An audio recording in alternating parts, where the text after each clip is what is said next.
Chapter 1. Has it cooled down, ready to be consumed? Wah wah, ah. The feeble cries reverberated in the drafty, cramped room. A woman clutched her child tightly, using a tattered quilt that could barely be considered whole to shield him from the biting cold seeping through the doors and windows. The room was dimly lit, mirroring the somber atmosphere. An oil lamp flickered precariously, as if it might extinguish at any moment. Wah, ah. Tang San made another attempt to vocalize, but all that escaped him were these rudimentary cries. He had only been in this world for a few days, yes. Just a handful of days. He had barely drawn his first breath. Only 3 days old, yet he was already acutely aware of the dire circumstances surrounding him. Once a revered god king, he had relinquished everything in pursuit of his reincarnated wife. Just as his consciousness teetered on the brink of oblivion, he received a faint signal, prompting his arrival in this world regardless of his former might. He was now reduced to the frailty of an infant. The most precious possession he retained was the memory of his past life. Yet the most tragic aspect was that no matter how powerful those memories might be, they could not alter his delicate and fragile form. At 3 days old, subsisting on the meager milk of a malnourished mother, he found himself utterly incapable of comprehending the language of this realm. After all, such understanding takes time, yet he could undeniably sense that the world he had been reborn into was far more arduous than he had imagined. In his previous life, he was born into a blacksmith's family, his father a concealed powerhouse, and he himself possessed formidable talent. Yet now, his greatest concern was merely whether he could survive the long journey through the cosmos. Had left his consciousness barely able to sustain his memories. Beyond that, he felt utterly powerless. He could perceive the sheer desolation of his tiny body. His mother, due to long-term nutritional deprivation, had rendered his reincarnated form profoundly malnourished. Even his cries were faint in his past life. He had been a father, fully aware of how a normal child should cry, yet now, even crying was a Herculean effort, as if he were on the brink of expiration at any moment. Though he had never envisioned being reborn into a family of privilege, he certainly hadn't anticipated such misery. The God King reborn, teetering on the edge of death, would that not spell the end of everything? Wouldn't the narrative conclude before it even began? However, in these fleeting 3 days, he had gleaned some insights, gaining a semblance of understanding of this world. The reason he sensed his precarious situation was intricately linked to this newfound awareness. He had reincarnated as a human, at least a being not vastly different from those of his former world. Yet, in this realm, humanity seemed to occupy a position of profound subservience, essentially slaves. They existed as the chattel of a superior race, which explained their wretched state. For 3 days, he had yet to encounter his father in this world. Relying solely on his mother each day, ragged figures would stealthily deliver scraps of food to her, allowing them to cling to existence. Every face bore a blank expression, or perhaps one of numbness, as if they had long since reconciled with their grim reality. Tang San, endowed with memories of his past life, possessed a spirit stronger than that of an ordinary human in this world. The principal reason he had yet to master the language was that these humans seldom communicated. When they did, it was merely a few terse words. Could it be that he was already forsaken? Tang San's lips twitched, and he couldn't help but emit a few more cries of wah wah. Xiao Wu, if you have been reincarnated, please watch over your husband. Above all, ensure that he survives, otherwise, we may never reunite as a family again. His frail body succumbed to slumber once more, and thus a month passed in a haze. Sustained by his mother's scant milk, he managed to survive without perishing from hunger. Yet the weakness of his tiny frame was undeniably evident by Tang San's own assessment. His meager weight had scarcely reached 5 to 6 pounds, akin to a newborn in his past life. Bang! The frail door suddenly swung open, producing the loudest sound Tang San had heard since arriving in this world. Instinctively, he opened his eyes to see a robust figure burst through the door, and upon witnessing him, Tang San was momentarily taken aback. For this was no human. In his previous life, he had encountered various monsters, yet the being before him was truly extraordinary. This creature was clearly male, towering over 2 meters, with a wolf's head, protruding fangs, and an unmistakable scent of blood. Its powerful physique nearly splintered the door frame. A month has passed. Hand him over. The werewolf growled impatiently at Tang San's mother. Tang San's mother tightened her embrace, tears streaming down her cheeks. The werewolf, however, paid her no heed, stepping forward and effortlessly scooping up the swaddled Tang San with a massive claw. My child, my child!" the woman cried out in anguish. Yet in that moment, she made no attempt to reclaim her son. Instead, she draped the only tattered quilt in the room over him. In that instant, Tang San felt as if his heart had been cruelly squeezed. For the first time since arriving in this world, he experienced a profound ache within. Tang San's mother suddenly noticed her child's face turning toward her. The infant, once devoid of spirit, now had eyes that sparkled with life. Seeing that sudden change, Tang San's mother froze momentarily, her actions halting in shock. "Get away!" The werewolf shoved her aside, sending her crashing onto a pile of straw, and with that, he exited, clutching Tang San's small body.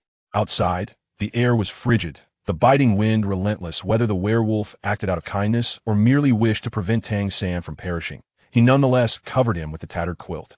Before him, everything descended into darkness. The cold wind momentarily stifled aside from some difficulty in breathing. He was not in immediate peril. Tang San endeavored to calm himself, praying fervently in his heart. "Do not die, dear mother of this world. Do not perish. If I can survive, I promise to find you, to ensure you live while I will return." With his mind settled, he made a preliminary judgment. The werewolf was not taking him as food. This conclusion stemmed from two simple observations. First, his meager flesh was hardly worth more than that of his mother. Second, the werewolf had chosen to cover him with the quilt, likely to prevent him from freezing to death. If he were merely intended as food, who would concern themselves with whether he lived or died? Naturally, he acknowledged the possibility that they might prefer their meals alive. Yet, regardless of how composed he attempted to be, what could a one-minute-old infant accomplish? He could only adapt to the circumstances. Faintly, he could hear the wind howling outside. The world seemed devoid of any other sounds. This world was called the Fairy Continent. This was Tang San's assessment after managing to grasp some of the language.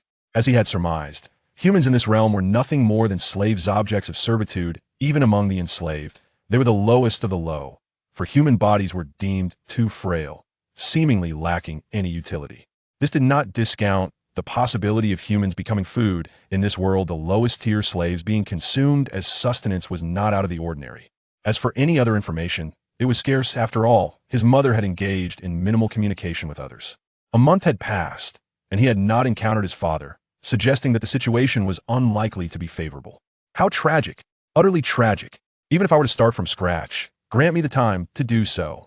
Tang San inwardly lamented. He had once contemplated the hardships of reincarnation, but had never anticipated such overwhelming adversity. At last, the werewolf seemed to come to a halt, and Tang San vaguely heard him utter a few words. However, separated by the quilt and still grappling with the language of this world, he could not decipher them then. He felt himself being lifted. As the quilt was pulled away, Tang San instinctively curled his body, yet, instead of the expected chill, a wave of warmth enveloped him, albeit accompanied by an unpleasant odor. This was the first time since his birth that he felt warmth in its entirety. He opened his eyes, striving to see clearly. Another little monkey-like child. A muffled voice emerged. Then Tang San beheld a large visage looming before him. Was that a pig's head? Indeed, it was a rather sizable pig's head. At least in his perception, the pig approached and scrutinized him closely. Subsequently, it embraced him and ambled deeper inside. Woo-ah, woo-ah, woo-ah. The sound of wailing echoed intermittently. Tang San soon realized that he was not the only child present in this place. He was gently placed upon a soft mound of grass, which, to his understanding, could be aptly termed a nest or a haystack beside him. The cries grew even more resonant. Then, a shadow descended upon him, and something pinched his mouth, causing it to part. A substantial, soft object, reeking of sweetness, was thrust into his mouth.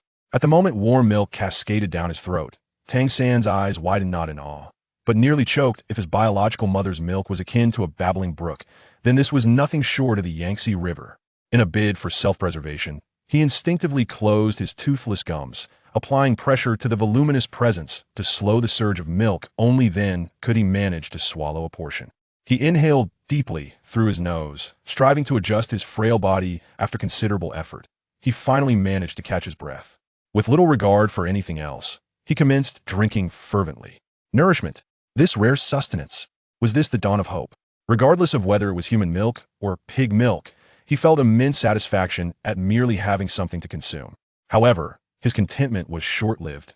As the colossal shadow soon departed, though he felt somewhat full, he could not resist the urge to indulge further. After all, this was his first substantial meal since arriving in this world. Having satisfied his hunger, his spirits slightly lifted, allowing him to survey his surroundings. This was a dwelling, the ground strewn with straw. As a frail being, he could only turn his head to glance about. Unable to even roll over thus, he could only glimpse the world through a narrow lens. Nearby, 3 or 4 other children, appearing to be of similar age and equally emaciated, lay upon the soft straw. The temperature within the room was quite warm, at least not cold. The pig mother who had just fed him seemed to have simultaneously nourished the other children as well. This sensation was reminiscent of being kept as livestock. Were they unified slaves? Tang San quietly reassured himself that at least he was not food. This was already a considerable blessing. After this meal, he finally felt a glimmer of hope for survival. And so, days passed in this manner. The pig mother would come to feed them 3 times a day. Initially, Tang San struggled to adapt to the copious milk, yet he swiftly adjusted. Each time the pig mother provided nourishment, he endeavored to drink more, for only with adequate sustenance could his body thrive. A healthier body would enable him to mature, thus granting him the potential for cultivation. With cultivation, he could grow strong and seize control of his destiny. Regardless of the nature of this world, the paramount objective was to strive for survival. Thus, when he reached 100 days in this realm, he had evidently grown plumper than his companions. In this place, there seemed to be more than one pig mother and numerous children. After 100 days of diligent eating, Tang San could now roll over, allowing him to observe a greater expanse of his surroundings. Through the conversations among the pig mothers, he began to comprehend language more thoroughly and gained a deeper understanding of this world. The fairy continent was vast, so immense that even the pig mothers struggled to describe it. Their location was a small town in the northeastern part of the fairy continent, subordinate to a wolf demon noble. This world was designated as the fairy continent because it was predominantly ruled by 2 races, the monster race and the spirit race, collectively referred to as fairies. Chapter 3. Wind Wolf Town. The small town they inhabited was known as Wind Wolf Town. Both the monster race and the spirit race were presumed to possess formidable beings, at least according to the pig mother's discussions. In this world, humans were regarded as the lowest tier of slaves. These children were raised collectively, indoctrinated into servitude, ultimately becoming the property of the nobility. In simple terms, he was currently considered the property of the Wind Wolf Lord, the least valuable kind. The number of humans appeared to be substantial. As inferred from the pig mother's words, the only redeeming quality of humans was their reproductive capability. Whereas both fairy races had relatively poor fertility, this served as the foundation for human survival. The inherent weakness of humans rendered them incapable of laborious tasks in the eyes of the monster and spirit races. However, humans were somewhat more intelligent than other slave races, capable of performing more intricate tasks. Additionally, for certain monsters and spirits, human flesh was deemed tender and a desirable food source. Slaves' food. It seemed a fate too grim to fathom. Tang San could only silently comfort himself, thinking that if things were already so dire, any future improvement might evoke a sense of happiness. His only concern now was the fate of his wife. Where would she be reincarnated, and would she endure a similar plight? One must concede that the pig mother's milk was far more nourishing than that of Tang San's birth mother, at least providing sustenance. By the time he reached 6 months, Tang San felt he had at last attained a physical condition comparable to that of normal human children from his previous world. This improved state made him appear noticeably plumper than the other frail children around him. At 6 months, he was merely a bit chubby. Yet this garnered him increased affection from the pig mother. In this world, it seemed that strength was equated with beauty. However, upon reaching 6 months, the milk ceased, replaced by a porridge-like substance. A small basin was simply placed beside the children, and they were expected to scoop it up with their hands. How much one could eat depended on their ability to seize it. Most of the children could barely sit up, prompting the pig mother to often resort to feeding them with a spoon out of exasperation. During this time, Tang San garnered the pig mother's favor even more, as he had learned to grasp food from the basin with his little hands. Naturally, he consumed more and occasionally received a reward of milk. Uncertain of the nature of the food, he was simply grateful that it was filling. Having satisfied his hunger, Tang San lay in a straw nest, suddenly feeling a desire to laugh. He recalled a phrase frequently uttered by a dear friend in his past life. Even in a straw nest, there can be a golden phoenix. He considered that he had grown up in a straw nest. He wondered what expressions his companions would wear if they knew. As this thought flitted through his mind, Tang San closed his eyes and quietly pulled some straw over himself for warmth. Then he silently focused on guiding the bloodline within his body. This is not his first rebirth. His previous life was in a world known as Doloa Continent.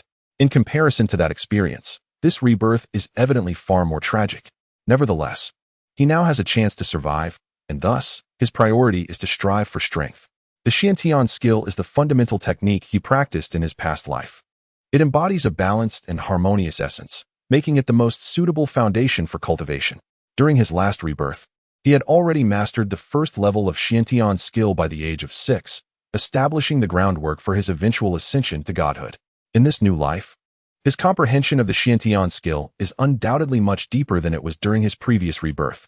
The only drawback is that this frail body can only progress gradually. At half a year old, he is limited in his capabilities. He cannot cultivate, even in infancy, due to his underdeveloped meridians. Even with the Xiantian skill, he cannot truly operate it. The only course of action available to him is to utilize the principles of Xiantian skill along with his faint trace of spiritual awareness to sense the spiritual energy in the air, quietly absorbing a bit to nourish his body. His initial attempts began a few days ago. At 6 months, while not robust, his body is in a state that does not appear constantly weak, as if it were on the brink of death. When Tang San first began to explore this world with his limited spiritual awareness, he was astonished to discover that, in this realm where humans are treated like livestock, the spiritual energy is astonishingly abundant. Fengling Town is far from a treasure trove. It is merely an ordinary territory of a monster clan. Yet, when he attunes himself to the surroundings, he distinctly senses the richness and purity of the spiritual energy here, far surpassing that of Doloa continent during his last rebirth. He cannot ascertain whether even the evolved Doloa star possesses such dense spiritual energy. Before he began this exploration, he was filled with anxiety, fearing that he had entered an era devoid of spiritual energy, a so-called end of the law period. It is said that a skilled cook cannot prepare a meal without rice. Humans are inherently enslaved, and the future appears bleak. If his cultivation progresses at a painfully slow pace, facing powerful monsters and spirits would mean he could be easily crushed. The abundance of spiritual energy, however, brought a sigh of relief to Tang San. This was the first piece of good news he had received since arriving in this world. With such rich spiritual energy, once he begins to cultivate, the process will undoubtedly be much easier. Each day, he absorbs a bit, silently improving his internal condition rather than his outward appearance. To the untrained eye, he merely appears slightly more spirited than other children, still notably frail. As days turned into weeks, the other children gradually began to speak. Tragically, about a quarter of them quietly succumbed. There are no medical resources here, only basic sustenance, and no one to offer guidance. They must learn to speak on their own. Upon reaching 1 year old and barely able to walk, they are sent to another location overseen by a stern pig demon.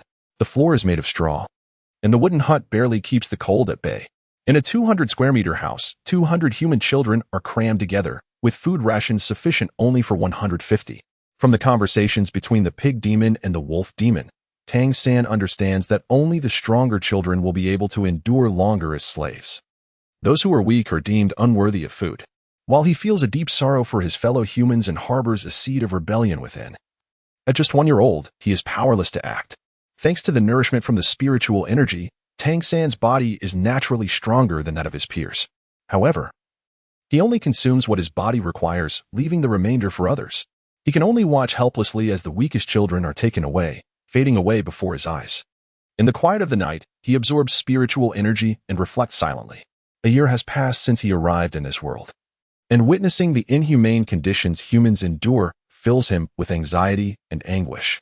He cannot bear to think that his reincarnated wife might be experiencing a similar fate, perhaps another child on the brink of death. It is crucial to remember that her reincarnation means she would forget everything from her past life. Each time he contemplates this, a profound anger wells up within him towards this world. Why are humans so weak here? Xiaowu, where could you possibly be? He yearns to grow stronger quickly, for only then can he search for Xiaowu. She must be alive. She must be well. Chapter 4. Growth. 3 years have passed in the blink of an eye. And during this time, he has scarcely seen the outside world, only glimpsing through the cracks of the wooden hut. The sky has brightened. His peers, most of whom cannot yet speak fluently, drift through their days in a haze. There is no education here, no guidance. They are treated like livestock.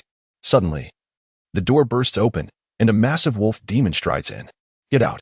Drive them all out. The wolf demon commands the pig demon, who is known for her brutality and often kicks the children without hesitation. The pig demon screeches, causing the children to tremble in fear. As they step outside, they instinctively curl up, for the world beyond is even more terrifying. Outside, several large carts are drawn by adult humans. Inside are cages filled with children. The human slaves pulling the carts have hollow expressions, indifferent to the presence of the children, as if they have long since grown accustomed to this grim reality. They are herded onto the carts, cages locked shut. Under the wolf demon's urging, the human-drawn carts begin to move forward. Clearly, they are being taken to another place of survival. The road is smooth, lined with gravel, and the wheels produce a creaking sound as they roll over it. This is the first time Tang San has seen the outside world after 3 years. The sky is clear, and the air is cool. The weather seems pleasant today. At least not too cold. Although most children still shiver from the chill, Tang San fares better. Towering trees line the sides of the road, their immense stature awe-inspiring. Compared to the plants from his previous life, these resemble them but are far larger. Some sturdy trees stand nearly 100 meters tall, requiring one to tilt their head back to see their tops. Occasionally, a colossal creature flies overhead, perhaps a bird, though he cannot discern it clearly. The air is rich with spiritual energy and the essence of life. After 3 years, Tang San is now certain that this is a world exceptionally suited for cultivation. A realm of high life forms. Undoubtedly, the formidable monster and spirit clans have been nurtured in such an environment. Over these 3 years, Tang San has successfully mastered the first level of Xiantian skill. In his previous world of Dolua continent, breaking through to the first level required special methods. Here, however, as he connects his meridians, the energy of Xiantian skill flows smoothly within him, allowing him to naturally break through the first level's barrier. At the tender age of 3, he remains just that, 3 years old. In contrast, during his previous life, he achieved a remarkable breakthrough only at the age of 6. Although his insights differ, they are still significantly influenced by the spiritual essence of this world. Yet, he remains frail and is determined to avoid attracting the attention of the monstrous beings that inhabit this realm. He senses that even the most ordinary wolf demon would pose a challenge equivalent to his need to cultivate to the second level of the Xiantian Gong. Coupled with the inherent disparity in physical strength, any attempt at resistance would be tantamount to courting death. In this world, humanity exists in a state of ignorance. If there is a genuine desire to alter the plight of human slaves and rectify this ignorance, that may very well be the paramount concern. After traversing for over an hour, at least according to Tang San's perception of time, they arrived at a settlement reminiscent of a village. The rudimentary wooden huts were populated by ragged human beings, predominantly men, with women being a rare sight. This village appeared to house at least 1,000 souls. The human cage cart came to a halt, and the doors swung open. A few women approached, bowing deeply with hunched backs before the wolf demons, expressing their trepidation. The leading wolf demon emitted a contemptuous snort, declaring, "These little wretches are now in your care. Take them away." Tang San was momentarily taken aback. Did this mean they were being returned to the realm of humanity? The children, confined for 3 years, possessed little wisdom and were gripped by fear in the face of this unfamiliar world. They were unceremoniously dragged into the village. And a chilling realization dawned upon Tang San. The human slaves here harbored little compassion for these children. Their eyes were vacant, and they mechanically ushered the children into the village. In the days that followed, the children began to receive an education. Indeed, they were granted the right to learn. What knowledge was imparted? Primarily, it involved familiarizing them with objects, specifically those utilized by the slaves, and acquiring simple phrases. The sustenance provided was even less than what they had received during their captivity. Food was evidently scarce. The rations allotted to women and children were meager, while only the stronger men had the opportunity to consume more. Within the village, the children were finally free to move about without restrictions. Tang San observed that the male inhabitants frequently departed for extended periods, presumably to engage in slave labor. Death was a commonplace occurrence in the village. Through interactions among the villagers, he learned that he belonged to another village. The human settlements did not permit the sustenance of their own offspring. Instead, they exchanged and adopted children from other villages. Tang San did not act rashly or make any startling remarks. He simply lived there quietly, cultivating in secret. Another 3 years passed, and he turned 6 years old. At the age of 6, children were already expected to assist with village chores, weaving straw mats and carrying lighter loads. These children had been gathered together to live communally since their arrival, and at 6 years old, their circumstances remained unchanged. A third of them had perished over the past 3 years. The causes of death varied, but the lack of medical care was the primary issue, that, and starvation. As night descended, an inconspicuous figure slipped silently out of the unremarkable human village. Tang San, like most children of humanity, slightly hunched his back, yet his movements were swift. The moment he stepped into the woods, his spine straightened abruptly. His previously dull eyes sparkled with newfound brightness. He took a deep breath. The night in Wind Wolf Town was frigid, with a significant temperature variation between day and night. However, within this brisk air lay a rich essence of spiritual energy. Invigorating his spirit, Tang San formed a circular embrace with his hands before his body, a faint white light shimmering across his surface. With a gentle tap of his toes on the ground, his form became ethereal and agile, drawing upon the experiences of his past life. He was intimately familiar with the workings of the Xiantian skill. However, this body required training and practice to synchronize with his thoughts. Since the age of 5, he had often stealthily ventured out at night, for the wilderness was imbued with a denser aura, allowing him to cultivate more effectively. His nimble steps employed the ghostly shadow steps, one of his most adept abilities from his former life. This was his primary focus, for in this perilous world, nothing was more paramount than preserving one's life. Gradually, a jade hue manifested upon his hands, signifying another profound skill, Xianyu hands, rendering his palms impervious to venom and weaponry. An hour of cultivation caused a gentle warmth to rise within him, the flow of Xiantian power circulating smoothly. Yet, he felt a tinge of regret. For the martial soul he had awakened in Dolua continent seemed absent in this world. This was, however, to be expected, reborn. He carried only memories and not the prowess of his previous self. At the tender age of 6, he had successfully attained the 3rd level of Xiantian skill, a feat unimaginable in his past life.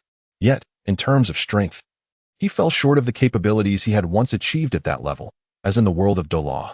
The awakening of his martial soul had bestowed upon him formidable power. Moreover, he possessed the rare dual martial souls. The Xiantian skill served as the foundation of his inner strength, whereas the martial soul was the vessel for unleashing that power. He vividly recalled the moment he broke through to the 3rd level in Dolua, merging with a powerful soul ring and acquiring formidable soul bones, laying the groundwork for his future.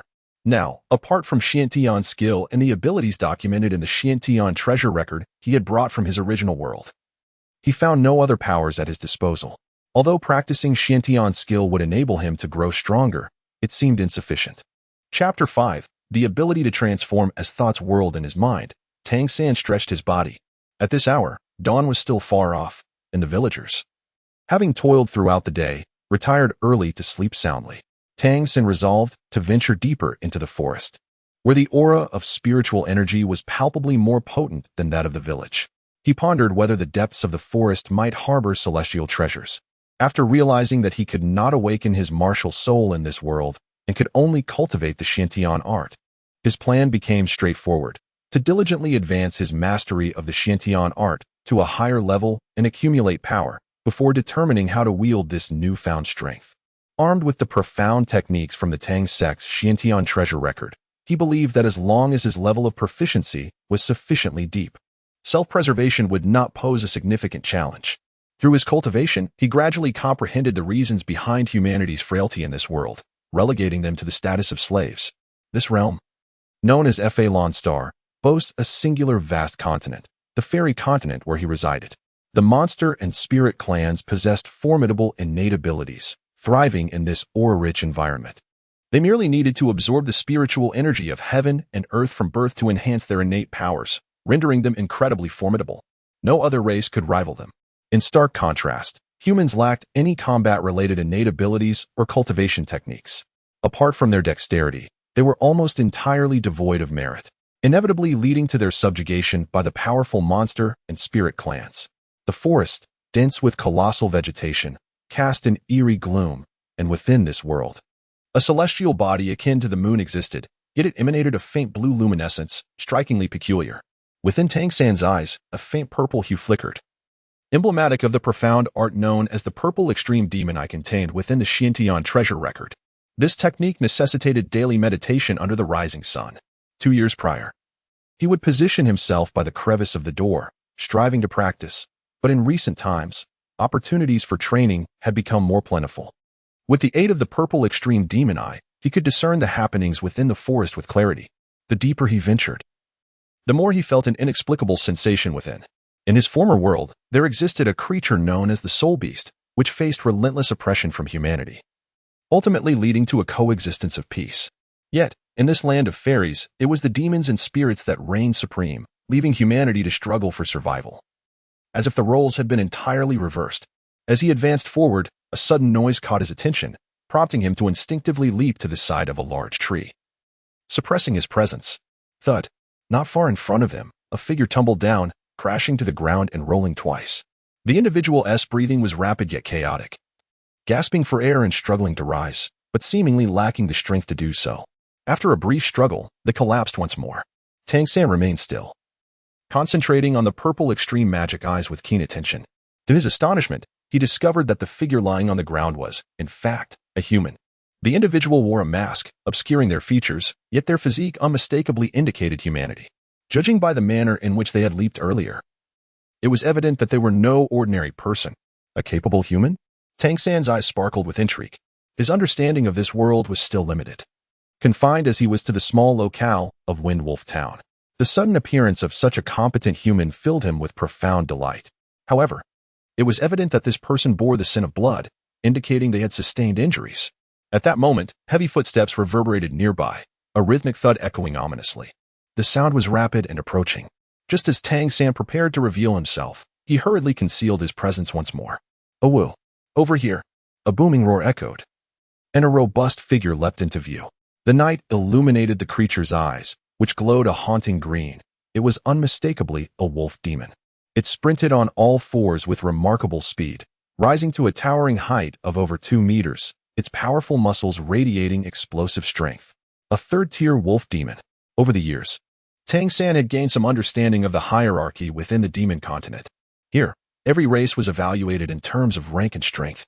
The lowest tier was the first, where ordinary humans had no rank at all, relegated instead to the status of slaves. Creatures like the wolf demon were born at the first tier, maturing to at least the second, with the robust wolf demons reaching the third tier. This referred merely to the most common bloodline. It was said that higher bloodlines possessed even greater strength. As for the highest tiers within the demon continent, Tang San remained unaware. Windwolf Town was merely a remote settlement, rumored to have a wolf demon lord of the 5th tier. In comparison to his own cultivation of the Shantian art, he had assessed that the energy intensity of his technique at the same level should approximate that of the energy wielded by demons of a similar rank. This signified that, having mastered the 3rd level of Shantian art, he was nearly equal in energy to this 3rd-tier wolf demon. The 3rd-tier wolf demon descended upon the human. The individual, gasping on the ground, clearly sensed the impending danger. They swiftly rolled to the side, evading the demon's assault.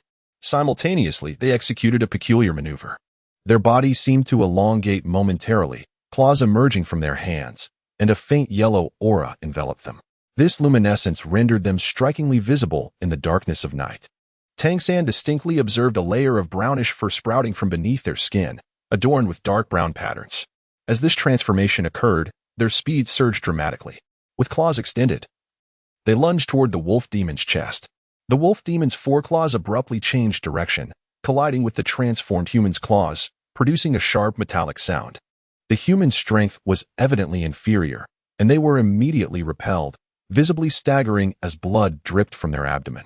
At that moment, streaks of azure light shot in from the distance, aimed directly at the human. Windblade. The 3rd-tier wolf demon roared, unleashing a gusting wind blade towards the human. In this life and death moment, the transformed individual seemed to unleash their full potential, leaping once more with astonishing speed, narrowly evading the incoming wind blades. The faint yellow glow intensified, propelling them forward like a flash of lightning until they stood before the 3rd-tier wolf demon. Claws slashed swiftly, but the wolf demon, albeit hastily, attempted to counter with its own claws. Yet, it was a moment too late. In times of peril, creatures often manifest extraordinary strength, and this transformed human was no exception. Their claws struck cleanly across the demon's throat, and in the next instant, they too were struck by the wolf demon's claws, sent sprawling.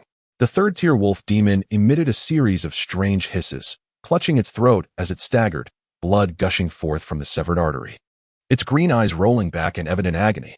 In a flash, another robust wolf demon lunged forward, evidently the companion responsible for the earlier wind blades.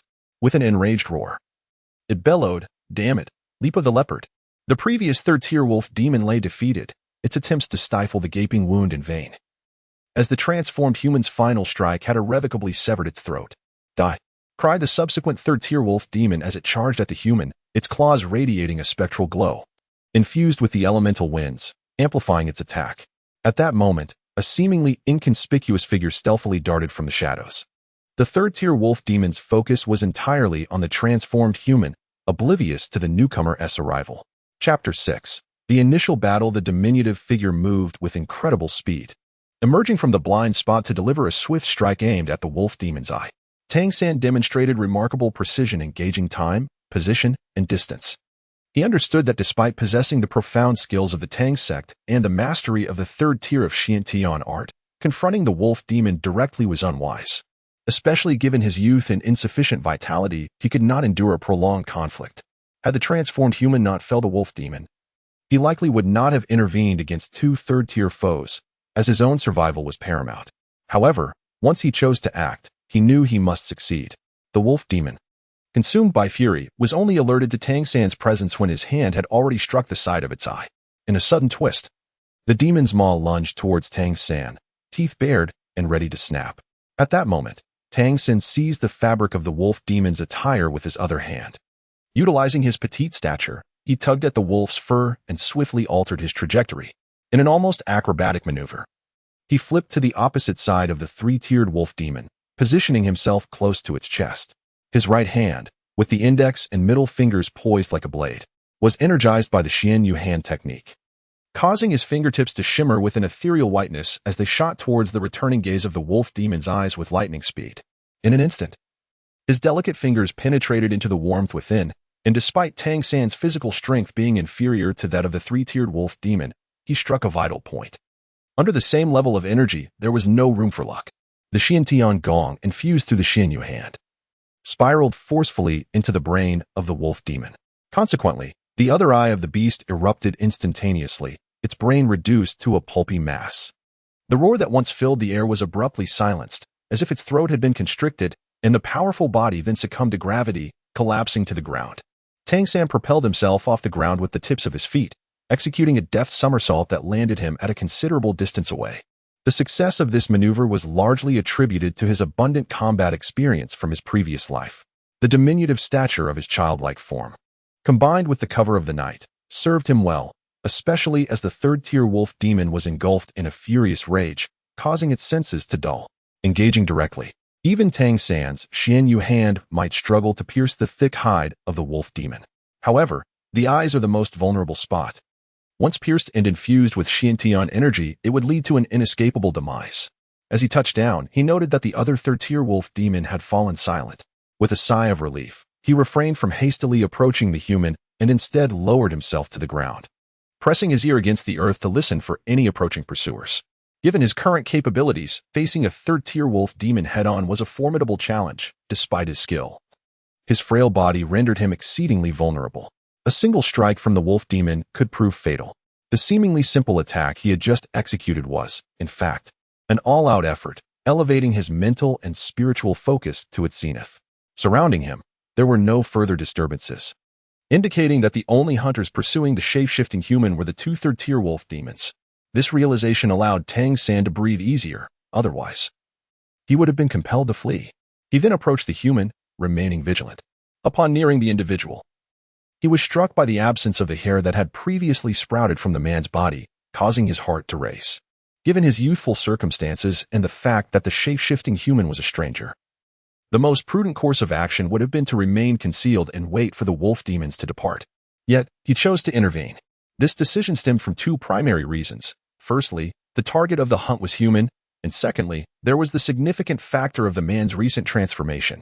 In Tang San's original world of Doloa continent, there existed soul masters endowed with beast martial souls, capable of similar abilities and capable of continual growth through the cultivation of their beast martial souls, becoming ever more formidable. Should a comparable ability exist in this world, mastering it could greatly enhance his own strength and facilitate his integration into this new realm.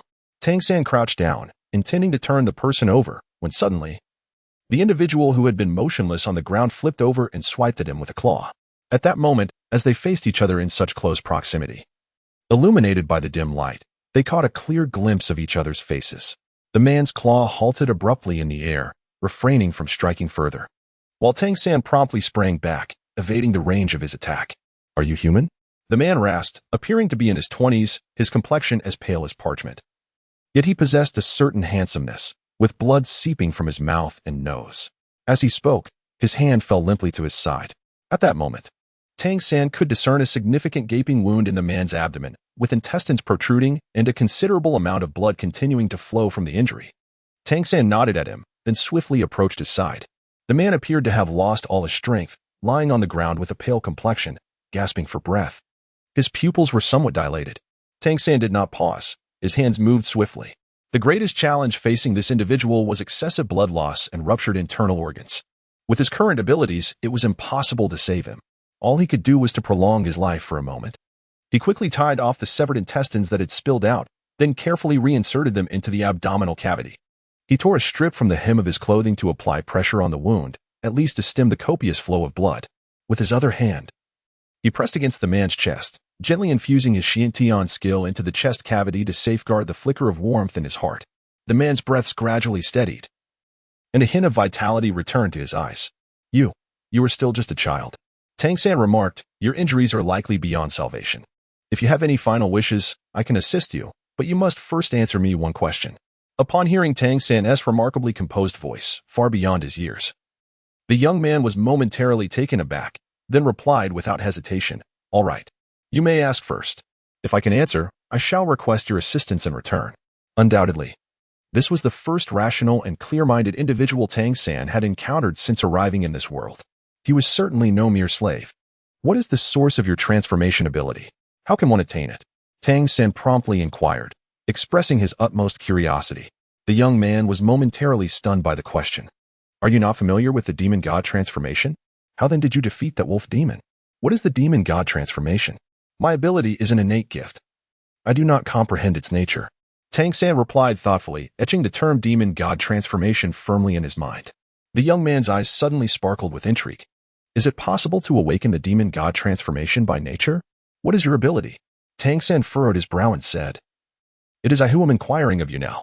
The young man gasped a few times and replied, The demon god transformation is the power inherited from the bloodline connection between humanity and the demon or spirit races. S. heart sank. Are you suggesting that we are of mixed blood? The young man replied with a bitter smile, Indeed. It is only in this way that we may possess some measure of power. Those who, like myself, acknowledge their humanity are exceedingly rare. Most individuals endowed with the ability to transform into demon gods choose to align themselves as vassals of the demon and spirit races, thereby elevating their status above that of ordinary human slaves. We, however, do not consider ourselves as demons or spirits. We merely desire for humanity to possess the right to exist independently, free from the shackles of servitude. Thus, we rise in rebellion. My original intent was to assassinate that Windwolf Lord, but I misjudged the situation and was severely injured, leading to my current plight. Chapter 7. Devour and Absorb. Tang San inquired. So your demon god transformation is also inherited through mixed blood? The young man gritted his teeth and replied, Indeed. A leopard demon insulted my mother, and thus I came into existence. Tang San asked, Is there only one way to obtain the demon god transformation? The young man replied, There is another method, which involves deprivation. One can extract their own demon god transformation power to create a form of inheritance, temporarily passing it on to another individual. If that person can resonate with it, there exists the possibility of acquiring this power. However, if they fail to resonate, the consequence could be fatal. Tang San's eyes sparkled with intrigue. How many times can an individual accept a legacy? Under what circumstances does compatibility arise? The youth replied, Generally speaking, those without the power of a demon god find it easiest to achieve compatibility, though it also depends on whether their constitution can withstand it. For those who already possess a form of demon god power, the possibility of accepting another legacy hinges on whether the two powers can coexist and evolve harmoniously. Tang San inquired, Does this imply that one could directly extract the divine power from the monster and spirit clans? Would that enable one to absorb such strength and facilitate the evolution of their own divine form? The young man hesitated. I'm not certain. Is that even possible? However, if one were to devour the bloodline power from a monster or spirit, wouldn't that result in the chaos of one's own lineage, inevitably leading to death? Surely, that cannot be feasible. Tang San contemplated, perhaps I could give it a try. Through his interaction with the young man, he finally gained a modicum of understanding regarding the power dynamics of this world, particularly how humans harness it. The demon god transformation primarily involves acquiring the bloodline powers of the monster and spirit clans. However, due to the hybrid nature of humans, their bloodline is comparatively feeble. Thus, it is certain that they lack the formidable strength inherent to the monster and spirit clans. Nevertheless, Humans endowed with the ability of the demon-god transformation are undoubtedly far superior to ordinary humans. It appears that if I wish to grow stronger swiftly, I must devote myself to mastering the demon-god transformation. Do you have anything to convey? Tang San inquired of the young man. The youth, with a hint of bitterness in his voice, replied, "My name is Zhu Jiesin. My mother was cruelly slain by a leopard demon, leaving me without any kin in this world. At such a tender age, you possess the capability to combat third-tier wolf demons. Your demon-god transformation must be remarkably potent. If it is within your capacity and you are willing to assist our kind, I hope you might consider joining our organization. I am nearing the end of my life, and since you have an interest in the demon-god transformation, I can bestow my demon-god power upon you. Whether you choose to absorb it is entirely your decision. But if you find it incompatible, do not force it." "Your organization? What is its name, and where is it located?" Tang San asked curiously. Zhu Jiesin responded, "Our organization has a presence in all major cities inhabited by the monster and spirit clans. I cannot provide you with specific contacts, but I am confident that when you grow older and seek us out, you will find us. We call ourselves Redemption, existing to save humanity." As he spoke, a flush suddenly appeared on his face, and his body began to tremble violently. A soft yellow light started to surge around him, and his gaze grew clearer. "Child, you need not reveal your identity to me, but I have faith that one day we shall overthrow the monsters and spirits that enslave us, allowing humanity to truly become the masters of this world. For this redemption, we must strive tirelessly, growing ever stronger. Do not concern yourself with my remains. Do not expose yourself. Focus on growing up and becoming powerful. Long live humanity." As he uttered these final words, his voice grew faint, yet the yellow light intensified, ultimately coalescing into a glowing orb suspended before him. The orb's radiance illuminated Tang San's youthful visage, while Zhu Jiesin's eyes brimmed with yearning and an almost religious fervor. As the orb fully formed, he gently collapsed. The orb lingered in the air, flickering in and out of visibility. Tang San could sense that it contained a unique power, one that appeared to be dissipating, on the verge of vanishing. After all, this was the inheritance bestowed by Zhu Jiesin at the twilight of his life. Without further hesitation, he raised his hand and placed his palm upon the orb. Channeling his Xiantian skill, Zhu Jiesin had mentioned that those who had not undergone the demon-god transformation were the most receptive to inheriting such power. Indeed, he had not, as his strength stemmed from the Xiantian skill, and he felt sufficiently confident with its protection. Zhu Jiesin's demon-god power was not particularly formidable, roughly equivalent to third-tier strength. If it proved unsuitable, it should not pose a significant negative impact on him. Moreover, having arrived in this world with the desire to seek his beloved and aspire to transcend this realm, returning to his original world required him to grow stronger. Thus, utilizing the powers of this world to enhance his strength seemed the most accessible shortcut. The yellow orb was somewhat warm as his hand made contact. He immediately sensed the energy within the orb beginning to flow into him through his palm. Tang San did not directly absorb the energy. Instead, he skillfully guided it into his right arm before promptly sealing the meridians with his Xiantian skill, preventing the energy from penetrating further into his body. He quietly attuned himself to the transformations brought forth by the golden radiance. To his astonishment, when his Xiantian skill's energy encountered the legacy of the demon-god transformation, it appeared to soften, seamlessly integrating into his Xiantian energy with remarkable compliance. Initially, upon entering his body, it exhibited a certain restlessness and even a wild essence. Yet the moment it came into contact with his Xiantian energy, it swiftly transformed into a gentle flow. This was, Tang San silently operated the Xiantian skill, and to his astonishment, the yellow energy swiftly integrated into his cultivation technique. As warmth enveloped his entire being, he felt as though his Xiantian skill had ascended significantly, equivalent to several months of arduous practice. Moreover, the yellow energy subtly influenced his body, nourishing his bloodline and initiating a gradual transformation. Tang San could perceive a transformation occurring within him as his meridians, bones, and muscles grew stronger. The inheritance of the demon-god transformation felt akin to a nourishing tonic for his body. The energy from this transformation could be absorbed by his Xiantian skill, yet it seemed distinct from the inheritance described by Zhu Jiesin. He had mentioned that the process of inheritance bore certain dangers, and that a lack of compatibility could lead to death. However, during his own assimilation, he felt no threat whatsoever. Rather, the energy of the Xiantian skill appeared to naturally facilitate the swift absorption of the demon-god transformation's inheritance. This was intriguing. Once he fully digested this inherited power, he wondered if he might acquire the ability akin to the leopard flash he had previously displayed. With this thought in mind, Tang San swiftly approached the corpse of a third-tier wolf demon and placed his hand upon it. As he activated the Xiantian skill, he directed energy into the lifeless body of the wolf demon.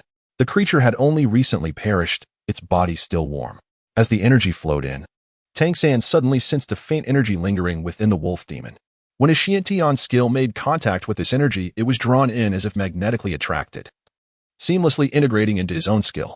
Though the energy was scant, Tang San was certain of its existence. Was this the bloodline power of the wolf demon? As he withdrew the Xiantian skill, he immediately felt a new hue of green within his energy, compared to the yellow energy from the previous inheritance. This green was considerably more subdued, likely due to the time elapsed since the wolf demon's death, during which much of its essence had dissipated. Nevertheless, this green energy was undeniably present, and like the yellow energy, it was remarkably compliant, merging into the Xiantian skill. While the enhancement was minimal, it did register an improvement. Additionally, it appeared to coexist harmoniously with the yellow energy, settling within his Xiantian energy and seemingly being absorbed by his body in a subtle manner. This was indeed fascinating. Tang San promptly approached the corpse of another wolf demon, executing the same procedure as before. This creature had met its demise around the same time, and the essence of its bloodline power extracted was similarly comparable. After completing this task, he did not linger any longer. He erased his footprints and swiftly departed. Making his way back to the village, he refrained from retrieving Zhu Jiesen's body, mindful of Zhu Jiesen's warning.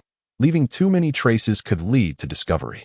Nevertheless, Zhu Jiesen's words resonated deeply within him. The Redemption Organization, a collective dedicated to the survival of humanity. Perhaps this was the first glimmer of hope he had encountered since arriving in this world. At least not all humans were indifferent slaves. There existed a force striving for the future of humanity. Tragically, however, these individuals bore the bloodlines of both the demon and spirit tribes. Upon quietly returning to the village, he found his wooden dwelling occupied by a dozen or so children of similar age.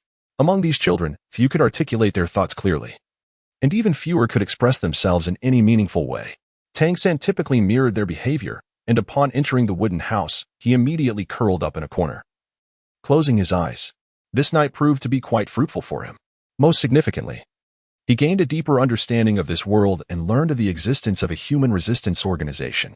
Additionally, he pondered the peculiarities of the demon god transformation and the Xiantian skill. At that moment, his meridians felt warm, subtly nourished by the power he had absorbed earlier. He could distinctly sense an enhancement in his own strength. This was independent of the Xiantian skill. Rather, it was an enhancement of his physical constitution. Living on meager rations, there was little nutrition to be had. He had to rely on the Xiantian skill to absorb the spiritual energy of heaven and earth to nourish his body. However, this time was different. The power from the demon god transformation and the bloodlines of the two wolf demons were evidently enriching his meridians, bones, and internal organs, a holistic enhancement. The presence of the Xiantian skill allowed for a seamless integration with no conflict, facilitating an even better absorption. Could it be that the Xiantian skill, upon arriving in this world, had transformed into a devouring technique, one capable of absorbing the bloodline power of demons and spirits? He wondered if it could also absorb while they were still alive. If that were possible, it would be truly terrifying. Of course, there were potential risks. If he were to absorb too many different bloodlines, could it adversely affect his body? A chaotic energy mix would certainly not bode well for his cultivation. He would need to observe the changes in his body following this absorption to determine the outcome. Humans possessing the demon god transformation could potentially become affiliates of the demon and spirit tribes, no longer relegated to the status of slaves. He contemplated venturing into the city to seek out that redemption organization. Tang San quietly formulated a plan in his heart. After locating the redemption organization, he intended to join their ranks, believing that through them, the search for the reincarnated Shao would be considerably easier. This organization appeared to have a substantial presence, especially if it existed in every major city. The Wind Wolf town remained unchanged despite the deaths of a few individuals, at least. Their slave village did not show any signs of alteration. Tang San spent a total of 7 days absorbing the energy from the demon gods and the bloodline power of two wolf demons. After this process of assimilation, his primary realization was a noticeable increase in his strength. His physique had evidently become more solid and robust. With his extensive training experience, He understood that the fortitude of the body is intrinsically linked to the limits of cultivation. Without a sufficiently resilient body, one cannot withstand greater energies. Following this enhancement, he now possessed a firm confidence in confronting third-tier wolf demons. However, this was not his greatest gain. The more significant reward lay in the fact that he had truly retained the abilities of the demon gods and the wolf demons. As night fell, Tang San once again stealthily entered the woods. His eyes narrowed slightly as he suddenly activated the Xiantian skill, causing the blood within him to boil with fervor. With a swift push of his toes against the ground, a brilliant yellow light enveloped him, and he surged forward like a bolt of lightning, covering 10 meters in an instant. The Xiantian skill consumed a considerable amount of energy, and as he steadied himself on the ground, a wave of soreness coursed through his body. The explosive speed he had just exhibited had taken quite a toll on him. Nevertheless, Tang San did not pause. He raised both hands simultaneously, each palm emanating a vibrant azure glow.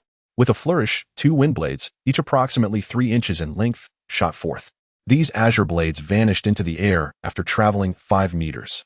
Indeed, this was the result of his previous absorption. The leopard flash and wind blade, inherited from Zhu Jiasen's demon god transformation and the wolf demon bloodline, respectively, were now part of his abilities. Through the devouring absorption of the Xiantian skill, he had surprisingly mastered them both, a development he had never anticipated. Upon absorbing those 2 bloodline powers, he felt as though he had added these 2 abilities to his memory, allowing him to utilize them effortlessly when he wished. Curiously, during their execution, his body did not undergo the beastly transformation associated with the demon god transformation. Instead, the energy expended was solely from his Xiantian skill. Moreover, the previous hues of yellow and azure had vanished from within his Xiantian skill, leaving him with the sensation of having learned 2 new skills that he could now wield at will. However, no matter how much he practiced, these 2 skills would not grow stronger. They appeared to be fixed in their potency, significantly weaker than Zhu Jiasen's leopard flash and the wolf demon wind blade. While not entirely useless, their inability to enhance in power rendered them somewhat limited. The sole piece of good news was that this ability he had absorbed and transformed into his own skills did not result in any conflicts. It seemed to be a mere conversion of the Xiantian skill. Overall, this development was undoubtedly beneficial. Tang San harbored certain judgments and speculations regarding this matter. There was no doubt that his arrival in this world set him apart from the humans of his original realm. The Xiantian skill was also unique in its essence. The conversion between the Xiantian skill and the power system of this world required ongoing experimentation to uncover further revelations. Acquiring these 2 skills was, in essence, a positive outcome. Given that Zhu Jiasen and the wolf demon were not exceptionally powerful, the skills absorbed were naturally weaker. Yet, what if, in the future, his Xiantian skill developed even greater prowess? The powers derived from the demon god transformation would undoubtedly become more formidable, thereby enhancing the skills granted to him. At the very least, he had discovered an easier path to growth, and this method of absorption would also expedite his cultivation of the Xiantian skill. The spiritual energy of this world was already exceedingly rich. Tang San was increasingly confident that, if he continued to progress at this rate, he might reach the 9th tier of Xiantian skill by the time he turned 20, an equivalent tier of strength in this world. Of course, achieving this potential depended on the smooth progression of his cultivation. The adaptability of the Xiantian skill to the spiritual energy of this realm was the greatest advantage Tang San had gained. Days passed by, with Tang San laboring during the day and training at night, leading a seemingly mundane life. 2 years slipped away, and Tang San was now 8 years old. Perhaps due to his previous absorption of the wolf demon and the powers of the demon god transformation, he had grown taller than the average child. At merely 8 years of age, he stood taller than many 10-year-old children, albeit still somewhat slender, which made him stand out. Consequently, he was assigned more laborious tasks. Chapter 9. Bottleneck. Tang San has recently been in a rather poor mood. The reason is quite simple. For 2 years, he has yet to break through to the 4th level of his Xiantian skill. He initially believed that he would achieve this breakthrough by the age of 7 at the latest. However, when he reached the pinnacle of the 3rd level, he discovered that he had encountered a bottleneck. This obstruction does not seem to stem from his own limitations, but rather from an unseen oppressive force within this realm of Phelan. The transition from the 3rd to the 4th level appears to be an arduous endeavor. Tang San has been diligently cultivating and accumulating strength, yet he has been unable to transcend the constraints of his current level. 2 years have passed, and at the age of 8, he remains at the pinnacle of the 3rd rank. Moreover, it appears that the power he has amassed does not aid him in achieving a breakthrough. He has become quite adept at utilizing Leopard Flash and Wind Blade. However, their potency has not heightened with the advancement of his Xiantian skill. They seem to have solidified into static abilities. Consequently, all his capabilities have hit a bottleneck. This predicament presents a significant challenge. He has lost the pathway to ascend.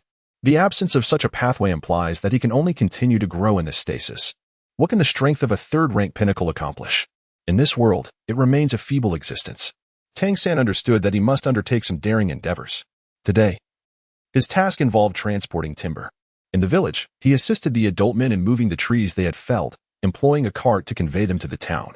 Together with 6 other children, they aided 4 adults in transporting the load of wood. The adults led the way, using ropes to pull the cart, while the children pushed from behind. The gravel road was relatively even, and the cart did not move swiftly. The adults exerted themselves, advancing with a steady rhythm. Foling Town, which Tang San had visited on several occasions, was inhabited by the Wind Wolf clan, a tribe of wolf demons. The Lord of the Wind Wolves resided in the largest house at the heart of the town. Over 1,000 members of the Wind Wolf clan lived in Foling Town, surrounded by 7 villages of human slaves who toiled for them, sustaining their existence. The Wind Wolves were carnivorous, and periodically, human slaves could become their prey. Naturally, they also consumed other livestock as sustenance. Comparatively, the Wind Wolves exhibited less interest in devouring humans than other demon races. Thus, the likelihood of humans being eaten here was somewhat diminished. This was not due to the Wind Wolves' compassion, but rather their belief that humans were more valuable as laborers. As Tang San pushed the cart, he observed the happenings in the town. He pondered that his inability to break through the bottleneck was likely due to the conflict between his cultivation of the Xiantian skill and the rules of this world, which resulted in suppression. Given his current abilities, it was, of course, impossible for him to transcend the constraints imposed by the world's regulations. Such rules are typically an intangible construct established by the sovereign of the realm. Having once been a divine king, he possessed a profound understanding of this aspect. Having resided in Wind Wolf Town for 8 years, although he had never ventured beyond its borders, one certainty remained. The spiritual energy of this world was remarkably dense, indicative of the realm's immense power. A realm of such magnitude would undoubtedly host formidable entities at its pinnacle, likely surpassing the divine level of his original world. Thus, the sovereign of this realm, the planet itself, would also be exceptionally powerful. Through previous interactions with Zhu Jiasen and the absorption of the wind attribute bloodline energy from the wolf demon, he sensed that the Xiantian skill possessed a devouring capability in relation to this world. Perhaps this was precisely why he faced suppression from the rules. To achieve a breakthrough, relying solely on the Xiantian skill would prove exceedingly challenging. He needed to forge a new path. From the perspective of his divine king-level insights, the most straightforward approach would be to gain the recognition of the realm's sovereign and the acceptance of the rules. The sovereign often exists as an intangible presence, crafting regulations to preserve balance and protect itself from disruption. Therefore, for Tang San to continue his ascent, the optimal strategy would be to augment his power within this world, concealing his Xiantian skill to diminish the rule's perception and suppression of him. With this, he could seek opportunities for a sudden breakthrough and resume his cultivation. His observations of Wind Wolf Town were an attempt to take calculated risks. For him, the most effective means of enhancing his capabilities within this realm was to amplify the powers he already possessed from the Wind Wolf tribe or that of the Leopard Flash. While the Leopard Flash would likely leave no trace, the Wind Wolf tribe was abundant in this town. His plan was to identify suitable Wind Wolves, ideally around the 3rd tier, to experiment with. There would be no need for slaughter. He could incapacitate them and ascertain whether he could extract their bloodline power using the Xiantian skill to enhance his existing Wind Blade ability. Should this be feasible, he would also observe whether the Wind Wolves could recover their bloodline power after extraction. If they could, it would serve his disguise well, allowing the Wind Blade to continuously strengthen while enriching his own Wind Wolf bloodline, thus facilitating a breakthrough of the Xiantian skill's bottleneck. This was the meticulously crafted plan Tang San had devised after careful consideration. Armed with the abilities of Leopard Flash and Wind Blade, along with the pinnacle of the 3rd level of Xiantian skill, he felt confident in ambushing a Wind Wolf. As he walked, the cart suddenly halted, causing the children behind him to instinctively jolt. One particularly small child even fell onto the ground due to the sudden stop. Tang San swiftly mastered his own strength, refraining from exerting force, and responded in the same manner as the other children. The adult man ahead came to a halt, seemingly gazing in a particular direction. From a sideways glance, Tang San could discern that their gazes were imbued with a semblance of envy. It is noteworthy that these human slaves, who had been conditioned from a young age, were typically quite numb, speaking very little. Such a display of differing emotions was indeed a rarity. Tang San followed their gaze and soon spotted a few individuals in the distance engaged in affixing notices. Indeed, it was humans who were posting the announcements. However, in stark contrast to the attire of the slaves, these individuals were clad in garments that were at least clean and tidy. Tang San narrowed his eyes slightly, activating his purple extreme demon eyes to see clearly. The notice stated that a bloodline selection would take place in 3 days. Slaves from various villages possessing the Wind Wolf bloodline were invited to participate in the test. Those who succeeded in the assessment would be permitted to reside in Wind Wolf Town for further cultivation as vassals. A hybrid selection? Tang San instantly comprehended the situation. Although he frequently visited Wind Wolf Town due to his labor, he had never encountered such a notice before. Undoubtedly, the individuals who posted the announcement were all vassals of the Wind Wolf clan, possessing a certain degree of Wind Wolf bloodline, elevating their status above that of ordinary slaves.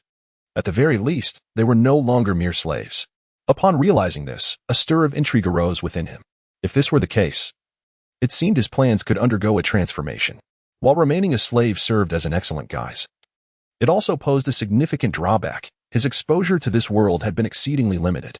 Without ample encounters, he could hardly hope to experience more or access the true resources of this realm. The screening of bloodlines in Wind Wolf Town undoubtedly presented an opportunity for the humans. If the slaves retained even a modicum of self-respect, they should recognize this as a profound insult. What sort of humans could possibly possess Wind Wolf blood? Clearly, they would be hybrids, and what does hybridization imply? It must signify the offspring born from the union of Wind Wolf beings and humans. Humans, in this world, lack the qualifications to be partners of the demon tribes, which implies they are merely objects for the release of primal urges. Chapter 10. The Awakening Ceremony. Tang San had pondered the existence of the Redemption Organization. The establishment of such a clandestine opposition group could only arise from the conscience of certain individuals who profoundly understood the nature of the world they inhabited. The ratio of human slaves to the Wind Wolf clan reveals that the population of humans in this world is undeniably substantial. 3 days hence, on the day following the posting of the notice, villages began to respond.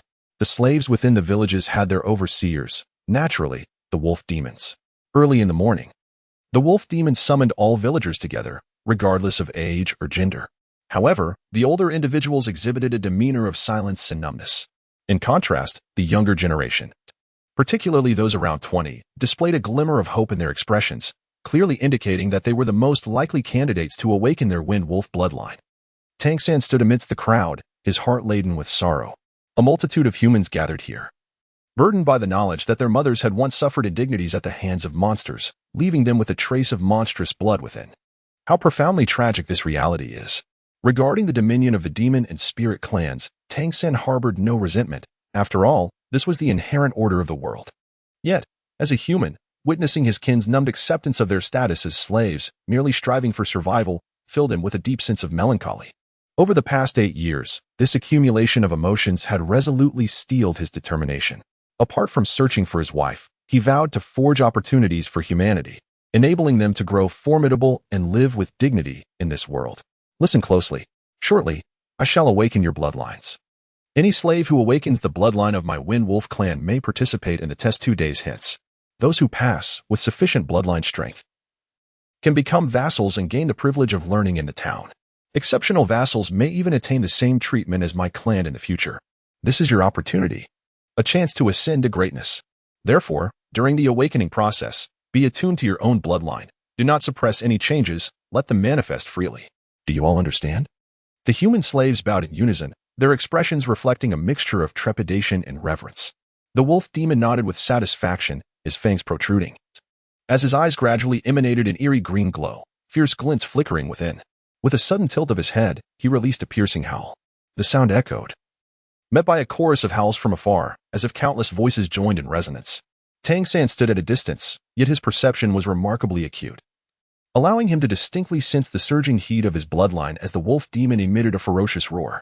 This pulsation radiated outward, causing the humans present to tremble slightly.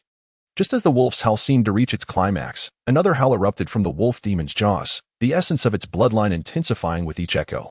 Suddenly, a young human man to Tang San's left shuddered violently, as if besieged by excruciating pain.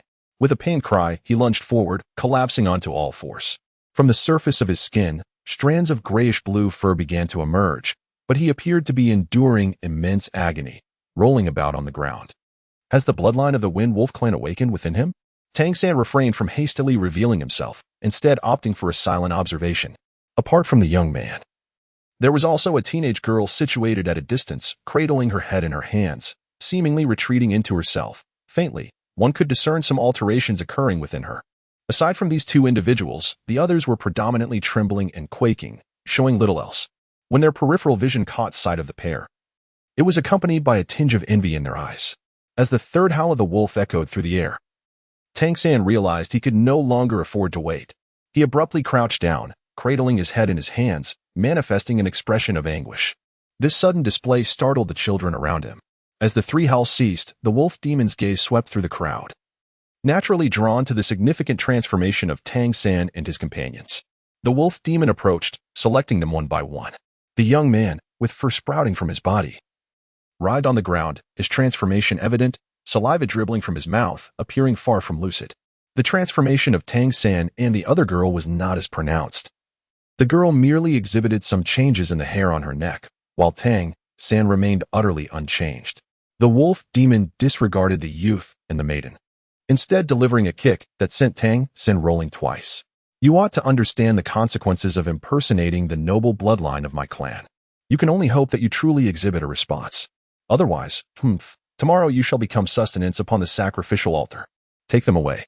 Several second-tier wolf demons approached, seizing the three and dragging them away, tossing them onto a cart for transport. The number of awakened slaves bearing the Wind Wolf bloodline was fewer than Tang San had anticipated.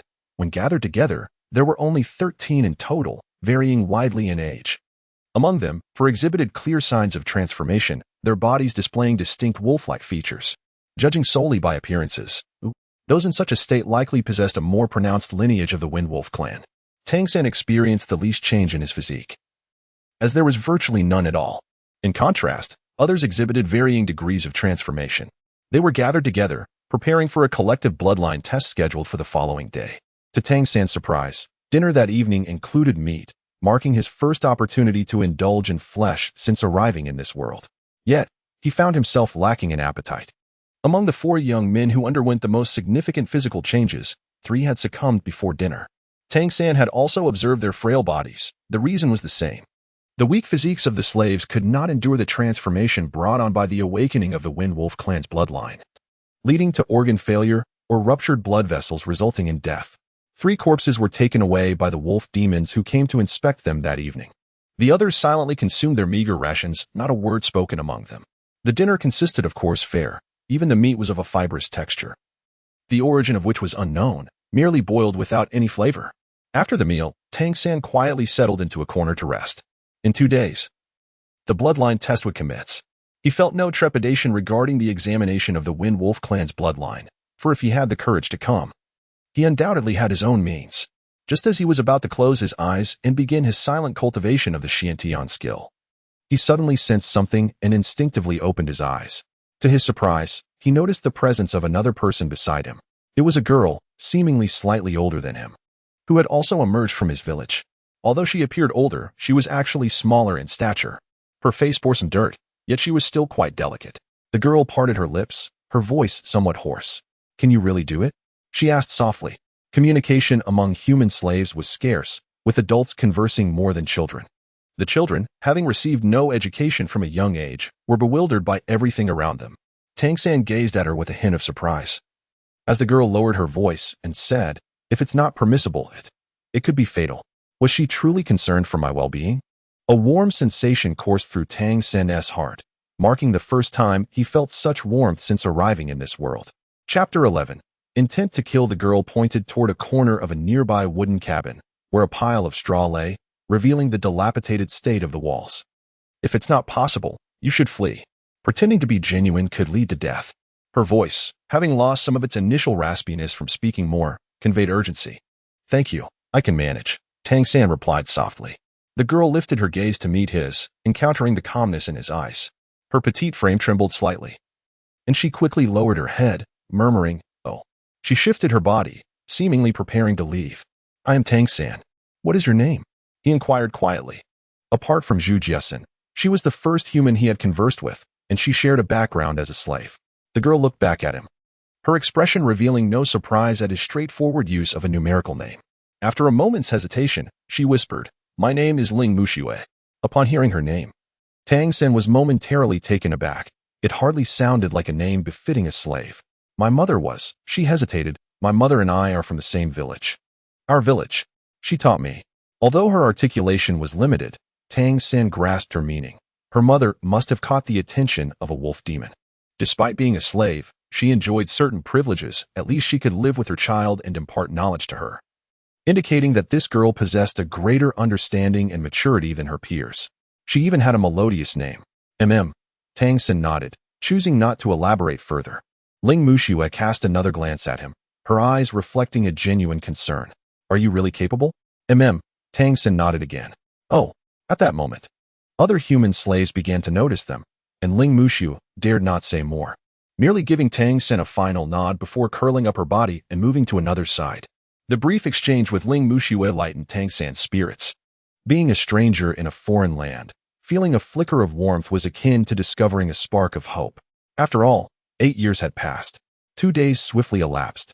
The 10 survivors enjoyed the finest meals they had encountered in this world during this period, and their spirits visibly improved compared to when they first arrived. The older youths among them radiated a sense of yearning, fully aware that this was their opportunity. Among the 10, Ling Muxue was the sole girl. Yet none paid her any heed. Everyone was focused on the awakening of their bloodlines. Success in this endeavor would signify liberation from slavery, allowing them to become vassals of the Wind Wolf clan, a monumental leap for any slave. In this world, slaves were treated with such contempt that their status was akin to that of mere sustenance, scarcely better than livestock, indeed, often worse. Finally, the door of the wooden cabin swung open, eliciting anticipation from most. Several robust wolf demons entered, barking commands for Tang San and the others to follow. As they stepped outside, the sunlight was somewhat blinding, yet it enveloped them in a comforting warmth. Ling Muxue walked closely beside Tang San, who once again felt her worried gaze upon him. "Do not worry," he murmured reassuringly. Ling Muxue paused, looking up at him in surprise. Tang San nodded at her. The wooden cabin where they had been residing for the past 2 days was situated in the town. However, today, they ventured into the heart of Windwolf Town, a place Tang San had never visited before. Before them lay a small square, approximately 1,000 square meters in area. At this moment, a considerable number of Wind Wolf clan members had gathered around. In the center of the square stood an altar. What caused Tang San's pupils to constrict was the altar's base, which appeared to be constructed from a mixture of mortar and stones, within which he could faintly discern numerous skulls intermingled. Human skulls. Tang San's subordinate instinctively clenched his fists. Even in death, they would face it with such resolve. An inner flame seemed to ignite within him. Once a god king, his mental fortitude was unparalleled. Yet, at this very moment, a fierce desire to annihilate the fairy clans consumed his thoughts. His gaze grew increasingly frigid, a subtle aura of murderous intent lingering in his heart. Ling Muxue, standing beside him, seemed to sense something amiss, shivering slightly as she instinctively took a couple of steps back, creating distance between them. Her reaction startled Tang San. Yet amidst this surprise, he felt as if he were reclaiming fragments of his past life. He vividly recalled traversing a path in his previous existence, a road through hell. As his emotions settled, he gently closed his eyes, concealing that fleeting inspiration deep within. The demon clans. Excellent. The 10 individuals, including Tang San, were escorted to one side of the plaza in Windwolf Town. Beneath a grand tree sat an elderly wolf demon. This ancient female wolf demon possessed striking emerald green eyes and held a cane in her right hand, seated majestically upon a large chair. Beside her stood a human, appearing to be in his 40s, with a gaunt visage yet adorned in opulent attire. A faint green light flickered within his eyes, and he bore a slightly hunched posture, exuding an air of deep reverence. The wolf demon who had brought Tang San and his companions approached the elder wolf demon and respectfully bowed, addressing her as the esteemed high priestess. "We have brought the slaves who awakened their bloodlines this year." The elder wolf demon, referred to as the high priestess, acknowledged with a subtle response and gestured towards the human male. The man first bowed in respect to her before gradually advancing to stand before the group of 10. Tang San silently sensed the aura of the high priest, which was formidable indeed. With his current strength, he could not discern the opponent's cultivation level. Of course, this was under the condition that he refrained from using his meager spiritual sense. However, he dared not employ his spiritual awareness lightly, as it was exceedingly limited. and given his present circumstances, it could not be restored unless he faced a life-or-death situation. Hence, he would not easily tap into it. Only when he had grown stronger could his spiritual sense truly manifest its potential. As the human male was about to speak, the wolf demon beside him suddenly parted. Respectfully bowing, a towering wolf demon, standing over 3 meters tall, strode towards them with great strides. This wolf demon appeared incredibly robust, its muscles imbued with explosive power. Its eyes, deep green and vibrant, though not as profound as that of the high priest, seemed to harbor intense waves of energy. He approached the high priest, slightly bowing, and placed his right hand upon his chest, addressing the high priest. A smile graced the aged face of the high priest as he welcomed the arrival of the Lord. "Have you prepared for the ancestral rites?" she inquired, remaining seated, which indicated that in Wind Wolf Town, the high priest held the highest status. The Wind Wolf Lord replied, "Everything is ready. The offerings are all prepared. I would trouble the high priest to preside over the ceremony." "Very well. Once these slaves undergo the bloodline examination, we shall commence immediately," the high priest stated nonchalantly. "Let us begin." The Wind Wolf Lord directed towards the middle-aged human who had previously approached Tang San and the others. "Yes, my lord," the man replied respectfully before turning back to face the 10 individuals, declaring, "Listen carefully, I will conduct a bloodline examination on you shortly. During the examination, you are free to express any reactions.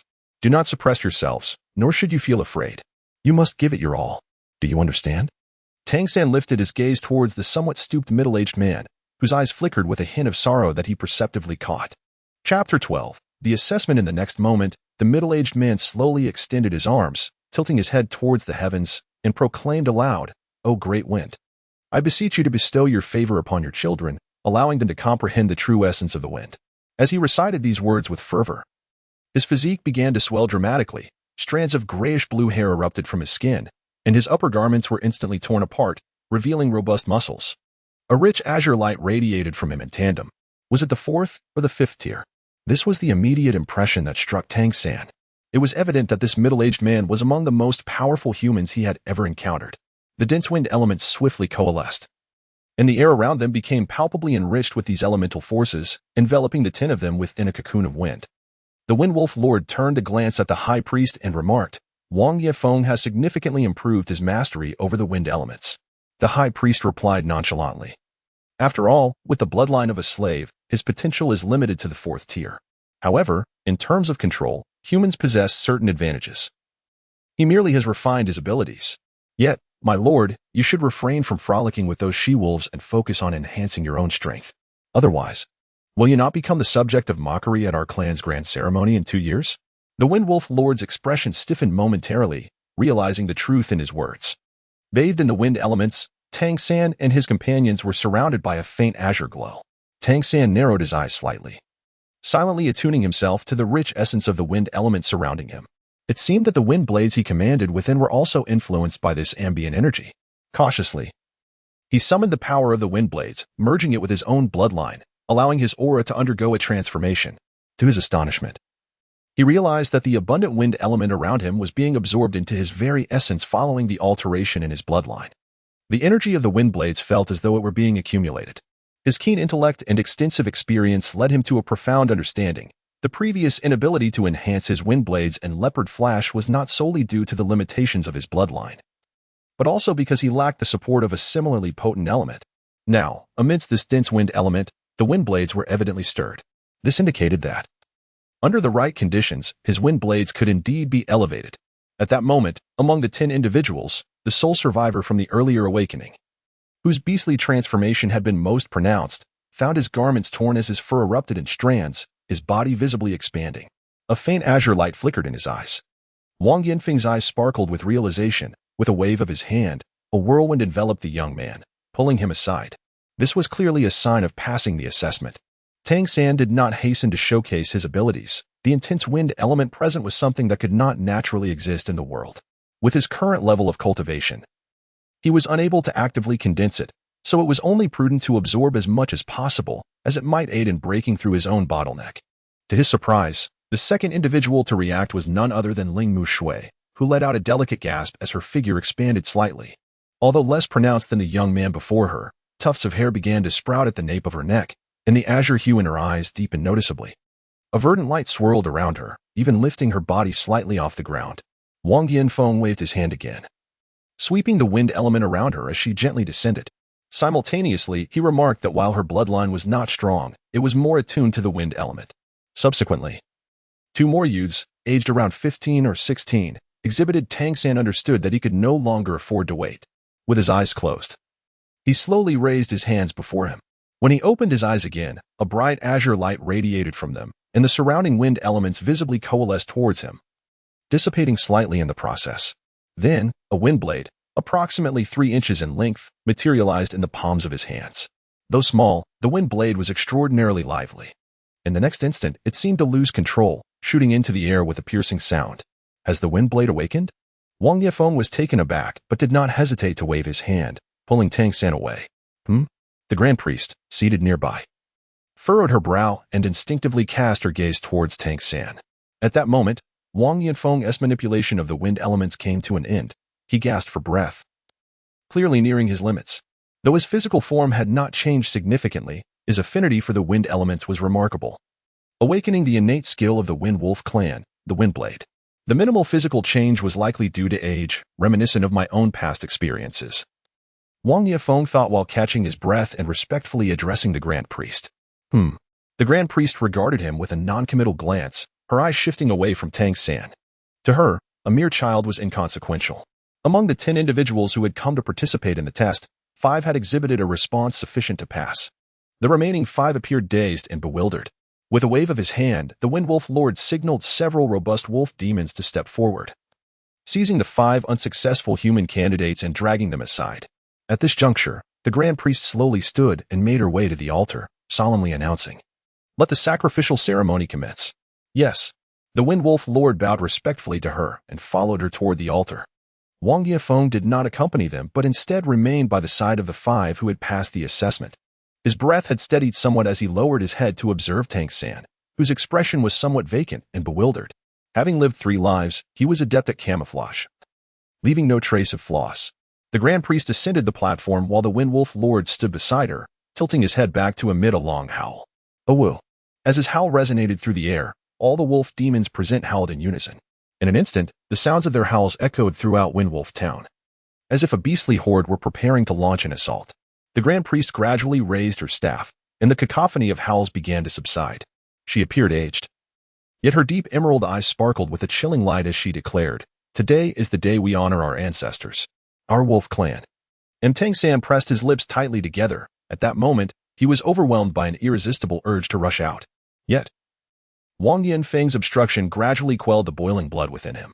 The Windwolf Lord was likely a formidable being of at least 5th rank, and the High Priest was probably of 6th rank.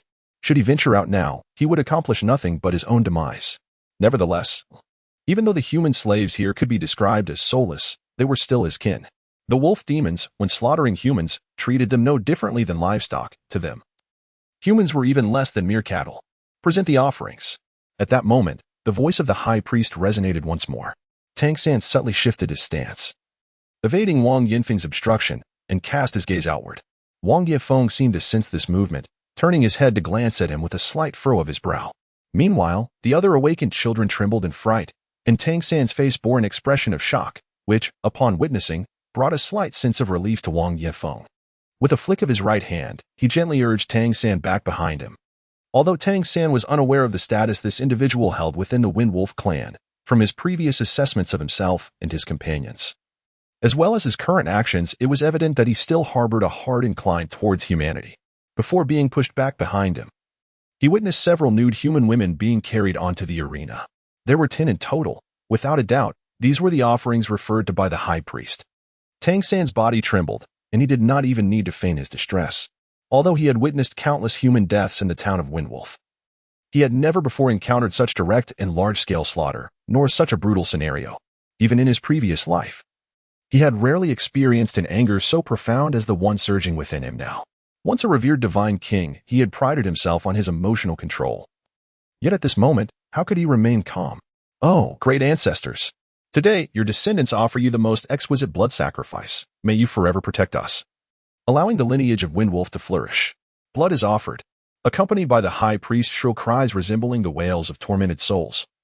10 human women were swiftly dispatched upon the altar, their throats severed, their lifeblood staining the sacred platform. The piercing howls of wolves echoed once more throughout Windwolf Town. For them, this sacrificial ceremony was a moment of frenzied exhilaration. 10 more lives extinguished. Tang San agonizingly closed his eyes. At this moment, there was no semblance of hesitation within him. He was determined to transform this world, to alter everything within it. He yearned for humanity to rise above being mere livestock, to awaken and overthrow the dominion of the monster and spirit races. In any realm, it is the law of the jungle. Only by empowering humanity in a true sense can everything be changed. The sacrificial ceremony continued, lasting a full half-hour before it began to draw to a close. Tang San kept his head bowed throughout, his body trembling slightly, and he no longer dared to look in the direction of the altar. He stood silently behind Wang Yanfeng. At this moment, his heart was resolutely steadfast.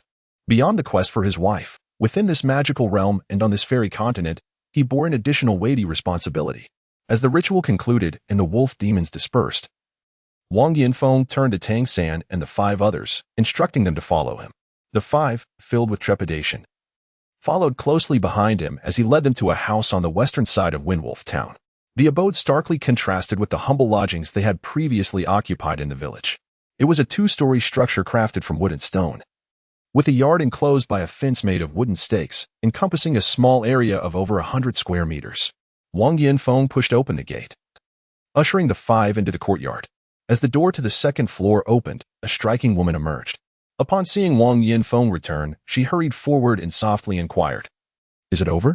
With a sigh, Wang Yanfeng replied, "It is finished." The woman lowered her gaze, her eyes slightly reddened. "Is it just these 5 children?" she asked. "Yes. 5 others did not pass," he confirmed. Understanding the implications of failure, she bowed her head. Wang Yanfeng embraced her gently, offering a comforting hug. "Come inside," the woman said in a hushed voice, her tone noticeably raspy. Under their guidance, Tang San and the others entered the house, which radiated warmth. A fireplace adorned the wall, emitting a cozy heat. The furnishings were simple yet adequate, with rooms flanking either side and a staircase leading to the upper level. As they acclimated to the warmth, the 4 companions of Tang San, though still somewhat disoriented, felt a measure of relief compared to their earlier terror. The woman moved aside to pour several cups of hot water, distributing them among the group. Holding the cup, Tang San experienced a profound sense of renewal. Ling Mushui, unable to contain herself, quietly wept. Wang Yanfeng sighed deeply, stating, "You are fortunate yet unfortunate. Chosen, you have been granted a new life. Children, from this day forth, I shall be your teacher. You must learn from me. By acquiring the strength to protect yourselves, you will truly survive. In 3 years, there will be another assessment, wherein you must overcome your peers, the wolf demons, to earn the right of vassalage. Otherwise, you have witnessed the fate of those who fail today." He paused momentarily. "I do not know if you understand my words, but I will strive to teach you. From this day forward, you will reside here until you pass the assessment and obtain your own home." He turned to the woman beside him, saying, "This is your mistress, Qiu Jing. We have all endured what you experienced today. Our survival stems from having earned the right of vassalage. In the coming 3 years, you must endeavor to obtain this qualification to cease being slaves. Now, go rest. Your mistress will show you to your rooms. The boys will share a room, and this girl will have her own. Tomorrow, I will commence your lessons. Take these tokens and wear them. When you wish to venture outside, ensure you carry them. With these, you will not be regarded as slaves." As he spoke, Wang Yanfeng distributed wooden tokens to each of them, intricately carved and embedded with a piece resembling a wolf's tooth, though not a fang. Their accommodations were all on the first floor, with Tang San assigned to share with a boy just over 10 years old. Qiu Jing guided them to their room, where they found a shared bathroom on the first floor. She instructed each of them to wash up. After cleansing themselves, they received sets of clothing made from coarse linen. Though rough, the fabric was thick and provided decent warmth. Once clean, they gathered to dine on a simple meal of root-like tubers, boiled with a pinch of salt, accompanied by some cooked meat. For slaves, this was indeed a feast. Sipping the unremarkable yet fragrant meat broth, their spirits gradually lifted. However, Tang San noticed that Ling Mushui's eyes remained red and swollen, her gaze vacant, and she consumed very little. Wang Yanfeng inquired about their names. And among the 5, only Tang San and Ling Mushui had names. The others were referred to by simple titles. The first to awaken and transform into a windwolf was called Dechang, while Tang San's roommate was nicknamed Xiaomu Tu. Dechang's roommate was known as Mao Tu. Wang Yanfeng assigned them simple names akin to Tang San's: Wang De, Wang Er, and Wang San. informing them that they could change their names upon truly becoming vassals. After dinner, Wang Yanfeng sent them back to their rooms to rest, promising to begin their education the following day. Back in their room, the day's fright and the warmth of their new surroundings quickly lulled Wang Er to sleep. Noticing him asleep, Tang San quietly slipped out of bed. Outside, darkness had fallen. He tiptoed through the hall to the door of the room on the opposite side, where Ling Mushui resided, separated from the boys' quarters by the hall. The door opened, revealing Ling Mushui's tear-streaked face. Upon seeing Tang San, her reddened eyes welled with tears once more. Tang San swiftly entered and gently closed the door behind him. "What troubles you?" he inquired softly. He was genuinely concerned for the girl who, after his arrival in this world, had brought him a sense of warmth for the very first time. In a realm that felt akin to an apocalyptic nightmare for humankind, such warmth was indeed a rare treasure. Upon hearing his question, Ling Mushui immediately burst into tears, exclaiming, "Mama, Mama." Tang San was momentarily taken aback as he supported her faltering form. In that instant, an ominous premonition enveloped him, as if a tightening grip was constricting his throat, rendering him breathless. What has happened to your mother?" Tang San inquired with a sense of urgency. However, Ling Mushui was already so overcome with grief that she could scarcely utter a word. Tang San furrowed his brow, guiding her to sit beside the bed. With his right hand resting gently on her back, he began to gradually channel his Xiantian energy into her being, soothing her emotions. As his energy flowed into Ling Mushui's body, he immediately perceived a faint azure energy within her, which seemed to resonate with the Xiantian power. As if yearning to connect with it, Tang San hurriedly retracted his powers, for he did not wish to extract all the Wind Wolf bloodline energy from Ling Mushui's body at once. What if she could not recover? That would truly be a disservice to her. However, with the infusion of the Xiantian skill, Ling Mushui felt a warmth enveloping her, and her emotions began to stabilize somewhat.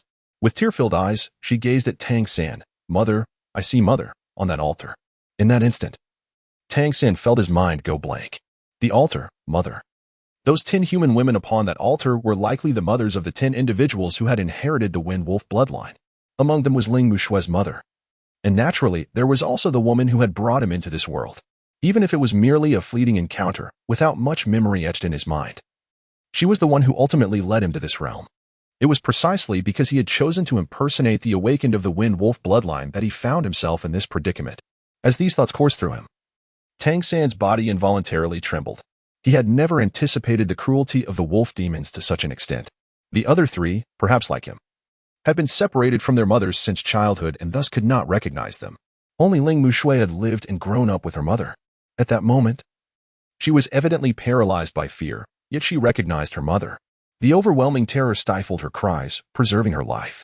But witnessing her mother's demise, once her emotions calmed, how could she contain her sorrow? This world is indeed merciless. Just then, the door swung open, and Wang Yanfeng and Qiujing entered. Qiujing's eyes were also red-rimmed. Tang San suddenly rose to his feet, and in that instant, the blood within him seemed to boil over. As he struggled to rein in his emotions, even the mere thought of unleashing his scant awareness tempted him to obliterate everything around him. But just then, Qiujing swiftly stepped forward, enveloping Ling Mushui in her embrace, soothing her with gentle words. Wang Yanfeng painfully shut his eyes. Each one of us, every surviving vassal, has faced such a scene. This is the custom of the demon clan. To them, human women born of their bloodline are but a desecration to their ancestors, destined to be sacrificed. Do you see the human skulls beneath that altar? They are the victims of such slaughter. Upon seeing the 2 of you, I sensed your difference. You both possess awakened intellect. Particularly you. Although you appear like everyone else, at the moment those children, who came to be tested alongside you, were murdered. Your body tensed not from fear, but from an exhilarating surge of potential. I can feel it because I stand beside you. If I am not mistaken, your transformation into a wind wolf has long since awakened. I do not know from whom you acquired this knowledge and attained awareness, but I must convey to you that in this world, survival is the only path to opportunity. Impulsiveness will only invite death, not just for you, but for all of us and everything here.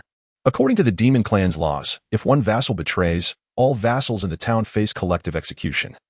Even if you are but a child, the safest course of action would be for me to seize you now, to hand you over, allowing them to interrogate you on how you attained your awareness. Both of you must understand this. The fury in Tang San's eyes gradually transformed into a frigid calm as he regarded Wang Yanfeng. His gaze, imbued with an unsettling tranquility amidst the cold, inquired, "Do you intend to surrender us?" Wang Yanfeng felt a sudden tremor within his heart, unnerved by Tang San's penetrating stare. which, despite the boy's tender years, conveyed an impression of formidable strength. He could not help but let out a bitter laugh, saying, "If I were to hand you over, would I still stand before you at that moment? Child, refrain from taking any action or venturing forth. You shall never again behold your mother's remains. They have long since been disposed of by them. If you truly possess resolve, then live well and strive to grow stronger." The icy demeanor in Tang San's eyes gradually dissipated, and his tightly clenched fists slowly unfurled. If he were to summon even a fraction of his divine consciousness, he possessed an 80% certainty of annihilating everything in this place.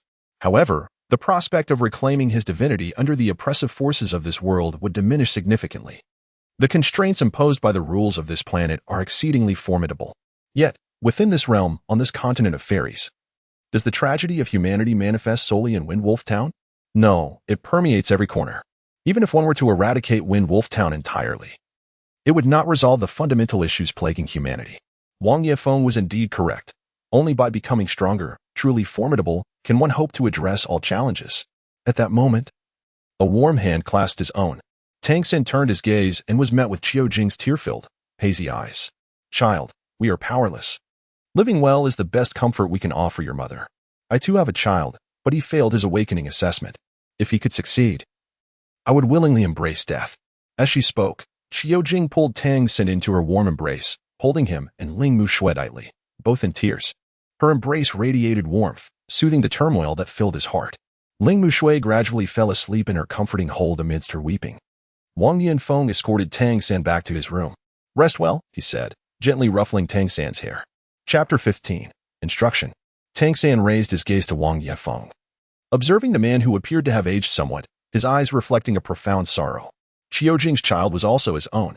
Their offspring had once faltered during the awakening assessment, much like the 5 children of today. It was for this reason that he fought so fiercely and strived with all his might, hoping for the survival of more children. "Teacher, thank you." Tang San bowed deeply to Wang Yefeng, despite having once been a deity in his past life. And although Wang Yefeng held a humble position even in the town of Fenglang, the efforts he made to preserve the flickering flame of humanity had earned Tang San's respect. Even after just a single day of acquaintance, possessing spiritual awareness, Tang San could perceive the sorrow and genuine emotions residing within Wang Yefeng and Qiu Jing. In this world, he had finally found a sense of belonging. A sleepless night ensued. Tang San refrained from practicing, as images of the altar incessantly surfaced in his mind. He chose not to venture outside that night. The seeds of hatred were deeply sown in his heart. Yet the warmth bestowed upon him by Wang Yefeng and his wife was something he cherished dearly. At this moment, he knew he could not act impulsively. He would wait until he had absolute certainty and had devised an escape route for those within this home before he could consider taking action. As dawn broke, Qiu Jing had already prepared breakfast. After a night of rest, Wang De, Wang Er, and Wang San appeared significantly revitalized. Enjoying a relatively sumptuous breakfast, they feasted heartily, their faces alight with satisfaction. Tang San appeared somewhat dispirited, while Ling Mu Shui's eyes were puffy, her gaze somewhat vacant.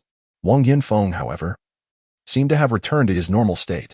After their meal, he instructed the 5 individuals to stand before him. "From this day forward, I shall be your instructor. Each morning, I will impart cultural lessons and knowledge pertinent to our continent. The following morning, there will be an assessment of the previous day's material. Those who do not pass will face consequences. In the afternoons, I will guide you in the cultivation of the Wind Wolf transformation, hastening your development.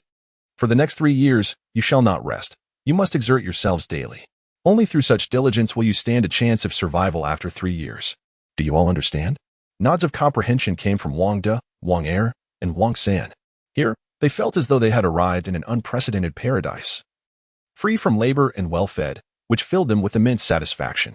Although one could argue that they had not yet fully awakened their intellect, humanity possesses an innate cleverness, and thus they likely grasped that their fates had altered. They understood Wang Yanfeng's mention of the 3-year assessment. Failure would equate to death. Akin to the assessment from the previous day, Wang Yanfeng produced a blackboard and began to inscribe characters upon it, teaching the 5 individuals one by one the script of this world. Among them, Ling Mu Shui had the most familiarity with these characters, possessing a rudimentary understanding. Tang San could articulate the words but struggled with writing, having spent 8 years as a mere servant. On the first day, they learned 10 fundamental characters, simple yet essential. This was followed by a discourse on the fairy continent. In our fairy continent, there exist 2 principal regions, the domain of the monster clan, self-proclaimed as the Holy Clan, and the territory of the Spirit Clan, also referred to as the Spiritual Clan. The region governed by the Holy Clan is known as the Heavenly Empire, while the Spiritual Clan reigns over the Sun Chronicle Empire. Variations in nomenclature exist among the clans, thus, in future discussions, I shall predominantly refer to them as the Holy Clan and the Spiritual Clan for clarity. The origins of the fairy continent are shrouded in mystery. Yet according to the historical records of both clans, it is said that this world once birthed the ancestor monsters and ancestor spirits. They gave rise to the Monster Clan and the Spirit Clan, or the Holy Clan and the Spiritual Clan. Both clans possessed innate formidable abilities, gradually growing stronger through the absorption of the world's spiritual essence. Over time, great monsters and great spirits emerged, and these powerful clans, with their unparalleled might, dominated the vast expanse of the fairy continent. There exists a certain interdependence between the Holy Clan and the Spiritual Clan. Thus, despite occasional conflicts, an overall balance is maintained, as their strengths are comparably matched, leading to a division of governance. The Holy Clan primarily controls the northeastern part of the fairy continent, while the Spiritual Clan occupies the relatively warmer southwestern region. Each clan boasts numerous grand cities, governed by their formidable great monsters and great spirits. At the confluence of the two clans' borders lies the sacred Spirit City, often regarded as the heart of the fairy continent. This city is the largest in the realm. Home to the mightiest great monsters and great spirits, its vastness reputed to be beyond imagination. As Tang San and his companions listened intently to Wang Yinfeng's narration, even the sorrowful Ling Muxue found herself somewhat entranced. Her mother, after all, was merely a slave, and her knowledge was limited. The tales Wang Yinfeng recounted unfolded before them like a captivating narrative, revealing for the first time the vastness of the world beyond their reach. The demon boasted 8 principal cities, while the spirit possessed 7. Together with the Holy Spirit City, the two races encompassed a total of 16 grand cities. Only the mightiest of great demons and great spirits held the right to govern these metropolises. Weaker factions formed villages and towns centered around these cities, organized by clan. Towns varied in size, with Windwolf Town being among the smallest, as the Windwolf clan itself was not particularly strong, and their lineage was considered marginal within that clan. What of humanity? Are we present everywhere? Tang San inquired. Wang Yifeng regarded him thoughtfully, then slowly nodded, affirming, indeed. Humanity is scattered across the entire fairy continent. In terms of numbers, we outnumber both the demon and spirit combined. Among the slave races, we are the largest. Our kind lacks innate abilities and is physically frail. When compared to the demon and spirit, who possess innate talents from birth, we are undeniably weak. Some of the more formidable demon and spirit are born with strengths of levels 5 or 6, capable of breaking through to level 9 as adults and advancing towards greater power. Although we are weaker, our reproduction rate is relatively swift, and we possess a degree of intelligence to carry out complex commands, along with a measure of creativity. However, he paused, his expression slightly contorted. We are also seen as livestock by certain powerful demon, which leads to our widespread captivity. In their eyes, we are but lowly beings. Curiously, he continued, it is said that when those powerful demon and spirit cultivate to a certain level or are innately powerful, they can take on forms resembling ours. This is merely something I have heard. Despite visiting the grand cities, I have yet to witness it myself. It is rumored that human slaves in the spirit live somewhat better lives, as most spirit do not consume meat and are relatively less ferocious. Moreover, under fortunate circumstances, there can be instances of fusion between our kind and the spirit, resulting in vassal-like humans with higher status than us, some even possessing considerable strength. That is all for today. If I speak too much, you may struggle to retain it. Upon returning, you must write the characters I taught you 10 times. Commit them to memory. Tomorrow, there will be an assessment. Should you fail, there will be consequences. Now, go. The morning's lessons concluded. And while Wang Yinfeng's understanding had its limitations, he was undoubtedly well-versed among humanity. His accounts, particularly those regarding the fairy continent, were immensely beneficial to Tang San, who sought to locate his reborn wife. Understanding this world was imperative. Chapter 16. The cultivation method of the demon god transformation. After dutifully writing the 10 repetitions of characters as Wang Yifeng requested, Tang San processed the information he had absorbed.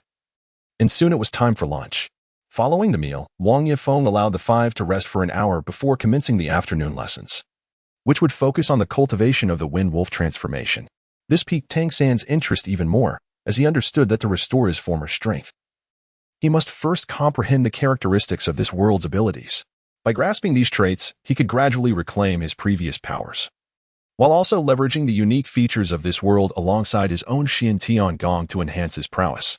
It was only through formidable strength that one could undertake any endeavor. You were chosen because a part of the Wind Wolf bloodline exists within each of you. When this bloodline is awakened, your bodies will undergo transformations towards the Wind Wolf, granting you certain abilities. This is what we refer to as the Wind Wolf transformation. Should a human possess any demon bloodline, upon awakening, they will gain such capabilities, collectively termed the demon god transformation.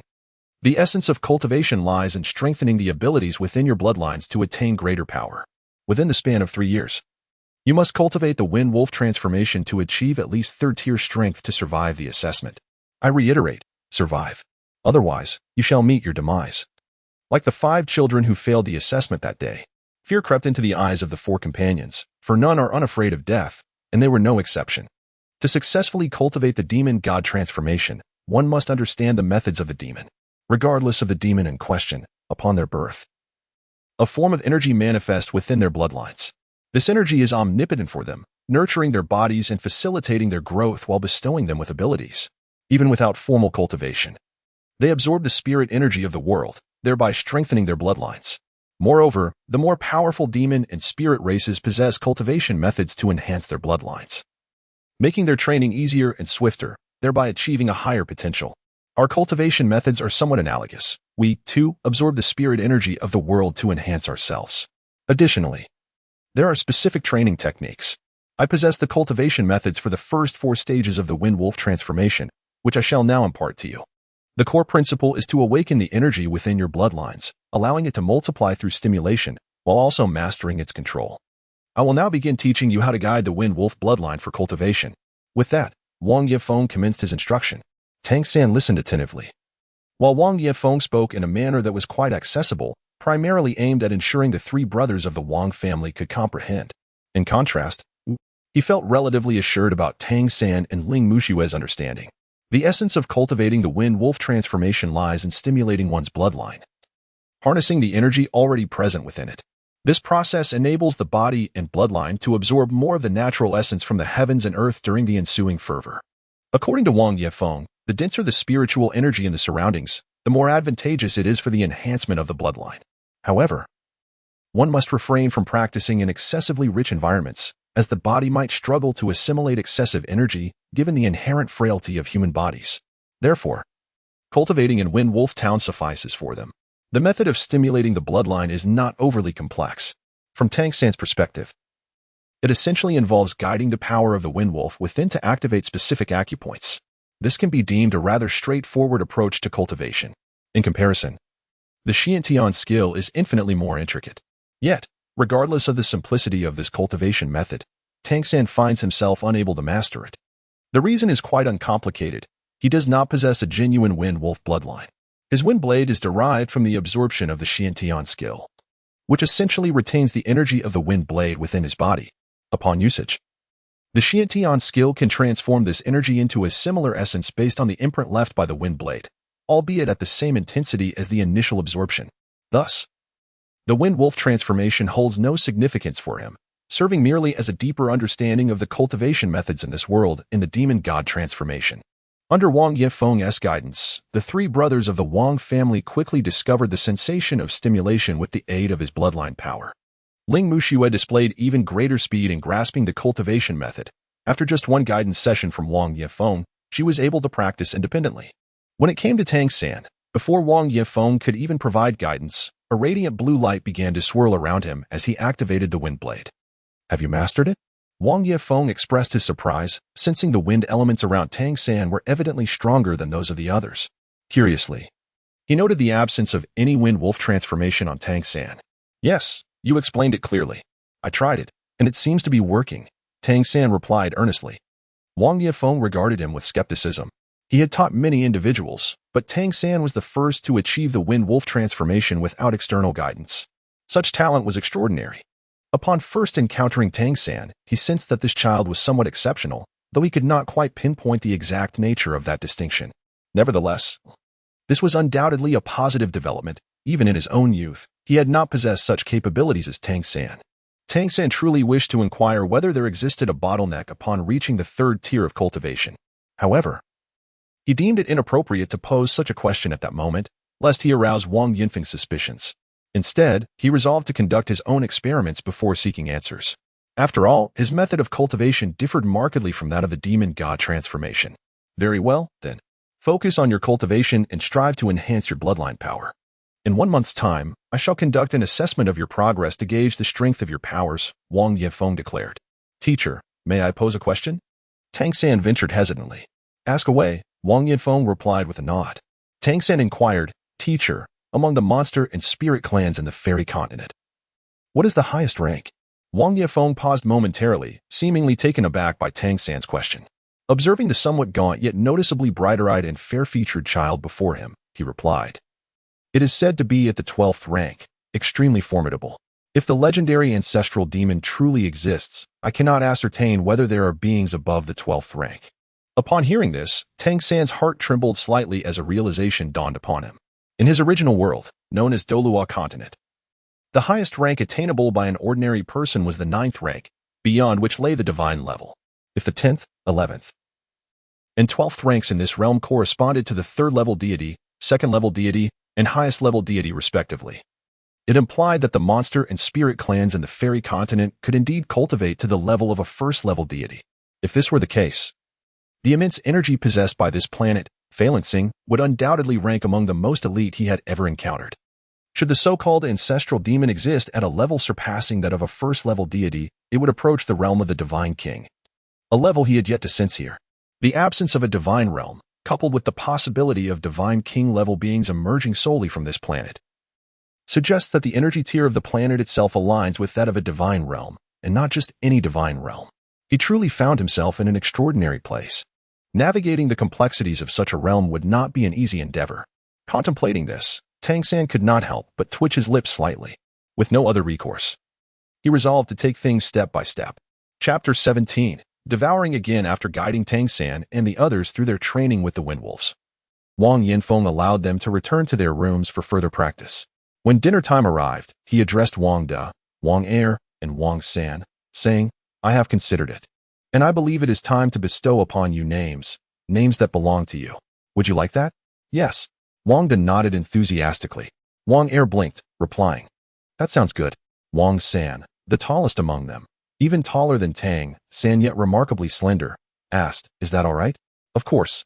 Wang Da shot Wang San a glance. Wang San, seemingly intimidated by Wang Da, merely nodded. Wang Yifeng continued, Then it is settled. I have thought of names for you all. Wang Da, you shall be known as Wang Chao. Wang Er, you will be Wang Zhong, and Wang San, you shall be called Wang Xiaolei. Wang Chao exclaimed with joy. That's wonderful. Thank you, teacher. I finally have my own name. Wang Zhong, though quiet, displayed a certain inner strength, as he was lean yet more reserved than Wang Da and Wang San. Among the three, it was only in Wang Zhong's gaze during the sacrificial event that Tang San had detected a glimmer of hatred rather than mere fear. Wang Xiaolei furrowed his brow, expressing concern. Isn't 3 characters a bit difficult to write? Why do you have so much to say? That is how it is. Thank you, teacher, Wang Chao retorted, adopting a protective elder brother demeanor, as he was indeed the oldest. Let teacher also give you a name, Tang San, Wang Chao kindly suggested. Tang San shook his head and said, No need.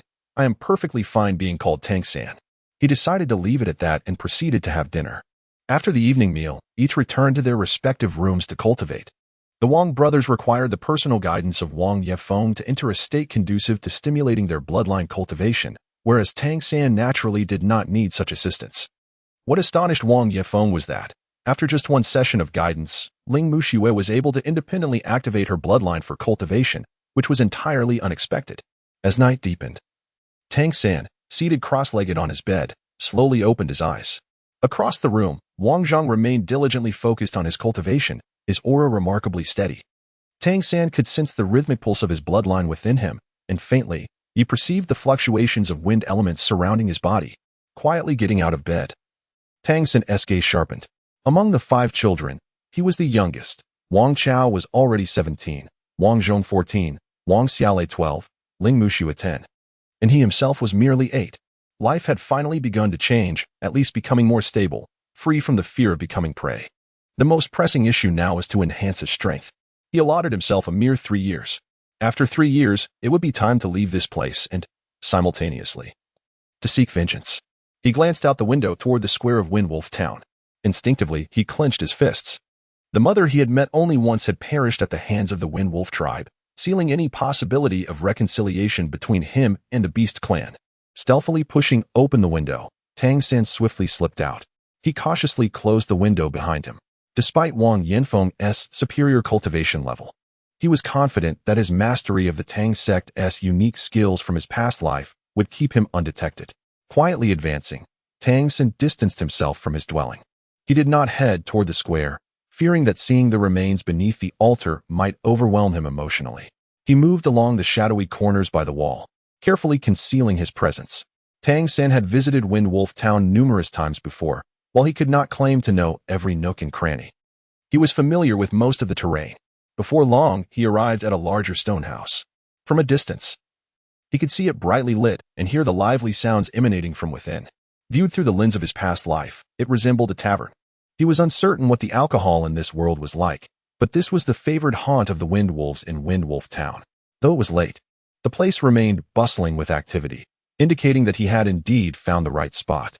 He crouched in a dark corner, silently observing the entrance of the tavern, patiently waiting. Perhaps due to the late hour, he did not have to wait long. A group of tall figures emerged from the tavern, their arms draped around each other's shoulders. Their voices were loud yet indistinct, clearly having indulged in drink. The wolf demons laughed and jested as they walked. Tang San watched them leave toward the town, and at the crossroads, they parted ways to return home. Tang San fixated on a wolf demon of medium stature and swiftly pursued him. He treaded lightly, and the other, having indulged in excessive drink, remained utterly oblivious. Within the Windwolf tribe, one could generally discern the rank of an individual by their physique. Those of smaller build typically belonged to the second tier, while taller specimens were indicative of the third tier. Only those of particularly imposing stature might reach higher ranks. Yet in Windwolf Town, such formidable wolves were exceedingly rare. The sole exception was the Windwolf Lord, who stood over 3 meters tall, a solitary giant among them. Tang San had selected his target, a third-tier Windwolf, a robust specimen commonly found in Windwolf Town. With swift yet silent steps, he closed the distance, positioning himself behind the creature. His right hand executed a subtle pulling motion toward the wolf's unsteady gait. Channeling the gentle energy of the profound heaven technique through the Tang sect's renowned skill, controlling crane and capturing dragon, the Windwolf stumbled, teetering on the brink of collapse. Yet, even in its drunken state, the third-tier Windwolf possessed remarkable agility. Instinctively, it thrust its paws against the ground, attempting to spring back upright. What Tang San seized was a fleeting moment of opportunity. He lunged forward, delicately pressing the tip of his foot against the vulnerable waist of the third-tier Windwolf. For creatures such as dogs and wolves, the waist is their most susceptible area. The Windwolf, though a wolf demon, was no exception. As his foot struck its midsection, the beast's body instantly weakened and toppled sideways. Just as it was about to utter a curse, Tang San's Xianyu hand had already seized its nape, sealing its blood vessels and rendering it unconscious in an instant. This series of actions unfolded with astonishing speed, taking no more than 2 or 3 seconds for the third-tier Windwolf to collapse to the ground. Tang San cast a careful glance around. Noting the lack of any disturbances, he promptly dragged the third-tier Windwolf into the shadows, placing his right hand upon its chest. After years of cultivation, he was well acquainted with the wind element inherent in the bloodline of the Windwolf clan. As he infused his Xiantian skill into the creature, he immediately sensed the presence of the wind element within its lineage. To his surprise, the vitality of this living Windwolf was significantly richer than that of the 2 deceased ones from 2 years prior. Without hesitation, his Xiantian skill began to devour this bloodline power, drawing it into his own essence. The energy he absorbed from the wind blade previously began to merge with this new source. The 2 forces, stemming from the same origin, exhibited an immediate inclination to unite. Although there was some dissipation during this fusion, Tang San distinctly felt an amplification in the fluctuations of his wind blade aura. It was not the wind blade itself that had grown stronger, but rather the imprint belonging to it that had intensified. This indicated that when he utilized the Xiantian skill to transform the wind blade, he would be able to produce a more formidable version. Most thrilling for Tang San was the fact that his Xiantian skill, which had long been stymied at the 3rd tier, began to show signs of loosening with the assimilation of this energy, suggesting an impending breakthrough to the 4th tier. After meticulously observing the features of the Windwolf, he committed them to memory. Choosing not to slay the creature, Tang San swiftly departed, returning to his dwelling. It was not that he lacked the desire to eliminate this wolf demon. However, the death of a drunken man sprawled on the roadside would elicit little concern, whereas the demise of a third-tier wolf demon within the town would undoubtedly incite chaos. The timing was far from opportune. Chapter 18. Experimentation and Judgment. Tang San quietly returned to his dwelling, where Wang Zhong was still immersed in cultivation upon the bed. Tang San could perceive that his companion's wind wolf transformation training had reached a profoundly focused state. Tang San settled onto the bed, swiftly activating his Xiantian skill to circulate the portion of the wind wolf bloodline he had recently absorbed. For him, this day represented a significant experiment, one that would determine whether he could continue to break through his current limitations and discover a method for advancement. If successful, it would greatly benefit his future cultivation. The experiment comprised two facets. One was whether the power derived from consuming the wind wolf bloodline could aid him in overcoming his bottleneck. The other was whether the third-tier wind wolf he had consumed would be able to regain its bloodline power, or if it would be irrevocably lost. Both aspects were crucial, as they pertained directly to his future path in cultivation. Having long mastered the Xiantian skill, he distinctly felt the loosening of his bottleneck after absorbing the wind wolf bloodline. However, upon attempting to circulate the skill again, he sensed that this feeling was dissipating. The previously loosened Xiantian skill appeared to be under some invisible pressure, preventing him from achieving an upward breakthrough. This caused Tang San to furrow his brow. If the outcome diverged from his expectations, it would be a significant setback.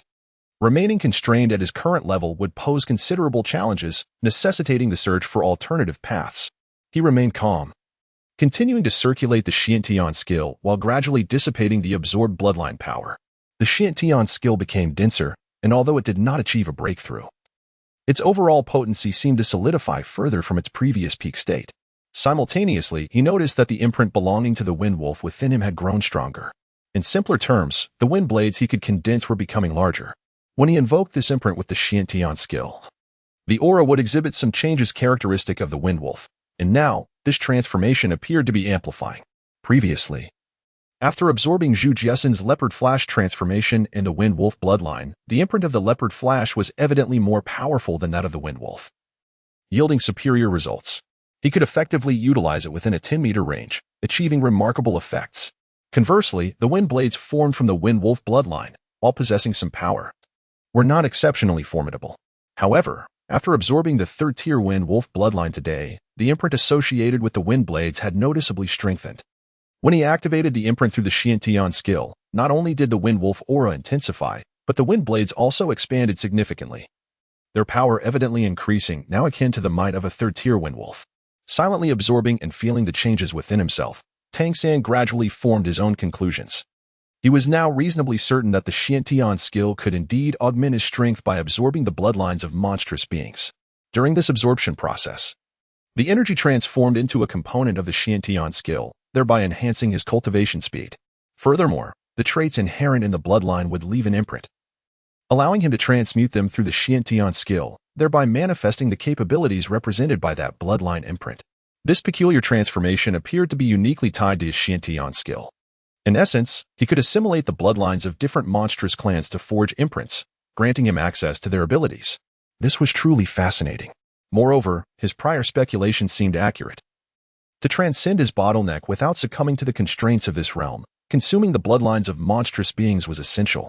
The loosening he had sensed in his bottleneck was indeed correct, and the primary reason for his lack of a successful breakthrough lay in the insufficient intensity of the energy he had absorbed. The third-tier wind wolf's bloodline energy was inferior to the peak of his Xiantian skill's third level. Thus, to continue ascending, he would likely need to consume the bloodline of a fourth-tier wind wolf. By absorbing the bloodline of a stronger tier of monstrous beings, he could momentarily align his aura more closely with that of a formidable creature, allowing the pressure of the realm to ease and facilitate his breakthrough. This should enable him to reach the fourth tier. Furthermore, he suspected that from the third-tier bottleneck onward, future breakthroughs would necessitate this approach to evade the realm's constraints. If that were the case, he would have a clear direction and goal for his cultivation. His next step would involve seeking a fourth-tier wind wolf to attempt the absorption of its bloodline. Fourth-tier wind wolf bloodlines were scarce in Wind Wolf Town. Yet he was aware of one. Wang Yanfeng was indeed a fourth tier. Otherwise, as a subordinate, he would never occupy such a residence among the vassals in Wind Wolf Town. He was likely the strongest.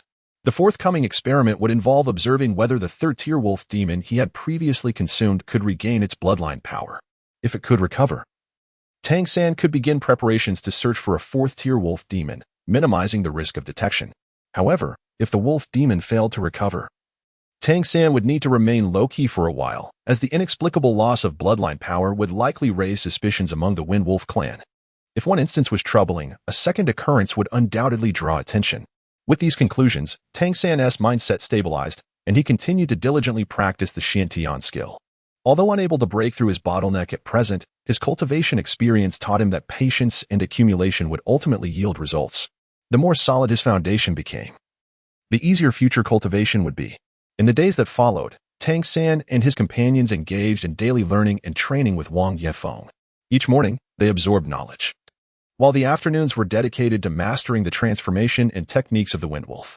Their lives were now fulfilling, a stark contrast to their previous existence as slaves. Although Ling Mushui remained somewhat disheartened, she displayed remarkable seriousness during her training and studies. After several days of learning, their respective talents began to emerge. Among the three Wang brothers, it was Wang Chao with the highest awakening level, who displayed lesser aptitude, while Wang Zhong and Wang Xiaolei exhibited commendable talents, albeit still slightly inferior to Ling Mushui. Following days of guidance in the Wind Wolf transformation, Ling Mushui had also begun to manifest a degree of transformation. Albeit unable to condense wind blades yet, such progress garnered praise even from Wang Yefeng. As for Tang San, his situation was markedly different. When Wang Yefeng observed the visibly enlarged wind blades Tang San could produce, he was astounded. Although the wind blades had strengthened, Tang San did not exhibit any signs of Wind Wolf transformation. Not a single wolf hair sprouted. This piqued Wang Yinfeng's curiosity, yet he found himself at a loss. Nevertheless, he imparted additional techniques for controlling the wind blades to Tang San. During these few days, Tang San completed his experiments. Each night, he stealthily ventured out to locate the wolf demon he had previously consumed. The first night yielded no success, nor did the second. However, on the third night, he spotted the wolf demon from a distance. Compared to its state before being consumed, the wolf demon appeared noticeably weakened. Yet, upon closer inspection, Tang San discerned that its bloodline power seemed to have partially recovered and was progressively regaining strength. Its absence on the first 2 nights likely indicated a period of rest to recuperate its bloodline power.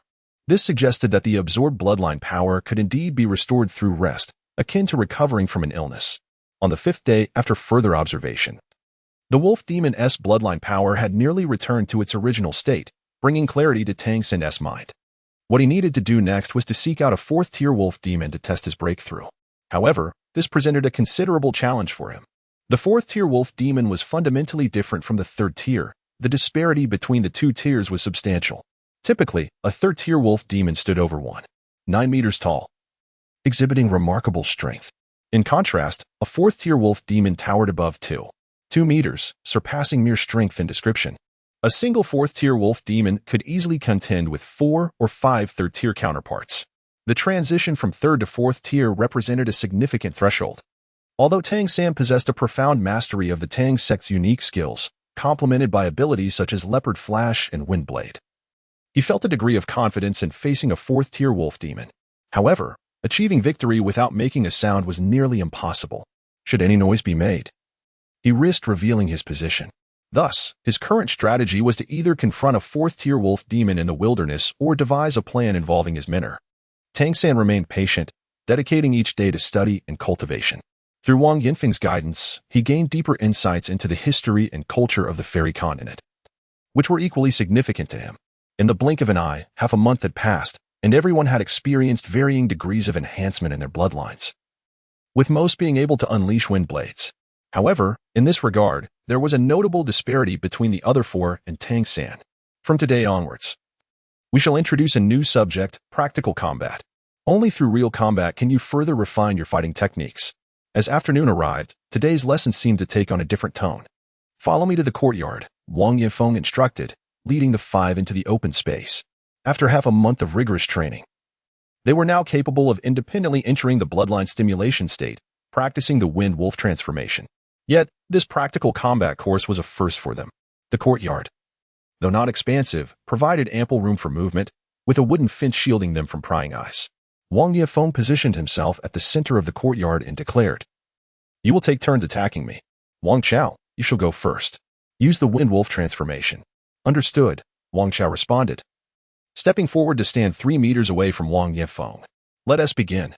Wang Yifeng chose to face them directly due to concerns that they might struggle to control their newfound powers and inadvertently harm one another. Wang Chao took a deep breath, and instantly his vitality surged. A wolf-like howl escaped his lips as his body expanded, straining against his clothing, with tufts of fur emerging, teeth protruding, and a faint azure glow igniting in his eyes. A latent ferocity was awakened within him, compared to his previously frail form, after executing the Wind Wolf transformation. He appeared robust among his peers. Attack me, Wang Yifeng gestured affirmatively. Wang Chao emitted a low growl. The Wind Wolf transformation not only enhanced his physical capabilities but also imbued him with an instinctual ferocity reminiscent of a wolf. He propelled himself forward with great force, lunging toward Wang Yifeng. This charge was devoid of technique, yet both his speed and power were markedly superior to that of an ordinary human. Wang Yifeng, however, did not employ the Wind Wolf transformation himself. He simply sidestepped to evade Wang Chao's assault. Your speed is lacking. Focus on utilizing your wolf claws as weapons, aiming for your opponent's vital points. Wang Chao missed his target and swiftly pivoted to launch another attack, this time aiming his right claw at Wang Yifeng's chest. Yet again, Wang Yifeng sidestepped with ease, avoiding the strike.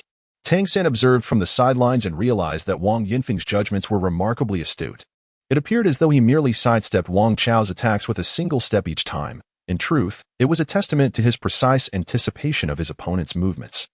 While evading, he simultaneously offered guidance to Wang Chao on methods of attack. Tang San could discern that his teacher possessed a wealth of combat experience. Throughout the encounter, his gaze remained remarkably tranquil, consistently pinpointing the flaws in Wang Chao's attacks. After approximately 5 minutes, Wang Chao found himself crouched on the ground, gasping for breath, as his Wind Wolf transformation came to an end. With his current bloodline strength, he could only sustain the transformation for about 5 minutes. It was essential for everyone to take note of the mistakes and issues he had just displayed. Furthermore, it was imperative to remember that until one's bloodline power reached the second tier, one should refrain from recklessly employing Windblade. This energy exteriorizing skill would significantly deplete one's bloodline strength, unless one was certain of a decisive strike. Using it would only shorten the duration of the Wind Wolf transformation, rendering one more vulnerable. As Wang Yifeng spoke, he beckoned Wang Zhong over, reminding him to be mindful of the errors he had just witnessed. Wang Zhong nodded without uttering a word, stimulating his bloodline power to unleash his own Wind Wolf transformation. His transformation was noticeably less pronounced than Wang Chao's. Yet his gaze was sharper, and his slight frame crouched down before he lunged at Wang Yifeng. Wang Yifeng shifted his feet slightly, as if to evade. Only for Wang Zhong's form to momentarily hesitate, he pivoted on his right foot, altering his trajectory to match the path Wang Yifeng seemed to be dodging. However, Wang Yifeng's movement was merely a feint, and he quickly retracted his footstep, leaving Wang Zhong to miss his target. To the casual observer, it appeared as though Wang Zhong had intentionally feigned the miss. Among the 5, only Tang San recognized that Wang Yifeng's was a deceptive maneuver designed to lure Wang Zhong. Indeed, you conserved your strength and adapted your direction. Yet, be mindful of your opponent's actions. Continue. Wang Yifeng praised Wang Zhong. Wang Zhong twisted his body after the miss and lunged once more at Wang Yifeng. In comparison, he exhibited a marked agility greater than Wang Chao's. And after several failed attempts, he wisely created distance to catch his breath. He managed to sustain his transformation for roughly 5 minutes, despite his Wind Wolf transformation prowess being notably inferior to Wang Chao's.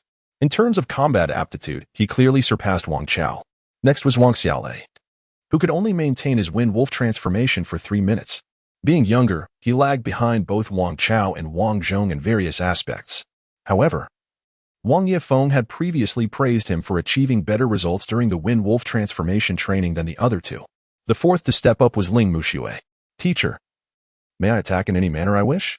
She asked softly, looking at Wang Yifeng. Feel free to unleash your full potential. You cannot harm me. I wish to see what our little Mushui is capable of, Wang Yifeng replied, evidently pleased with his only female disciple. Ling Mushui's dedication to her training was no less than that of her male counterparts, and her early awakening had greatly enhanced her learning and training efficacy. Taking a deep breath, her hair gradually shifted to a bluish-gray hue, wolf fur sprouting from the nape of her neck, her eyes shimmering with a cerulean light. In a flash, she charged towards Wang Yifeng. Her speed was evidently superior to that of the Wang brothers, and although her attack lacked finesse, it exuded a sense of grace. Wang Yifeng quickly recognized that her charge was earnest, her speed was commendable.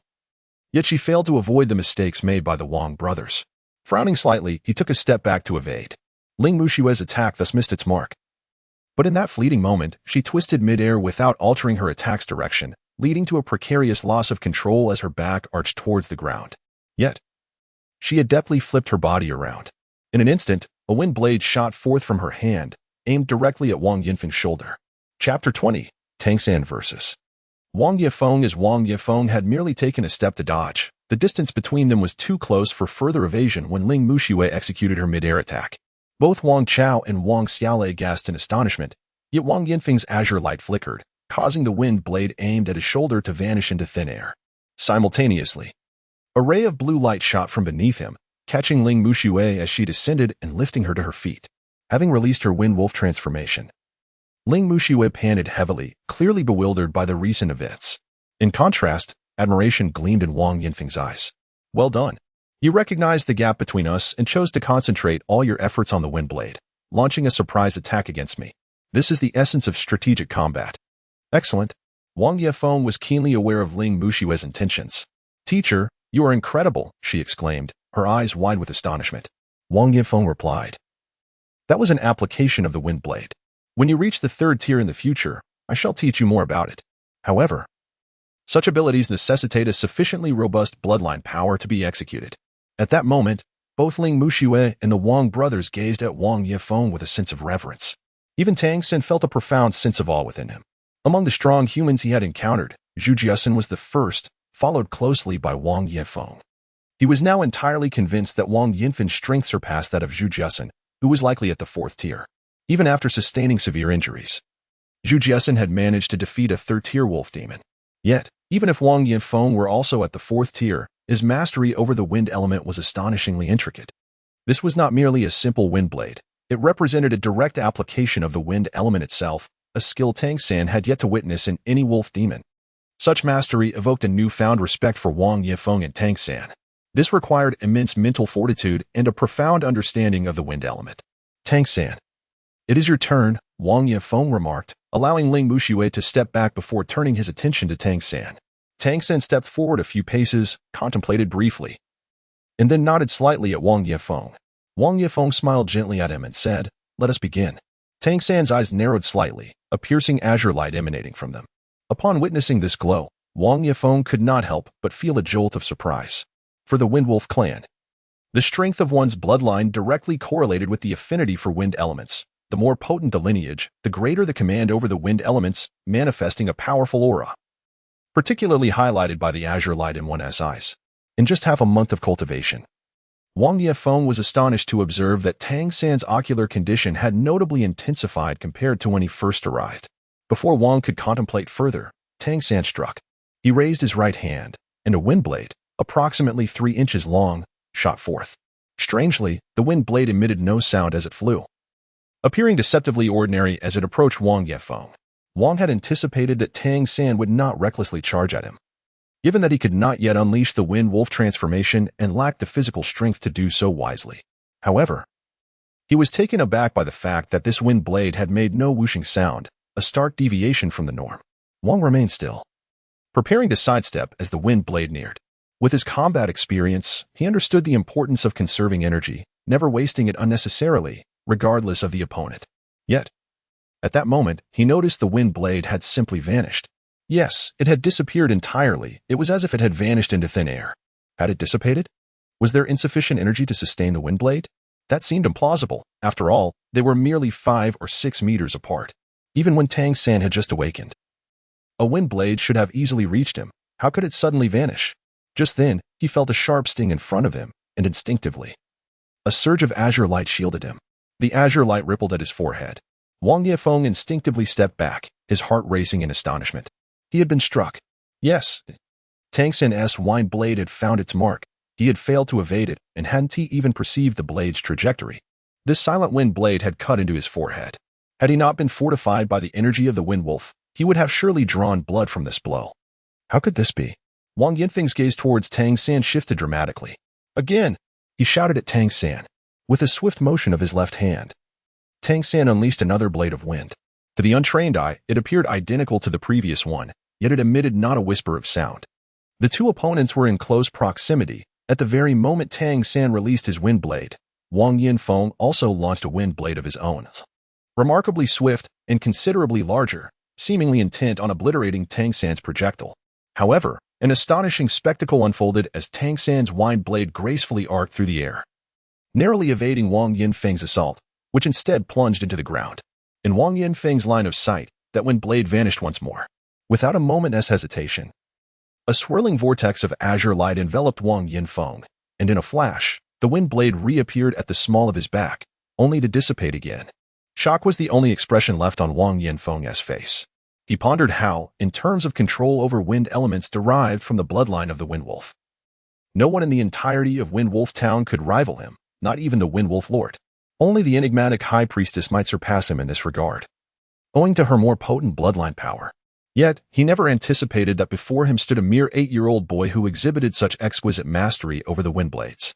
If it had occurred just once, he might have dismissed it as mere coincidence, but twice? Both instances silent and executed with such finesse that the wind blade vanished from his sight.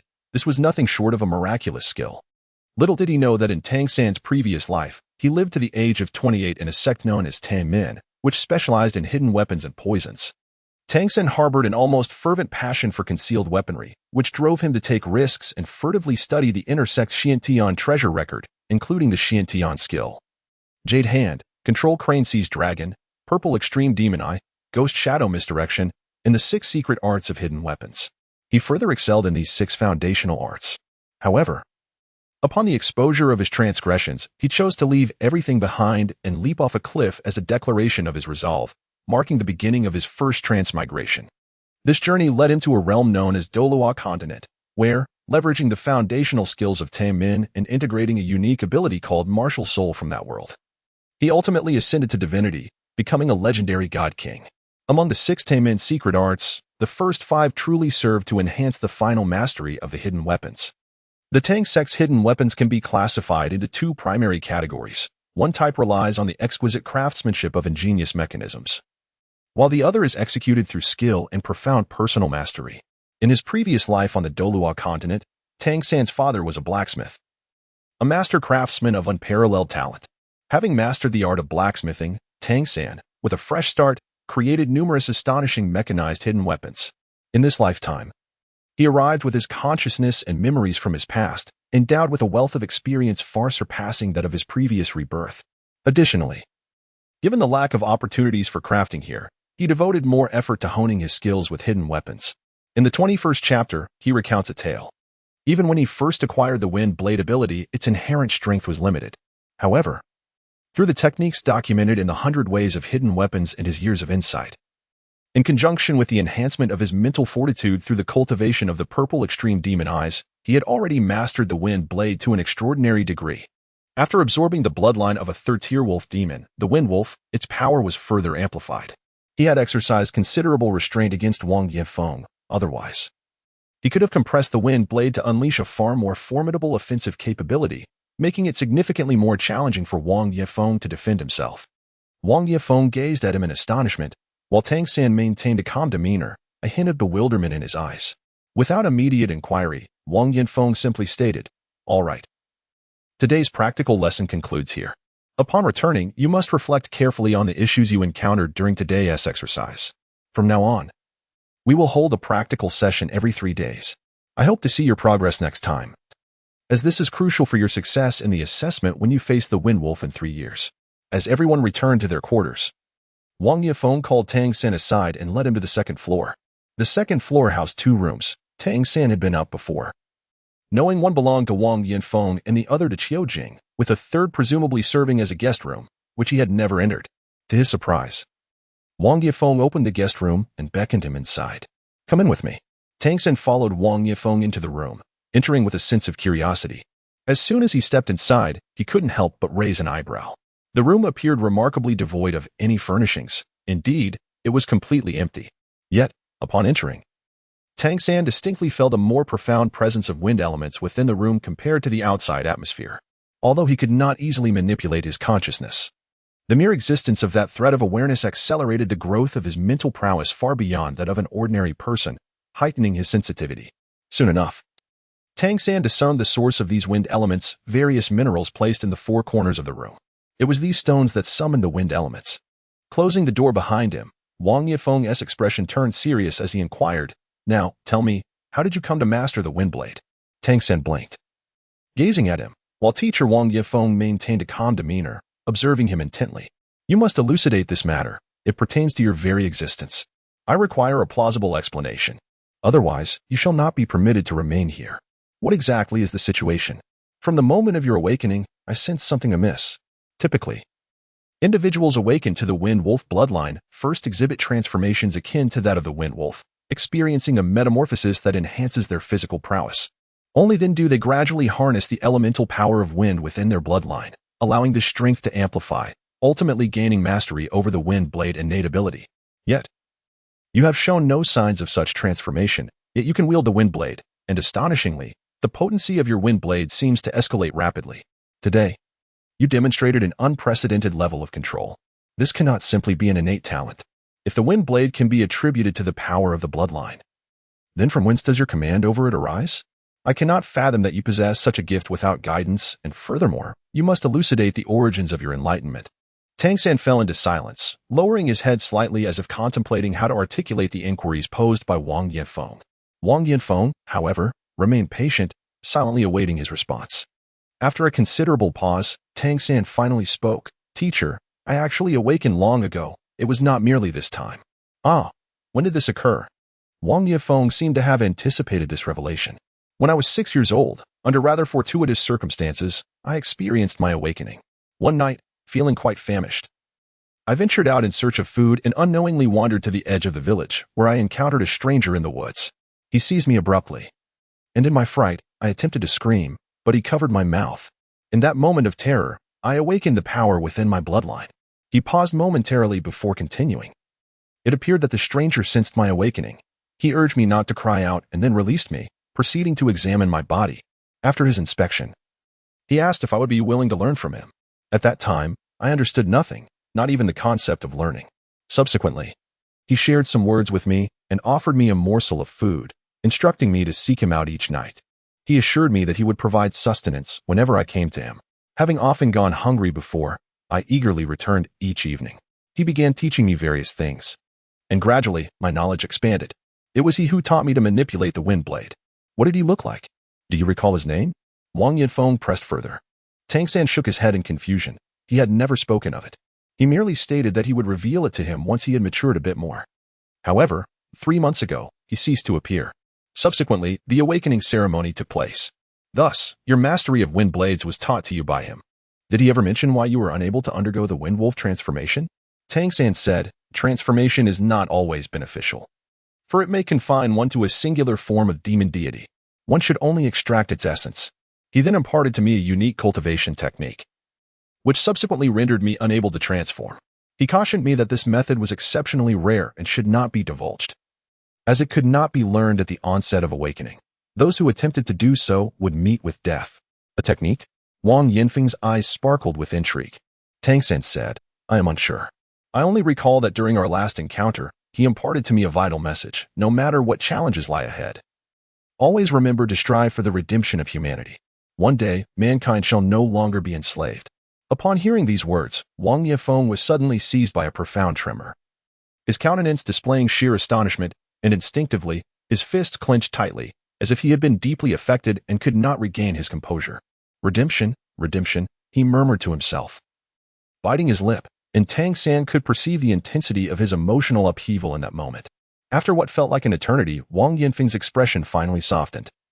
He inhaled deeply to steady his emotions and said in a grave tone, "Tang San, remember this conversation. Do not mention it to anyone, including Mu Shui and the others. It must remain a secret buried within your heart. If anyone inquires about the origin of your wind blade technique, you may tell them it was taught to you by me. Do you understand?" Tang San gazed at him and blinked once more. "Teacher, would you like to learn? I can teach you." The individual replied, "As long as one is human, they can be taught." Wang Yifeng felt a stir within. Today, he was indeed astonished by Tang San's 2 instances of wind blade manipulation.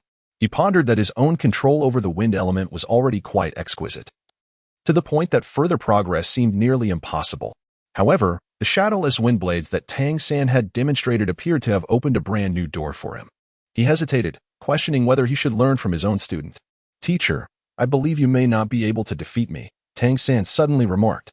Wang Yifeng was taken aback. As he looked at him, he saw Tang San's youthful yet earnest eyes.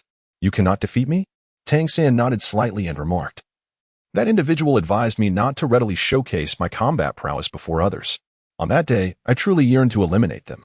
Yet, I sensed that I would likely be incapable of defeating the two strongest adversaries. However, the ordinary wolf demons should not pose a challenge to me." Wang Yifeng responded. "Am I not capable as well?"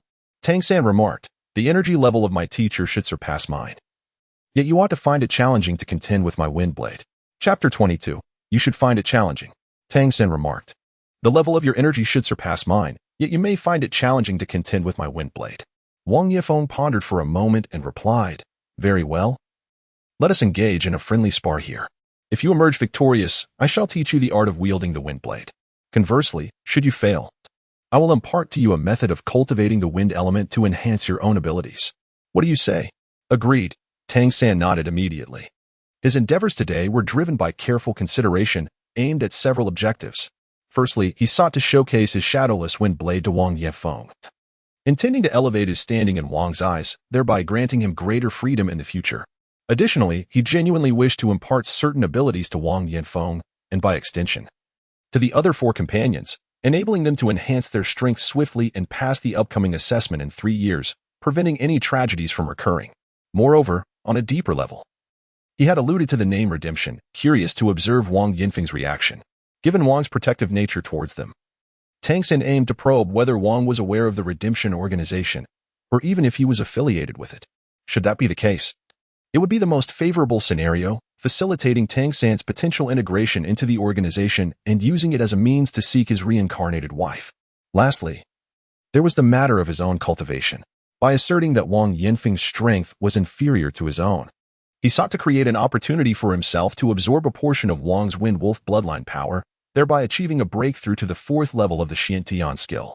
Over the past few days, he had contemplated various strategies and observed the 4th-tier Windwolves in the town. It would be exceedingly difficult to launch a stealthy ambush on a 4th-tier Windwolf without drawing attention, as his very physique would betray him. Absorbing power would not cause any harm at its source. Thus, achieving a breakthrough through Wang Yifeng was the safest course of action. He had also considered the possibility of Wang being a loyal servant to the Windwolf clan, but the likelihood of such a scenario was minimal. Even if Wang Yifeng were hesitant to oppose the clan, his demeanor towards Tang San and the others indicated a fundamentally good character, even in the unlikely event of betrayal. Tang San had already been restraining himself and, if pushed to the brink, could unleash his spiritual awareness, thus leveling the Windwolf town. After weighing the risks over several days, he concluded that the potential gains from a certain degree of exposure far outweighed the dangers involved. Thus, he made his choice. At this moment, Wang Yinfeng had approached a corner, cautiously maneuvering among the emitting wind elements. Suddenly, Tang San felt a gentle energy enveloping the air, clearly the essence of wind.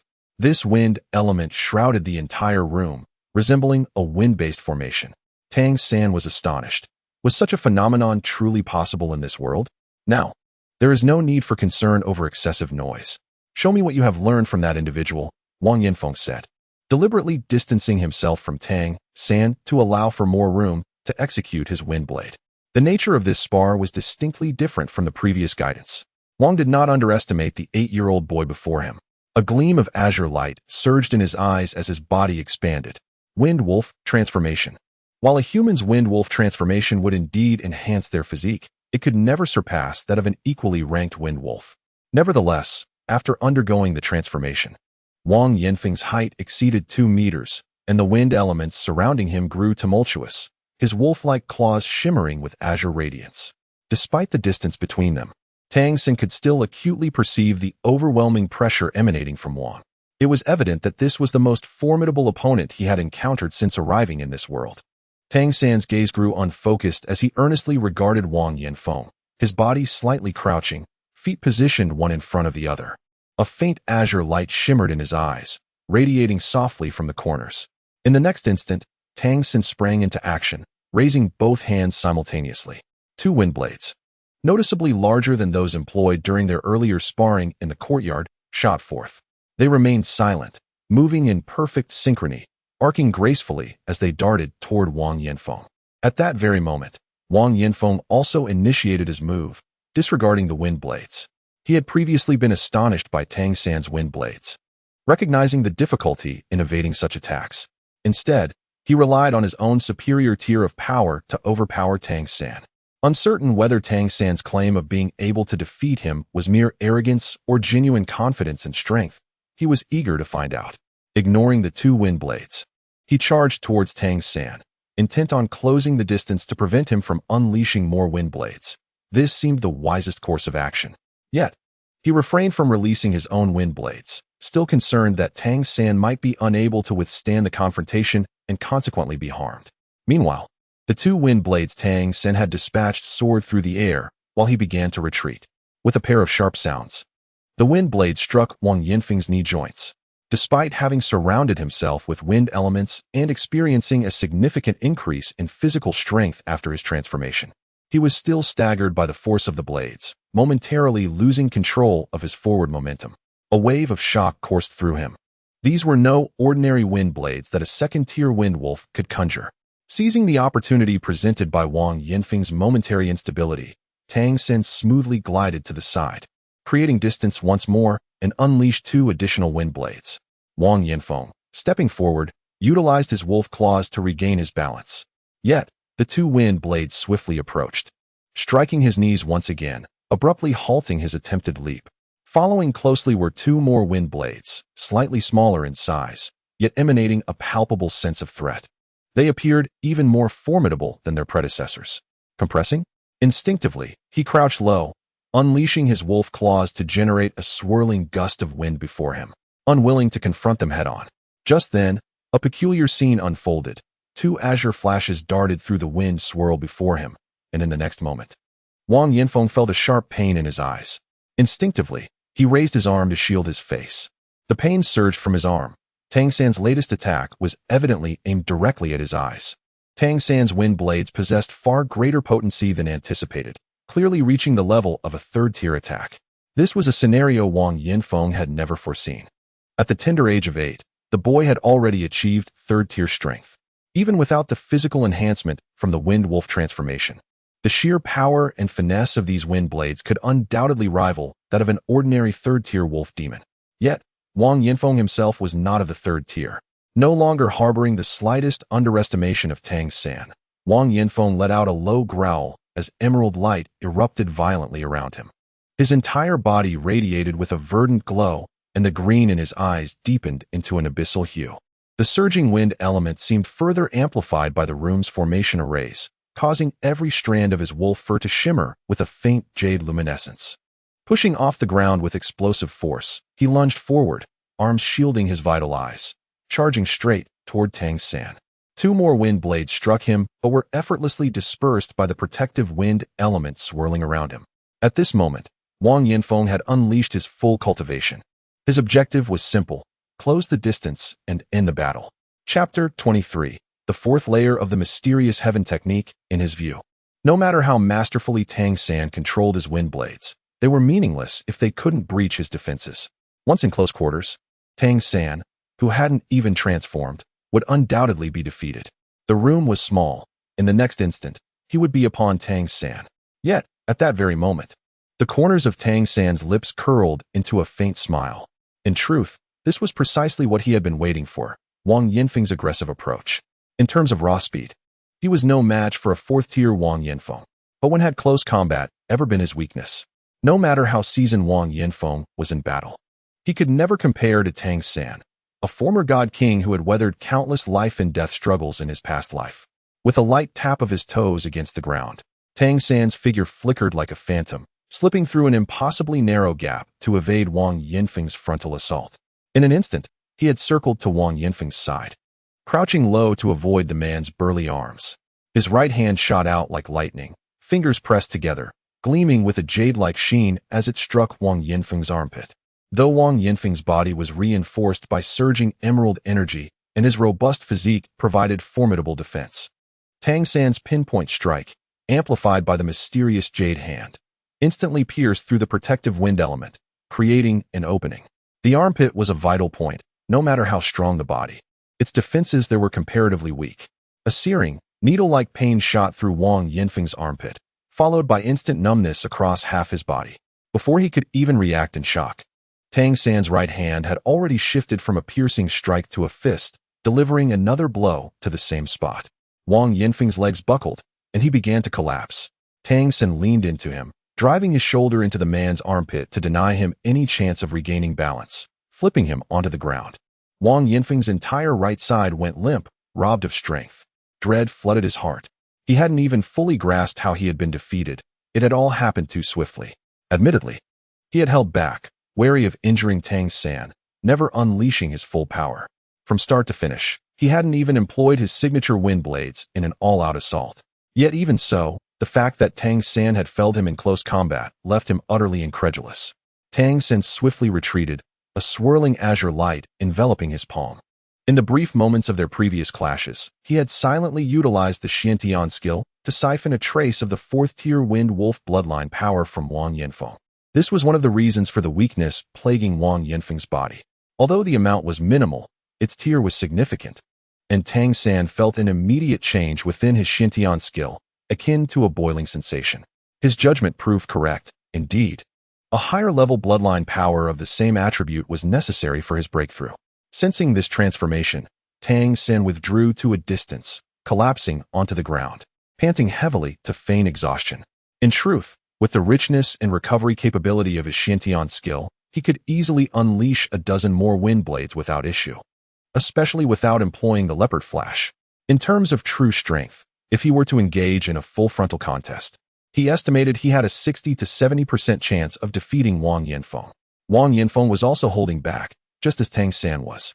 Despite their differences in cultivation levels, Tang San possessed far greater combat experience and techniques. In his previous life, overcoming opponents of higher tiers had been quite effortless for him. However, in this life, he had yet to fully comprehend this world and had not reaped more benefits from it. Otherwise, his ascent would be even swifter. As the feeling of weakness gradually faded, Wang Yinfeng turned over and sat up, his gaze towards Tang San filled with complexity. He had never imagined that one day he would be bested by an 8-year-old child. Defeat was defeat. He would not concoct excuses for himself. "Teacher, I feel rather exhausted. May I return to rest?"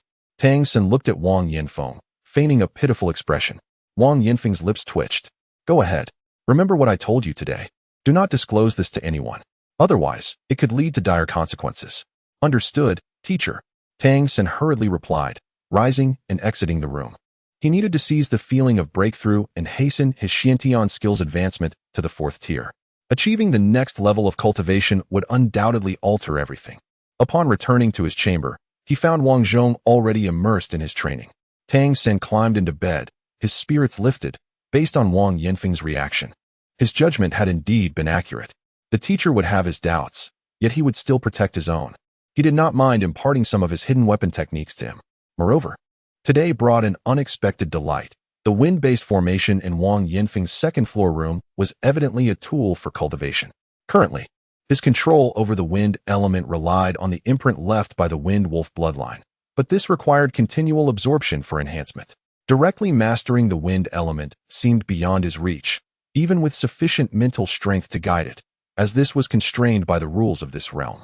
To transcend these limitations, according to Wang Yinfeng's description of the realm-level system in the Phelan world, he would likely have to wait until he broke through to the 9th tier to have such potential. Sitting cross-legged, he activated the Xiantian skill. The surging energy flowed rapidly under the azure light, and this time, the 3rd level of Xiantian skill, which had long reached its bottleneck, finally broke through unimpeded. Tang San's aura noticeably thickened, and his absorption of the world's elemental energy became increasingly swift. He had finally entered the 4th level of Xiantian skill. At the moment of his successful breakthrough, Tang San felt as if the entire world within his perception had transformed. It was a marvelous sensation in his awareness. Numerous elements of this world seemed to call out to him, and he could sense a richer spiritual energy belonging to this realm. Everything was beckoning him. The imprint of his Wind Wolf bloodline had also deepened, albeit the amount absorbed was modest, yet it remained a 4th-tier bloodline power, providing him with a notable enhancement. Most importantly, it was the elevation of his Xiantian skill. Through years of practice and the accumulated experience from this breakthrough, Tang San gradually discerned the relationship between his Xiantian skill and the demonic transformation, or rather, the relationship between his Xiantian skill and the bloodlines of the demonic entities. To grow stronger, he needed to acquire more skills. Thus, seeking out more potent demonic beings and appropriate skills to absorb their capabilities and imprint them as his own was undoubtedly the wisest choice. Windwolf Town was clearly not a place for him to linger indefinitely. Only by venturing to the large cities of the Tianyu Empire could he encounter bloodlines of greater strength. However, the prerequisite was that he possessed the strength to absorb them. 3 years. After 3 years, he could attain the status of a vassal here.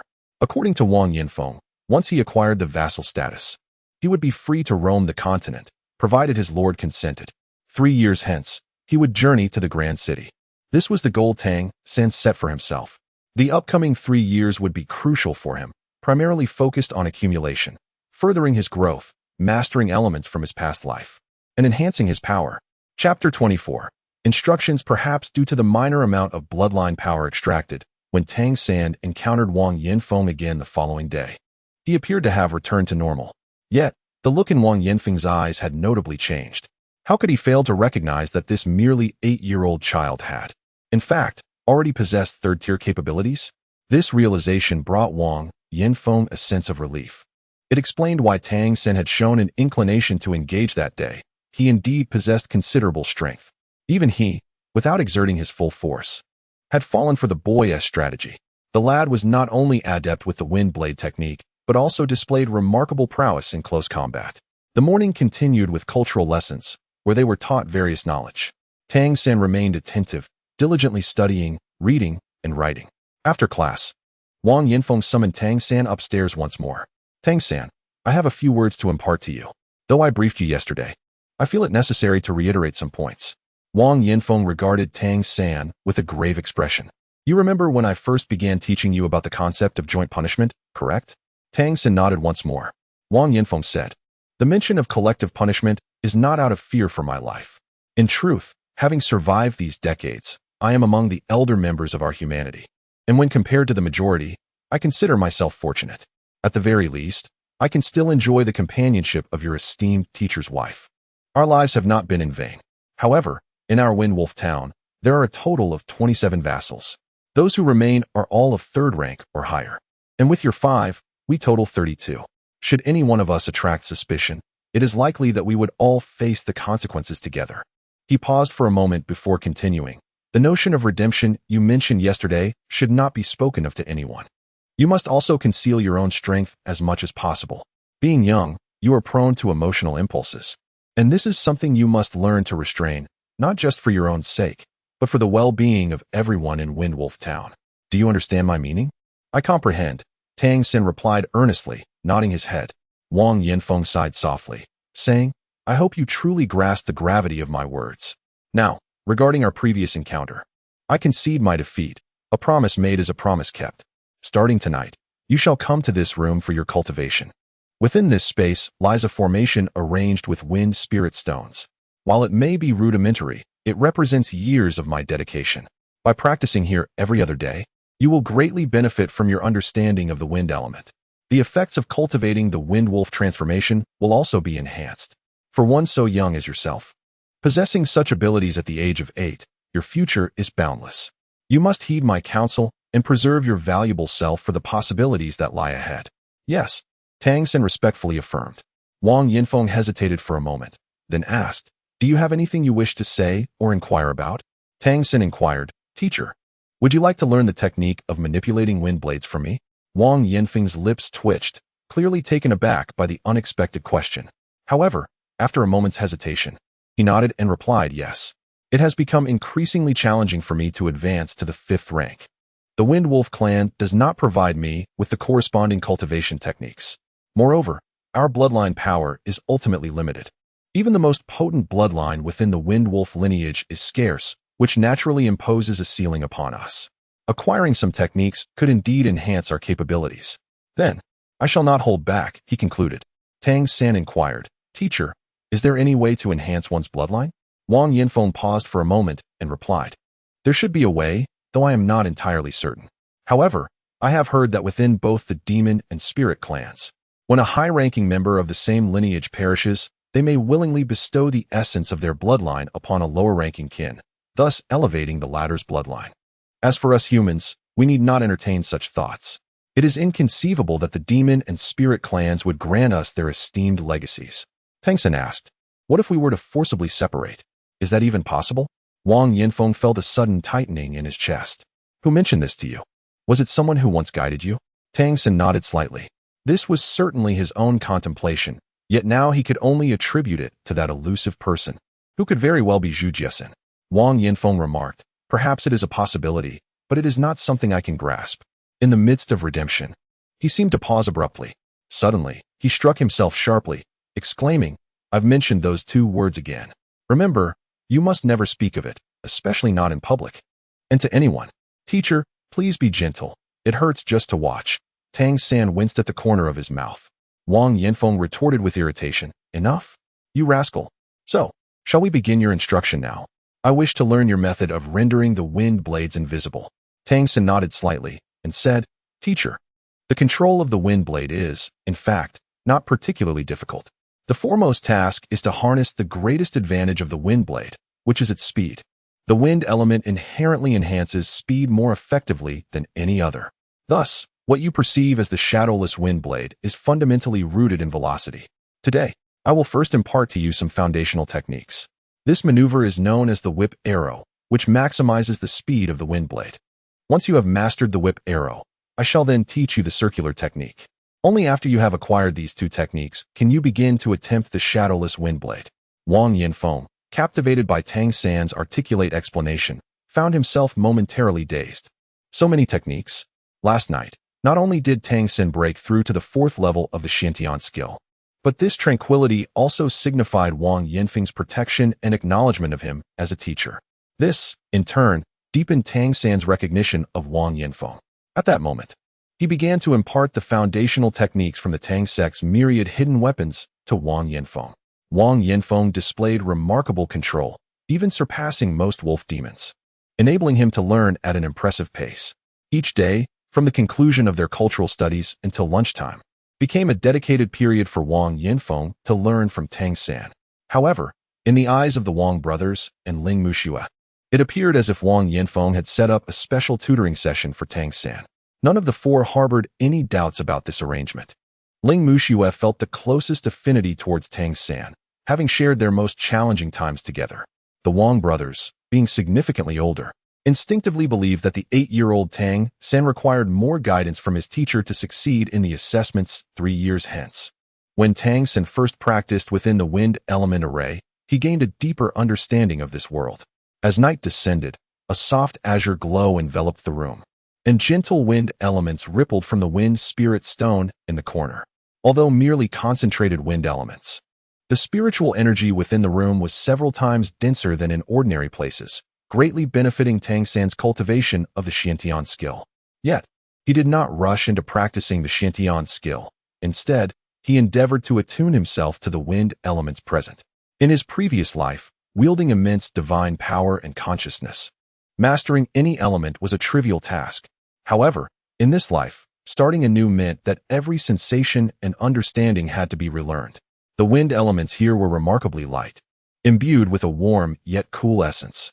As Tang San attempted to communicate with them using his mental strength, the wind elements naturally rippled outward, exhibiting a repulsive sensation, resisting his allure. Chapter 25. A year of transformation. When Tang San adopted the approach of the Xiantian skill during his cultivation, the wind elements, upon being forcibly absorbed into his body, would naturally be influenced by the Xiantian skill, transforming into the elemental energy of heaven and earth, thereby facilitating the cultivation of the Xiantian skill without issue.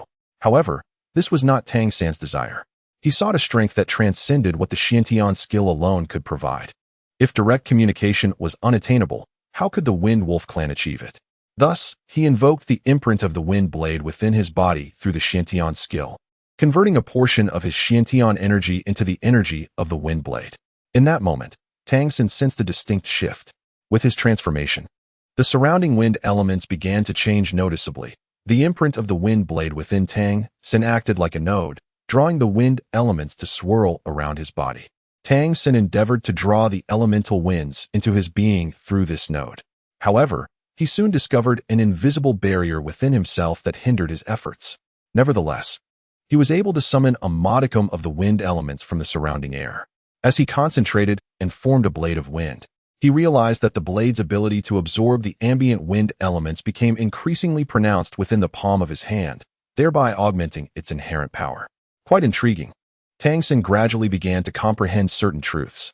In the realm of the fairy continent, or rather, in the world of Phelan, the existence of various elements does not seem to be directly cultivated or drawn upon. Instead, it operates under a unique set of rules, whereby elements are attracted solely to those possessing a bloodline that embodies equivalent elemental characteristics. In other words, the wolf demons of the Wind Wolf clan can absorb the wind elements from the air to enhance their bloodline. And even a human transformed from a wind wolf with the bloodline of the Wind Wolf clan can also absorb these elements. However, Tang San himself is unable to do so because he possesses only the pure bloodline of a human, lacking the bloodline of the Wind Wolf clan. While Xiantian Gong can transform these bloodline powers, it cannot directly absorb elements from the air. Instead, it can draw upon the Wind Wolf bloodline energy that has been transformed by the Wind Wolf clan to bolster his wind blade. The bloodline appears to function as a filter for the forces of nature. The reason humans are so feeble in this world is closely linked to this aspect. Ordinary humans cannot cultivate at all, as there are no laws suited for their training. Such beings are destined to be mere slaves. The survival of their race has only been ensured by their formidable reproductive capabilities. Having understood these notions, Tang San's perception of the world deepened significantly. Therefore, practicing within the wind element formation would primarily expedite his progress in Xiantian Gong, with little benefit concerning the wind elements themselves. Nevertheless, he remained untroubled by this, for there were numerous wind wolves in the town. By now, his Xiantian Gong had reached the 4th level, significantly enhancing his overall strength. It would naturally be easier for him to acquire bloodline power from the wind wolves. In the days that followed, Tang San determined his training path. Each night, he would practice in the wind element formation on the 2nd floor, and come dusk the following day, he would stealthily venture out of the wooden cabin to seek solitary wind wolves. He deliberately avoided the rarer but stronger 4th-tier wind wolves, instead setting his sights on the 3rd-tier ones. Furthermore, he would quietly absorb only a third of their bloodline power. After losing a third, they could fully recover within 2 to 3 days, feeling merely slightly weakened, a fact that most wind wolves would scarcely notice. By absorbing less, Tang San could also assimilate the power more swiftly, typically achieving complete integration within 2 days. This greatly aided his cultivation of both Xiantian Gong and Windblade. Thus, the days passed in tranquil succession.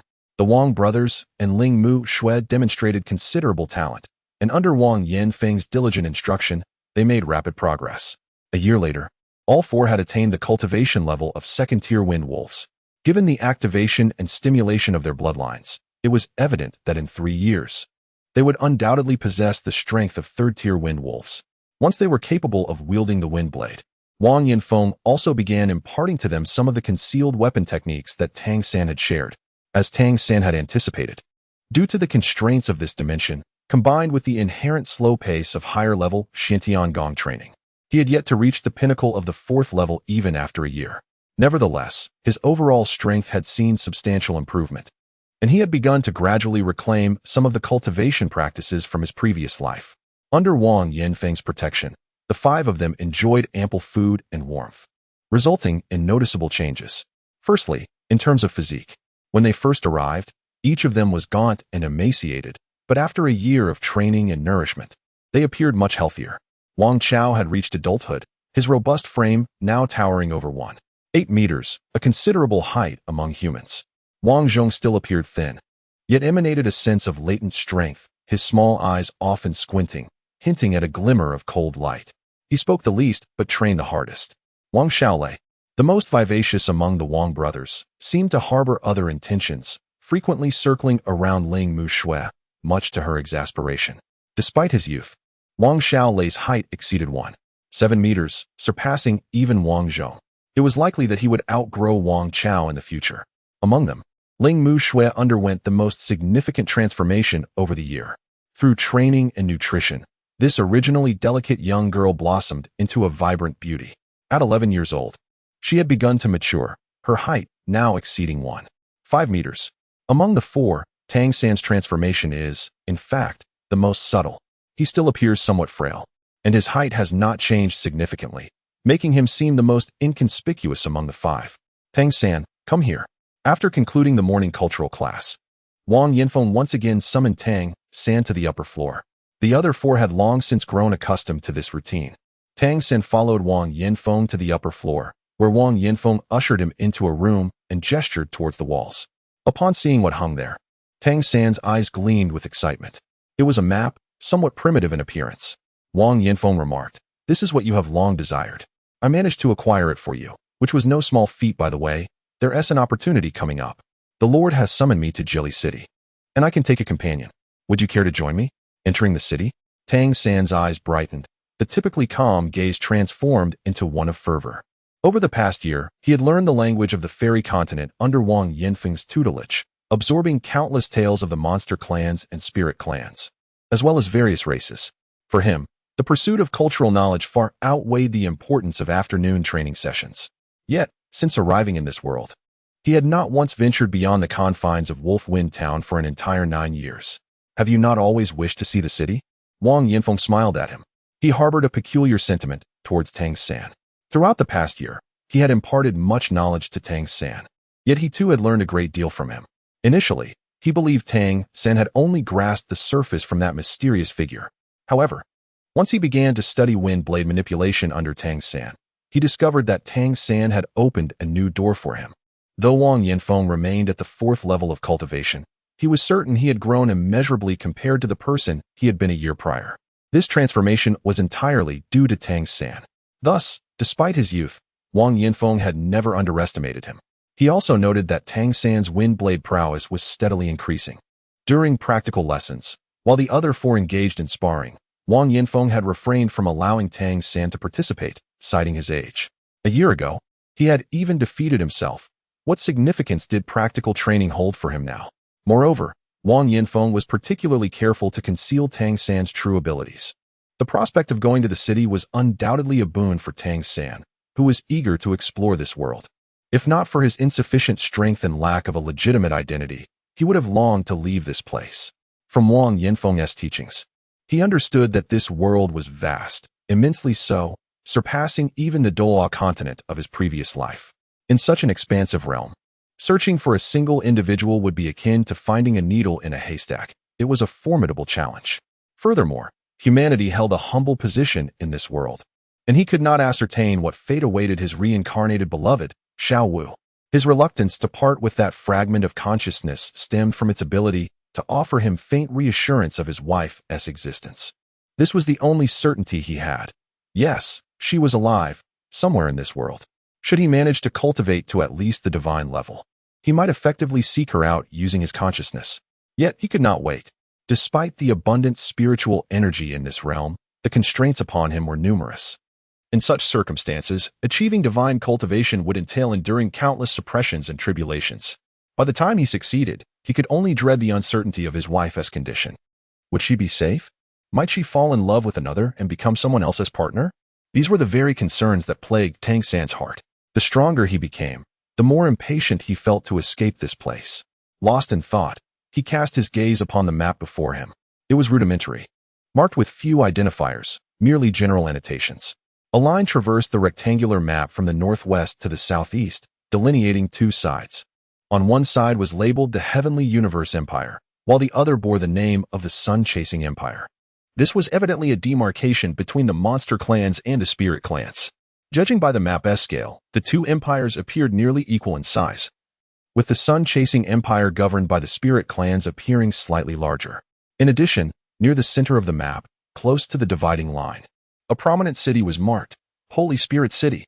This was the core city for both the monster and spirit clans, ruled jointly by the two races, and reputed to be the foremost city on the continent. As he scanned the map's upper right corner, Tang San soon found another city marked. Next to it was inscribed, Jelly City. Indeed, Jelly City was one of the 7 major cities of the Heavenly Universe Empire, located closest to Wolfwind Town. While somewhat remote, This capital was a place of great aspiration for the monster clans. The continent boasted a total of 15 cities, 7 belonging to each of the 2 clans. As for Holy Spirit City, both factions claimed it as their own, often asserting they each possessed 8 major cities. Wolf Wind Town, however, was not indicated on the map. It merely noted the locations of the 15 major cities of the 2 empires. Tang San's heartbeat quickened as he memorized the prominent mountains, rivers, and city locations depicted on the map. His beloved wife was somewhere within the confines of this representation. Xiao Wu, where art thou? Observing the myriad expressions on Tang San's face, Wang Yinfeng felt no surprise. He had experienced a similar thrill upon first entering a grand city. Even more fervently than Tang San, Jelly City is unlike our Wolf Wind Town. In such a large city, all tiers of monsters can be found, and even spirit clans may reside there. We are merely vassals, the lowest of the low within the city. In such grand metropolises, slaves are often prohibited from entry. I will arrange a temporary vassal identity card for you, which you must carry at all times. Failure to do so may result in grave peril. Teacher, is the city dangerous? Tang San snapped back to attention. Wang Yifeng shook his head. Normally, no one pays attention to us insignificant figures. So danger is not a common concern. However, we must remain cautious. Stay close behind me and follow my lead. Remember, speak little and observe even less. Exercise utmost vigilance. Understood, Tang San nodded. He was keenly interested in the cities of this world. Though Wolf Wind Town appeared safe, the prospect of seeking his wife was non-existent. And he yearned to explore the outside world to discover ways to enhance his own abilities. He sensed that breaking through from the 4th to the 5th level of his Xiantian skill would become increasingly arduous. 2 days later, Wang Yifeng completed the necessary arrangements and set off with Tang San, departing Wolf Wind Town. Owing to Wang Yinfeng's 4th level prowess, he was the most formidable human vassal within the entire town. Ordinary wolf monsters regarded him with a modicum of respect. They would not offer him a warm smile. Yet they refrained from uttering harsh words.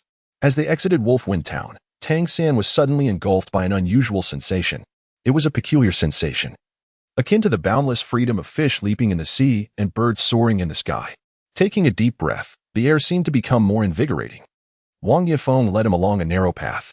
According to Wang Yifeng, following this path would lead them to the main road toward Jialicheng, and by continuing along that road, they would eventually reach their destination.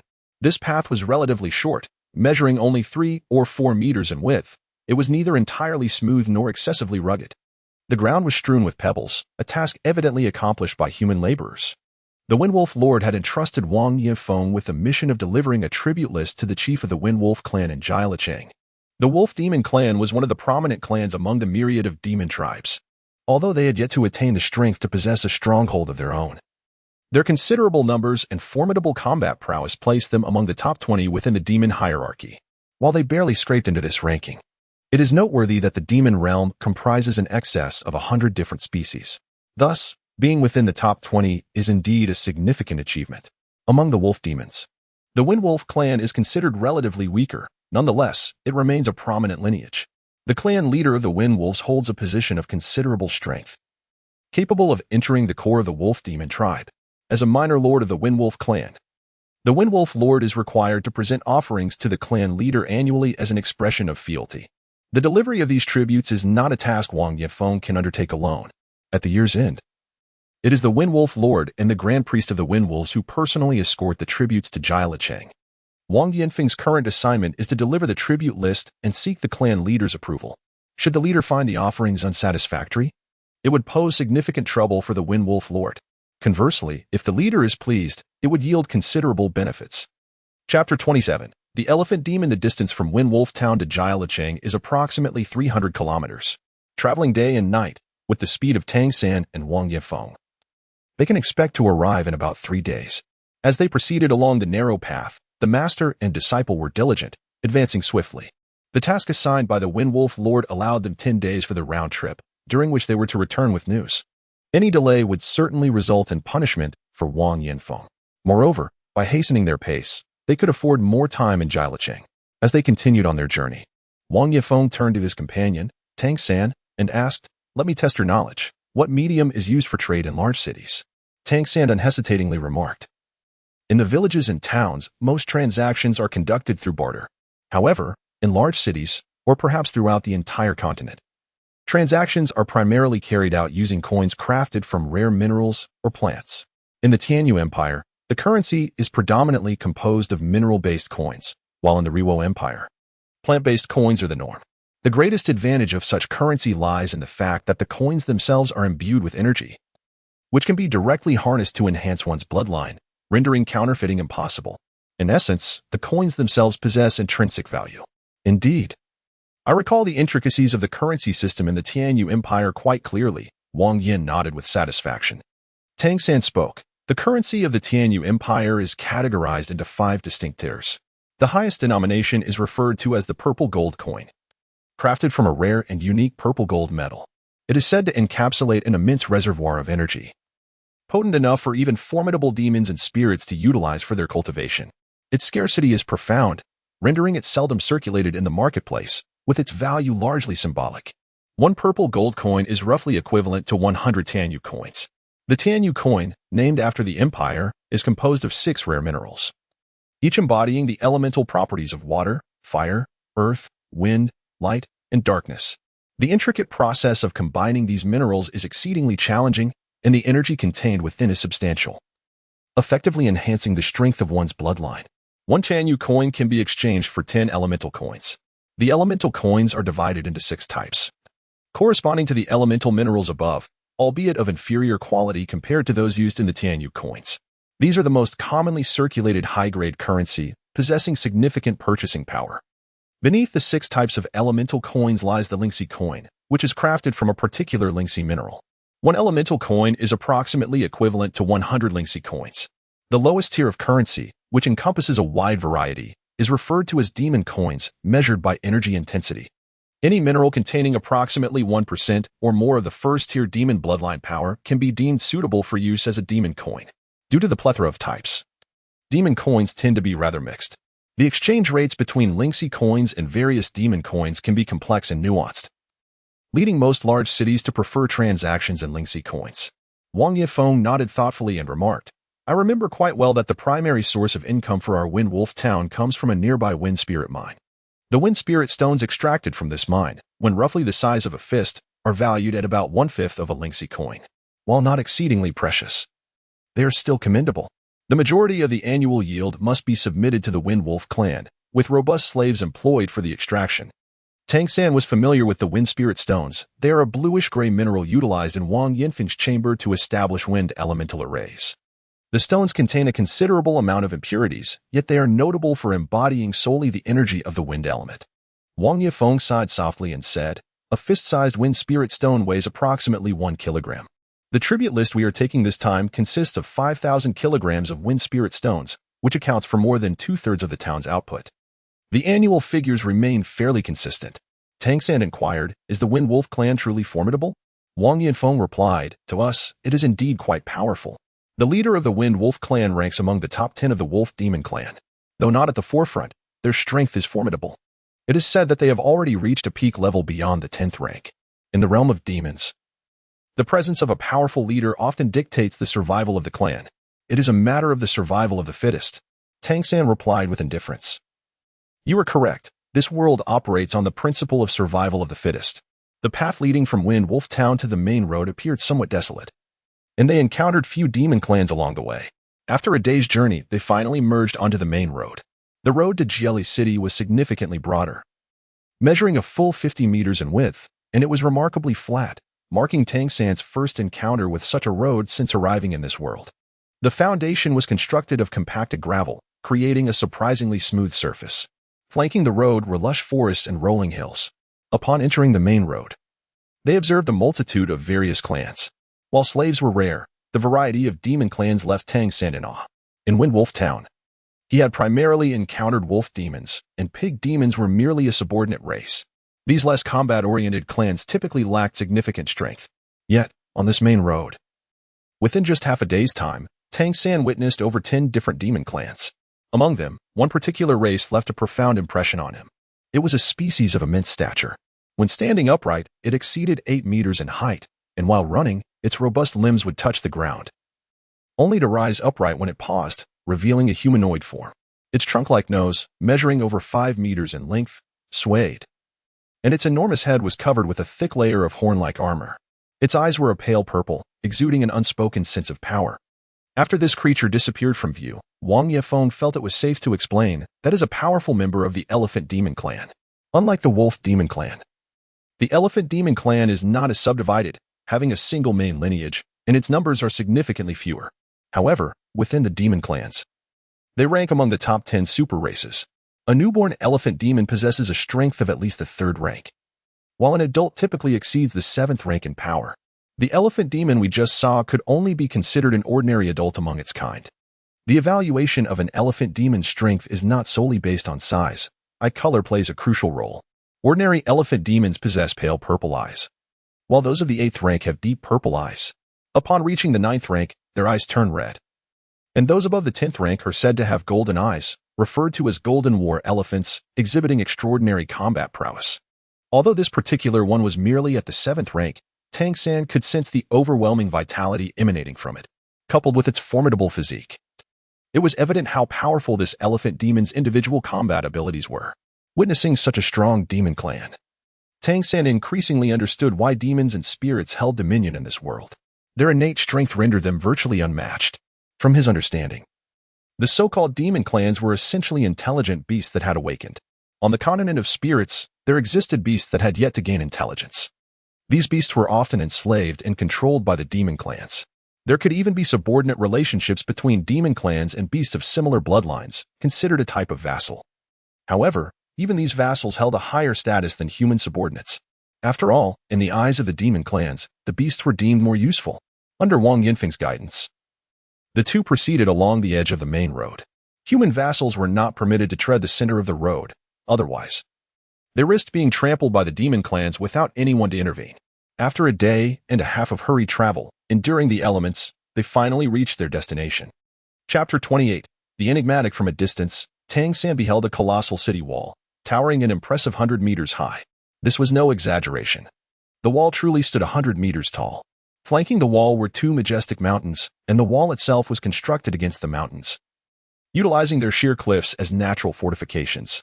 Through the knowledge imparted by Wang Yefeng, Tang San learned that Jieli City was a basin city, encircled by mountains that provided excellent concealment.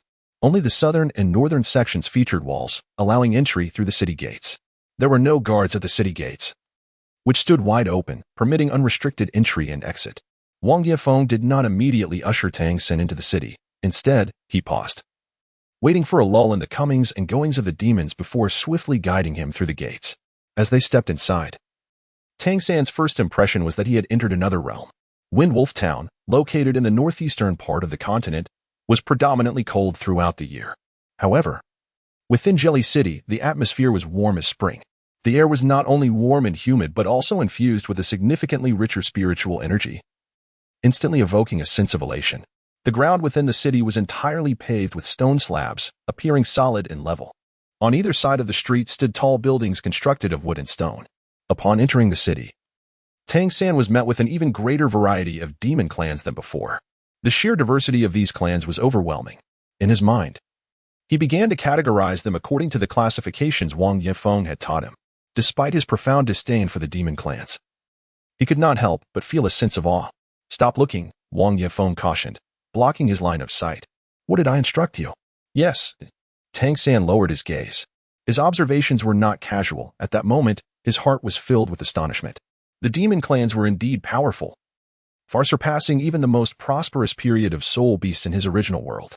This city of Jieli was merely one of the principal cities of the demon clans. Yet every clan he observed radiated immense strength. Each race possessed unique characteristics, and even the most ordinary of demon clans exhibited formidable power. Humans devoid of any talent were indeed far from being their equals. Tang San could not help but silently sigh. In this world, it was exceedingly arduous for humanity to confront the beast clans. To alter this predicament, a fundamental transformation was imperative. Only when humanity possessed the innate talent for cultivation and empowerment could such a possibility arise. Even so, it remained a daunting challenge. For the influence of the demon and spirit clans over this continent was overwhelmingly strong. Humanity existed merely as subservient beings. Even if they awakened some talents, once discovered, they would likely face immediate suppression. Moreover, was the transformation into a demon god truly a viable path for humanity? Absolutely not. The origins of the demon-god transformation stemmed from humanity being oppressed by the beast clans, thereby tainting them with the bloodline of the beasts.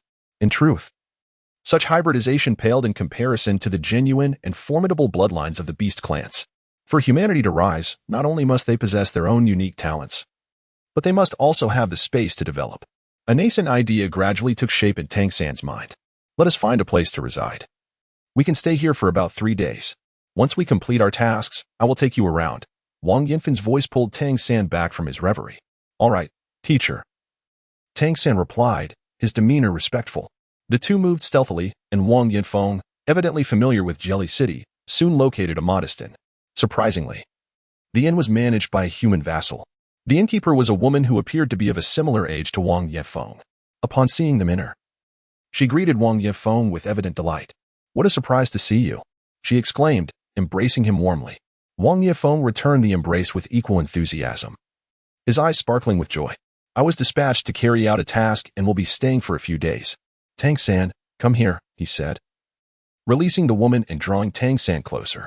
This is my newly accepted disciple, Tang San. Tang San, this is my sister, Gue Gue. You may call her Aunt Gue. So she is his sister, Tang San thought, feeling relieved for his teacher's familial connection. Hello, Aunt Gue. What a peculiar name, he remarked. Gue Gue looked at Tang San, her surprise evident as she turned to Wang Yinfeng. He awakened at such a young age? I haven't seen a child of this age awaken in a long time. However, as she continued, her words trailed off, and a hint of pity crossed her face. Wang Yinfeng cleared his throat, saying, let us settle in first. He had no concerns regarding Tang San's ability to pass the assessment. If Tang San were unable to succeed, then none would. The inn was somewhat rudimentary, yet it boasted nearly 20 rooms, each about 10 square meters, furnished with 2 beds. The rates were quite economical. While modest, the rooms were relatively quiet. Wang Yifeng instructed Tang San to rest while he conversed with Gue Gue. The siblings clearly wished to catch up. The room had a window, but given the inn's secluded location, the view was merely of a nearby high wall. Upon entering, Tang San noted a few other occupants, primarily human vassals. The size of the beds indicated they were specifically prepared for humans. This establishment likely catered to human subordinates. The inn lacked a name and displayed no sign, but a small patch of land in front was cultivated with some vegetables. Despite its simplicity, there was an unspoken sense of separation from the vast city, instilling a comforting feeling. Perhaps this could be considered a sanctuary for humanity within Jelly City. After a full hour had passed, as dusk began to settle, Wang Yifeng returned to summon Tang San for dinner. The meal was plentiful, featuring meat, though the taste was rather ordinary. Since arriving in this world, Tang San had yet to savor truly delectable cuisine. From his observations, even the wolf demons of Wind Wolf Town consumed similar fare, albeit in larger quantities. In terms of culinary quality, this world seemed to fall short compared to his previous one. Gue Gue joined them for dinner, and as they ate, she inquired of Wang Yinfeng, "Are you taking him with you tomorrow?" Wang Yinfeng turned to Tang San. "Tomorrow, I will be visiting the ancestral residence of the Wind Wolf clan in Jelly City to deliver a list. Would you like to accompany me? There shouldn't be much danger, but caution is still advised, as any of the wolf demons there would be far more formidable than our lord." "I would like to accompany you," Tang San replied without hesitation. The enhancement of his Xiantian skill and Wind Blade required him to engage with the wolf demons. If he could devour the bloodline power of a higher-tier wolf demon, provided his body could withstand it, it would greatly benefit his cultivation and breakthroughs. "Very well." Wang Yifeng nodded. Gue Gue regarded Wang Yifeng with curiosity. To her, Tang San appeared merely a 9-year-old child. Yet her brother treated him with a sense of equality that struck her as odd. Turning to Tang San, Gue Gue asked, "Little Tang, to what extent have you cultivated your Wind Wolf transformation?" Hearing this, Tang San looked to Wang Yifeng. Wang Yifeng cleared his throat. "It's going quite well. I believe he has a promising chance of passing the upcoming assessment." "Oh, the awakening effects are that favorable?" Gue Gue's eyes lit up, realizing why Wang Yifeng had chosen to keep him close. "However, you must keep a close watch on him. The beasts have never held a favorable attitude toward us. Ensure he doesn't cause any trouble." "Rest assured, Tang San is quite composed," Wang Yifeng replied with a smile, having long ceased to regard Tang San as merely a child. In their daily interactions, Tang San's words and emotions often conveyed a maturity beyond his years. Gue Gue remained puzzled. "It seems you have great confidence in this child. After completing the task, do you plan to explore the city?" Wang Yifeng nodded. Bringing him here was also intended to broaden his horizons. "That sounds good. Recently, Jelly City has been quite peaceful, with no notable conflicts. Your timing is fortuitous. Tang San could not help but inquire, Aunt Gue. Will there be any further conflicts in the city? Gue replied, naturally, there will be. Among the various factions of monsters, many harbor mutual disdain for one another. This is particularly true for those races of similar strength who frequently engage in fierce contests for ranking. The variance in rankings directly affects the resources they can acquire. Take our Wind Wolf clan and the Flash Leopard clan, for instance. We are adversaries, often clashing in battle. More often than not, we find ourselves at a disadvantage. Therefore, do not readily reveal your Wind Wolf transformation, for you may encounter hostile factions from our lineage at any moment. They will show no mercy towards us vassals. The demise of a subordinate would not even elicit a blink from the Wind Wolf clan. Thus, concealing one's demonic transformation has become a matter of survival for us human vassals. Do you understand? Flash Leopard clan? Leopard Flash? Tang San was suddenly struck by a thought. Could it be that the Ghost Ant and the Flash Leopard clan also reside within this Jiali city? Indeed, their ancestral home is located here. As one of the 7 principal cities, Jiali City is home to the ancestral residences of 7 prominent clans. The term ancestral residence refers to the very heart of a clan. The Wind Wolf clan and the Flash Leopard clan are among them. Although they are merely branches of wolf and leopard demons, they still hold a significant position within the city. The ancestral residences of the major clans, however, are situated in the Holy Spirit City. Only the top 10 elite clans are privileged enough to establish their ancestral homes in the core area of the Holy Spirit City, while the ancestral residences of other clans must be located in the peripheral regions. Tang San firmly etched the words spoken by Gue into his heart. Having lived in Jelly City, Gue seemed to possess knowledge surpassing that of Wang Yanfeng. Gue, have you ever been to Holy Spirit City? Tang San inquired with a curious expression. Gue shook her head and replied, I have not been there. I have only heard tales. It is not a place accessible to mere vassals. The most formidable beings from the 2 clans of spirits congregate there. A mere sneeze from a high-ranking demon could spell our doom. It is said to be an immense city, stretching beyond the horizon. After dinner, Wang Yanfeng and Tang San retired early for the night, sitting cross-legged on the bed to cultivate. Tang San distinctly felt the acceleration of his absorption of the world's spiritual energy in this locale. The spiritual energy within Jelly City was remarkably dense. Moreover, after entering the city, Tang San discovered that the concentration of spiritual energy varied across different areas. Their current residence was situated in a region with relatively thin spiritual energy. The night passed without incident. The following morning, after breakfast, Wang Yanfeng and Tang San departed from the small inn, making their way to the ancestral home of the Wind Wolf clan. The ancestral residence was located in the core area of Jelly City. This basin city was quite expansive, and running through the streets was not permitted. They walked for over 2 hours, and from a distance, Tang San spotted the location of the Wind Wolf clan's ancestral home. It was easily recognizable due to the massive green wolf head insignia atop the high courtyard wall. The diameter of this wolf head exceeded 3 meters, making it exceedingly prominent at the top of the grand entrance, emanating a faint azure-gray light that intensified the surrounding air's wind elements. There was even a subtle airflow rippling outward, repelling all entities that approached the entrance. This was indeed a solid piece of wind spirit stone, measuring a full 3 meters in diameter. How heavy it must be. From the exterior, the courtyard wall of the Wind Wolf clan's ancestral home extended outward for at least 100 meters. The 10-meter-high wall concealed everything within, rendering it impossible to see from the outside. Upon nearing the courtyard wall, an invisible pressure seemed to manifest, making breathing laborious. Wang Yanfeng led Tang San along the wall, and as they approached the grand door, several wolf demons, presumably of the 4th tier, obstructed their path. A total of 4 wolf demons stood guard at the entrance, each towering over 2 meters, clearly indicating their 4th tier status. Wang Yanfeng immediately unleashed his Wind Wolf transformation, his physique swelling, an azure-green light radiating from his eyes, asserting his identity as a vassal of the Wind Wolf clan. What brings you here? One of the wolf demons inquired coldly. Wang Yanfeng quickly replied, We hail from Wind Wolf Town and have come to deliver this year's tribute list to the clan leader. I kindly request you to relay our presence. Upon hearing that he was there to deliver the tribute list, the demeanor of the wolf demon softened slightly. You may come in with me, one said, leading the way inside. Wang Yanfeng hastily followed suit. Just as Tang San was about to join them, a large hand belonging to a wolf demon blocked his way.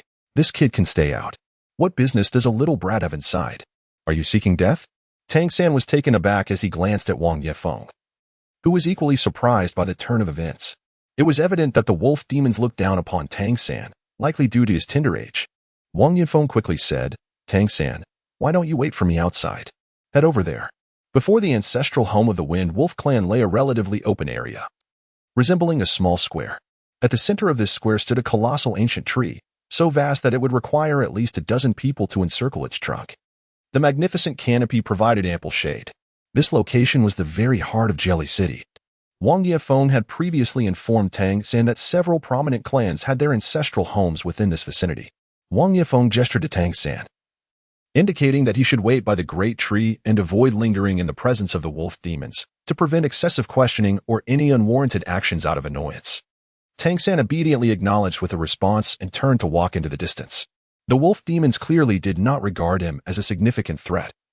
As their leader nonchalantly led Wang Yifeng into the ancestral residence, Tang San found himself somewhat disinterested.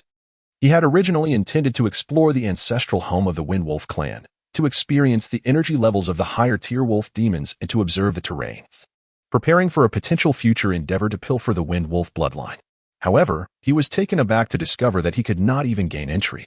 He simply wandered to the base of a large tree, whose expansive canopy provided a vast area of shade, and the air here felt increasingly fresh.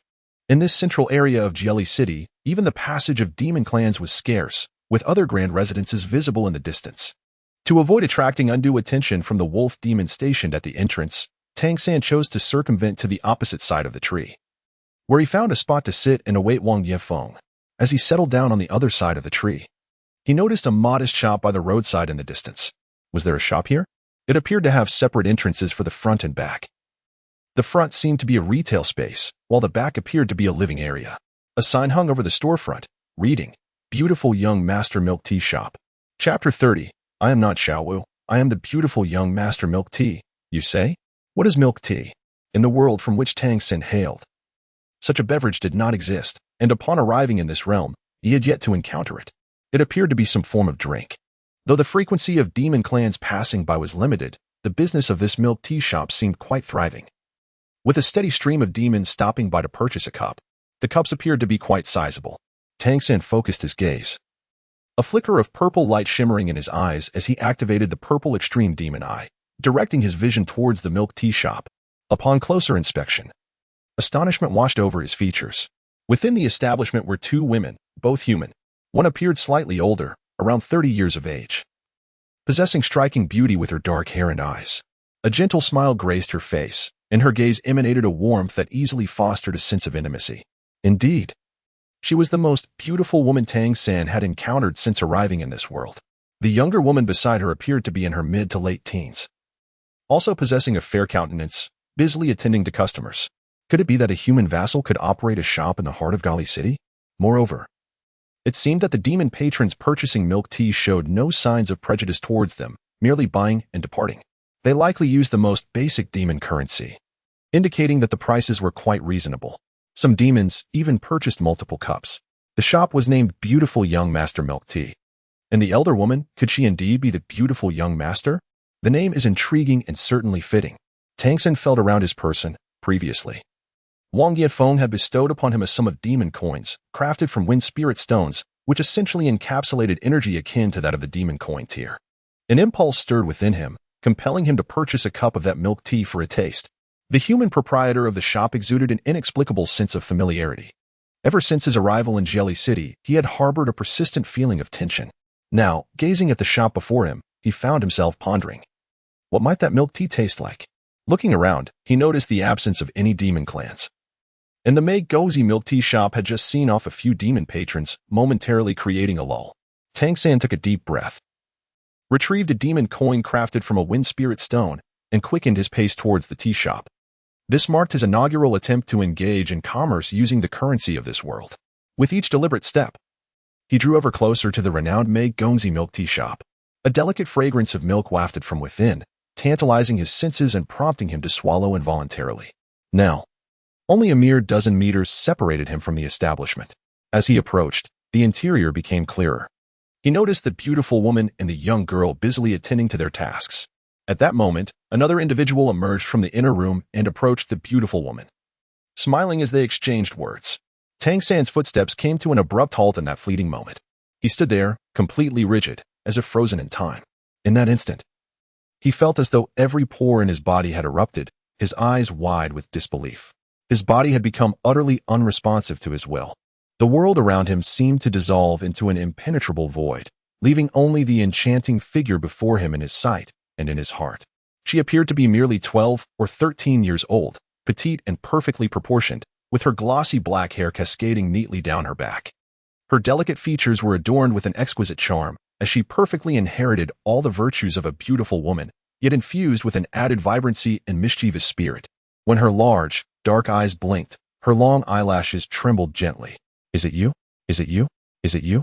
Like a statue, Tang San felt a pang of sorrow in his nose. In that moment, everything else seemed inconsequential. In his eyes, there existed solely that singular silhouette. Despite the changes in her appearance and the transformation of her aura, the imprint etched deep within his consciousness unmistakably embedded that figure into his heart. Tang San never anticipated that he would encounter her with such ease. In that fleeting moment, he felt no resistance to this malevolent world. Instead, a profound sense of gratitude surged within him. His heart trembled, and his body felt utterly immobilized. Yes, it was her, indeed. Memories of their past life rushed through his mind like a tempest. This was a fated connection from a previous existence, the singular pursuit of his heart. He stood merely a few meters away from the charming tea shop, and the three individuals inside naturally noticed him. The beautiful woman gazed at the dazed Tang San with surprise, while the young girl beside her also took notice. The girl furrowed her brow, but the woman whispered something to her and then gestured towards Tang San. The dark-haired girl nodded and subsequently vanished from his line of sight. Tang San's rigid body instinctively took a step forward, his mouth opening as if to cry out, "Don't go," as the figure before him vanished. An overwhelming sense of emptiness flooded his heart. "Hey, drink this." At that moment, a melodious voice resonated in his ears. Tang San stood in a daze. Slowly turning his head, his rigid body began to tremble subtly.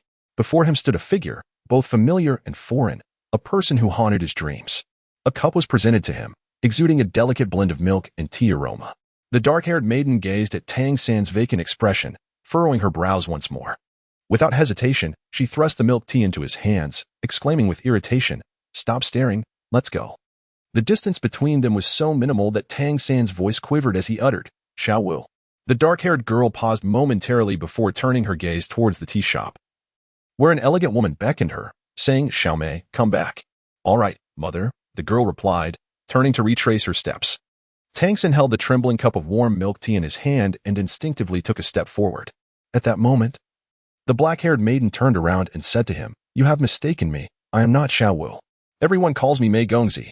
Grasping the warm cup, Tang San opened his mouth, but found himself utterly speechless, unable to utter a single word.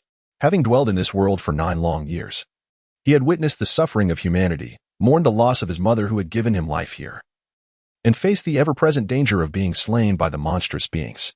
Yet, amidst the warmth he derived from the home of his teacher Wang Yefeng, his heart was perpetually stirred. However, he had never felt such overwhelming emotion as he did in this moment. In 3 lifetimes, he had endured countless trials. But upon reuniting with his beloved after a span of 9 years filled with longing and anxiety, he could no longer contain his emotions. Tears streamed down his face as Mei Gongzi turned to re-enter the shop. At that instant, memories of their previous life flooded his mind, recalling her enchanting smile. 2 figures, though dissimilar in appearance, began to merge in his thoughts. Chapter 31. Nothing is more beautiful than this. The sunlight seemed to shine even brighter, and the air around him felt remarkably refreshing. In a world so unkind to humanity, this moment was profoundly beautiful for Tang San. He had finally found the reincarnation of his beloved wife. It had been far easier than he had anticipated. Without traversing the continent or enduring hardships, he had located her. What could be more splendid than this? Xiao Wu, Mei Gongzi, Mei Gongzi. At that moment, Mei Gongzi had returned to the shop, where her mother was speaking to her. Surprised, she glanced toward Tang San outside, just in time to see him, tears streaming down his face. A hint of confusion flickered in her beautiful eyes, while her mother smiled kindly at Tang San, gesturing with her hand as if to invite him to partake of the milk tea. Tang San's emotions gradually began to settle, and in that fleeting moment, his consciousness trembled. His hand shook, yet he carefully ensured that not a single drop of milk tea spilled as he brought the cup, seemingly crafted from wood, to his lips for a sip. The delicate aroma of milk mingled with the subtle fragrance of tea, accompanied by a hint of sweetness that cascaded down his throat. The warmth of the milk tea enveloped him, filling his being with a comforting heat, akin to a heart that had been replenished. In that instant, his heart was no longer vacant nor wandering. He had rediscovered the fateful connection that belonged to him. What could be more splendid than this? For the first time, he felt a sense of gratitude towards the wolf demons, for it was their refusal to allow him entry into the ancestral home of the wind wolves that had granted him the chance to meet the beautiful gentleman. Everything seemed to be the finest arrangement. After taking another sip of milk tea and wiping away his tears, Tang San turned and returned to sit beneath the grand tree once more. The cup of exquisite milk tea in his hand was the most delightful beverage he had ever savored since arriving in this world. The tears had ceased, yet a gentle smile graced his face. He had found her. Nothing could be more wonderful than this. He gazed from afar at the milk tea shop, observing the beautiful gentleman and her daughter bustling within. In this life, she was human. For 9 years, he had diligently practiced, and there had been few moments when Tang San truly engaged his mind. He understood that in order to seek the reincarnation of his wife, he must first become powerful. At this moment, his mind felt as if it had awakened anew. He needed to contemplate how he could swiftly reach her side and protect her intimately. He longed for her to fall in love with him once more and to truly walk alongside him. There was nothing more urgent than this for him. Whether she was Xiao Wu or the beautiful gentleman, she was destined to be his wife. Just then, a voice filled with surprise interrupted his thoughts. Tang San. Where did you get that milk tea? Tang San finally emerged from his reverie and, upon rising, noticed that Wang Yifeng had already approached him. From his expression, it was evident that this mission had been accomplished with success. Tang San pointed towards the distant Mei Gongzi milk tea shop and inquired, Teacher, have you ever encountered this establishment? The milk tea is exquisite. Wang Yifeng paused for a moment, shook his head, and replied, This area is the heart of Carrie City. I seldom come here. Whenever I do, it is merely to swiftly attend to matters at my ancestral home before departing. Let us proceed. The aristocratic monsters residing here are not known for their amiable temperaments. Indeed, Tang San nodded in agreement. Yet, as if struck by a sudden thought, he added, Teacher, please wait for me a moment. With that, he hurried towards the Mei Gongzi milk tea shop. Upon arriving at the storefront, he noticed that Mei Gongzi seemed to be sorting through currency, categorizing the demon coins, having just bid farewell to a guest from the monster clan. What brings you here, young man? Is the milk tea to your liking? As he drew closer, Tang San was further captivated by the beauty of Mei Gongzi's mother. A gentle elegance that enveloped him like a warm spring breeze, her gaze imbued with a soft, inviting warmth. Tang San retrieved his solitary wind spirit stone demon coin and placed it upon the table. Auntie, the milk tea is delightful. I thank you for it. This is money. A token for you to enjoy. The elegant mother of the beautiful young man spoke softly. You should leave this place quickly. The demons that pass through here often possess rather unkind dispositions. Auntie, I must pay you. Thank you once more. Also, my name is Tang San. As he uttered these words, his gaze shifted towards the direction of the handsome young man. However, at that moment, the young man had turned his back to him. Offering no response, Tang San cast another profound glance at her, as the distant call of Wang Yifeng echoed through the air. Despite the myriad of reluctance and longing swirling within his heart, he found himself compelled to depart hastily. The mother of the beautiful young lady regarded this child with a hint of astonishment with her experience. She could certainly discern that Tang San's gaze upon her daughter was unlike that of mere admiration. Though her daughter was still quite young, her beauty was undeniable. Yet, the boy before her, a human, looked at her not merely with appreciation or infatuation, but with an emotion that ran remarkably deep, even revealing traces of tears at the corners of his eyes. Was this, perhaps, a poignant response to the scene before him? Tang San returned to Wang Yifeng's side, finishing the last sip of milk tea, yet he continued to grasp the empty cup gently, reluctant to release it. This cup bore the faintest trace of her essence. Are you all right? On their way back to the hotel, Tang San followed closely behind Wang Yifeng, devoid of the earlier curiosity, merely keeping his head lowered. Walking in the most subservient manner, Wang Yifeng, naturally attuned to the shift in his emotions, inquired with concern upon their return to the hotel. I'm fine, teacher. I'm really well, truly. A genuine smile illuminated Tang San's face, emanating from the depths of his heart. Observing the radiance of his smile, Wang Yifeng remarked, It seems that cup of milk tea had quite an impact on you. Indeed, although this world is rife with malice directed towards us, there remains beauty in your life.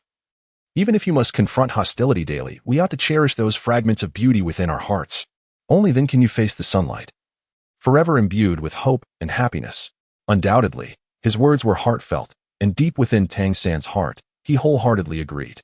Now that the business is concluded, we can linger in the city for a couple of days. Shall I take you around?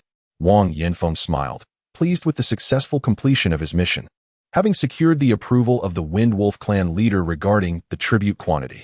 Upon their return, he would be able to report back to the Wind Wolf leader without issue.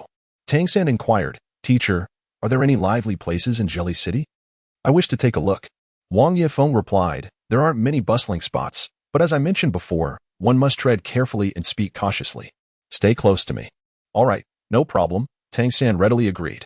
Wang Yifeng continued, it has been a while since I last visited. I will ask your Aunt Gui.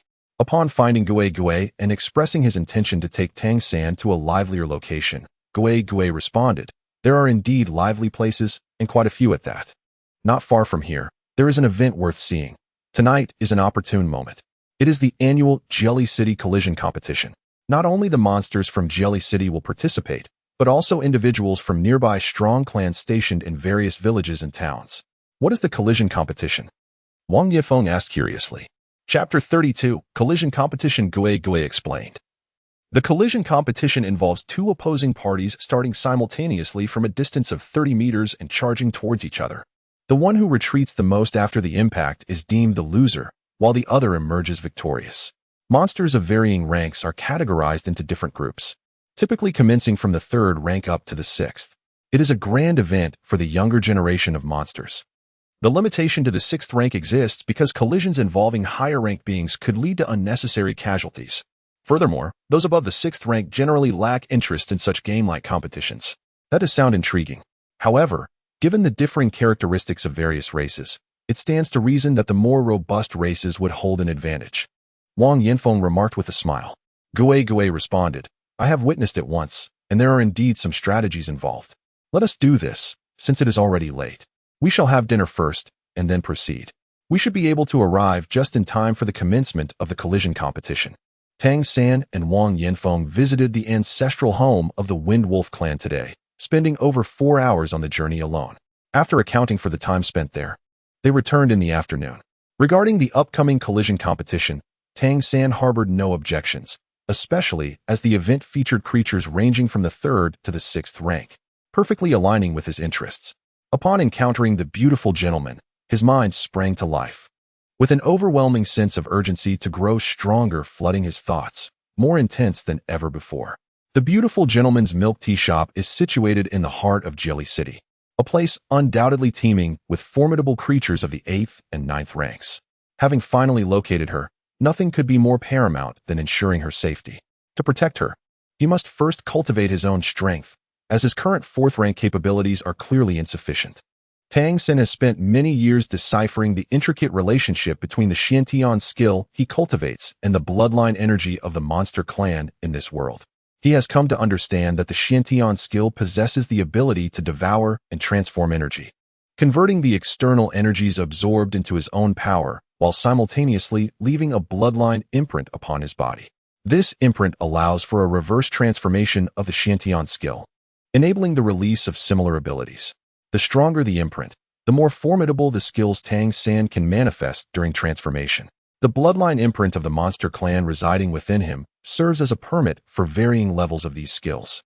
His goal extends beyond merely enhancing the Xiantian skill. He must also elevate the level of the imprint to unleash more potent abilities and fortify his own strength. According to Tang San's research and sensations, he must cultivate in this manner until he breaks through the 9th level of the Xiantian skill.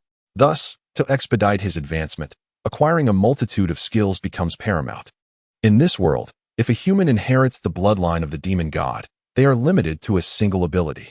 However, through the devouring nature of the Xiantian skill, he is unbound by this limitation, capable of wielding multiple powers.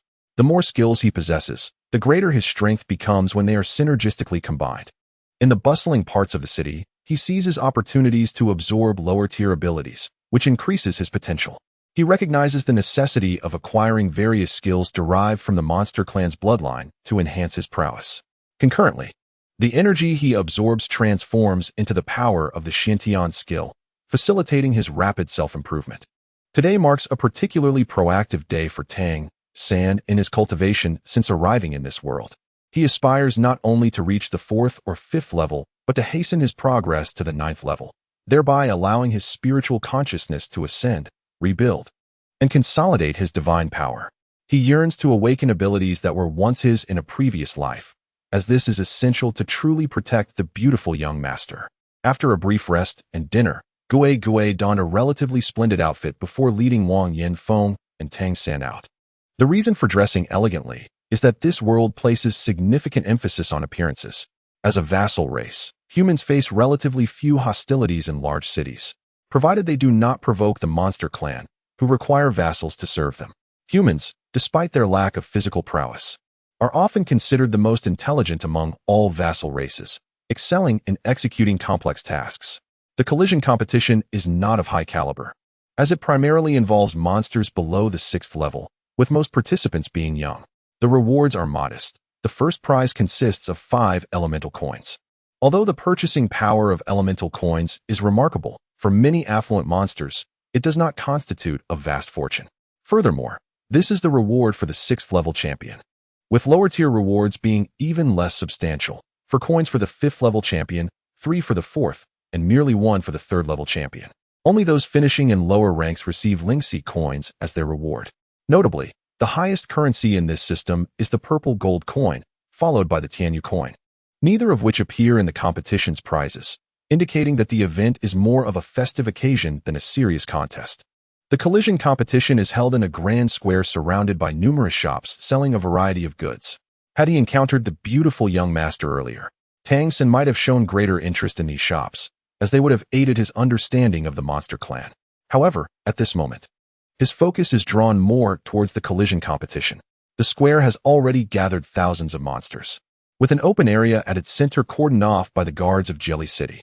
The Jelly Guards are not a single race, but comprise selected individuals from various factions. To become a Jelly Guard, one must possess at least a 4th level strength. In the monster clan, the military system is organized around cities. Each of the 7 main cities has its own guards, and positions within the military are determined by strength. 4th level is merely the baseline for a regular Jelly Guard, highlighting the formidable power of the monster and spirit clans on this fairy continent. Among the crowd, numerous vassal races can be found, with humans being the most numerous. Many human vassals trail closely behind the monsters, clearly serving as their attendants. As the competition has yet to commence, the sky gradually darkens, yet large wooden pillars, illuminated by radiant ores, stand tall around the square, casting light upon the scene. The atmosphere here is a medley of energies due to the presence of many different races, yet the spiritual aura remains remarkably rich. Tang San followed Gui and Wang Yinfeng to a corner at the edge of the competition venue, finally managing to find a place to stand. Here, most of the onlookers belong to subordinate races. The competition area, approximately 50 meters in diameter, was circular and divided by the guards of Jelly. On one side of the arena stood a platform adorned with coins. It was Tang San's first encounter with elemental coins, each emanating a distinct glow according to its element, overshadowing the Lingxi coins beside them. In the night, their brilliance was particularly striking. The Lingxi coins appeared dark silver, exuding an ancient and restrained aura. Although they lacked the radiant splendor of the elemental coins, they imparted an inexplicable sense of wonder to Tang San. The collision competition is about to commence. A booming voice suddenly announced. Instantly, the surrounding monsters erupted into raucous cheers, enveloping Tang San in an atmosphere akin to that of a wild beast pack. A robust giant strode into the inner circle, towering at 4 meters in height, exuding an aura of ferocity.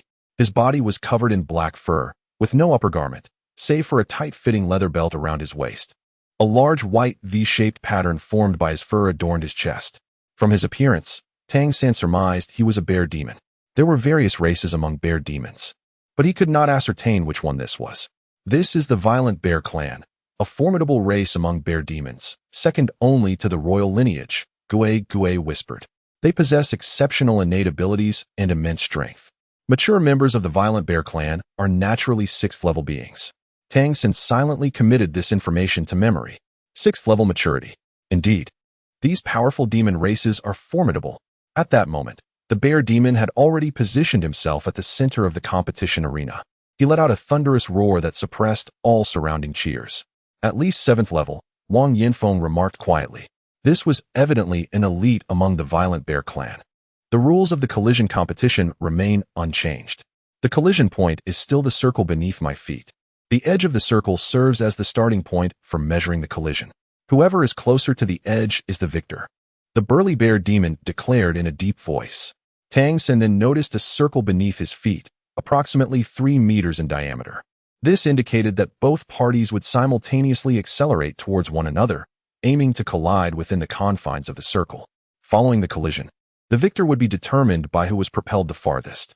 This implied that the individual with the greater speed, or who managed to penetrate the circle to a greater extent, would possess a relative advantage. Thus, it was not merely a contest of strength, but also one of speed. Those at the 3rd level were now eligible to register. Whoever could achieve 10 consecutive victories, or faced no further challengers, would be crowned the champion of the day. With a commanding gesture, the Great Bear announced the commencement of this collision tournament. Tang San turned to Wang Yinfeng beside him and inquired, "Teacher, during the collision competition, are techniques permitted when both parties clash? For instance, employing innate skills to assault the opponent?" "Certainly," came the reply. "The monster race venerates martial prowess above all. Though the collision contest may seem the most rudimentary form of competition, any capability at your disposal may be utilized. Victory justifies all means. No methods are forbidden. The monster race's doctrine has always been to honor only the victor, with no inquiry into the process." Tang San nodded in realization, pondering for a moment before inquiring, "Teacher, may I register?" Wang Yinfeng was taken aback, and Gui immediately turned her gaze towards Tang San. "You wish to register?" Gui's voice rose slightly in pitch. "I want to give it a try. There's a chance to win money." Tang San indicated towards the victor's rewards displayed on a distant table. Wang Yinfeng looked towards Gui, who furrowed her brow and remarked, "Affiliated races are indeed permitted to compete.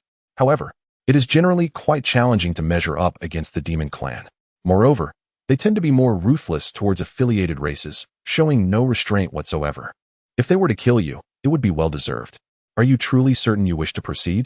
Tang San nodded slightly and said, "I wish to give it a try.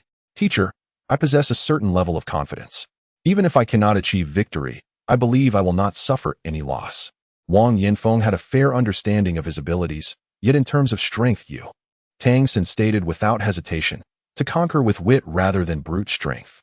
Since the collision competition evaluates only the outcome without regard for the process, I have a chance. Before encountering the young master Mei today, I would never have considered participating in such a competition. It was wise to cultivate my strength in obscurity until I truly matured. However, after meeting the young master Mei, my heart now brims with fighting spirit. Time waits for no one. I can no longer afford to cultivate in a passive manner, even if it entails some risk. I must hasten to become stronger. Only then will I have the opportunity to stand by young Master Mei's side and protect her." Gui murmured softly, "Isn't it too risky? Regardless of victory or defeat, the outcome may not be favorable." Tang San retrieved a piece of cloth from his bosom, an item he had brought from the inn. He folded the cloth into a triangle and masked his face, securing it at the back of his head to conceal his appearance. "Teacher, Aunt Ghost, after the competition concludes, I shall return on my own. There is no need for you to worry about me. This will ensure my anonymity," Tang San remarked. Wang Yinfeng pondered for a moment and replied, "Go ahead. Exercise caution in all matters. Are you planning to register for the 3rd or 4th tier? If you choose the 3rd tier, you may appropriately conceal your true abilities, which should prevent detection." Tang San remarked, "I believe it should be the 4th level. The rewards for the 4th level are considerably greater. Teacher, I shall proceed." With that, he bent low and slipped into the throng behind him. "Are you truly allowing him to compete?" Gui gazed incredulously at Wang Yinfeng. "And what exactly is the 4th level? Does he genuinely possess authentic 4th level prowess?" Wang Yinfeng nodded and replied, "This child cannot be assessed by ordinary standards. Though he is merely 9 years old, he exhibits a remarkable composure far beyond his peers. Despite having studied under me for only a year, he consistently imparts a sense of assurance in all his endeavors. He must have his own plans." Over the past year, he had been imparting various knowledge to Tang San and his companions. However, it was precisely due to some of the insights that Tang San shared with him that Wang Yinfeng witnessed a significant enhancement in his own abilities, approaching the pinnacle of the 4th level. Such progress in just a single year was previously unimaginable. Thus, his sentiments towards Tang San differed from those he held for the other four children. Wang Yanfeng was also aware of Tang San's ascension to the 4th level. Achieving 4th level status at the age of 9 is exceedingly rare, even among the exceptionally gifted members of the monster clan, excluding those born with extraordinary strength. He had never encountered anyone in the Wind Wolf clan who reached 4th level cultivation at such a tender age. In other words, Tang San, who possessed the Wind Wolf transformation, surpassed even the innate talents of the Wind Wolf clan. As a vassal race, such a phenomenon should not normally occur, which underscores the exceptional nature of Tang San's talents. Even Wang Yanfeng himself was not entirely aware of the true extent of his disciple's current capabilities. In practical combat classes, Tang San rarely participated. However, today, he had voluntarily requested to join the collision competition, eager to gauge the level of his own capabilities in this relatively low-risk contest. Tang San weaved through the crowd, having just grasped the rules of the competition's rewards. Regardless of the tier of the contest, securing a single victory would grant a Lingxi coin. For those of the vassal class, this reward was worth its weight in gold. Thus, upon arriving at the registration area, he was astonished to find numerous human vassals and representatives of other subordinate races also signing up, evidently eager to secure a win and earn a Lingxi coin. In each tier of the competition, only the ultimate champion would be awarded elemental coins, with the rewards increasing in value at higher tiers. Moreover, when receiving these elemental coin rewards, participants could select coins that were compatible with their own attributes. Tang San approached the competition, not primarily motivated by the monetary rewards. His foremost intention was to seize the opportunity presented by this contest, where various races converged, to absorb the bloodline power of his opponents and transform it into bloodline marks. This would enhance his cultivation of the Xiantian art, while simultaneously augmenting the diverse skills bestowed by the bloodline imprints. Each skill possessed distinct functions, and the innate abilities of different monster races wielded unique powers. The greater the number of skills he acquired, the stronger his control would become. For instance, the wind blades granted by his current Wind Wolf bloodline possessed a power level of approximately Tier 4, while the Flash Leopard's ability, known as Leopard Flash, was likely at Tier 3, not yet reaching Tier 4. This was primarily due to Zhu Jiesen's prior severe injuries when they first encountered each other, resulting in a weakened bloodline power. These bloodline imprints could evolve through the consumption of additional abilities of the same type, a fact that Tang San had thoroughly confirmed through experiments with the Wind Wolf race. Thus, the paramount purpose of his participation in the competition was to absorb the bloodline power of the monster races in order to enhance his own strength. Chapter 34. The competition begins while Tang San was queuing to register. The Tier 3 matches had already commenced. His short stature and the throng of people around him obscured his view of the proceedings, yet he could hear the resounding cheers and the heavy sounds of impact. The pace of the competition was remarkably swift, characterized by acceleration, collisions, and the determination of victors. The winners had the option to decide whether to proceed to the next round. Although many vassals and monsters were signing up, the process was surprisingly efficient. When it was finally Tang San's turn, he couldn't help but feel a bit bemused. The registration method was exceedingly straightforward. A table displayed numbered tokens, indicating the tier and number. Participants simply needed to take a token to enter the competition, with no registration required. Given that this was merely a recreational contest among the monster races, and considering it was limited to Tier 6 and below, the regulations were rather lenient. Notably, there were no staff members at the token distribution area. Participants could simply help themselves. However, once a token was acquired, they were required to queue for the competition. In other words, once one received a token, participation in the contest was mandatory. When the gallant guard, responsible for maintaining order, noticed the diminutive human child Tang San approaching with a token, he couldn't help but chuckle. Nevertheless, no one attempted to impede his progress. Tang San knew instinctively that the guards of Jelly, with their malevolent gazes, awaited the moment he would be struck down, his bones shattered. Whether in front of him or behind, the formidable figures of the demon race towered impressively, obscuring his line of sight. These creatures did not even perceive the existence of this human vassal, whose height barely reached 1 meter and 30 centimeters. Their eyes would never lower to such a diminutive stature. Tang San cautiously peered through the gaps in the crowd, directing his gaze towards the tumultuous arena of the collision competition. At this moment, the fierce contest among the third-tier combatants was in full swing. The ground was already stained with the blood of unknown creatures. A recent clash had just concluded, involving a creature from the formidable bear clan, standing at barely 2 meters tall, suggesting it was still in its youth. Its opponent, on the other hand, resembled a lizard. During their confrontation, the lizard abruptly sank down, swiftly pivoting to unleash its tail towards the bear's legs.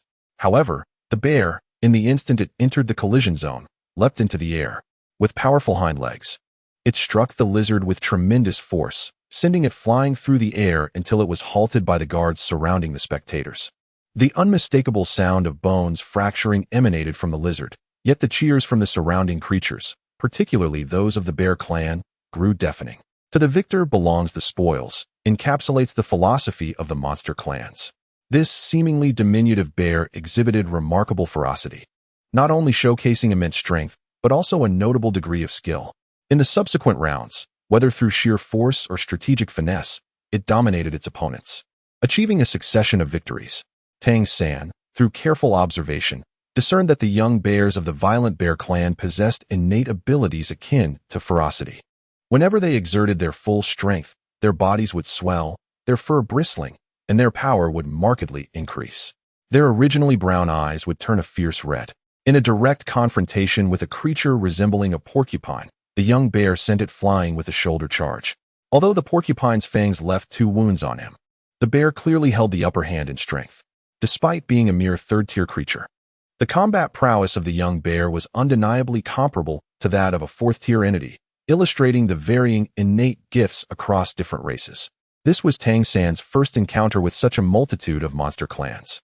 He meticulously studied the abilities of each clan, imprinting their traits into his memory while internally analyzing the utility of these abilities for himself. He had attained a fairly accurate understanding of the connection between the Xiantian skill and the bloodlines of the monsters in this world. However, he remained uncertain about the extent to which he could accumulate various bloodlines through his continuous consumption. In essence, he pondered how many monster clan bloodline imprints his Xiantian skill could retain and whether there was a correlation with its tier. Currently, he possessed only 2 forms, Wind Wolf Transformation and Flash Leopard Transformation, granting him the abilities of Windblade and Leopard Flash, both exceedingly useful, provided he could continue to enhance them. He believed that there must be a limitation on the number of abilities he could assimilate, but the exact quantity eluded him. He harbored a vague hypothesis that required experimental validation. The ultimate victor of the 3rd tier was the young violent bear. Upon defeating 10 opponents, it roared triumphantly in the center of the arena. Ultimately, it selected a fire element coin and an earth element coin, in addition to 10 spirit coins as its prize. The presiding violent bear raised the young bear above its head, bellowing in the arena, "This is my son. My son. Did you see? My son is the first of the 3rd tier." Roar. The cheers and roars reverberated, causing the very earth to tremble. The subordinate races, witnessing such a display, dared not utter a sound and trembled in fear. Most participants in the competition were from the 3rd tier, and Tang San observed at least 7 who were severely injured, with 2 of them survival uncertain. With the conclusion of the 3rd tier, the 4th tier's contest commenced. A robust pig demon slowly entered the arena, its body covered in iron-black fur, its oversized head standing about 2 meters tall. Its broad back showcased its astonishing strength, with 2 thick tusks protruding menacingly from its lips. The innate abilities of the Porcupine clan were quite rare, featuring 2 distinct powers. Indeed, not all monster clans possess a singular innate ability. Some, particularly the elite clans, boast multiple talents. The Porcupine clan's abilities were charge and backstab. The porcupine's spines could be projected from its back, while its charge was self-explanatory. The more formidable the porcupine, the greater the number of spines. As the 4th-tier porcupine took its position in the arena, its 8 spines gradually rose, poised to launch at a moment's notice. Tang San held no interest in the Porcupine clan's innate capabilities. He had no desire to embody a pig, as neither charge nor backstab aligned with his aspirations. Its opponent, a flash leopard, marked Tang San's first encounter with a member of this clan in today's competition, as none had participated in the previous 3rd-tier matches. The flash leopard excelled in speed, making direct confrontations its weak point, hence its absence in earlier contests. The 4th-tier flash leopard, lithe and approximately 2 meters tall, was not particularly imposing, yet its narrowed eyes glimmered with a menacing light, and its prominent fangs jutted downward. Despite its seemingly slender form, it possessed tightly coiled muscles, exuding formidable vitality. "Begin," bellowed the presiding violent bear, prompting both combatants to charge from opposite sides. The flash leopard darted forward with lightning speed, almost instantaneously entering the collision zone, while the porcupine unleashed its 8 spines in a fierce display. As the porcupine launched its spines, Tang San regarded it with newfound respect. The spines were not aimed at the leopard, but were instead projected in other directions. However, they effectively sealed off all potential escape routes for the flash leopard. The porcupine was supremely confident in its frontal charge's power, yet it feared the leopard's agility. Should the flash leopard evade its advance, it would likely propel itself far beyond, resulting in defeat.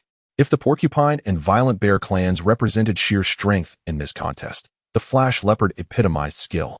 When brute force confronted finesse, the former must strive to mitigate the latter's advantages. According to the rules, a collision must occur within 3 seconds of entering the inner circle, after which the victor would be determined. The porcupine's charge was not executed at full speed, for even at reduced velocity, its tough hide rendered it capable of triumph in a frontal clash. The only factor to consider was the opponent's evasion, which its backstab abilities aimed to restrict. The 4th-tier flash leopard faced the 8 spines without flinching, maintaining its rapid advance, seemingly oblivious to the impending danger. As both competitors approached the collision zone, the tension escalated. In Tang San's eyes, a flicker of violet brilliance shimmered, and everything around him seemed to move in slow motion. The porcupine's tusks were raised, while the flashing leopard surged forward with a radiant golden glow, activating its speed ability. In an instant, their forms intertwined. With a resounding thud, the porcupine burst out of the collision zone, while the leopard ascended straight up, executing a graceful roll before landing steadily at the center of the collision zone. There was no doubt that this 4th-tier leopard had emerged victorious. Most of the onlookers from the various monster clans failed to discern what had transpired during the moment of impact, for the leopard's speed was simply astonishing. As it claimed victory, a chorus of astonished voices erupted. Yet, Tang San had seen it all clearly. Just before the clash, the leopard had leapt up in an almost imperceptible instant, narrowly skimming past the porcupine's tusks. Then, with a powerful kick from its hind legs, it propelled itself off the porcupine's back. Although the porcupine hadn't T-charged with full force, it had activated its collision ability, allowing it to decelerate only marginally. It had expected to collide head-on, having used its quills to block the leopard's evasive route, but instead, the leopard had soared over its head, converting its forward momentum into upward thrust, landing squarely in the center of the collision zone. The outcome was now unmistakably clear. Ultimately, the porcupine had been outmaneuvered. Tang San mused that had he been guiding the porcupine, he would have advised against releasing its quills too early to block the route. Instead, it should have deployed them at the precise moment of impact. Despite the leopard's incredible speed, in a close-range scenario, facing a sudden onslaught of 8 quills would have posed a significant risk. Any one of them could prove fatal. The porcupine had failed to fully utilize the advantages of its 2 innate skills, while the leopard had clearly dominated in speed, technique, and composure. The subsequent battles validated Tang San's assessment of the leopard. It achieved consecutive victories, defeating 3 4th-tier opponents in succession, also coming to its swiftness and skill. "It's my turn now. You shall perish," roared a robust rhinoceros demon, adorned with a horn upon its nose, from the waiting area at the edge of the arena. Its formidable defenses were its forte, as was its penchant for charging. It had resolved to charge directly into the collision zone and remain there, confident that no technique from its opponent could harm it. Victory was assured. However, just as it was about to advance, a voice interrupted, "Wait, it's not your turn yet." The nearly 3-meter-tall rhinoceros demon paused, looking down to discover a diminutive figure that it had previously overlooked. This slight silhouette, obscured by a cloth, concealed its features. But its stature unmistakably indicated it was human, a notably small human at that. "What chaos is this? Get out of the way." The rhinoceros demon swung its massive hand, attempting to swat the figure aside. Yet, the small figure darted forward, entering the arena and raising its identification badge high. 4th-tier number 6. Indeed, it was Tang San's badge. He had been the first to register, thus earning the 6th number among all 4th-tier participants. The leopard, having achieved 4 victories, was now set to face him. The rhinoceros demon, having observed the arena from behind Tang San, had failed to notice his presence until that moment. As Tang San stepped into the arena, a wave of astonished murmurs rippled through the crowd. For the monster clans, a human vassal suddenly appearing in the collision competition particularly at the 4th tier, was an astonishing occurrence. How could such a diminutive human possess the audacity to enter the arena, especially with a concealed face? While the veil was not unusual, after all, vassals do not face the same lethal risks as slaves. They could still become targets of powerful monsters. What had emboldened him to enter the competition? The 4th tier leopard glared with a fierce glint in its eyes, its tongue flicking out to taste its tusks. Its excitement was palpable upon seeing Tang San. After defeating 4 opponents, its stamina was waning. Though not the pinnacle of its race, the leopard was aware that sustaining itself through 4 battles was a challenge. Each additional victory heightened its chances of ultimately claiming the championship. As consecutive wins at higher tiers were exceedingly rare due to the strength of the competitors and the potential for exhaustion or injury during collisions. In the leopard's perspective, Tang San's appearance not only promised an easier battle but also an effortless additional victory, creating a delightful scenario. The rhinoceros demon was also noted. It understood that it had little strategy against the rhinoceros, whose strength and attributes were inherently superior. The 7th tier savage bear observed both the leopard and Tang San, its eyes glinting with savage intent. Tear him apart. Begin. The surrounding monsters erupted into a cacophony of deafening roars. A mere vassal dared to appear in the 4th tier arena, an affront to their pride. The leopard sprang into action, not even needing to deploy its abilities, simply relying on its innate speed to charge towards Tang San. Although the competition was a collision event, the leopard believed it would be effortless to shred its opponent with its claws at the moment of impact. At that instant, Tang San moved as well, a cerulean light emanating from his revealed eyes. While his physical form remained largely unchanged, the wind element coalesced around him, enveloping him in a shimmering azure aura. Wind. Azure light. Is this the wind wolf transformation? The 4th tier leopard's expression turned even more ferocious. The Wind Wolf clan and the Flash Leopard clan were sworn enemies. Even if the latter was merely a vassal, it still belonged to the Wind Wolf clan. Among the observing monsters, wind wolves were present, and upon realizing that this vassal was from their own lineage, their immediate reaction was one of humiliation. Surely, this would bring disgrace to the Wind Wolf clan, as they anticipated an inevitable defeat at the hands of the leopard. Tang San's speed appeared inferior to the Blitz leopards. Thus, when the leopard dashed into the collision zone, he remained 5 meters away. The Blitz leopard effortlessly glided past the boundary without even activating its signature leopard flash.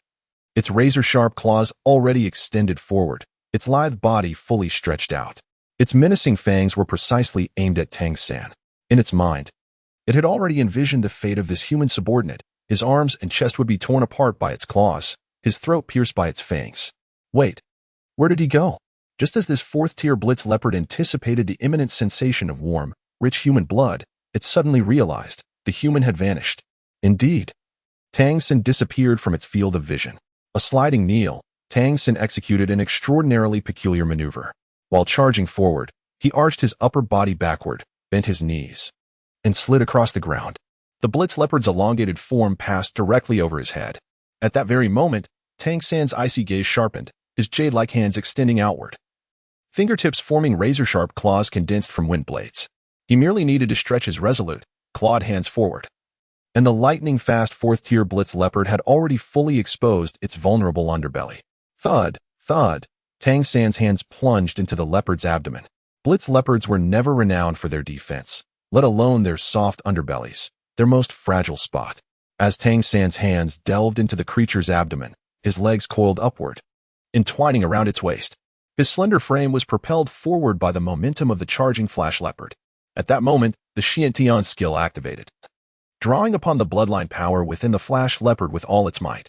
The Flash Leopard imprint on his body began to glow brilliantly as a substantial amount of bloodline strength was transformed and surged into him.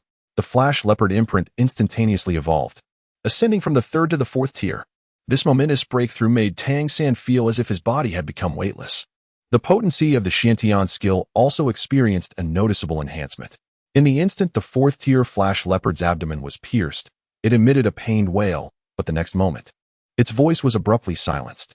The bloodline power was ferociously devoured in an instant, and in the following heartbeat, the wind blade erupted within its belly.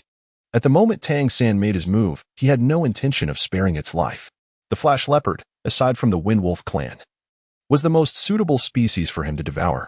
However, should he consume too many, the opponent would inevitably become aware, and he could not afford to take that risk. Only by silencing them could he ensure a complete absorption. As the observing demon creatures witnessed the flash leopard leap forth and Tang San's body vanish, their first reaction was to assume that Tang San had been pinned beneath it, undoubtedly doomed, and they erupted into excited cheers. The chilling roar of the fourth-tier flash leopard, however, snapped them back to reality.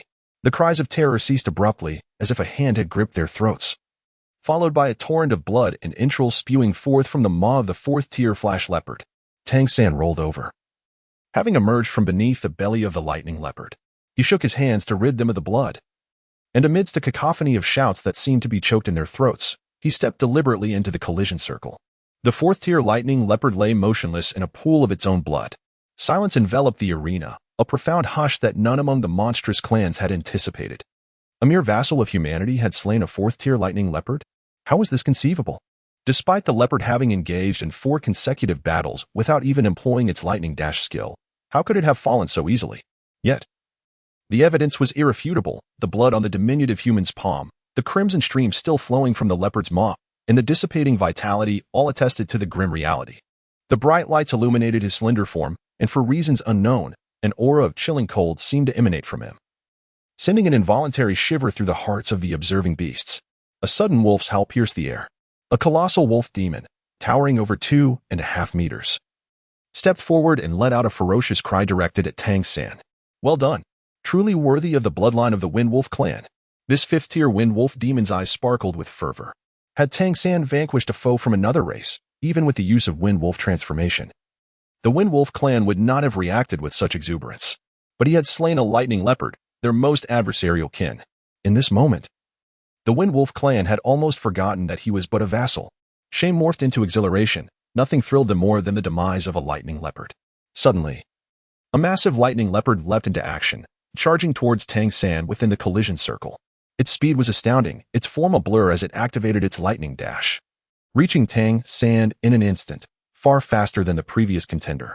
The 5th-tier Wind Wolf demon, who had just praised Tang San, found it too late to intervene. At that moment, a colossal hand appeared out of nowhere and struck down upon the seemingly swift figure. With a resounding thud, the lightning leopard was sent flying, crashing violently into the throng of beasts. Standing beside Tang San was a towering 7th-tier violent bear, its eyes glinting with ferocity. As its massive hand descended slowly, it proclaimed the inevitability of defeat. Loss is loss, and rules are rules. Any thoughts of revenge would have to wait until after the contest. Tang San silently retracted his outstretched right foot, his ghost shadow perplexing step primed for action. Even his leopard flash was at the ready. Suddenly, he was ambushed by a 5th-tier lightning leopard.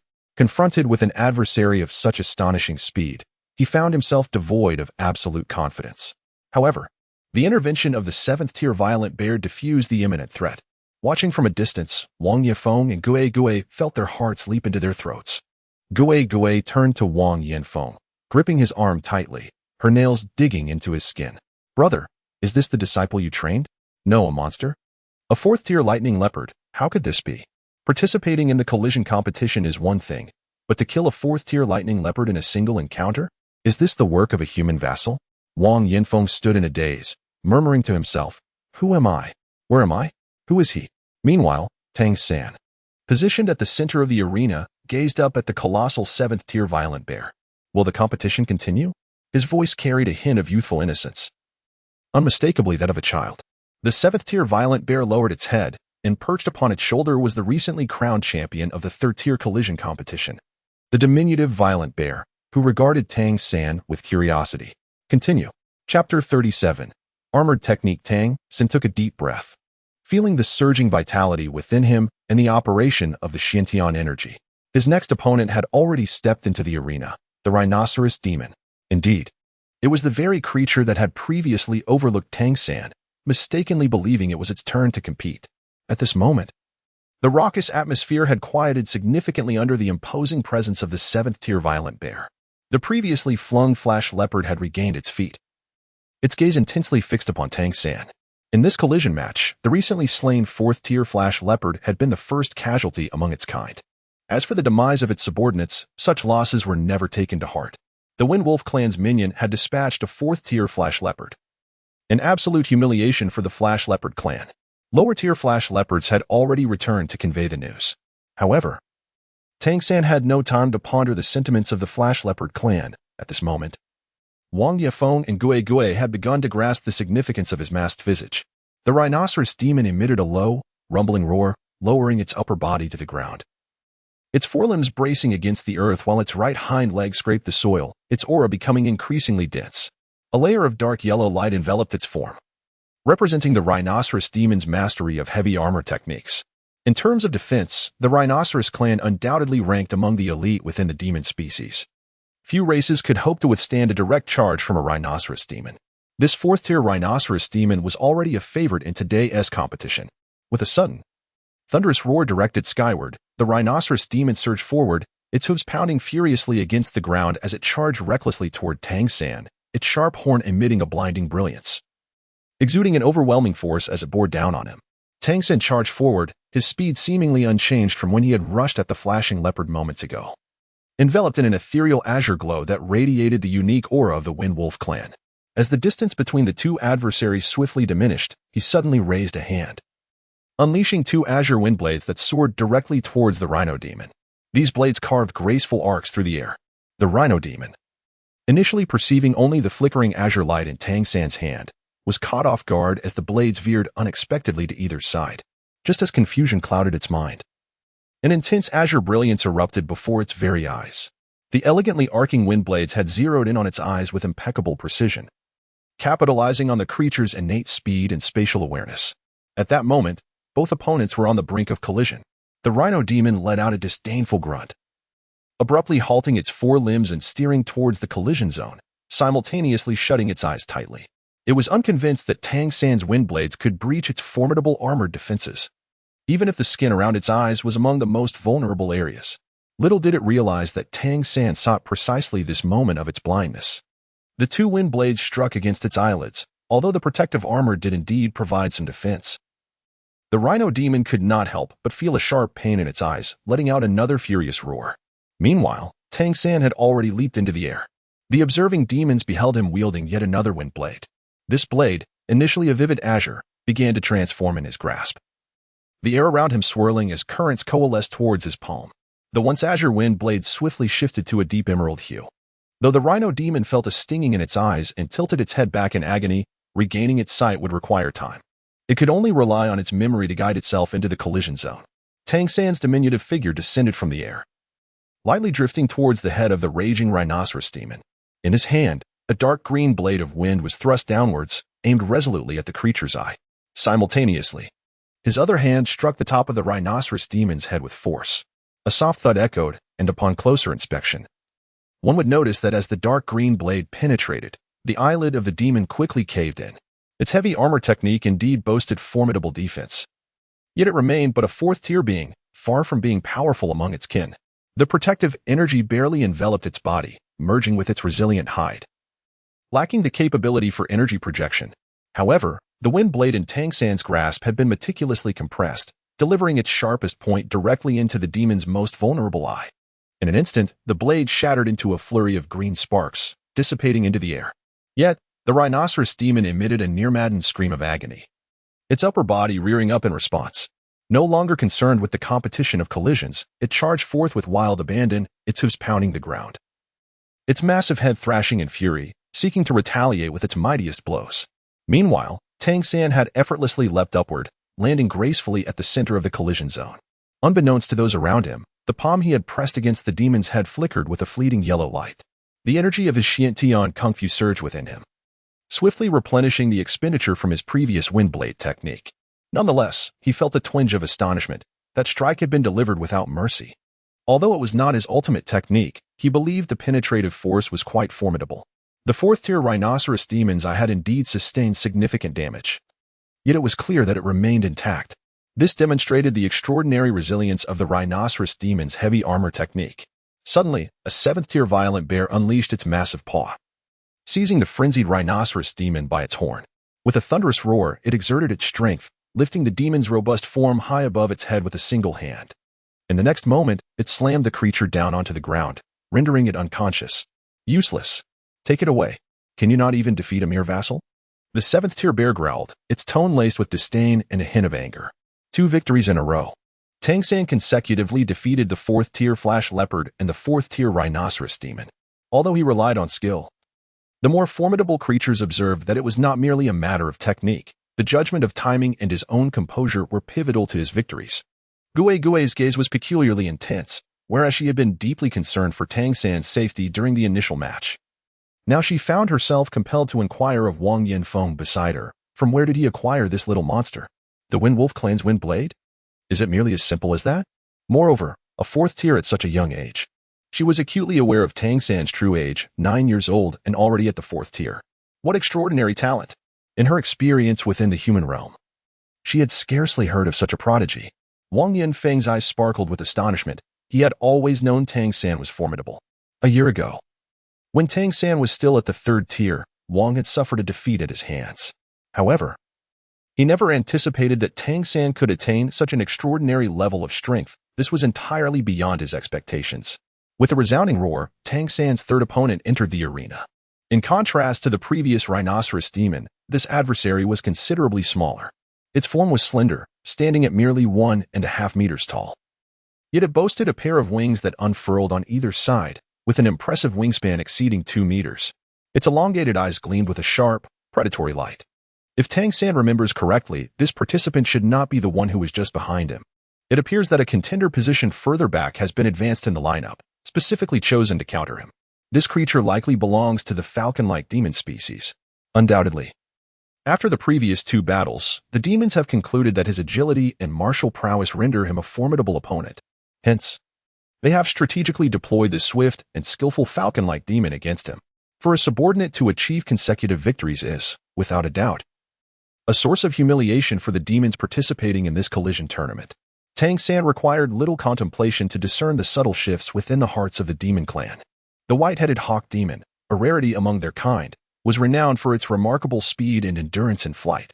Although its combat prowess was not particularly formidable, its aerial capabilities and reconnaissance skills were unparalleled.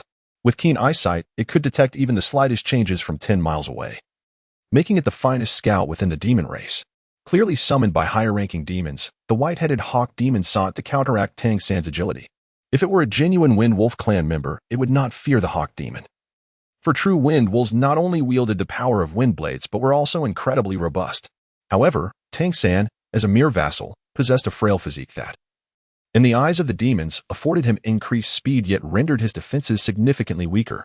Thus, employing the swift and observant white-headed hawk demon against him was a most fitting strategy.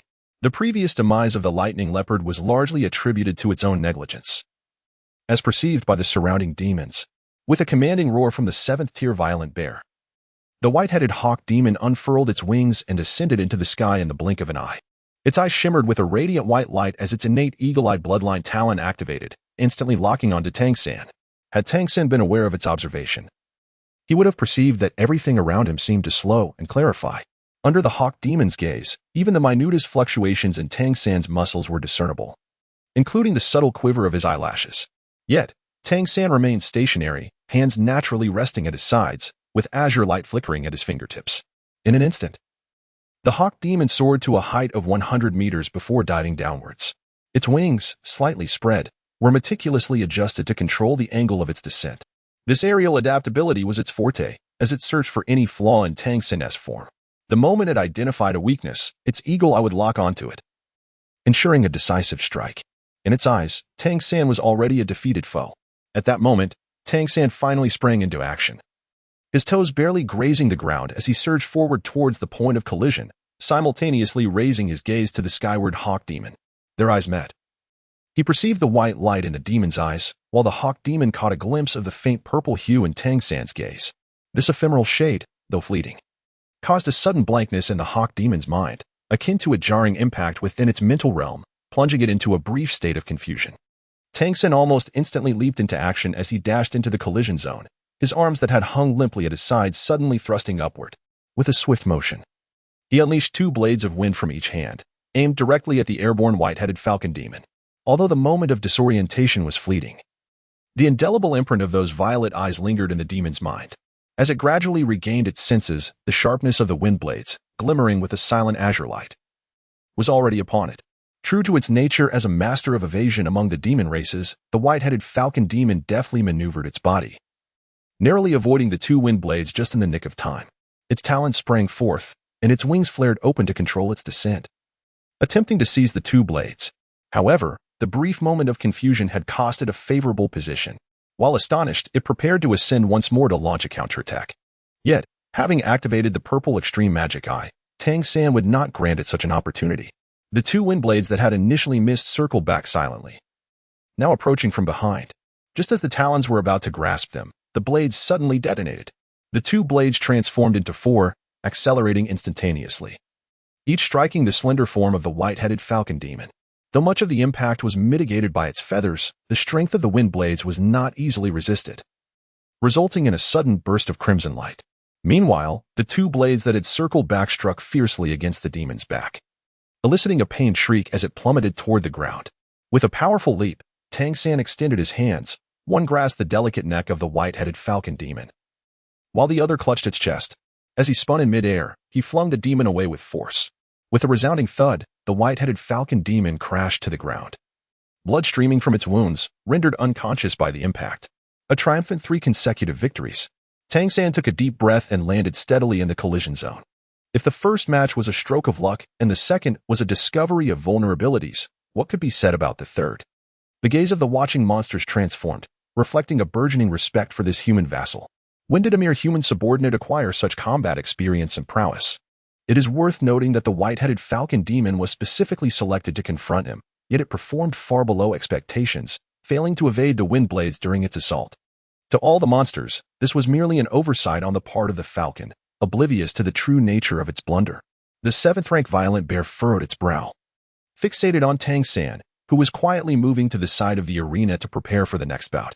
Next, rules are rules.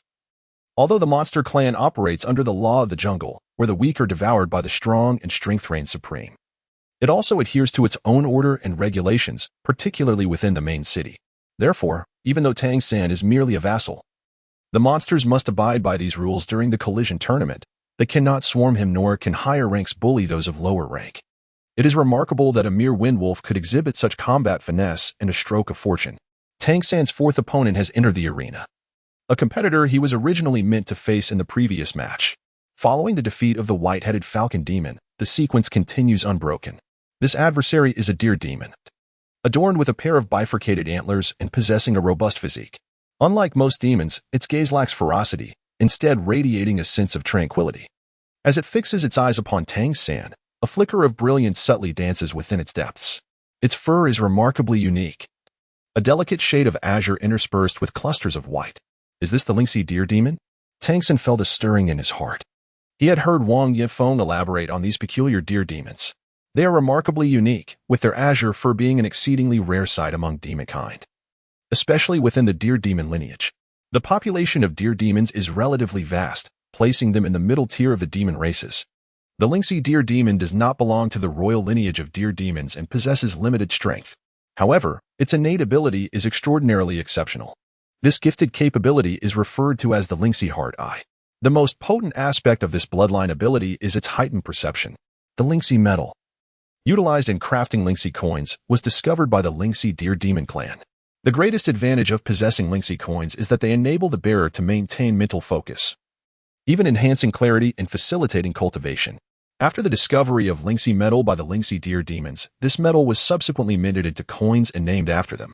Although the lynxy deer demons are few in number, their status within the demon race surpasses even that of the royal lineage of their own kind. The lynxy heart eye grants them the ability to perceive many things that other races cannot see. To be precise, they possess formidable sensory abilities. They can sense fortune and misfortune, as well as detect the presence of treasures, marking them as a clan endowed with powerful spiritual prowess. Thus, while the lynxy deer demons may lack combat prowess, they are warmly welcomed in any demon society, with several prominent demon clans counting them among their ranks. Chapter 39. Retreat from Battle.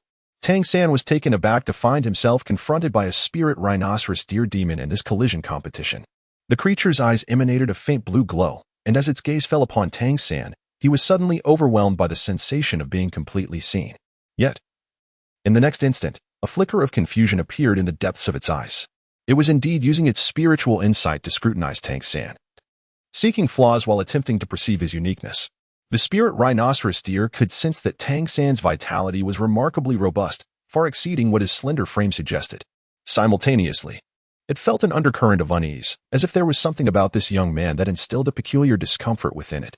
This, in turn, caused the usually calm spirit rhinoceros deer to exhibit signs of agitation. The match commenced with a powerful roar from the 6th-tier savage bear. The reason the spirit rhinoceros deer was not the first to take the stage was primarily due to its lack of combat prowess. In this encounter, it was merely to play a role, driven by its insatiable curiosity, a trait that often led it into perilous situations. This is why most spirit rhinoceros deer seek refuge among stronger species. Only under their protection can they navigate life with a semblance of safety. This time, it was Tang San who initiated the action. With a swift tap of his toes, he surged toward the spirit rhinoceros deer with incredible speed. The deer lowered its head slightly, charging straight at Tang San. In that fleeting moment, it gained a clear perception that this human vassal bore no ill toward it. Ensuring that this encounter would be safe, the distance between them rapidly diminished.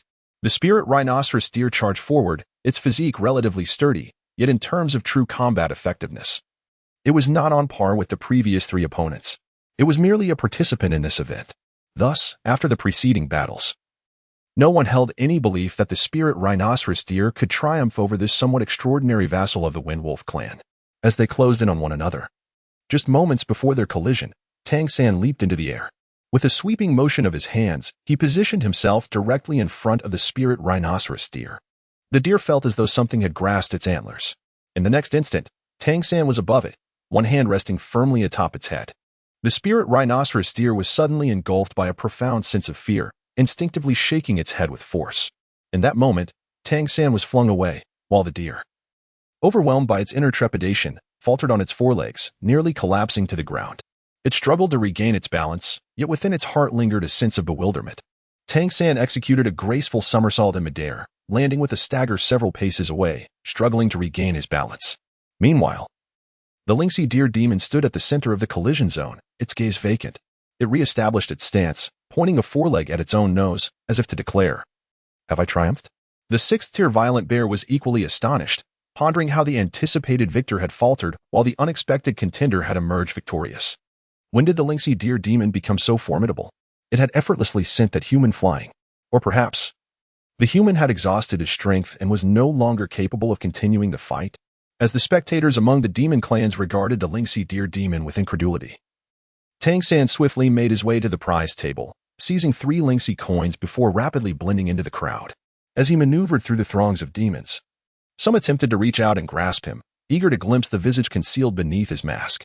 Yet, they soon realized that the diminutive human slipped through the multitude like a fish in water, vanishing from sight in mere moments.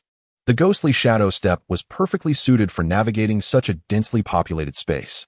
Victorious in 3 matches, yet defeated by the lynxy deer demon, he made his escape.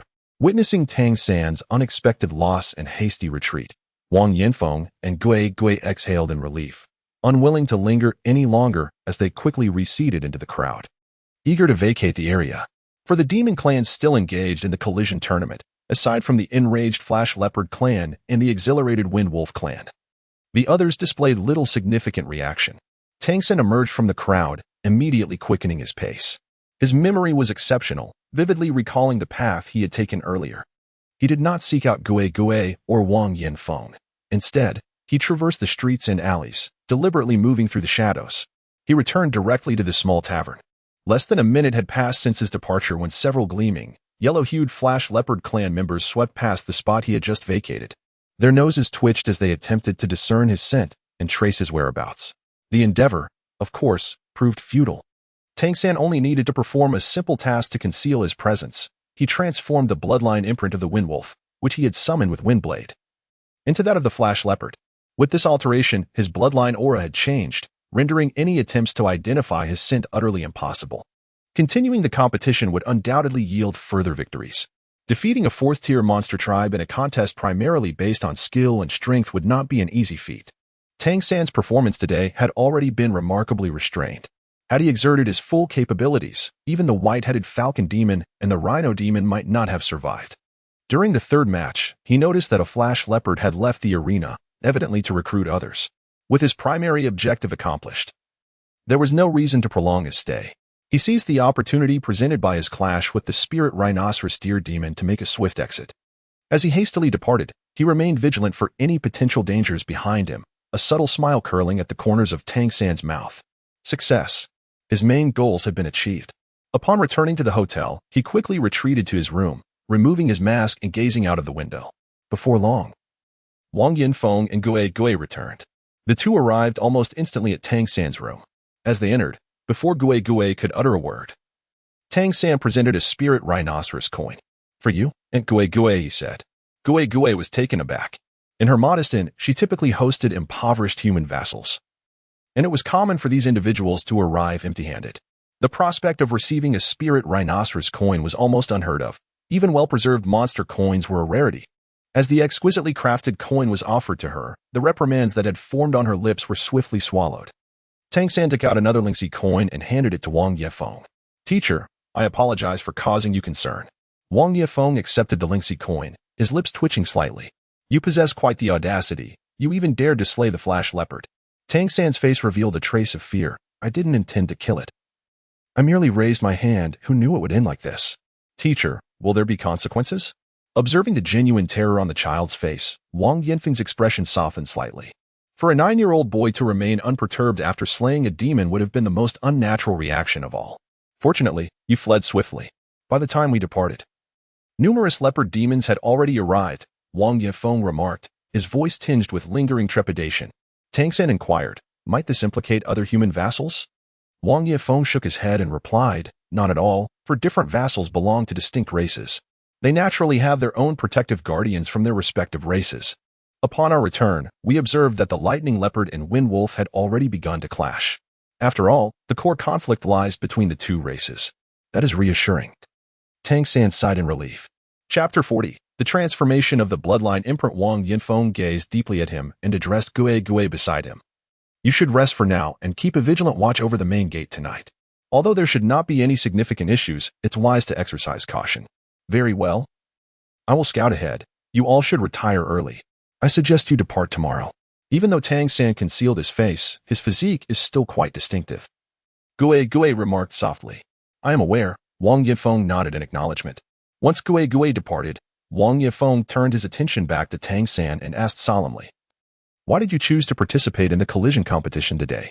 This is not like you, despite being the youngest among the 5 of you. You have consistently displayed the most composure.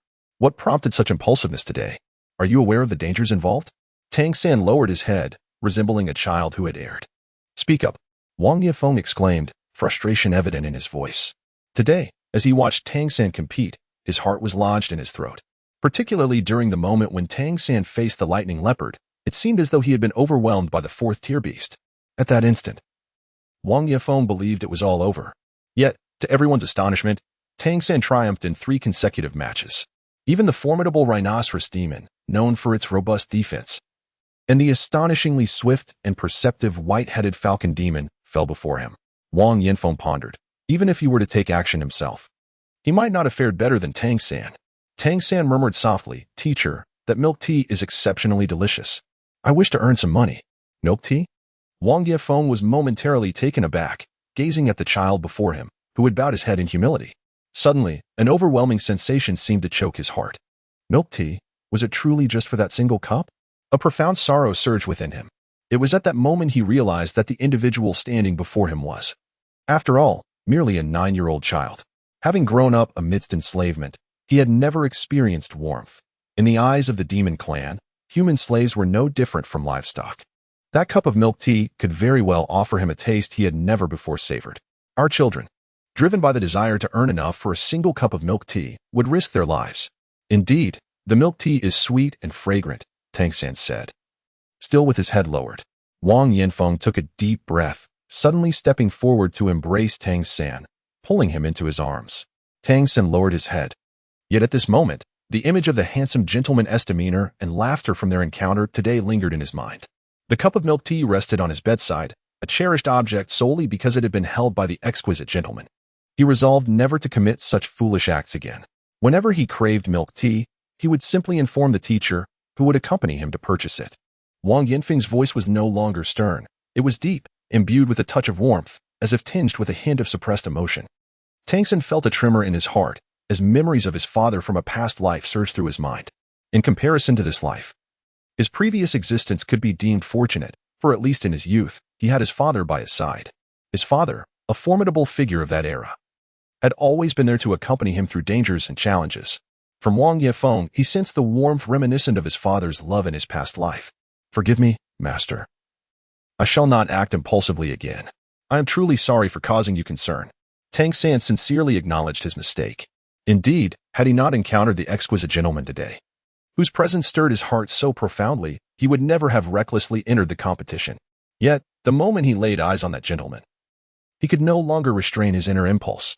Today marked the happiest day since his arrival in this world, as he had found the reincarnated form of his beloved from his past life. At this moment, he also felt the paternal affection bestowed upon him by Wang Yanfeng. He had anticipated a scolding from Wang Yanfeng and Gui upon his return, but to his surprise, all he received was warmth.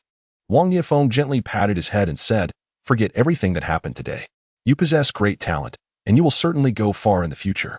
Rest early. I will check on your Aunt Gui. If all goes well tonight, there should be no issues." "All right," Tang San replied. Wang Yefeng lightly patted his shoulder before rising to leave. After he departed, Tang San noticed that the Lingxi coin he had given Wang Yefeng was left on the bed, untouched. Master truly is a good person. Tang San felt his heart swell with warmth. As he extinguished the light, Tang San sat cross-legged on the bed, first calming his mind before gradually entering a meditative state, attuning himself to the surging power of his Xiantian skill. The 4 battles today were of utmost importance to him. His choice to engage in the 4th battle and to withdraw at the right moment was a well-thought-out plan. In his first battle against the Flash Leopard, he defeated it swiftly, absorbing all its bloodline power in a short span, thereby enhancing his own Leopard Flash skill. The significance of this skill to Tang San was immense. The instantaneous acceleration it provided would grant him greater agility and adaptability in combat. The difference between the 4th and 3rd tiers was astronomical, significantly amplifying his power.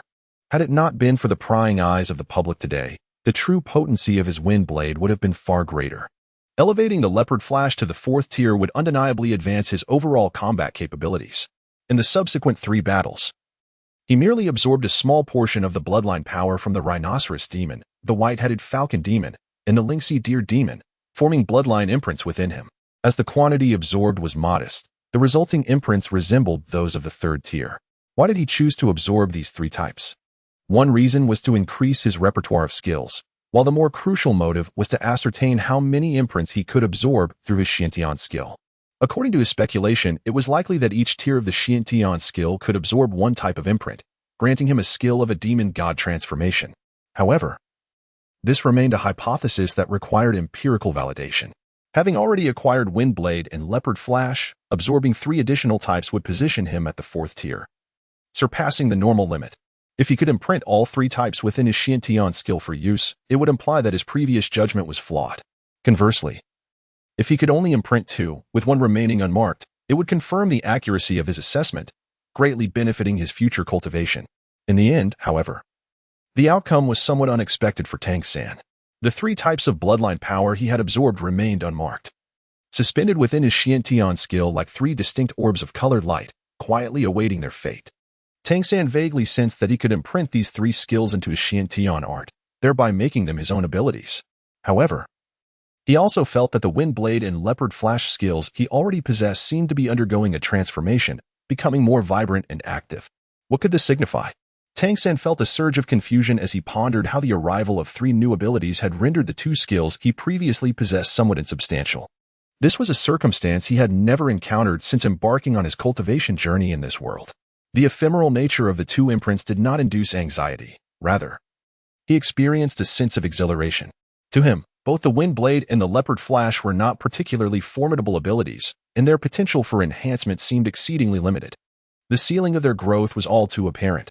In this context, the most troublesome predicament was that the skills he had already imprinted could only continue to ascend, while the total number of skills he could imprint remained finite.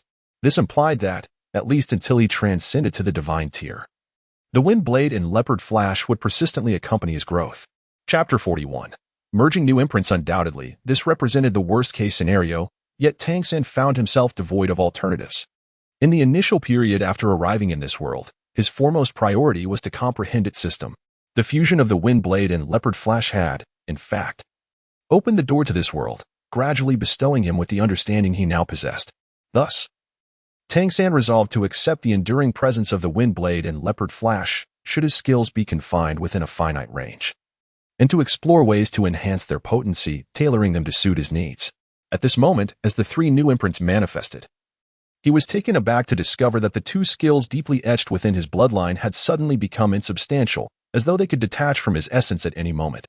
This revelation filled Tang San with joy, for it signified that his Xiantian skill, in conjunction with the diverse abilities of this world, could undergo further transformations. While he remained uncertain of what these changes entailed, they undoubtedly heralded greater possibilities. He refrained from hastily activating the 5 imprints, instead choosing to quietly perceive their distinctions in their relationship with his body. Among the 5 imprints, the Wind Blade and Leopard Flash were undeniably more pronounced and radiant. Following its recent upgrade, the Leopard Flash, though still inferior to the Wind Blade, had evidently improved. Conversely, the other 3 abilities had yet to reach the 4th tier. In the midst of combat, Tang San had little opportunity to absorb more, nor could he fully consume the bloodline power of his opponents, lest his devouring ability be exposed. Thus, the heavy armor technique of the Rhino Demon, the Eagle Eye of the White-Headed Falcon Demons, and the Spirit Heart Eye of the Spirit Deer Demon remained at around the 3rd tier. The 2 4th-tier imprints, having already merged with Tang San's bloodline, appeared more vivid, while the other 3 clearly existed outside the established system yet were still influenced by the Xiantian skill. After observing for a while, Tang San sensed that all 5 imprints were relatively stable. Even the 3 imprints that had not integrated into his bloodline remained contained within a certain range, showing no signs of dissipating. This was indeed peculiar. As he activated the Xiantian skill, a vortex of energy formed in his dantian, causing the 2 skills imprinted within him to rotate in harmony with the vortex, as if they were integral to it. The 3 newly arrived skill imprints hovered above the vortex, drawn by its force, yet not merging within. It was not that they were unwilling to integrate. Rather, Tang San had not directed the Xiantian skill to draw them in. His observations bore fruit as he gradually discerned something remarkable. Although the 3 new skill imprints had not been assimilated into his body, their existence was nonetheless nourished by the Xiantian skill. In other words, even while suspended outside his vortex, they could quietly absorb some of its energy to sustain themselves. With a mere thought, Tang San severed the connection between his mental energy and the imprint of the heavy armor technique. Instantly, the imprint trembled gently and began to visibly fade at an observable pace. Tang San immediately harnessed the Xiantian skill to reinfuse it, and instantly, the mark became vivid once more. He quickly deduced that these bloodline marks belonging to the demon god transformation bestowed upon him certain abilities. Their existence required the nurturing of his Xiantian power, akin to a transformation of the Xiantian skill itself when utilizing them. Should he sever the connection between these abilities and the Xiantian skill, the skill marks would inevitably vanish. As long as he maintained the nourishment of Xiantian power towards them, they would endure.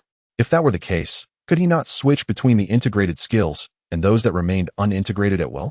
With this thought in mind, Tang San began to experiment, using his mental energy to guide the mark of Leopard Flash, attempting to extricate it from his bloodline. As he initiated the Leopard Flash, he immediately sensed a stirring within his Xiantian power. The once stable whirlpool began to fluctuate. However, his mental energy was remarkably steady. He did not rush to extract Leopard Flash all at once, but proceeded gradually, carefully pulling while observing the ensuing changes.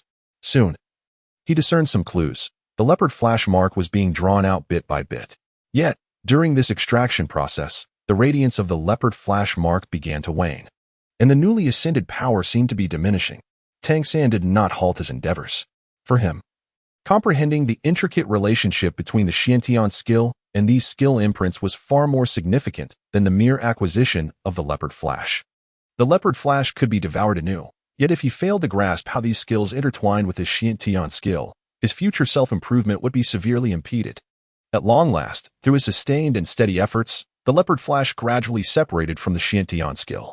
The moment it fully detached, its aura plummeted from the recently attained 4th rank to the 3rd rank. However, the imprint of the Leopard Flash now floated above the whirlpool of the Xiantian skill alongside the 3 newly acquired imprints, silently rotating. Indeed, it was possible. The separation was feasible, and he could also interchange other skills. A wave of elation surged within Tang San. This indicated that he would not hinder his growth through the erroneous fusion of certain skills. Nevertheless, his earlier aspiration to seamlessly switch skills at will dissipated into thin air. If each separation resulted in a decline in the skill imprint's capacity, then such separations must be approached with utmost caution. Currently, the third and fourth rank imprints were inconsequential. However, as he ascended to higher ranks, achieving an elevation would evidently prove to be a formidable challenge, and experiencing a regression due to separation would indeed be disheartening. The Windblade, undoubtedly, could not be separated, as it pertained to his identity as the Windwolf.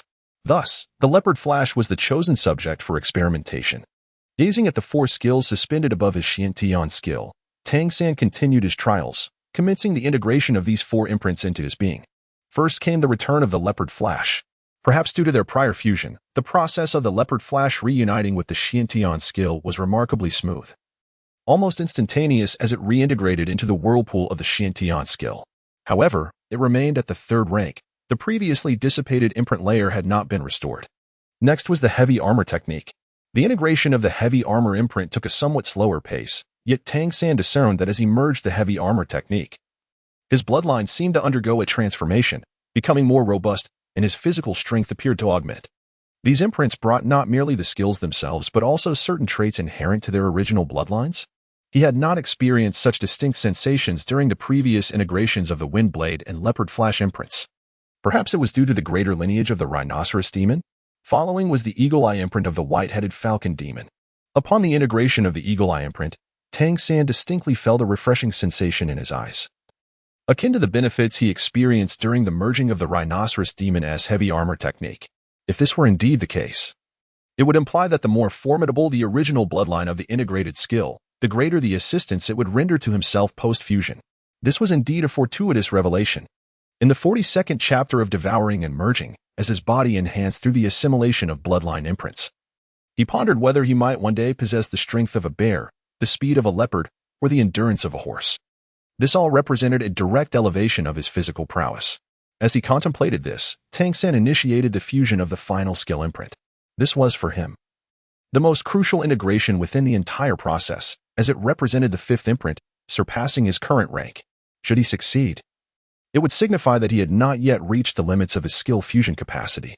In the event of separability, naturally, the more skills he could integrate, the better for his comprehensive enhancement. Even if he should eventually hit a ceiling, he could still replace existing imprints with superior skills in the future.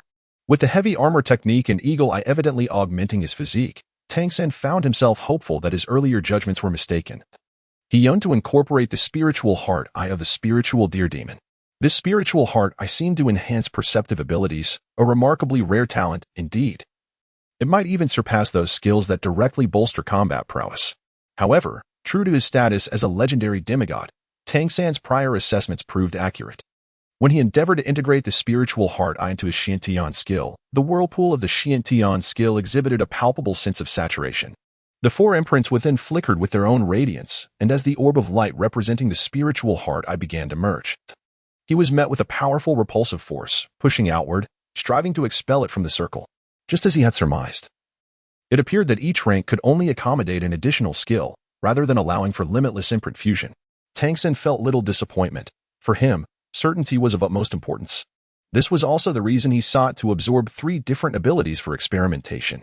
With a clear judgment established, he could then select his own path for cultivation and enhancement. If it did not succeed, that was acceptable. Progress would come gradually. After all, nurturing the ability of the Lingxi heart, I merely required a slight expenditure of his Xiantian Gong energy, resulting in a somewhat slower advancement. Once he had made his judgment, he would then decide which abilities to retain and which to replace. Just as he was preparing to abandon the fusion with the Lingxi heart eye, he suddenly sensed a tremor in one of the 4 seals within the vortex of his Xiantian energy. Immediately afterward, a powerful attraction emanated from that seal. The Lingxi heart eye seal, which had previously been repelled, paused momentarily before being drawn in by the seal radiating the attractive force, gradually beginning to merge within. Tang San was instantly engulfed in a wave of tension, not the anxious kind, but rather a thrilling excitement. He refrained from interfering with the transformation, instead focusing his mind to its utmost concentration, silently observing the fluctuations between the 2 imprints. The imprint generating the sucking force was none other than the Eagle Eye ability of the White-Headed Falcon Demon that had recently settled within him. At this moment, the Eagle Eye was evidently emanating a powerful pull, as if it intended to draw in the Lingxi heart eye and consume it whole. However, This act of consumption seemed to encounter considerable resistance. The lynxy hard eye struggled fiercely, clearly unwilling to be devoured by the eagle eye. Yet, the determination of the eagle eye to consume remained resolute. Simultaneously, Tang San could immediately sense that his Xiantian skill was experiencing a significant drain of energy. This eagle eye possessed intriguing qualities. It was absorbing the essence of his Xiantian skill in order to facilitate the consumption of the lynxy hard eye. This suggested that, in terms of hierarchy, the bloodline of the lynxy deer demon was superior to that of the white-headed falcon demon, necessitating the energy of the Xiantian skill to assist in the process. The most critical question arose: could they truly merge? Such a merging phenomenon had not manifested in the more potent windblade, nor had there been any changes in the leopard flash or heavy armor techniques. Only the eagle eye exhibited this peculiar behavior. Was it possible that the eagle eye and the hard eye shared a common origin, thereby allowing their bloodline imprints to mutually consume one another? Could this be classified as an anomaly or a hybridization? Tang San could not help but entertain some peculiar thoughts. Yet he refrained from interfering with this process of fusion and devouring. He merely observed in silence, allowing the eagle eye to absorb as much of the Xiantian energy as it desired. Tang San silently channeled his Xiantian skill, replenishing his expended energy. Indeed, the consumption incurred by the eagle eye was considerable. Within a short span, a third of his power had dissipated. However, he also discerned that a third of the bloodline imprint of the lynxy hard eye had been absorbed into the eagle eye imprint. The eagle eye's imprint had evidently grown somewhat brighter. Although its tier did not seem to have ascended, its luminosity had enhanced. Originally, the lynxy hard eye bore a hue akin to turquoise, while the eagle eye presented a white bloodline imprint. Upon their fusion, the eagle eye imprint distinctly transformed into a pale azure, deepening in color, somewhat reminiscent of the wind blade imprint, but with an even more radiant glow. This was indeed intriguing. The rate of absorption accelerated alongside the growing strength of the eagle eye imprint. When Tang San's Xiantian power had nearly diminished beyond two-thirds, the imprint of the lynxy hard eye finally vanished completely, merging seamlessly with the eagle eye to form a singular azure imprint, with faint white streams of energy manifesting upon its surface. This was evidently more than mere absorption. The eagle eye had not only augmented itself, but had also acquired certain attributes of the lynxy hard eye. Otherwise, the imprint would have retained its original white hue rather than undergoing such a transformation. Tang San quietly cultivated his Xiantian skill while reflecting on the gains of the evening. This night proved to be immensely fruitful. Most significantly, he discerned the limits of his skill imprint and the potential for devouring evolution of his abilities, particularly the latter. Tang San, the reincarnation of the God King, finds himself in a world that is entirely new and unfamiliar. Yet, by discerning certain connections within it, he can gradually perceive the essence of this realm, thereby harnessing his abilities to elevate himself.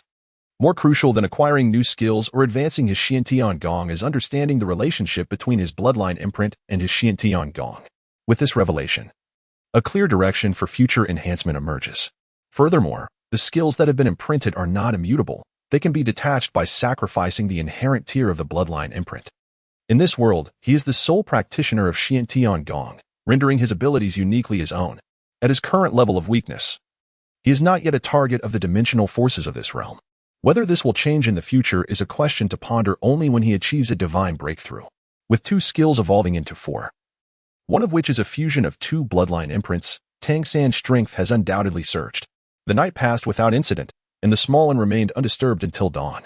The absence of attacks from the Flash Leopard or Wind Wolf tribe signifies that the events of the previous day have been successfully navigated. As for what lies beyond the collision competition, it is of no concern to Wang Yinfeng, Gue Gue, or Tang San. As the first light of dawn broke, Tang San awakened from his meditation, a daily ritual of his training. He opened the window and focused on the faint blush of dawn on the horizon. As he activated his Xiantian Gong, the ethereal purple aura that accompanies the sunrise presented him with the optimal moment to cultivate his purple extreme demon eye.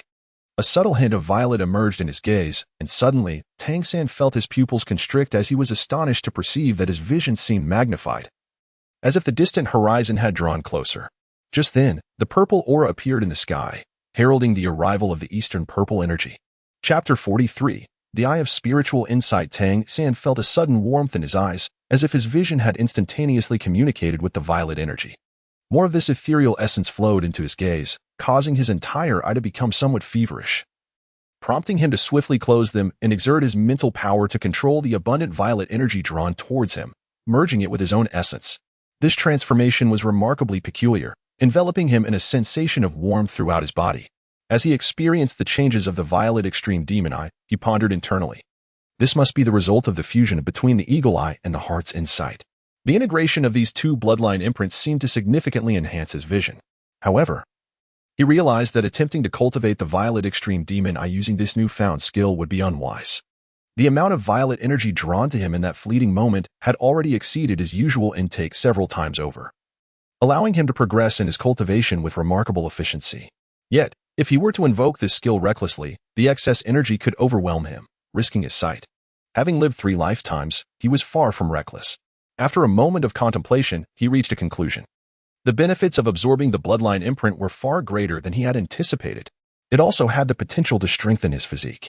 At this moment, he could clearly sense an enhancement in his strength, attributed to the Rhino Demon's heavy armor technique. This world, which he had often regarded with disdain, finally revealed to him some of its inherent wonders.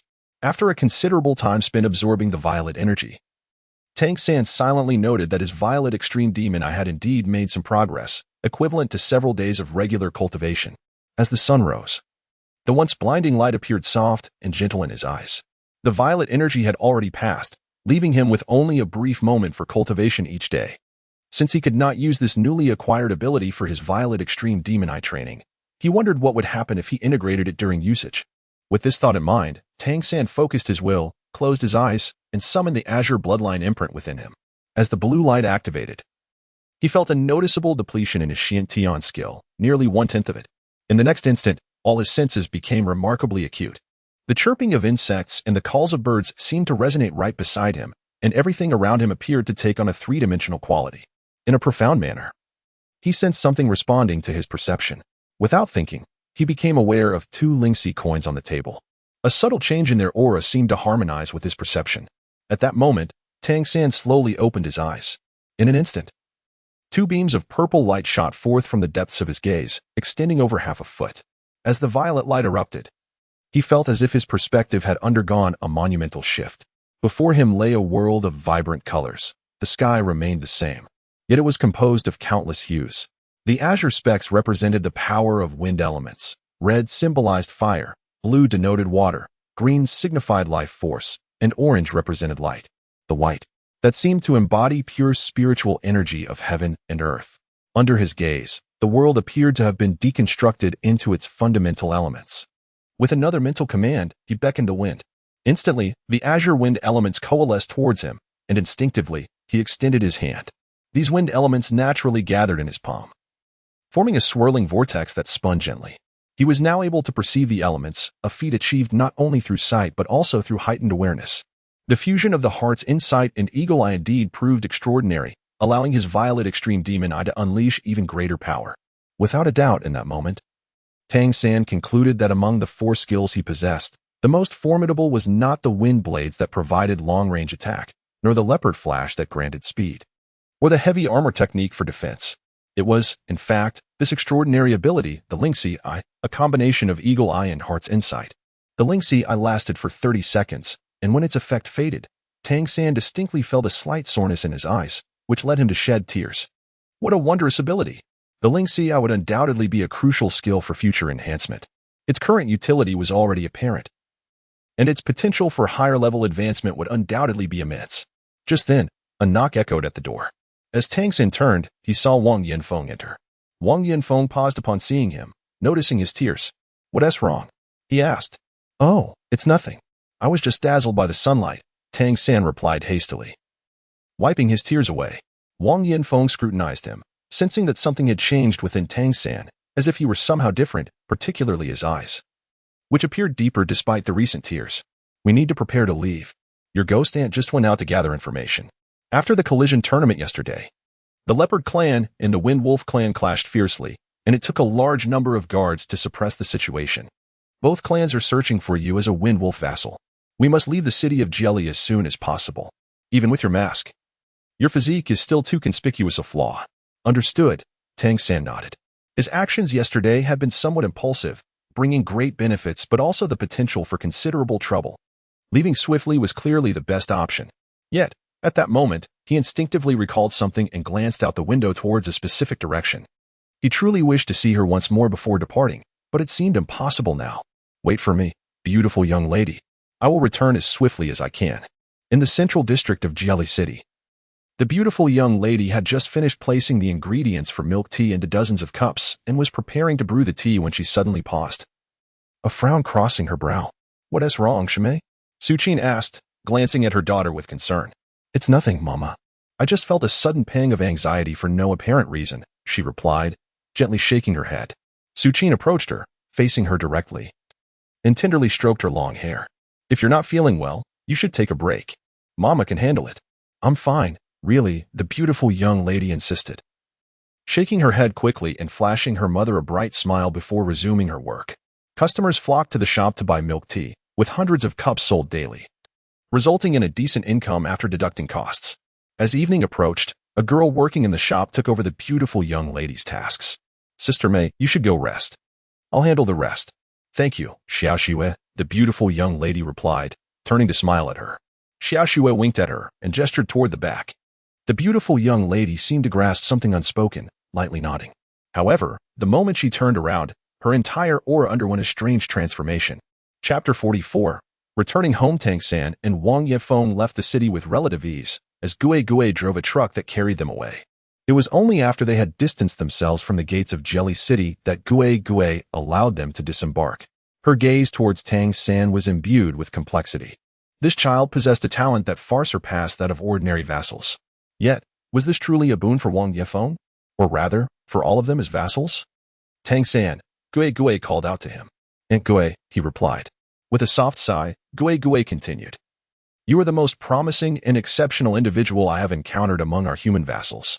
However, you must understand that in this world, it is the demon and spirit races that hold dominion. Their power is formidable, far beyond our capacity to contend with.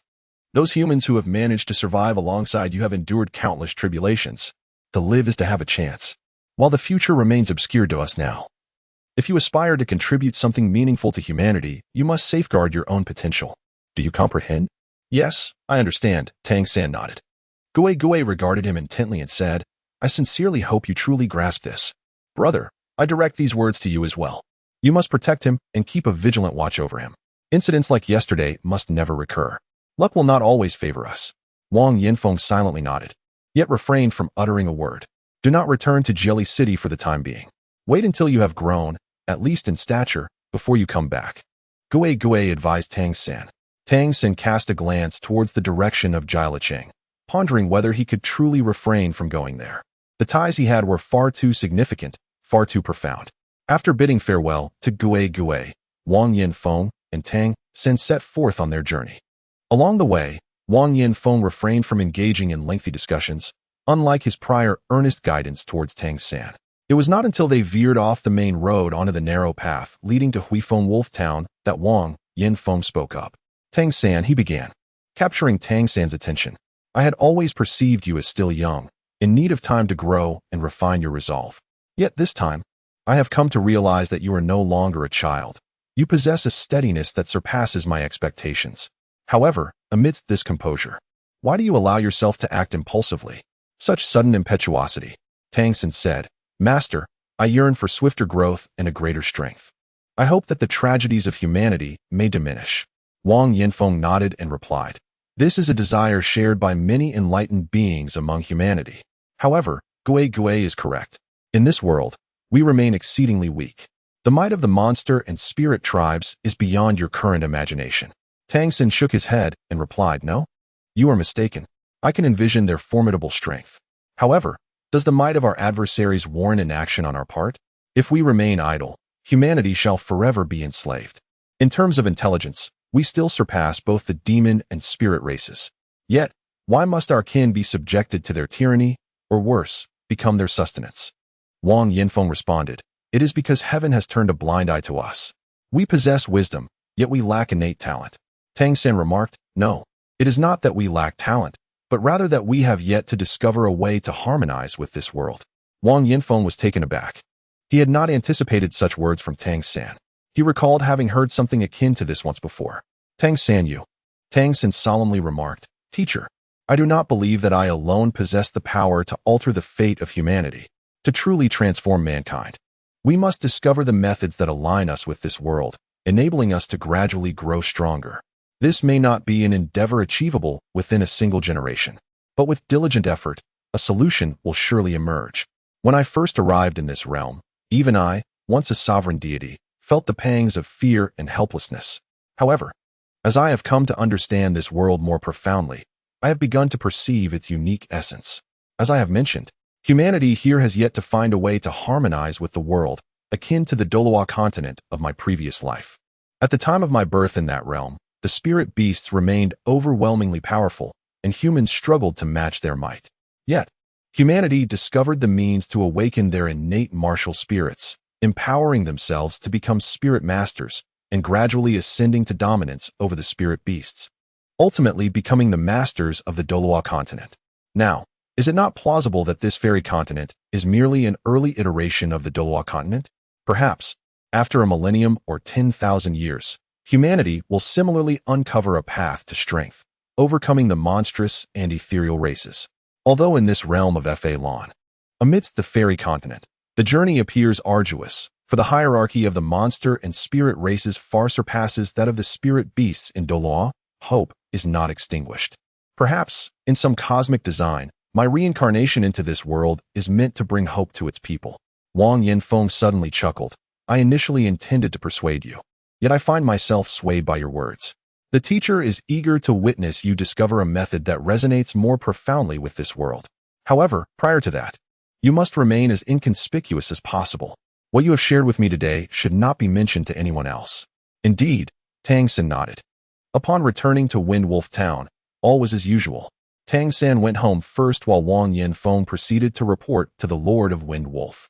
As soon as he entered the courtyard, Tang San felt the howling winds. Upon closer inspection, he noticed the three Wang brothers engaged in a spirited sparring match. The three appeared to be in a free-for-all, refraining from using wind blades, relying solely on the enhanced physique granted by their Wind Wolf transformation. They were relentlessly seeking opportunities to strike and entangle one another. Ling Muxue stood nearby, watching with great interest, her hands aglow with azure light, a testament to her practice in controlling the wind element. Upon seeing Tang San arrive, her eyes brightened, and she hurried over, exclaiming, "Tang San, you're back." Tang San smiled faintly and nodded at her, observing their fervent practice. Indeed, with you and the teacher absent, he instructed us to engage in more practical exercises before his departure. The more we practice, the more it stimulates our ability to integrate and transform. Ling Muxue said with a smile. Yes, Tang San replied, nodding in agreement.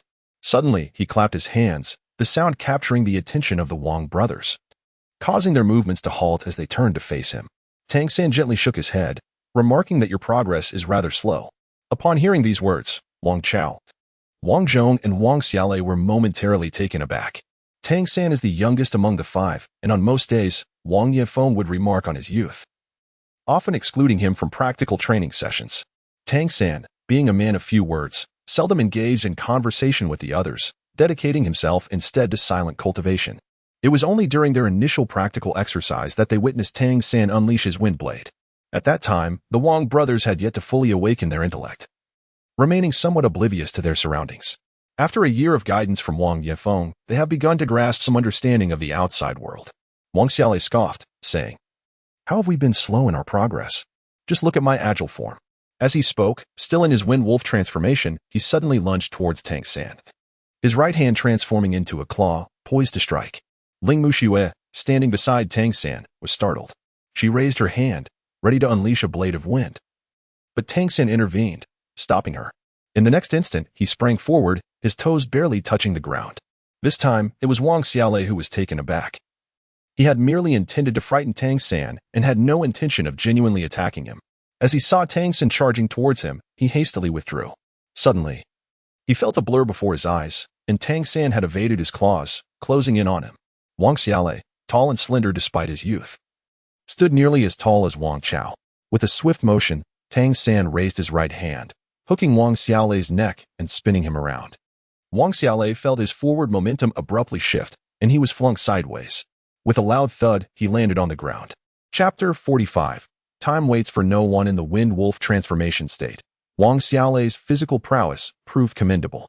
Upon hitting the ground, he quickly sprang back up, enraged, exclaiming, "You are cheating. You attacked me unexpectedly.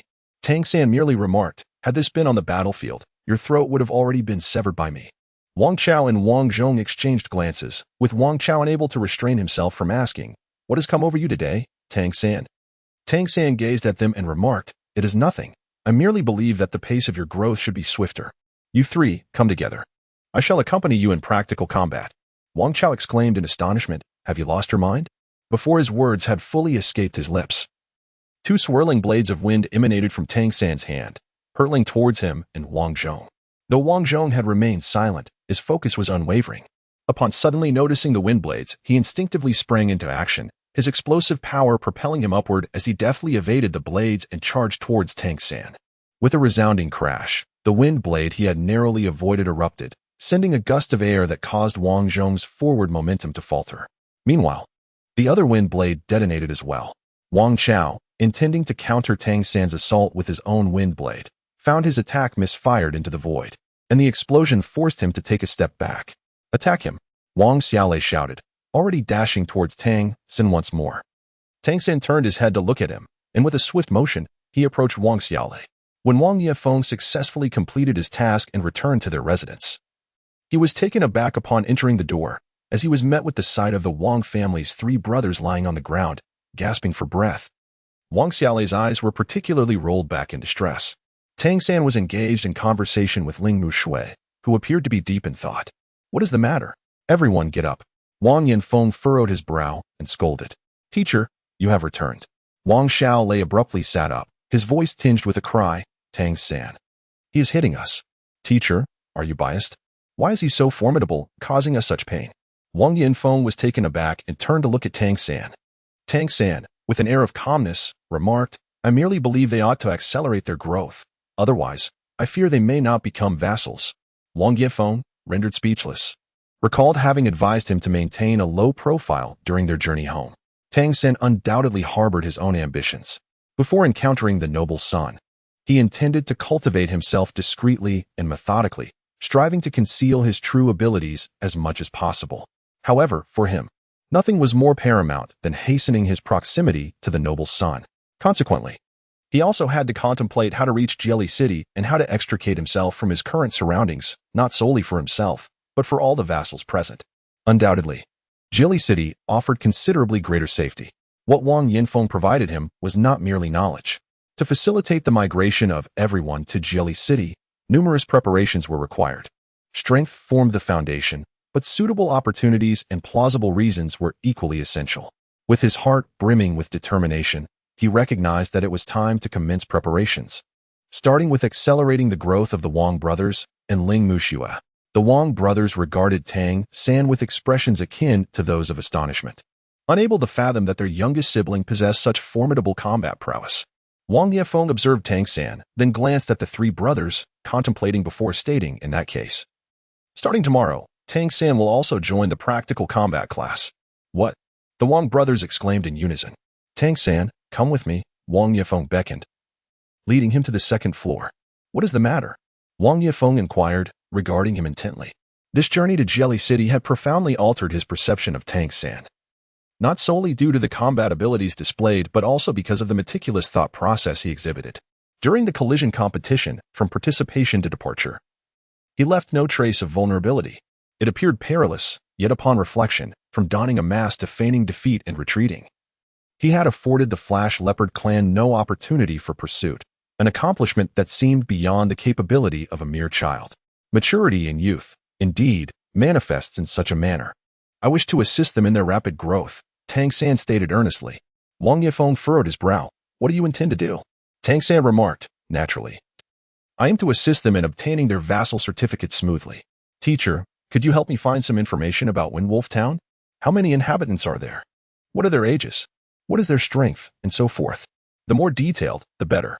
I wish to aid everyone in analyzing our opponents. Wang Yefeng was taken aback. Analyzing the opponents? Indeed, Tang San affirmed earnestly with a nod. Is it truly just an analysis of the opponents? Wang Yanfeng couldn't shake the feeling that it was not as simple as it seemed. Tang San remarked, to understand oneself and one's adversary ensures victory in every battle. The vassal qualification examination 2 years hence is a matter of life and death. Thus, Diligent preparation is of utmost importance. Very well. I shall do my utmost to assist you in your search. However, you must remain discreet regarding your own capabilities. It is advisable to minimize your outings, do you understand? Wang Yifeng cautioned. Rest assured, I will heed your advice, came the response. Tang San returned to his quarters to rest, while Wang Yifeng, after a moment of contemplation in his own chamber, finally rose to depart. In Windwolf Town, Wang Yifeng's primary responsibility was to oversee the human vassals and serve the Windwolf Lord. Thus, he typically found himself with little to occupy his time. Yet he had the privilege of direct communication with the Windwolf Lord. Within the confines of Windwolf Town, his position was rather precarious. As the leader of the vassals and a fourth-tier individual, he surpassed the strength of most werewolves. However, the lowly status of the vassals meant that even ordinary werewolves treated him with an air of condescension. Tang San returned to his room, where Wang Zhong had already arrived. Why are you so strong? Upon seeing Tang San, Wang Zhong immediately leaped off the bed, his gaze fixed intensely upon him. Tang San remarked, only through a combination of innate talent and diligent effort can one attain true strength. Just as Wang Zhong was about to respond, he heard Tang San inquire, would you like to learn the footwork I employ during our battle today? Wang Zhong was momentarily taken aback, his mind instantly recalling Tang San's ethereal movements. Despite their collective efforts, they were unable to keep pace with him and could only endure the onslaught. Absolutely, Wang Zhong replied without hesitation. I shall teach you. From that day forth, during the practical combat lessons, Wang Yifeng allowed Tang San to join, and intriguingly, after Tang San's arrival, Wang Yifeng himself refrained from participating. Tang San's guidance for the Wang brothers and Ling Mushui was distinctly different. Wang Zhong, slight of build yet resilient in spirit, was taught the ghostly shadow steps. Wang Chao, the most robust among them, learned the dragon taming technique. Meanwhile, Wang Xiaolei practiced the mysterious jade hand. Each of the three acquired a unique martial art under his tutelage. Typically, these three exceptional techniques he brought from his previous life require the support of the Xiantian skill for proper cultivation. However, here, Tang San found himself unable to instruct them in Xiantian skill. He had subtly guided Ling Mushui in attempting to cultivate it, but she was immediately hindered by the influence of her wind-wolf transformation bloodline, rendering her unable to practice, and even threatening to disrupt her bloodline. This issue likely stemmed from the peculiarities of Xiantian skill. Although he was uncertain whether a human without an awakened wind-wolf transformation could cultivate it, he was currently unable to conduct such an experiment. Thus, he had no choice but to modify the three techniques to suit their wind-wolf transformation bloodline characteristics, simplifying them to be utilized through the power of the transformation. Ling Mushui was also learning the ghostly shadow steps. Among the four, her talent was the most exceptional, leading to the swiftest progress. However, her physical endurance was inferior to that of the Wang brothers. Simultaneously, their wind-wolf transformation bloodline power was limited, as the wolf spirits bestowing their bloodlines were not particularly formidable, resulting in a weaker inherited lineage. Nonetheless, under Tang San's guidance, all four made remarkable advancements in strength. As night fell, Tang San silently slipped through the window and ascended to the rooftop of the two-story building. There, he settled into a meditative posture, his eyes shimmering with a faint golden light. This was not the activation of the purple extreme demon eyes, but rather the awakening of the Lingxi eye. Instantly, the world around him transformed into a kaleidoscope of colors, with elements of various attributes vividly manifesting in his vision. Recently, as he honed the Lingxi eye, his mental strength and the mastery of the purple extreme demon eyes had both been enhanced. How delightful it would be to catch a glimpse of Jelly City. The image of a figure surfaced in his mind, warming his heart. His mental energy began to ripple quietly, guiding the azure elements among the colorful array downward to envelop the building beneath him. Under the direction of the Lingxi eye, he could sense the power to manipulate these elements. Consequently, the wind element within the building below became noticeably denser. This was Tang San's method to expedite their cultivation, by amplifying the wind element's density through the guidance of the Lingxi eye. A sphere of azure light gradually coalesced in the palm of his outstretched right hand, emitting a gentle glow. This represented the compressed wind elements. The external wind elements resonated with the bloodline power forged by the wind-wolf transformation imprint within him. Tang San's mind was filled with thoughts regarding the variations and characteristics of the wind elements. For humanity to truly rise in this world, they must possess their own strength.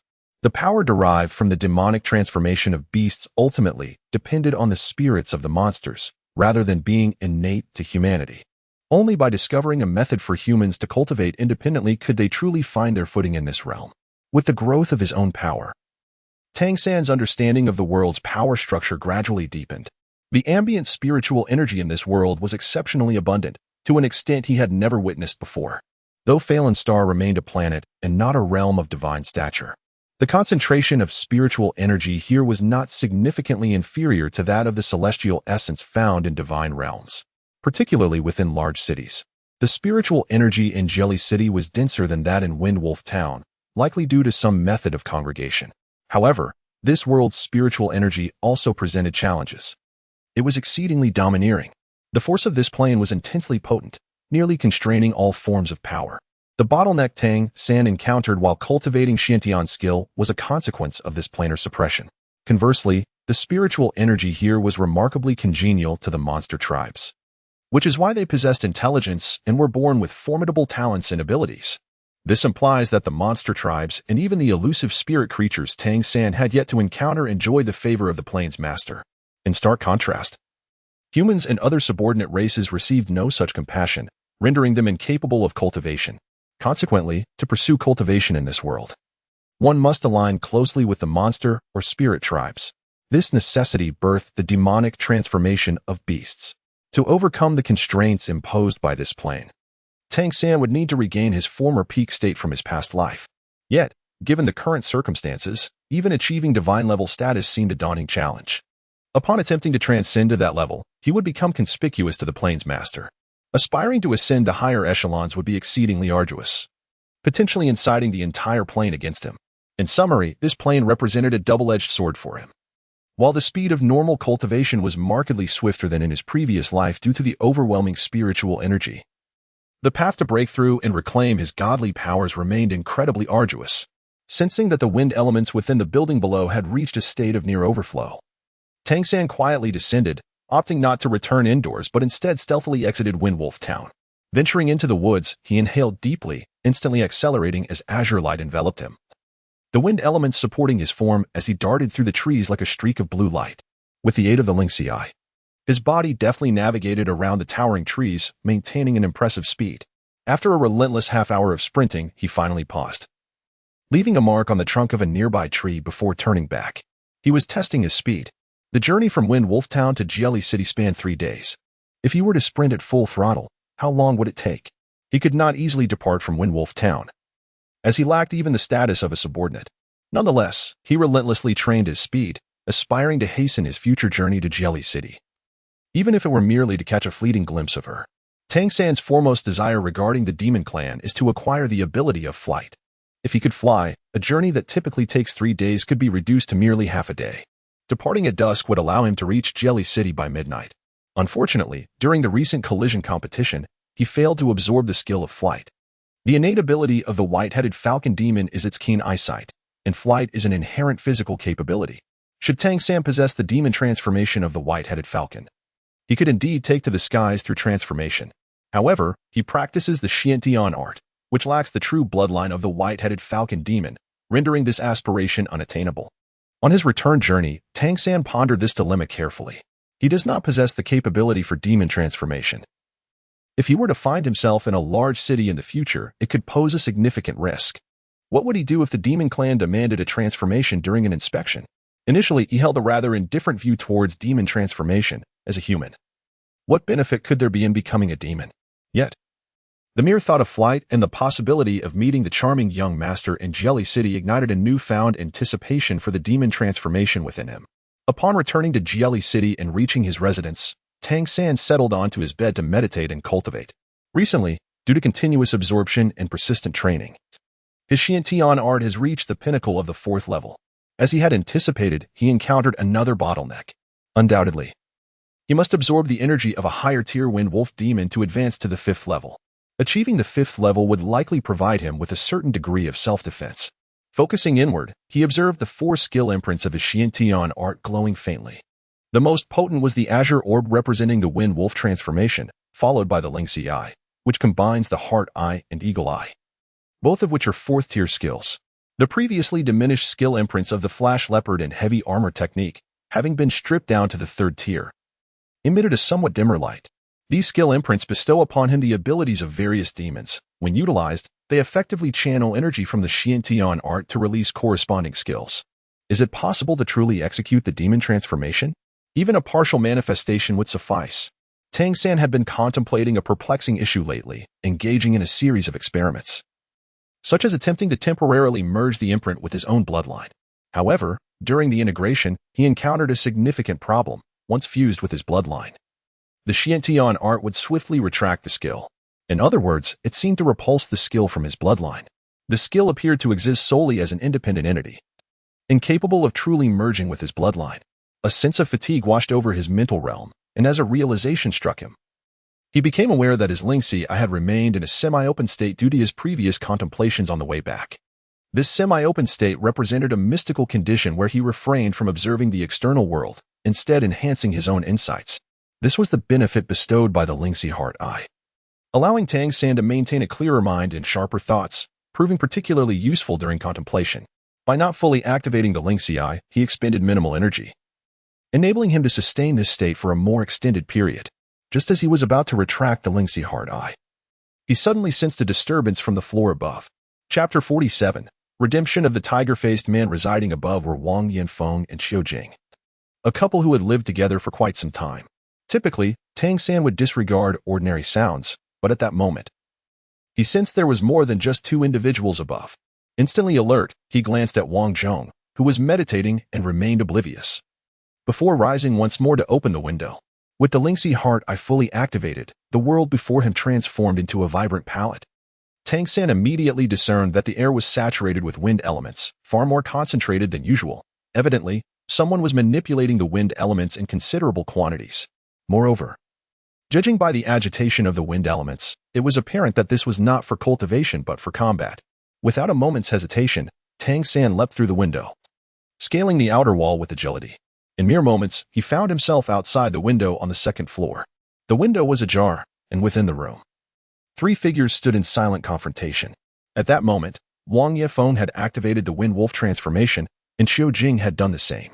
To Tang San's surprise, their normally gentle teacher exuded an aura of the fourth tier, her transformation noticeably less pronounced than Wang Yanfeng's, positioned slightly behind him. Facing the couple stood a tall man clad in black, his face obscured by a peculiar mask adorned with blue patterns resembling a tiger. "Greetings, Brother Wang." "There is no need for alarm," the tiger-faced man said, gesturing with his hands in a manner that seemed intended to instill calm. Yet, his aura subtly revealed itself. Though he had not unleashed the demon god transformation, his cultivation was evidently superior to that of Wang Yanfeng and his wife, marking him as at least a fifth-tier expert. A fifth-tier expert? Belonging to humanity? Tang San held his breath, striving to conceal his presence, without resorting to the imprint within him. His ability to remain hidden was still remarkably potent. "Who are you?" Wang Yefeng asked, his voice laced with caution. The tiger-faced man chuckled softly. "I exist to save humanity, to herald its resurgence." Wang Yanfeng's pupils noticeably constricted as he almost blurted out, "Redemption?" Though Tang San had already surmised this outside the window. Hearing the word escape, Wang Yanfeng's lips sent a tremor through his heart. Had redemption arrived? He had contemplated the connection between Wang Yanfeng and redemption when the latter began instructing them. After all, there were likely few among humanity who had attained cultivation beyond the fourth tier. Yet, judging by the current situation, it seemed Wang Yanfeng was aware of redemption but had not allied himself with it. Upon uttering the term redemption, the tiger-faced man nodded slightly, affirming, "Indeed, it is us. It was Gue Gue who revealed your whereabouts to me." At the mention of Gue Gue, Wang Yefeng was momentarily taken aback, his tense form remaining alert rather than relaxing. The tiger-faced man succinctly stated, "She is one of us. I believe you can surmise that without our assistance, establishing a foothold in Jelly City is no simple feat." Hearing this, Wang Yefeng inhaled deeply, his claws retracting from his palms. "What is it that you seek from me?" he queried in a hushed tone. While Qiu Jing beside him displayed a look of perplexity, the tiger-faced man lowered his voice, saying, "We, as humans, struggle to survive on the fairyland. Most of our kin are incapable of awakening their intelligence, left to be enslaved by them. What are your thoughts on this, Brother Wang?" Wang Yefeng responded with a bitter smile. "What thoughts could I possibly have? The monster and spirit clans are so formidable. Can we truly hope to overthrow them?" The tiger-faced man fell silent for a moment, then asked, "Do you know how the Redemption Organization was originally founded?" Taken aback, Wang Yefeng was bewildered by the sudden shift in topic and shook his head in confusion. The tiger-faced man's voice grew increasingly somber. Those of us who possess the ability to transform into demon gods lack mothers. The desire for vengeance for our mothers united us. At that time, the aspiration of redemption was to ensure that one day, our children would have mothers. Upon hearing this, both Wang Yefeng and Qiujing, along with Tang San outside the window, felt their hearts tremble. Qiujing's eyes reddened instantaneously. Indeed, those who could transform into demon gods, becoming vassals of the monster and spirit clans, were almost universally motherless. Unless both parents were human vassals, it was improbable for their offspring to have a mother. Yet, how could the first generation of humans with the ability to transform into demon gods ever have such an opportunity? Their mothers had borne them only after enduring humiliation at the hands of the monster and spirit clans, and they were often brutally slain when their children awakened their powers. The tiger-faced man continued, "During the period of my recent awakening, I was lost. After gaining awareness, I even thought that if my mother did not have to die, I would prefer to forego this power and not awaken at all. Even if it meant living in a daze, at least I could remain with her. Yet, this very thought only filled my heart with greater pain and boundless hatred. In my mind, her image had long since faded, and I could no longer recall her appearance. I cannot even find her remains anymore. Every one of us in redemption is a seeker of vengeance. Yes, you are correct. The monster and spirit clans are indeed powerful. What can we possibly do with our meager strength? Can we truly overthrow their dominion? It seems entirely unrealistic now. But if we cannot overthrow them, do we simply refrain from resisting? Shall we allow them to butcher us, to slaughter our loved ones and kin? Do you know that within some of the larger monster clans, some of our awakened female kin, they willingly offer themselves to entice monsters, all to ensure that their offspring may be born with the ability to transform into demon gods? Even knowing that once their children awaken, they will meet their demise, they still proceed without hesitation.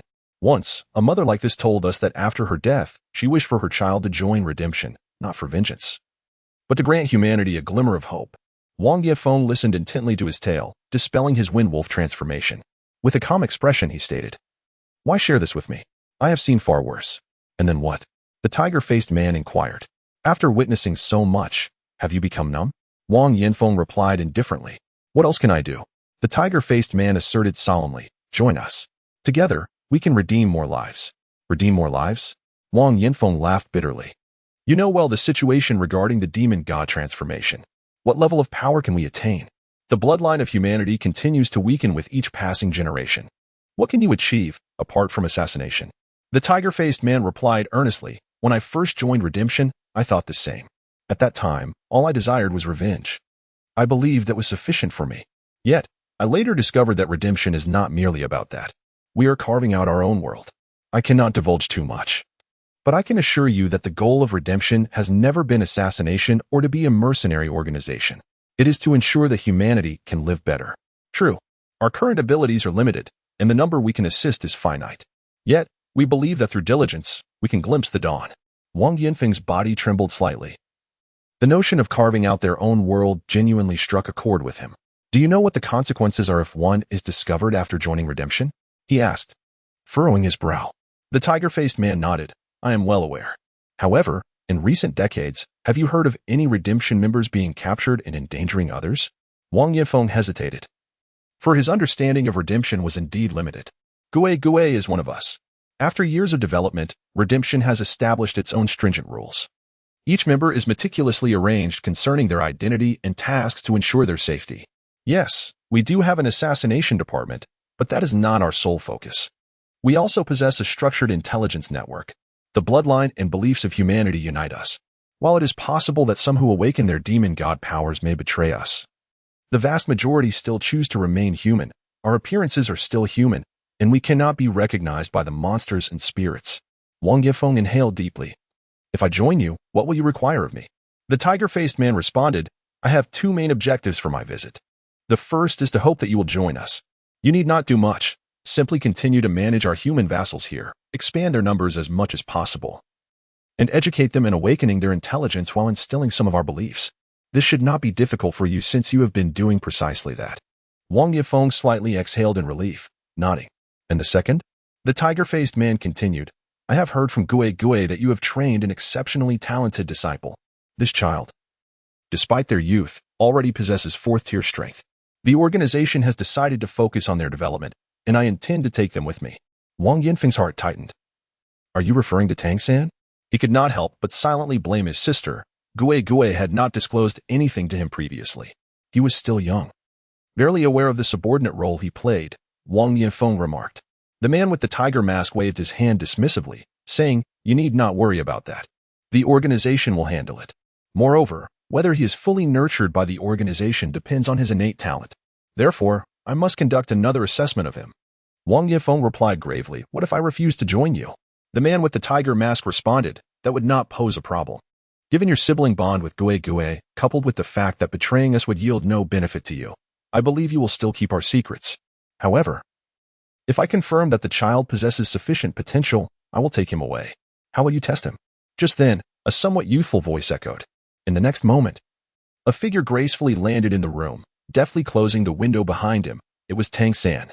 Upon seeing Tang San enter through the window, the man with the tiger mask instinctively raised his hand, but paused when he heard the boy's words, a flicker of surprise crossing his eyes.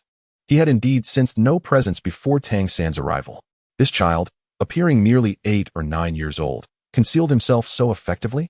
Moreover, his ability to detect the man's approach indicated a keen sense of perception. "Tang San, come here." Wang Yifeng immediately beckoned him. Tang San approached Wang Yifeng and Qiu Jing. And the tiger-faced man did not hinder him. Instead, he gazed intently at him, scrutinizing him from head to toe. "The test is quite simple, practical combat. If you can endure for 1 minute against me, you shall pass," the tiger-faced man remarked with a smile. For some inexplicable reason, upon meeting Tang San's gaze, clear yet reserved, he felt a peculiar sensation within. He had an intuition that this young boy was destined to surprise him. Tang San said, "I am willing to join you, but I have certain conditions." "Oh?" The tiger-faced man looked at him with keen interest. Tang San's tone was far from that of a mere child. "What conditions do you have?" "You have yet to pass my test, and it appears you are quite confident." Tang San did not respond to his inquiries. He merely articulated his conditions. "I hope that my training can take place in Jialacheng, and I must possess a publicly secure identity." Listening to the conversation between the tiger-faced man and Wang Yinfeng deepened his understanding of the redemption organization. Undoubtedly, this human organization could not be deemed powerful. Their goals sounded admirable, yet the reality was fraught with challenges. However, the arrival of the tiger-faced man presented him with an opportunity to extricate himself from this place sooner than anticipated. Otherwise, he would have to wait at least another year, until he resolved his vassal status, to leave. The prospect of reaching Jialacheng earlier meant that he could be closer to her, a priority of utmost importance to Tang San. The tiger-faced man remarked, "Your identity issue will certainly be resolved. But why is it that you are so insistent on going to Jialacheng?" Tang San fell silent for a moment, appearing somewhat hesitant, before replying, "Because Aunt Ghost is there." The tiger-faced man inquired, "Then why do you wish to join us?" Tang San suddenly raised his head and declared without hesitation, "Revenge." His mother paused, and he pressed his lips together, his eyes gleaming with the light of hatred. These emotions were not merely feigned. After all, he was only 9 years old, and he had to exhibit certain traits typical of a child his age to avoid suspicion. Moreover, revenge and hatred stemmed from the depths of his heart. The man with a tiger's face regarded him and sighed softly, saying, "Child, I support your quest for vengeance. However, you must remember this. Do not let hatred blind your eyes. Our redemption organization has far grander aspirations." Tang San nodded silently. "I understand. But this is at least the significance of my current desire to join the redemption organization. If you can agree to my terms, I am willing to join." The tiger-faced man nodded and said, "Well, before we discuss your conditions, you must first pass my test. Once you have successfully completed the test, we can then discuss the terms." Tang San understood that he was meant to explore his potential. In fact, upon his first arrival in Jelly City, he had already suspected that the spirits he encountered might be problematic.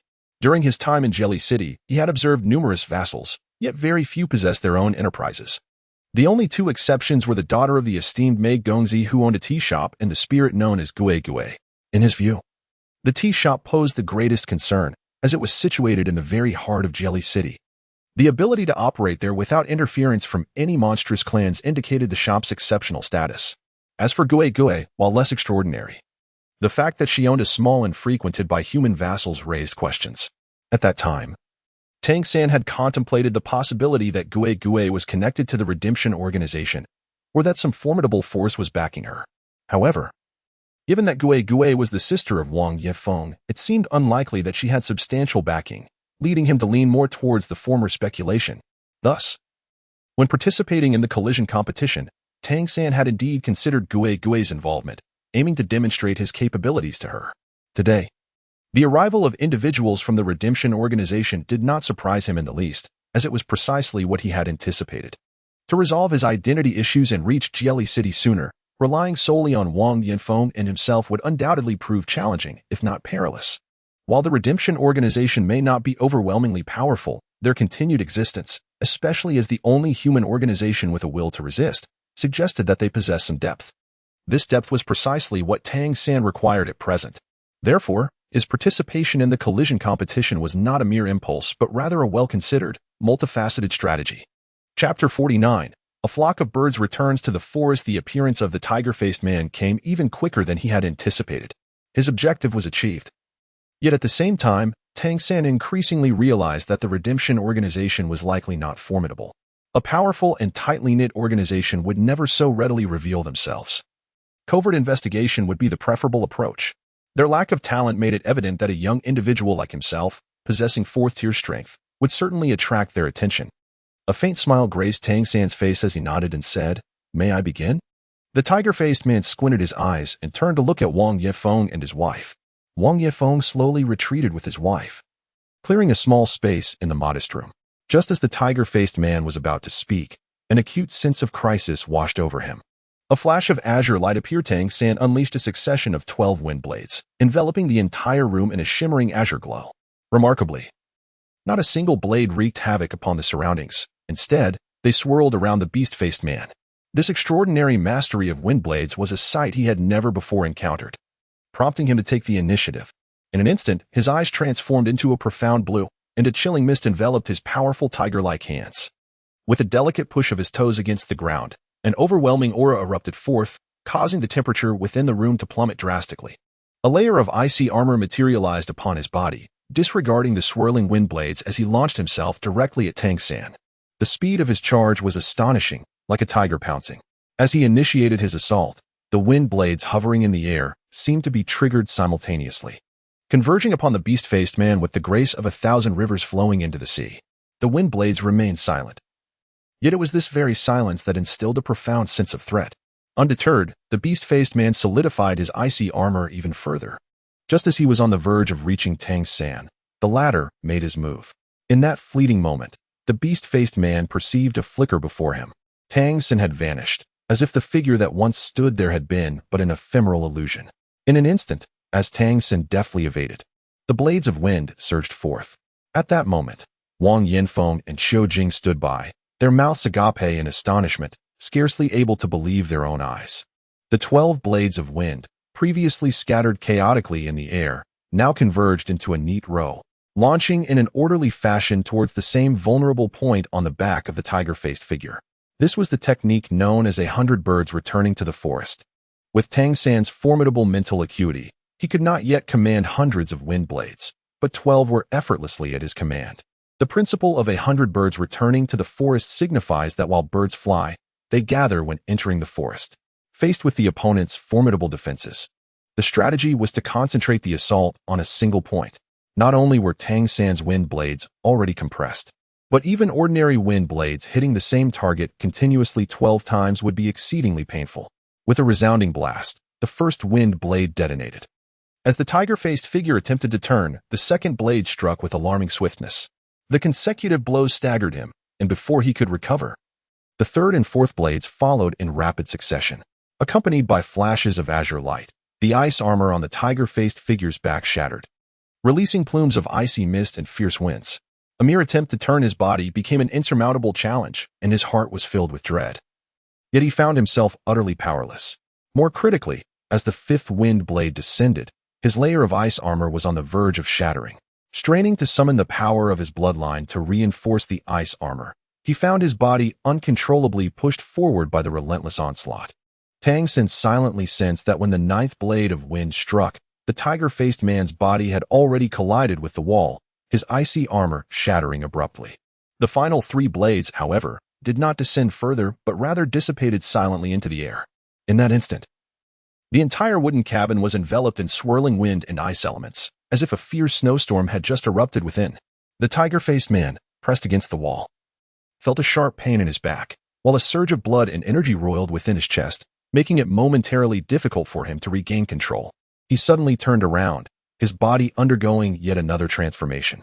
To be precise, when the seventh blade of wind struck his back, he had already completed his demon god transformation. His stature swelling to an imposing 2.5 meters, his entire form adorned with dark blue-striped tiger fur. Chapter 50. Is this what I teach? As the tiger-faced man pivoted, his slit pupils locked onto Tang San, who had returned to the original position he had occupied, a fifth tier against a fourth tier. He found himself nearly unable to resist under the relentless onslaught of wind blades. More importantly, the tiger-faced man recalled vividly how many blades had struck his back, 9 in total. If there were to be 12, the 9th blade had already breached his defenses entirely, should another blade descend. Even his thick pelt would offer little in the way of protection. Setting aside the intricacies of this technique, the sheer power behind each wind blade was far beyond what an ordinary 4th-tier wind wolf could muster. At this moment, he comprehended deeply that the talent of the child before him was undoubtedly far greater than what he had previously been informed by Gui Gui. Tang San refrained from making any further moves, allowing his arms to rest naturally at his sides, his gaze calmly fixed upon the tiger-faced man. Is that sufficient? The tiger-faced man took a deep breath and slowly nodded. He certainly possessed numerous tactics at his disposal, if he were to exert himself to the utmost. He was confident he could triumph over Tang San. However, that would exceed the very purpose of the test. Of course, this confidence was solely based on his own perception, and whether Tang San shared the same sentiment remained uncertain. Who taught you to control that wind blade? The tiger-faced man inquired in a deep tone. Tang San turned his head to Wang Yinfeng. A pang of discomfort surged through Wang Yinfeng's heart. Was it truly me who taught him? Yet, at that moment, he began to grasp Tang San's intent and nodded, saying, "This child possesses remarkable insight. I merely offered him a few pointers, and he was able to draw parallels and formulate his own ideas. His mastery over the wind blades has already surpassed the traditional teachings." The tiger-faced man nodded silently, his respect for Wang Yinfeng elevating. To be able to mentor such an exceptional disciple, despite his own modest cultivation, speaks volumes of his teaching prowess. The 2 conditions you proposed should pose no difficulty. I will escort you to Jelly City for your accommodations. I need to report your situation before making further arrangements. The tiger-faced man concluded, nodding at Wang Yinfeng before abruptly accelerating towards the window, flinging it open, and leaping into the darkness. His arrival had been abrupt, but his departure was even more so. Wang Yinfeng had anticipated that there would be further discussions once Tang San confirmed his willingness to join and pass the assessment. Yet he departed unexpectedly. Wang Yinfeng cast a questioning glance at Tang San, feeling a tumult of emotions regarding the boy, setting aside everything else. Tang San's control over the wind blades had left him in awe. Who knew that the wind blades could be manipulated in such a manner? What he did not realize was that Tang San's continued use of wind blades was not only to disguise his identity as a wind wolf but also because, given his current circumstances, employing wind blades as his concealed weapons would maximize the effectiveness of his hidden weapon techniques. The 100 birds returning to the forest technique was merely a fundamental application. Tang San himself found it somewhat peculiar in his previous life on the Dolua continent. He had initially risen to prominence through intricate concealed mechanisms. The exquisite and powerful mechanisms allowed him to establish a foothold even before his strength reached formidable levels. Yet in this enchanted realm, the abundant spiritual energy and the uniqueness of the demon transformation had afforded him ample opportunity to practice the Tang sect's inner techniques, truly showcasing the art of concealed weaponry. Upon exiting Wind Wolf Town and entering the forest, the tiger-faced man halted abruptly, expelling a mouthful of blood. Finally able to catch his breath. Why had he been so eager to depart? It was to avoid the humiliation of losing face right there. A 5th-tier individual reduced to spitting blood by a mere 4th-tier foe, whose bloodline was not particularly strong in the Wind Wolf transformation, was a tale he could never bear to recount. Even now, his heart was still filled with astonishment. He could hardly believe that a 9-year-old child could wield the wind blades to such an extent, both in power and control. This was no mere talent. It was an extraordinary gift, as if the Wind Wolf transformation had been tailor-made for him. A plan must be formulated swiftly to integrate him into the organization for further development. Perhaps in the near future, the organization would gain another high-level powerhouse. For redemption. Such high-tier individuals were invaluable and exceedingly rare. The tiger-faced man departed. Inside the wooden cabin, Wang Yifeng instructed Qiujing to rest before leading Tang San to the meditation chamber where they usually practiced. Do you truly wish to join redemption? Is it for the sake of vengeance? Wang Yifeng inquired. After a moment of silence, Tang San spoke. Master, I yearn to explore the world beyond. I wish to grow stronger. I seek vengeance and redemption for that individual who spoke of instilling hope in humanity. I believe he is right. Wang Yifeng sighed and replied. In truth, Gui has long urged me to join redemption. I am aware of her affiliation with that group. The reason I have yet to acquiesce is that I do not wish to disrupt the fragile peace I have managed to attain. I understand the profound truths, yet I remain a coward at heart, lacking the courage to embrace such a path. I only desire to live peacefully with your master. Tang San lowered his head and said, I apologize, teacher. It is I who have caused you trouble. Wang Yifeng smiled and shook his head. Do not blame yourself. What is destined to happen will happen. You possess a maturity far beyond your peers. I trust your choices will not lead you astray. Your talents should indeed be part of the redemption. How I yearn for the rise of humanity. I shall remain here, while you must don your wings and soar high. I hope that in my lifetime, I shall witness even the faintest glimmer of hope for humanity. Indeed, it will happen, Tang San replied with resolute nodding. Thus, the dialogue between master and disciple came to a close. Upon returning to his room, Tang San fell into deep contemplation. The events unfolded much like he had anticipated. They were largely within his plans. Redemption had indeed sought him out, and he had successfully passed their assessment. As for how they would take him to Jelly City, he harbored little concern.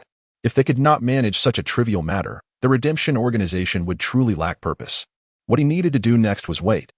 The image of that somewhat innocent yet breathtaking visage resurfaced in his mind, softening his gaze. In his strategy, he had envisioned two scenarios, the first being the normal outcome, wherein his judgment was flawed and redemption would not come. In that case, he would proceed with his cultivation and self-improvement, devising a plan to obtain a vassal identity before finding a way to Jelly City.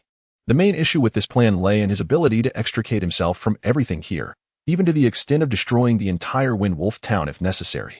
However, what would become of the humans here? What of the vassals? Would they face collective punishment? This posed a significant dilemma.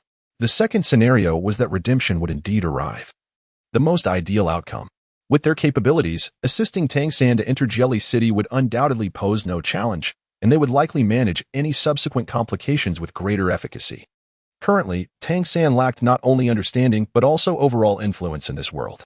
Events were progressing toward a more favorable outcome than he had envisioned. Now, it was merely a matter of how the redemption organization would extract him, a mere enslaved individual, from his current plight.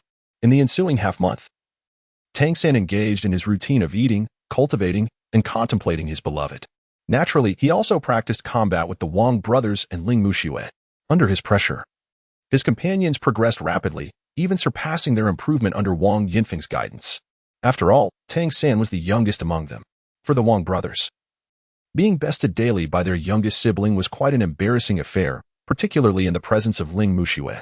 Their nourishment allowed for normal development, with Wang Chao faring better due to his age, while Wang Zhong and Wang Xiaolei often found their attention diverted toward Ling Muxue, especially Wang Xiaolei, whose proximity in age to her made his infatuation quite evident.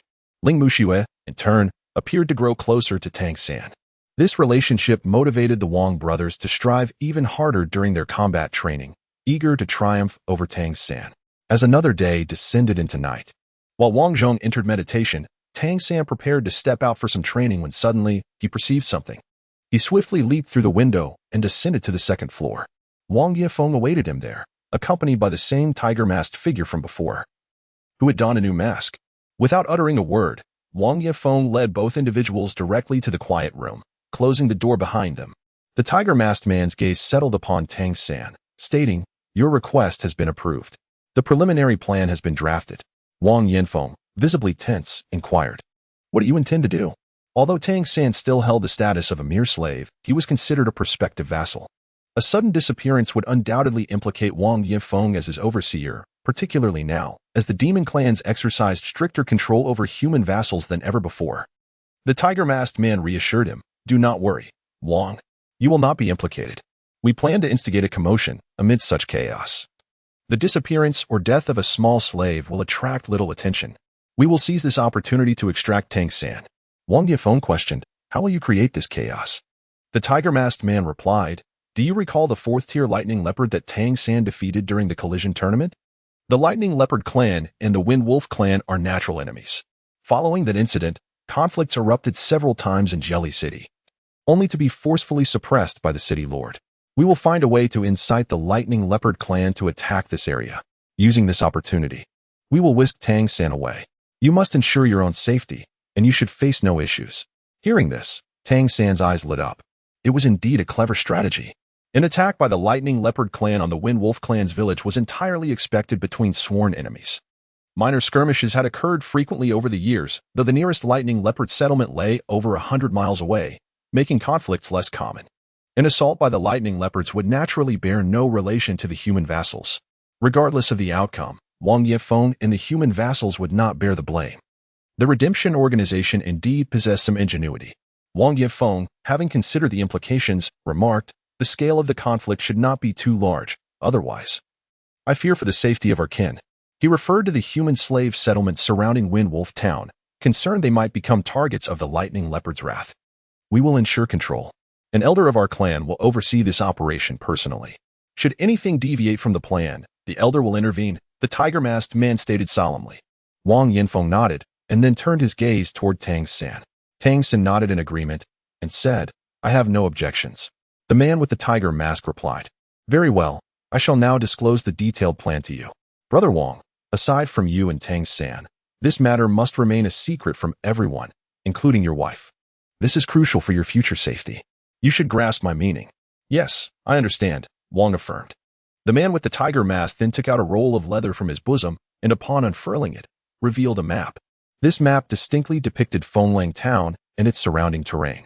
The man with the tiger mask turned to Tang San and inquired, can you comprehend this? Tang San lowered his gaze and then pointed to the central position, saying, is this our town? Indeed, this is Wind Wolf Town. Here's the road leading to Jelly City.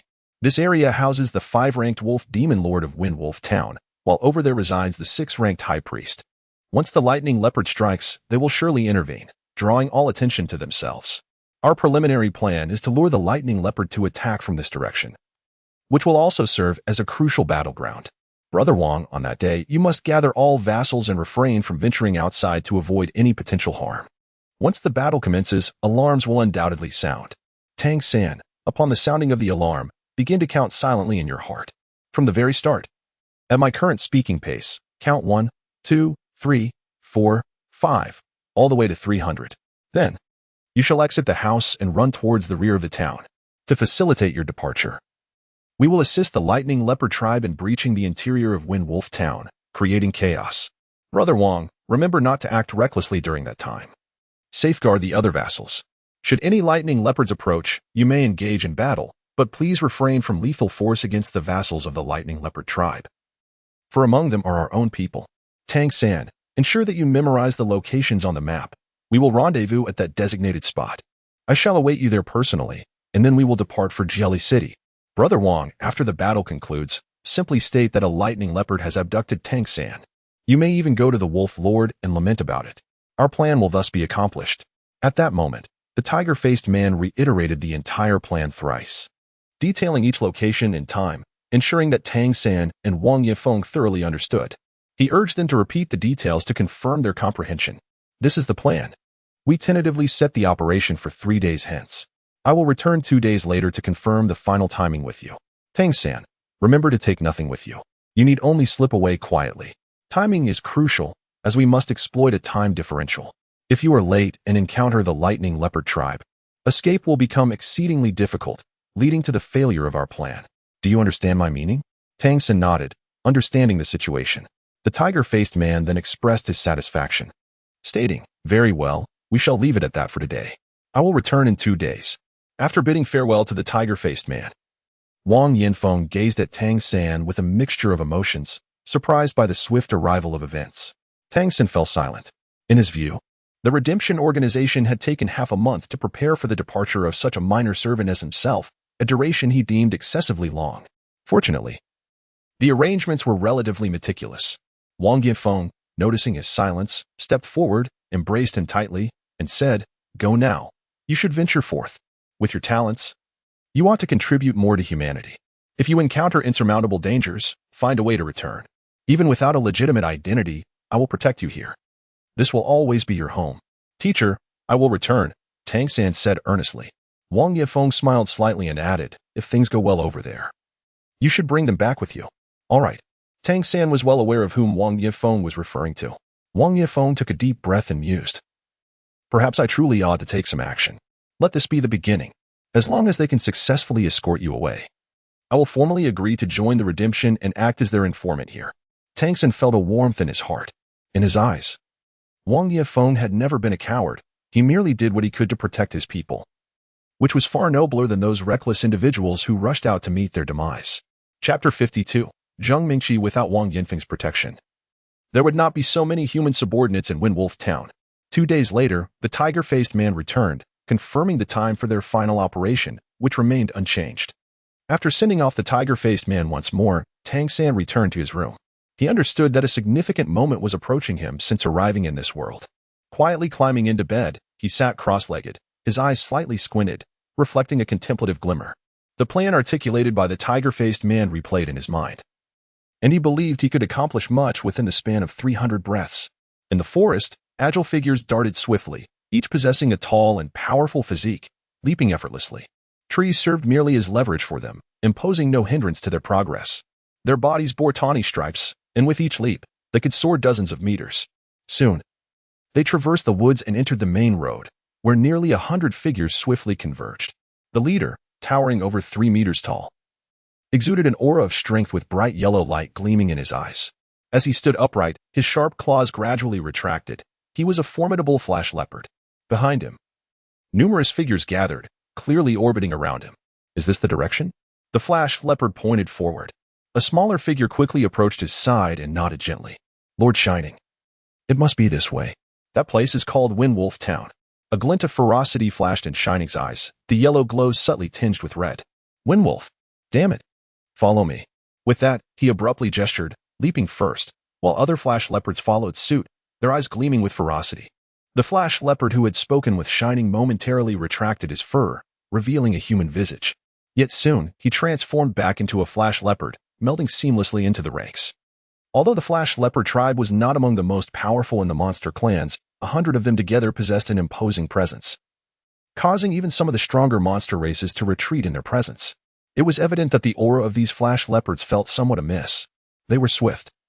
Although they excelled in short bursts of speed, their overall pace was significantly faster than that of ordinary monsters. The leopard demon lineage had always been the sovereign of terrestrial speed. When they finally halted, the sun had begun to set. Shining slowed his pace, stopping beneath a large tree. He raised his right front paw, and the flash leopards halted, gathering around him. Rest here. We will act at night. This time, we must succeed. Failure is not an option. Shining's voice was laced with a chilling intensity. The many flash leopards dispersed to find places to rest. After a long journey, their bloodline energy was considerably depleted, so a moment of rest was essential to regain their peak condition. Zheng Mingqi, come here. Shining called sharply. A flash leopard swiftly approached, its fur fading away as it transformed into a human subordinate. Greetings, Lord Shining, he bowed respectfully. May I see the map? Shining gestured for him to present it. Zheng Mingqi quickly produced a leather map from his pocket, unfolding it before Shining, pointing out their current location as the sun dipped lower. My lord, we should be here, less than 10 kilometers from Windwolf Town. If we proceed from this direction, it will take about 10 minutes. Once you're arrested, we can set off at any time. Shining scrutinized the map, asking, are you certain this is the right way? If you lead us astray, you know the consequences. Zheng Mingqi, appearing anxious, replied, I assure you, my lord, I truly saw them coming this way and entering the town. Should we not negotiate first? We must ascertain whether they have abducted your kin. A fierce glint flickered in Shining's eyes. Negotiate? What is there to negotiate? Do you think those cunning windwolves will speak the truth? We will search as soon as we arrive. It's merely a small town. I refuse to believe it can withstand our might. If I find evidence, I will annihilate that town. A powerful aura emanated from Shining, his yellow gaze momentarily shimmering with a faint golden hue. Zheng Mingqi quickly lowered his head, humbly stating, I will obey your will. Satisfied, Shining nodded and said, you may rest as well. If we find the kin, I shall reward you. Yes, my lord. Zheng Mingqi then found a corner to sit against a large tree, adjusting himself. His right hand silently pressed against the tree, leaving behind several marks. As darkness fell, the night enveloped the land. Shining let out a low growl, prompting the resting flash leopards to rise and gather around him. Zheng Mingqi, lead the way, Shining commanded. Yes. Zheng Mingqi swiftly transformed back into a flash leopard. Though he differed from an actual flash leopard, he was not easily distinguishable in the night. Clutching the map in one hand, he set off in the correct direction. The flash leopard tribe was not particularly fond of intellectual endeavors. Although all monster races had gained intelligence, their levels of wisdom varied. Some monster clans were exceptionally clever, but most sought only to enhance their power, lacking in analytical skills. For the flash leopards, reading a map was a tedious task. In contrast, human subordinates excelled in handling such simple matters, explaining why many clans employed them for these tasks. Zheng Mingqi would not misinterpret the direction. For the flash leopards, 10 kilometers was a swift journey, even at a leisurely pace. Soon, they spotted the faint smoke rising from the village. Certainly, unbeknownst to them, the path led by Zheng Mingqi conveniently bypassed the village inhabited by human slaves, sparing them from the wrath of the lightning leopards. For the various clans of monsters, slaves and livestock were indistinguishable, and mutual plundering of slaves was a common occurrence, especially in the context of enmity. Upon catching sight of the nearby town, a fierce glint flickered in Shailing's eyes as it raised its forepaw and gently tapped Zheng Mingqi's shoulder, evidently pleased with his guidance. Sir, this should be the place, Zheng Mingqi respectfully stated. Nodding, Shailing lifted its right forepaw, prompting the lightning leopards behind to part and halt. As Shailing slowly closed its eyes, the yellow patterns adorning its body began to emanate a faint golden glow, each stripe seemingly coming to life, gently pulsing with the flow of light. This sensation was quite extraordinary. All present, including Zheng Mingqi, felt as if their bloodlines were stirred, growing distinctly warmer. Chapter 53, Kill. Within Wind Wolf Town, after dinner, Tang San was summoned upstairs by Wang Yefeng. Today marked the time of their appointment with the tiger-faced people. At that moment, Tang San suddenly sensed a stirring within him. The brand of the lightning leopard within him ignited with an intense heat, and his blood seemed to boil. He hastily suppressed the agitation of the mark using his Xiantian skill. Though unaware of the cause, he surmised it must be the arrival of the lightning leopard clan. Outside the town, the yellow glow on Shailing gradually receded. When it opened its eyes again, they brimmed with a fierce crimson intensity. Here it is. I can sense my kin's presence. They remain so feeble, yet undeniably existent. Damn it, this is the place. Charge with me, search the entire town, and show no mercy to those who resist. Shailing bellowed, its form flashing as it surged toward Wind Wolf Town, followed by the low growls of the lightning leopards in a swift pursuit.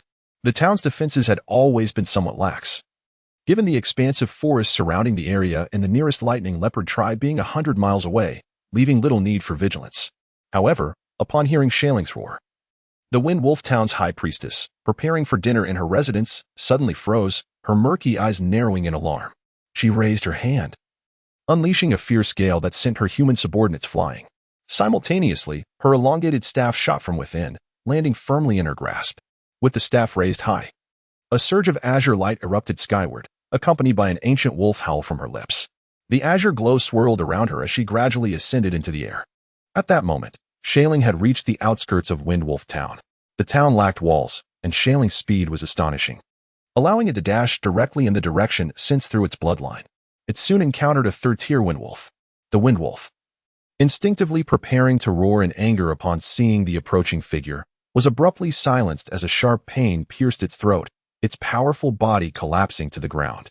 At that instant, Shailing caught sight of the soaring azure light. It let out a fierce cry and leaped into the air, its yellow radiance intensifying as the fur on its body erupted with a golden aura once more. The lightning leopards trailing closely behind felt their bloodlines boil, their strength evidently amplified. This was the characteristic of the various monster clans when a powerful leader led their kin into battle. The leader's bloodline would enhance that of their kin, unleashing greater fighting prowess. Shailing quickly spotted the high priestess of Wind Wolf Town soaring above, her form leaping across the rooftops as she headed toward her direction. The saying goes, to catch a thief, one must first capture the king. The elder windwolf, who issued warnings from the center of the town and possessed significant power, was evidently the core of Wind Wolf Town. As the high priestess ascended, she discerned the figure soaring toward her like a bolt. Though aged, her keen sight recognized the creature as a lightning leopard, and her heart sank upon realizing the implications. Lightning leopards and wind wolves had always been adversaries.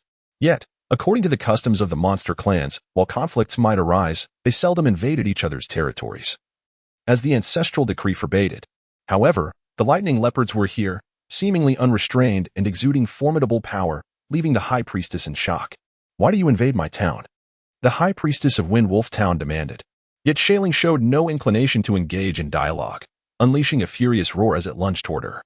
Its form nearly vanished upon launching itself, and in that very instant, the high priestess felt a surge of primal fear, sensing imminent peril.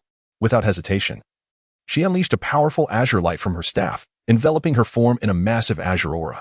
The bright yellow figure appeared before her in an instant, its claws reaching out. But the azure light surged outward, spinning with tremendous force and redirecting Shailing's body to the side. The high priestess, her form once frail, began to swell as she cried out, "Ancestral spirits, grant me your blessing." In that moment, the azure light erupted to its zenith, shifting toward a deep green hue. Even the sky seemed illuminated by the azure glow, faintly revealing the silhouette of a colossal wolf's head flickering in the air. Shailing missed its target, landing atop a building. Witnessing the high priestess's aura surge dramatically with her call, surprise flickering in its eyes. A return to ancestry? A priestess? It was astonishing that such a small town housed a priestess.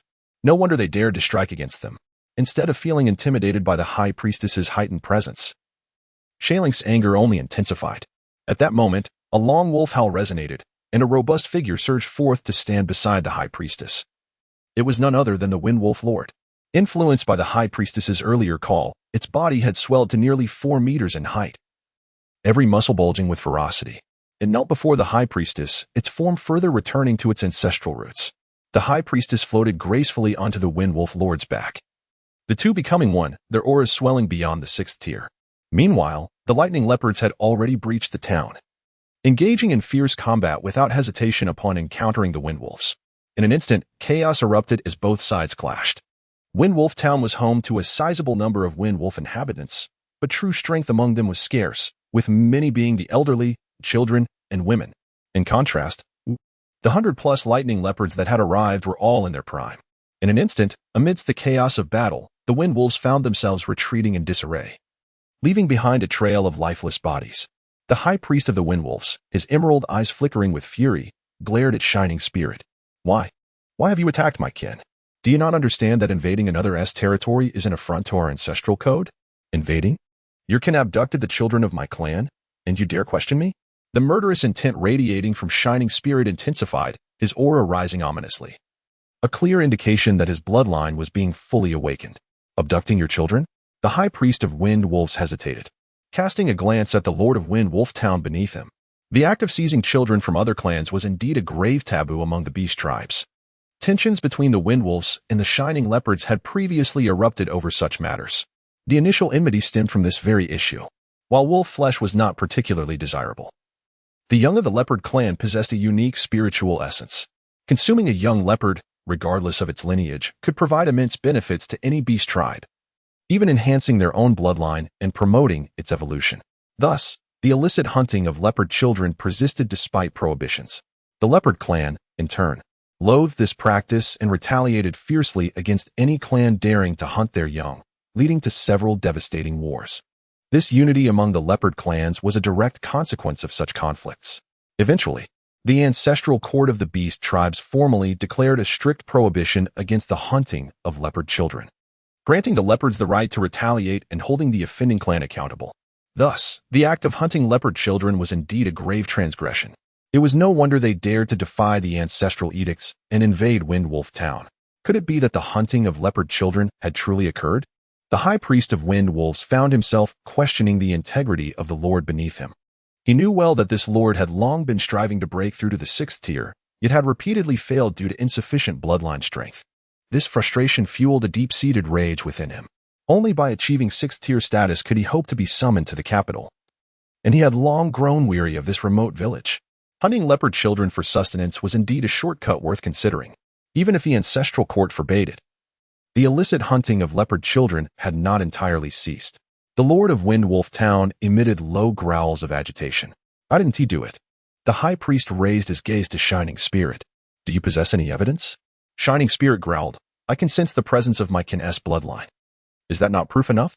My bloodline has reached ancestral strength, and the ability to sense my own kin should be evident to one such as you, a priest. The heart of the high priest sank. He realized that Shining Spirit's words were likely true. If there were no traces of leopard children in Windwolf Town, Shining Spirit would not have acted so recklessly. This was a matter of great consequence for both clans. Just then, the Lord of Windwolf Town let out another roar. A surge of potent Windwolf bloodline energy erupting from him, invigorating the Windwolves in the town who were battling the leopards. The Lord opened his mouth, unleashing a razor-sharp wind blade towards Shining Spirit. The wind blade expanded rapidly in the air, the elemental winds converging with astonishing speed until it swelled to a width of nearly a meter, accompanied by a piercing shriek. At the moment the wind blade was released, both Shining Spirit and the High Priest understood the implications. Although the Lord of Windwolf Town had not admitted to capturing leopard children, it was evident that he was the perpetrator. In truth, the Lord was filled with dread, fully aware of the trouble he had caused by capturing the young of the leopard clan. Yet, the desire for power and the enhancement of his bloodline made it impossible for him to relinquish such an opportunity when it arose. Just 2 days prior, while out in the wild, he had stumbled upon a pair of shining leopards frolicking in the forest, one of which had 2 young cubs that were barely days old. The couple was not particularly strong, only around the 3rd tier. Driven by avarice, he had hesitated briefly before striking down the pair and seizing the 2 cubs. He believed he had executed the deed with utmost secrecy. Even his closest companion remained oblivious. Yet, in just 2 days, the leopard clan's forces had arrived at his doorstep. Stop! The High Priest of Windwolves bellowed. Shining Spirit's eyes glimmered with a fierce light as he prepared to evade. But the wind blade unleashed a powerful wave of elemental energy that ensnared him, leaving him with an overwhelming sense of entrapment. Such a mere 5th tier. And you dare to shine? Shining Spirit scoffed, his body shifting slightly as it split into 3 forms. Each apparition flickered momentarily, breaking free from the constraints surrounding him. And the 3 shining spirits surged in different directions toward the Lord of Windwolf Town and the High Priest. You fool! The High Priest roared, raising his staff high. A brilliant azure light emanating from him as a tempest swept forth, repelling the 3 forms of Shining Spirit once more. The Lord of Windwolf Town growled, "Kill it. High Priest, if we eliminate it and the invading leopards, I will leave the town. You know that if I do not take such measures in this resource-scarce place, I will never reach the 6th tier. I have no other choice." Madness! Shining Spirit seethed with fury. You think your ascent justifies the slaughter of my kin? Do you truly believe a mere ancestral return can stand against me? As he spoke, the tawny leopard patterns on his form began to shift, a faint golden hue emerging. And his physique elongated and strengthened, his eyes shimmering with a pale gold. 7th tier. The High Priest of Windwolves exclaimed almost involuntarily. In truth, he had sensed the strength of Shining Spirit the moment he appeared, and now it was increasingly evident. The High Priest himself was of the 6th tier. But as a priest, he possessed the ability to draw upon the essence of ancient Windwolf ancestors to enhance his own strength. Yet even so, he was not truly of the 7th tier. He could only temporarily reach that strength. The chasm separating the 6th and 7th tiers was vast, a significant distinction. Even as a priest, defeating a genuine 7th tier adversary was nearly impossible unless the Lord of Windwolf Town also attained the 6th tier, allowing him to utilize secret methods to elevate the Lord temporarily, granting them a fleeting chance to combat the threat. Shining Spirit did not respond further. A potent hatred propelled him directly toward the combination of the High Priest and the Lord of Windwolf Town. In that moment, the 3 powerful beings clashed in midair. Waves of intense azure light and ancestral calls surged around the High Priest and the Lord, while faint azure light coiled and rose from the altar of Windwolf Town, granting them a measure of strength. This was, after all, Windwolf Town, and for them, it was akin to fighting on home turf. However, the power displayed by Shining Spirit was remarkably formidable. He was fully aware that battling on the opponent's territory would grant them an advantage. Yet it was a true 7th rank, brimming with confidence to confront and ultimately triumph over its adversary. Such was the profound foundation of its formidable strength. From a distance, one could only witness the golden silhouette of the swift blade transforming into a radiant streak of light, relentlessly assailing the central emerald glow, each strike compressing the verdant radiance further. However, even with such ferocity, breaching the defensive perimeter of the 2 Windwolf Guardians would not be easily accomplished. Just as the battle erupted in the distance, within the modest 2-story wooden cottage, the 3 Wang brothers and Ling Muxue had already been gathered by Qiu Jing, forbidden from venturing outside. Wang Yanfeng and Tang San remained on the 2nd floor. Through the open window, the distant clash unfolded before their eyes. The direction from which the swift-blade leopards surged forth aligned precisely with the prediction of the tiger-faced man, without the slightest deviation.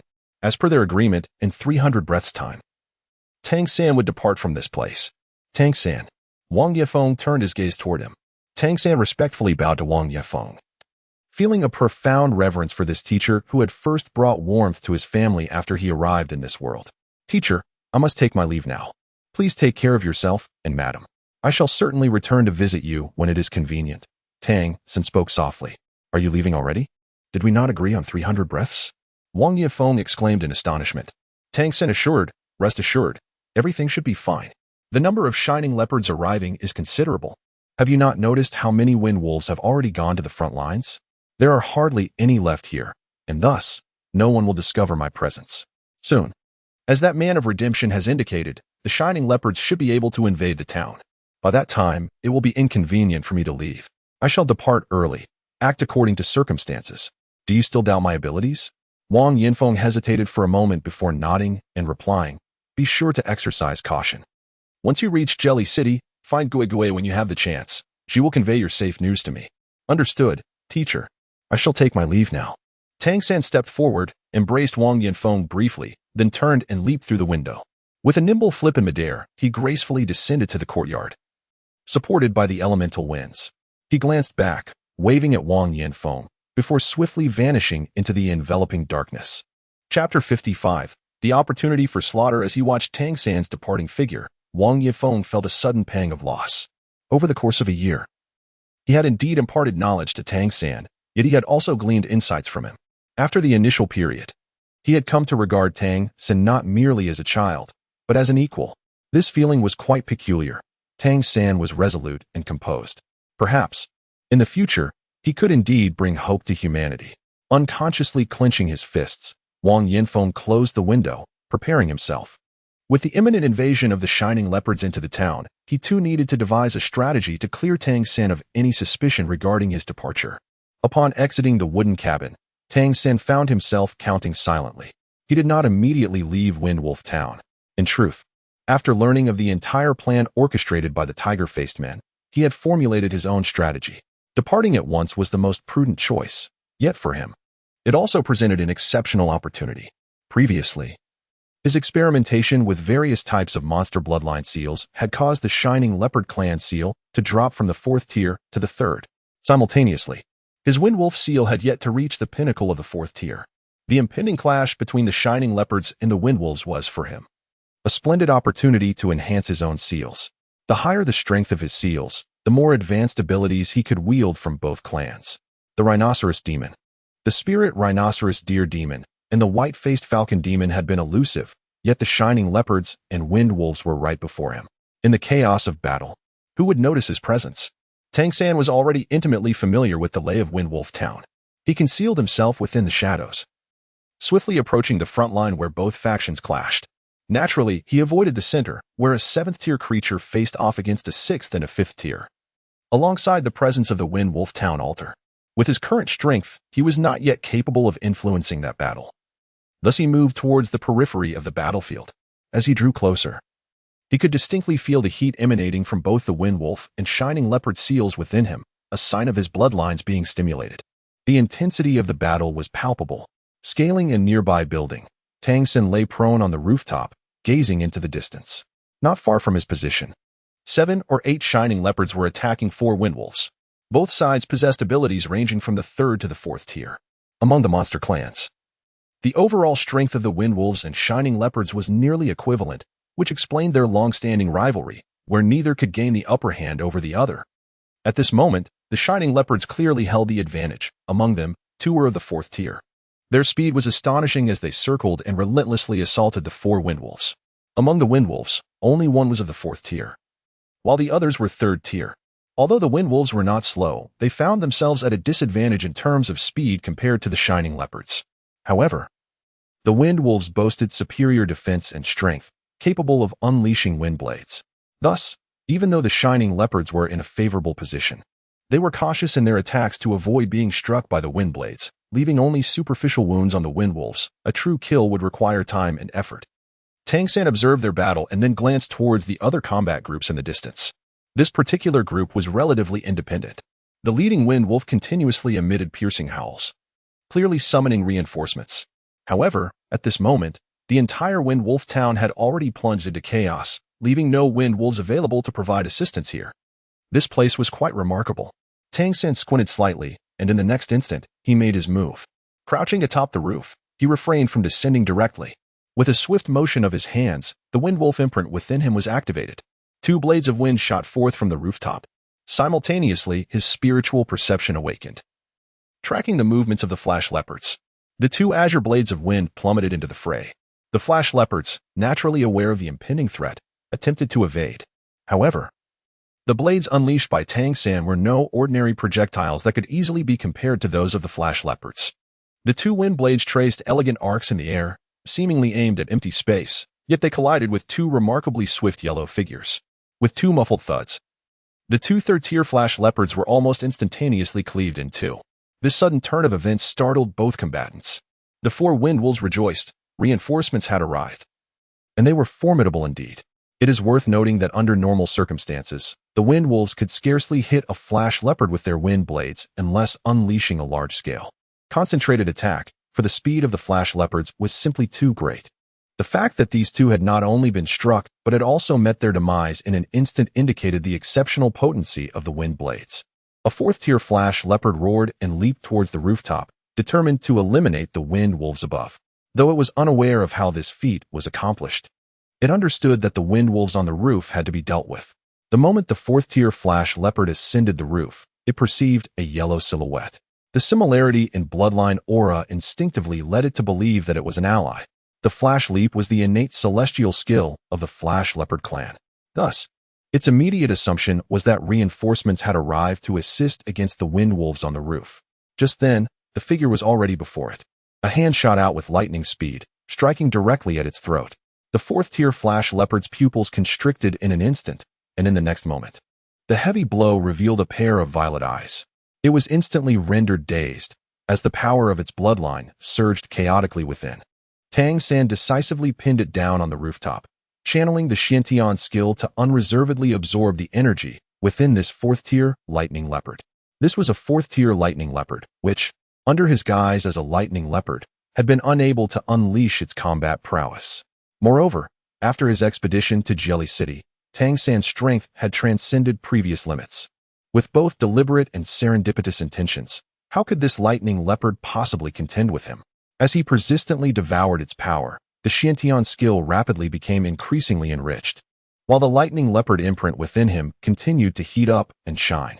Once the bloodline strength of this 4th-tier lightning leopard was completely consumed, the imprint had ascended back to the 4th tier. This represented the complete bloodline power of a 4th-tier lightning leopard, a tremendous boon indeed. Having finished consuming the lightning leopard, Tang San silently counted in his mind, reaching 50. 50 breaths had passed since the commencement of the battle ahead. He cast a glance towards the fierce confrontation among the 3 formidable beings in the center of Windwolf Town. Time was of the essence. At this moment, the power of the lightning leopards had significantly diminished, coupled with the desperate efforts of several windwolves, transforming what had initially seemed like a certain victory into a temporary stalemate. Tang San, perched on the eaves, took a deep breath. The Xiantian skill surged rapidly.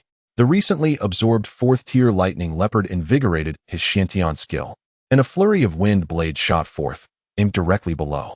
With the activation of his mind's eye, he precisely controlled the wind blades to cover the entire battlefield. The lightning leopards engaged in battle below immediately sensed the impending calamity. The descent of wind blades from the rooftop signified what? It indicated that the 4th-tier lightning leopard that had ascended to slay its opponent could not withstand the onslaught and may have already perished. The cascading wind blades illuminated the ground in a brilliant azure hue. The lightning leopards instinctively evaded, attempting to dodge the oncoming wind blades. Yet, this time, Tang San showed no mercy. A total of 18 wind blades surged forth simultaneously, surpassing the number he had employed against the tiger-faced men on that fateful day. Even with a 5th-tier cultivation, the tiger-faced men could only withstand 9 blades. The lightning leopards, known for their swiftness rather than defense, found their speed rendered futile under the precise targeting of Tang San's mind's eye. The very speed that was their forte became an even more lethal predicament. The wind blades, as if endowed with sight, appeared along their paths of high-speed charge, with 18 azure blades manifesting as substantial forces that the lightning leopard's defenses could not hope to withstand. Tang San has now reached the pinnacle of the 4th level of the Xiantian skill, and coupled with the 4 great imprints within him, he is far beyond the ordinary 4th-tier demon beasts. At this moment, he unleashed 18 blades of wind, transforming them into a tempest that swiftly engulfed the entire battlefield. This marked the first instance he had exerted himself to such an extent. The 18 blades of wind represented the utmost limit of his control. Had he not been concerned with precision, he could have summoned even more. However, it is often the case that the finesse of control far outweighs mere quantity. The 4th-tier lightning leopards were almost entirely obliterated in an instant, though they managed to evade a few strikes due to their instinctive awareness of danger. The 18 blades of wind acted like harbingers of doom. They spiraled through the air, continually rotating and even colliding with one another to alter their trajectories. This was a remarkable technique from the Tang sect's array of hidden weapons, known as bat-wing reincarnation, which ranks even higher than the 100 birds returning to the forest. It harnesses the peculiar characteristics of bat flight, rendering it not only precise but also elusive. Under the guidance of his spiritual insight, Tang San elevated this technique to unprecedented heights. Each blade of wind was composed of wind elements, and under the watchful eye of his spiritual insight, these blades absorbed the ambient wind elements, enhancing their potency as they traversed the air. Consequently, the 18 blades of wind grew larger and their destructive power intensified. Even Tang San could no longer mask the cacophony they produced, the piercing sound of their passage resembling a death knell. The remaining 4th-tier leopard demons could no longer hide from the convergence of the wind blades, which cleaved them in midair.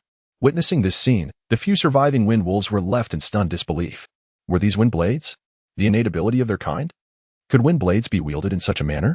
Could they possess such formidable strength? This was a scenario they had never even dared to contemplate. Yet the reality was undeniable. The exhilaration of narrowly escaping death surged within them. However, just as their spirits began to lift, they suddenly realized that the blades of wind had completed a circuit in the air, first dispersing, only to converge upon them from all directions with relentless ferocity. The terrified howls of the wolves were abruptly silenced. With their already grievous injuries, how could they possibly withstand such overwhelming wind blades? 60 breaths had passed.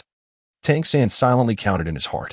Having annihilated the wind wolves and flash leopards below, he swiftly descended, first seeking out the 4th-tier beings among them. He rapidly consumed their residual bloodline imprints.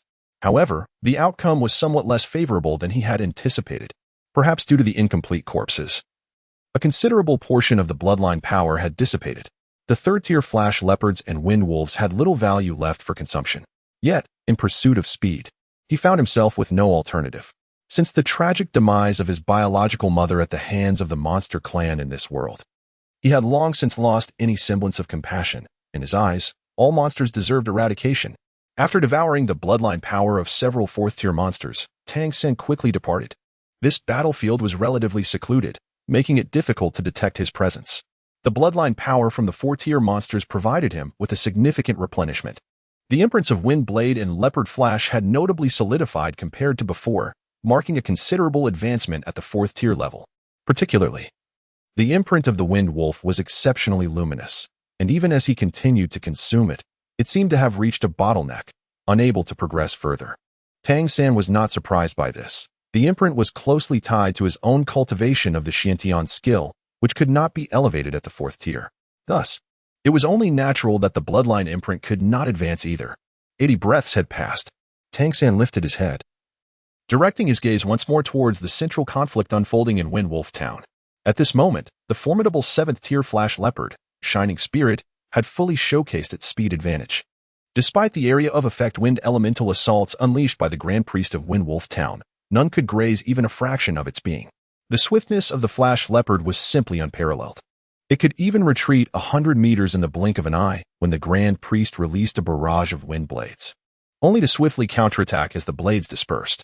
The Windwolf Lord, with blood-red eyes, was currently experiencing a surge in battle prowess, amplified by the bloodline power bestowed by the Grand Priest, reaching an impressive 6th-tier strength. Its imposing figure withstood much of Shining Spirit's onslaught, yet it was also grievously wounded. Even though the Grand Priest had forcibly elevated their powers using the clan's secret arts, The chasm between the 7th and 6th tiers remained insurmountable. Shining Spirit was firmly dominating the encounter, and crucially, the secret arts had their limitations. They could not be employed indefinitely once their effects waned. Both the Grand Priest and the Lord would plummet in strength, potentially facing a backlash from the very arts that had empowered them. Nothing is obtained without cost. And this holds true for the clan's secret arts as well. Simultaneously, the Flash Leopard clan had launched a full-scale incursion into Windwolf Town. The able-bodied defenders had faltered, and even women and children had joined the fray. In such dire circumstances, the might of the monster clan was evident. Even the youngest among them possessed a degree of combat capability. Regrettably, they were pitted against the elite of the Flash Leopard clan. Although none other than Shining Spirit exceeded the 5th tier, their overwhelming strength rendered the conquest of Windwolf Town a mere formality. Tang San had successfully slain numerous lightning leopards, alleviating the onslaught from that direction. However, a greater number of lightning leopards had already infiltrated Windwolf Town. If this continued, it seemed that the entire town would be utterly annihilated. Stop! A piercing cry suddenly rang out. Simultaneously, the azure glow emanating from the High Priest of Windwolf Town surged powerfully, transforming into a colossal whirlwind that swept the lightning spirit away. The wind blades carried by the whirlwind carved multiple wounds into the body of the 7th-tier powerhouse, causing him to momentarily falter. The High Priest glared furiously at the lightning spirit as his staff exploded with a resounding crack. Instantly, an intensely rich bloodline aura coalesced into a dark green sphere in his palm. Order your kin to cease.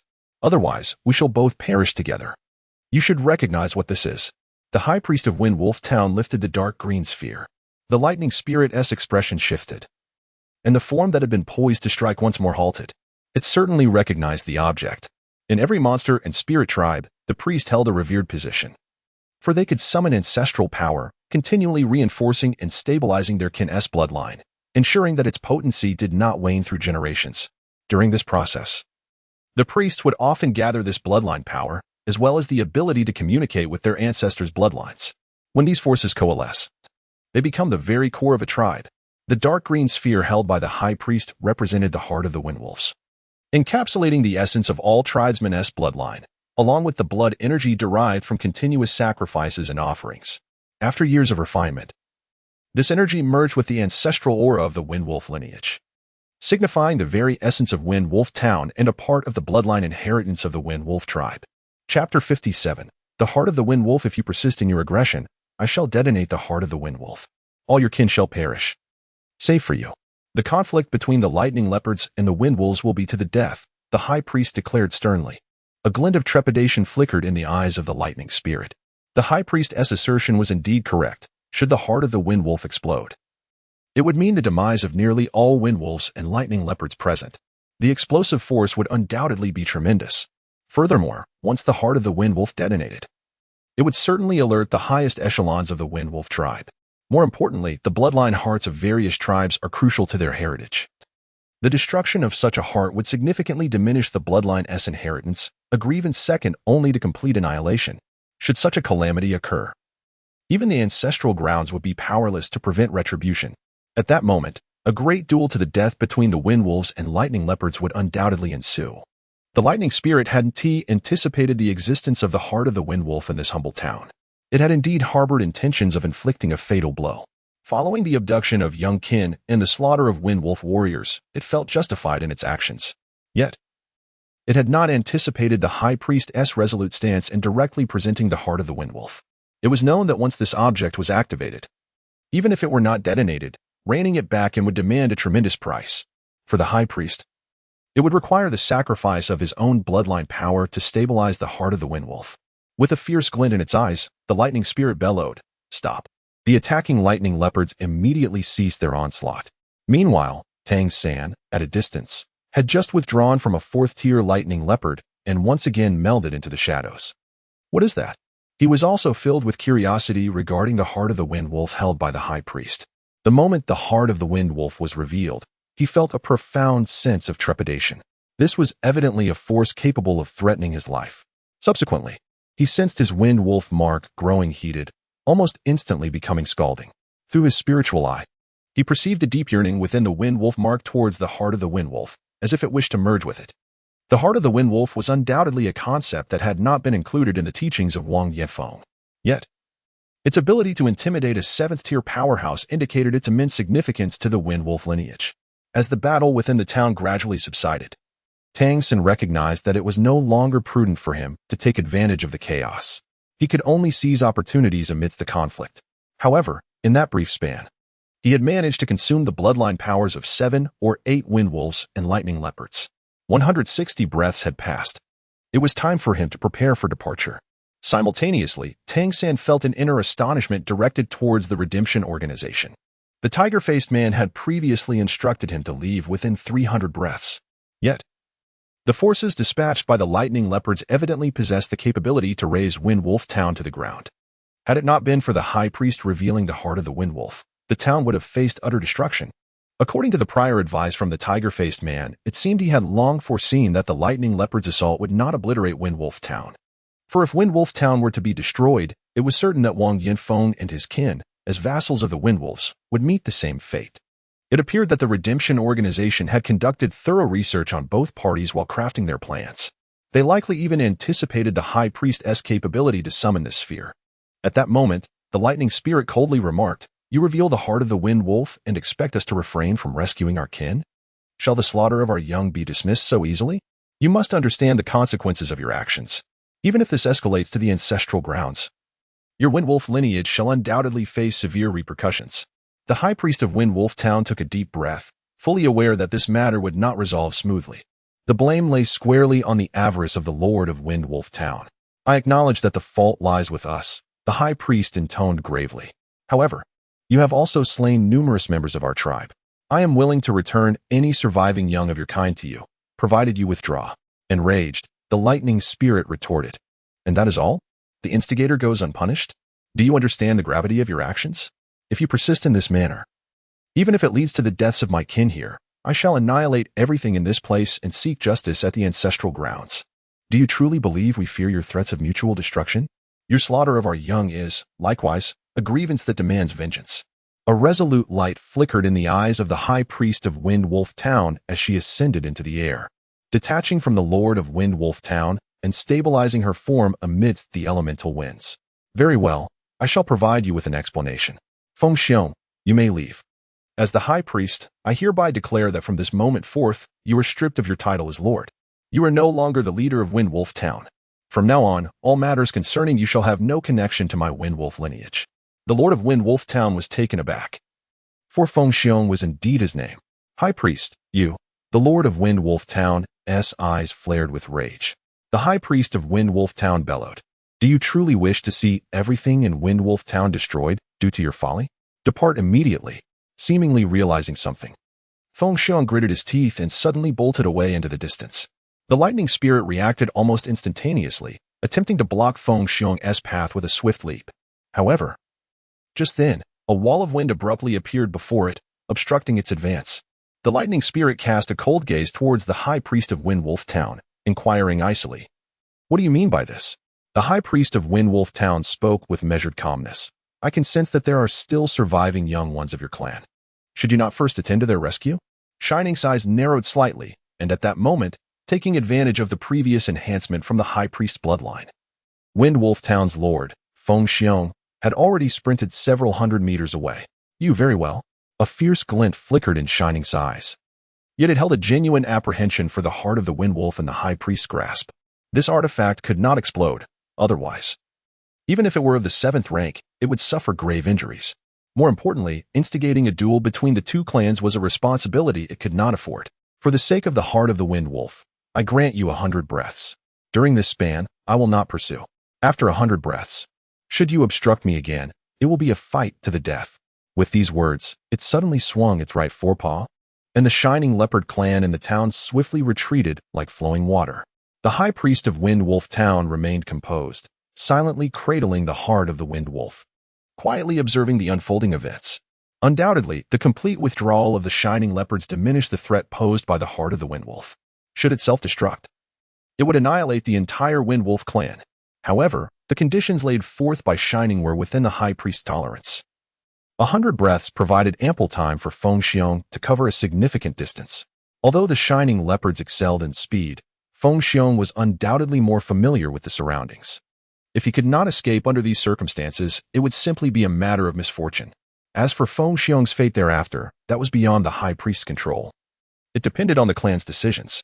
As long as he was not discovered by the Shining Leopards, hiding for a time was a viable strategy. And once the storm had passed, he could always relocate. Shining scrutinized the High Priest of Windwolf Town, its eyes narrowing. Though your cultivation may not be formidable, your ability to wield the heart of the Wind Wolf suggests a remarkably pure bloodline. You are not merely an ordinary Wind Wolf. Why are you here? The High Priest replied coolly, if I still possess the cultivation of my former days, do you think you could dare to boast before me? Shining hesitated, gazing at the aged visage before it, seemingly recalling something, yet refrained from speaking further, silently counting the 100 breaths in its mind. Chapter 58. Devouring Feng Xiong. At this moment, Feng Xiong had burst forth from Windwolf Town, his heart ablaze with fury and resentment. How could he have been discovered? How could this happen? He understood well that the High Priest's expulsion was intended to save his life. Continuing to battle the 7th-rank Shining Leopard would undeniably lead to his demise. The crux of the matter was that the opponent had seized an advantage. For now, he could only flee. No matter how swift the Shining Leopard, it could not be more familiar with the territory than he was, and with the aid of wind elements. He could run long distances, possibly outpacing it. The wind elements could also obscure his own bloodline aura. Yet, he could feel that the bloodline power he had previously activated to the 6th rank was gradually waning, and the wounds on his body were sending sharp pains through him. Although he had not lost much blood, it still affected him. However, he knew that he could not afford to rest. He had to distance himself swiftly from this place. Only in doing so could he preserve his life. He accelerated with all his might and plunged into the woods. Feng Xiong's plan was simple. Head towards the Wind Spirit Stone Mine, where a tunnel had been excavated as a contingency plan, overseen by the High Priest himself. Inside that tunnel were numerous forks, resembling a labyrinth. As long as he could reach the Wind Spirit Stone Mine and enter the tunnel, he would be relatively safe. The wind elements of the Wind Spirit Stone would further conceal his aura. Just as he fixed his direction towards the Wind Spirit Stone Mine, an indescribable sensation suddenly surged within him. He abruptly braked, instantly slowing down. A streak of blue light flashed past him like lightning. Had he not slowed down, that blue light would have struck precisely at his throat. Who? Feng Xiong bellowed. Windblade. That was clearly a windblade. Is it possible that a clan member has plotted against me? From behind a large tree, a figure slowly emerged. The diminutive form left Feng Xiong momentarily stunned. A human? This was indeed a human? Moreover, a young one? He could not even recognize the identity of this human. It was none other than Tang San, the very individual who had appeared before him, blocking his path. Tang San murmured to himself, 50 breaths should suffice. 20 more breaths to kill it. Time for devouring is somewhat pressing. However, it should be adequate.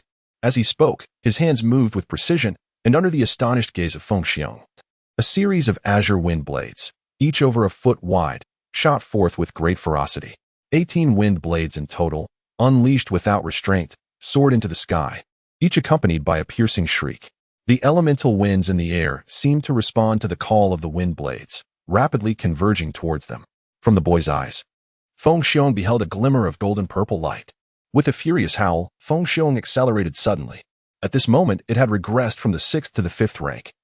Feeling a sense of weakness due to prior bloodline activation, it harbored no fear of the human youth before it. Yet the boy's obstruction would undoubtedly diminish its time to escape. A 7th-rank lightning leopard could be pursuing it at any moment. Thus, its instinctive response was to end the confrontation swiftly. In an instant, green light erupted from its form, as if every hair on its body had transformed into a shade of azure.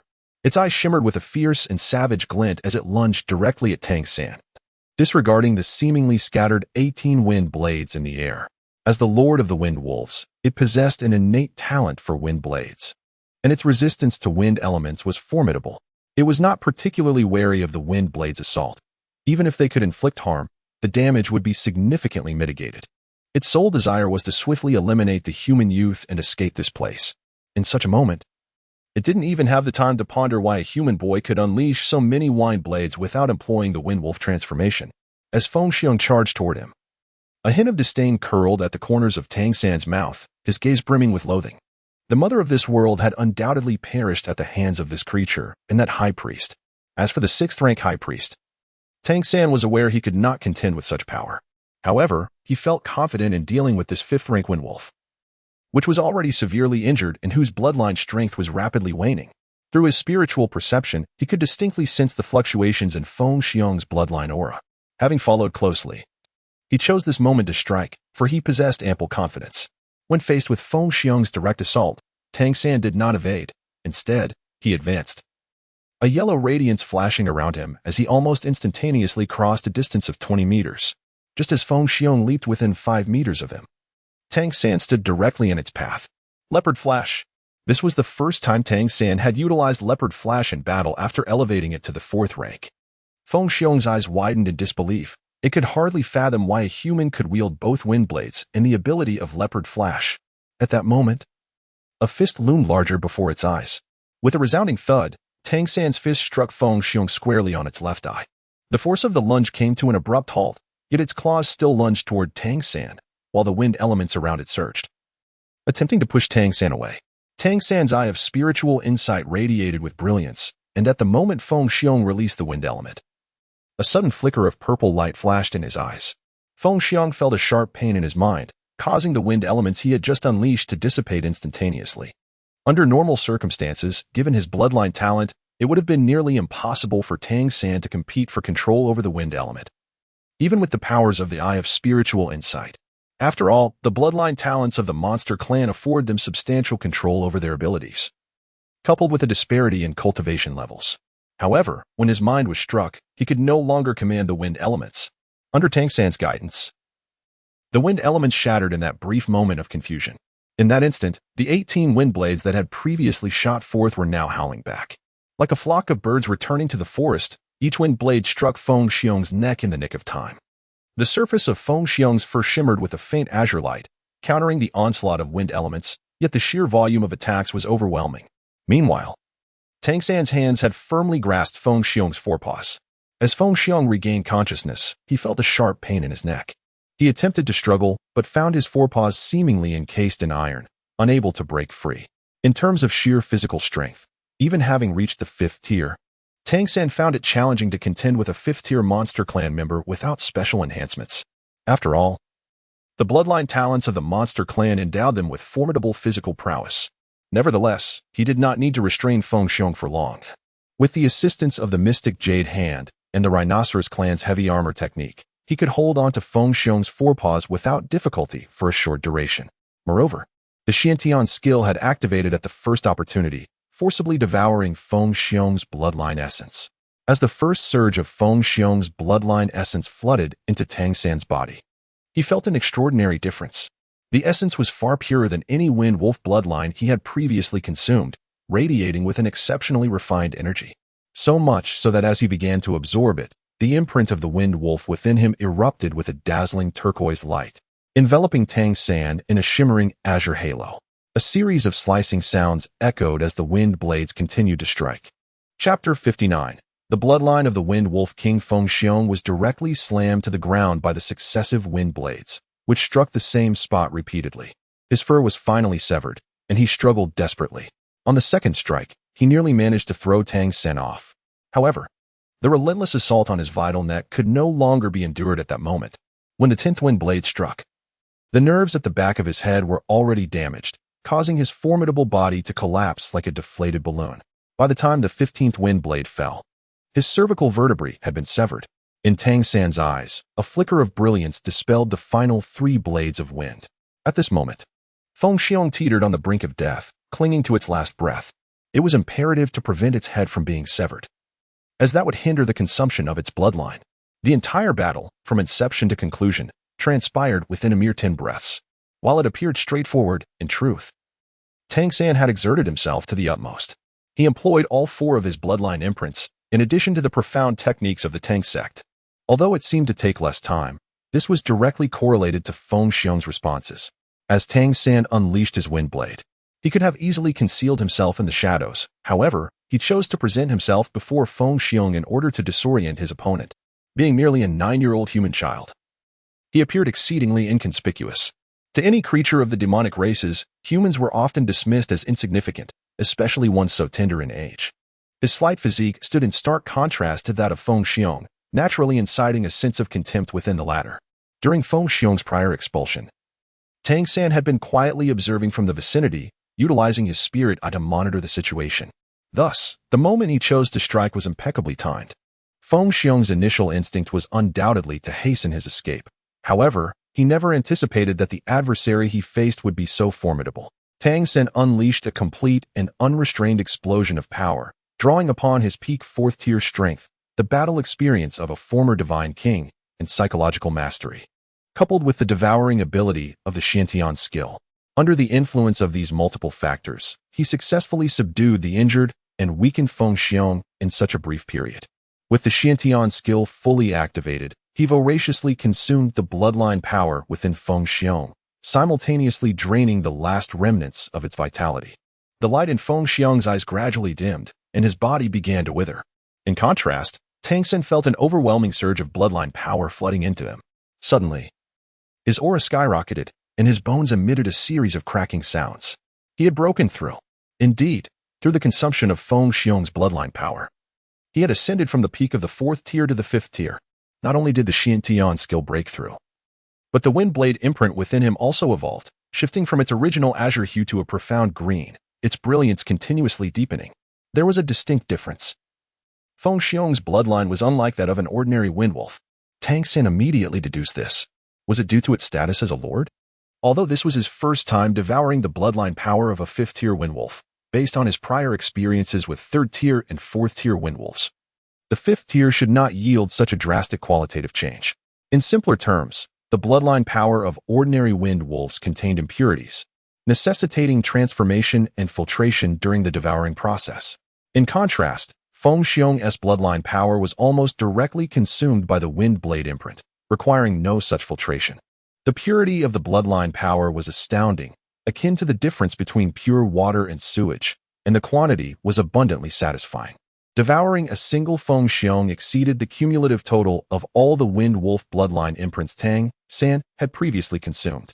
Initially, he believed that to break through to the fifth level of the Xiantian skill, he would need to devour a fifth-tier powerhouse, but he succeeded in one fell swoop. This demonstrated the extraordinary nature of Feng Xiong's bloodline. Nevertheless, regardless of the circumstances, he had ultimately triumphed. In fact, when he formulated the plan with the tiger-faced man that day and secured 300 breaths of time, he already harbored his own intentions. The reason he ventured out early was to seize the opportunity to enhance his own strength amidst the chaos. Initially, he had no designs on Feng Xiong, the lord of the Wind Wolf town. He lacked absolute confidence in defeating a fifth-tier Feng Xiong, especially considering the one-tier gap and his lack of the abilities he possessed in his past life, making it exceedingly challenging to subdue such a physically formidable foe, especially with the high priest of Wind Wolf town present.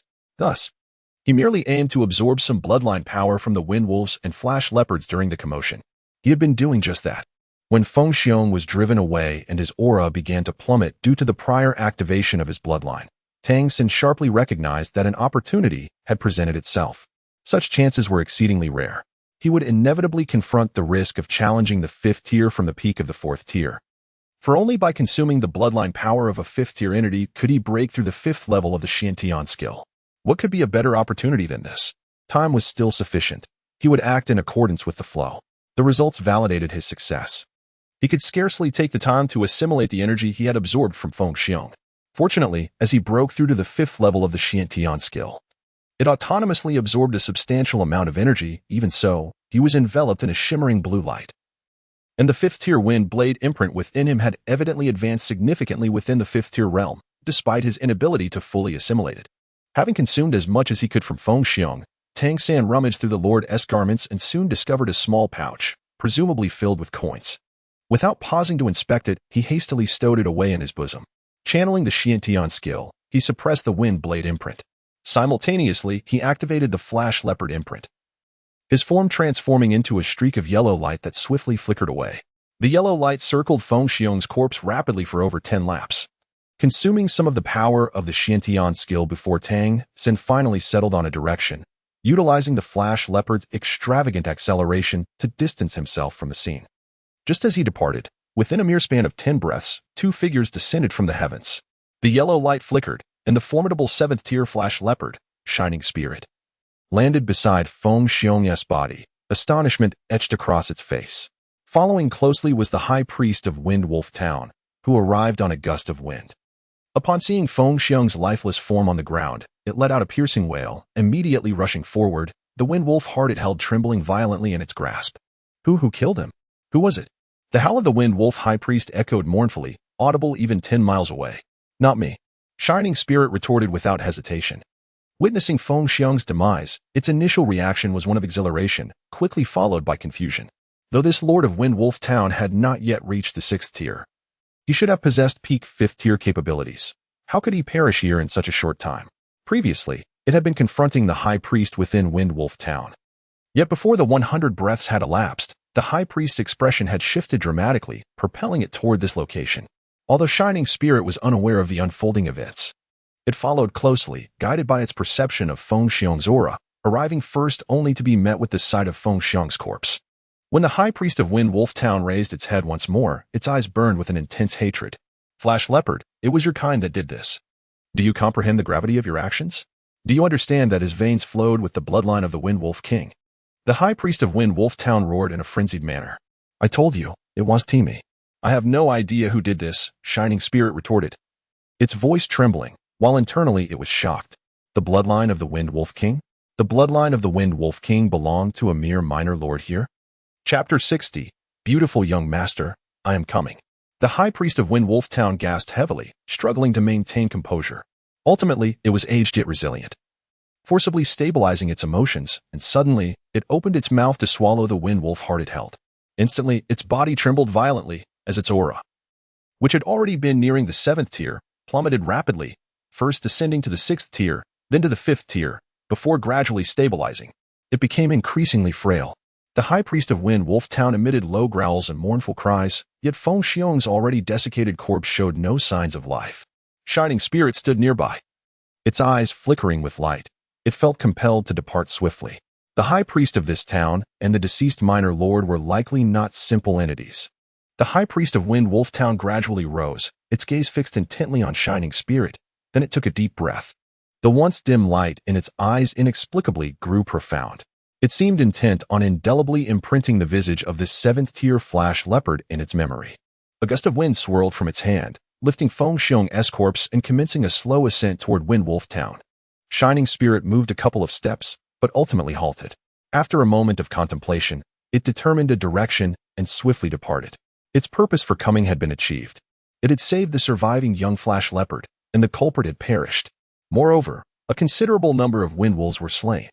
What remains somewhat unclear to it now is the peculiar connection between the high priest of Wind Wolf Town and the deceased Wind Wolf Lord. Nevertheless, it stands to reason that they, the flash leopards, must first report back to their clan. The high priest of Wind Wolf Town cradled the corpse of the Wind Wolf Lord in his hands, gradually soaring back toward the town, ultimately alighting upon the altar and gently placing the body of Feng Xiong at its center. He murmured incantations, his eyes growing ever more vivid with a crimson hue. The altar began to tremble, and intricate azure patterns slowly emerged upon its surface. Astonishingly, Feng Xiong's lifeless form radiated a verdant glow, interspersed with mottled hints of pale gold. O great Wind Wolf King, your descendants have been mercilessly slaughtered. With the blood of your lineage as a sacrificial offering, we beseech you to seek justice for us. Mother and child. The high priest of Wind Wolf Town emitted a heart-wrenching howl towards the heavens, and a powerful azure light, tinged with a sanguine hue, surged upwards, transforming into a colossal pillar of crimson and azure light. Upon the emergence of this radiant column, the entirety of Wind Wolf Town was engulfed in violent tremors. Inside a wooden dwelling, Wang Yifeng, who had been on high alert following the invasion by the flash leopards, was taken aback by the sight of the light piercing into the sky, momentarily stunned. Gazing towards the direction of the altar, he found himself momentarily dazed. Both he and Xiujing, along with the 3 brothers of the Wang family and Ling Muxue, could feel their bloodlines boiling, their emotions profoundly affected. What could this possibly be?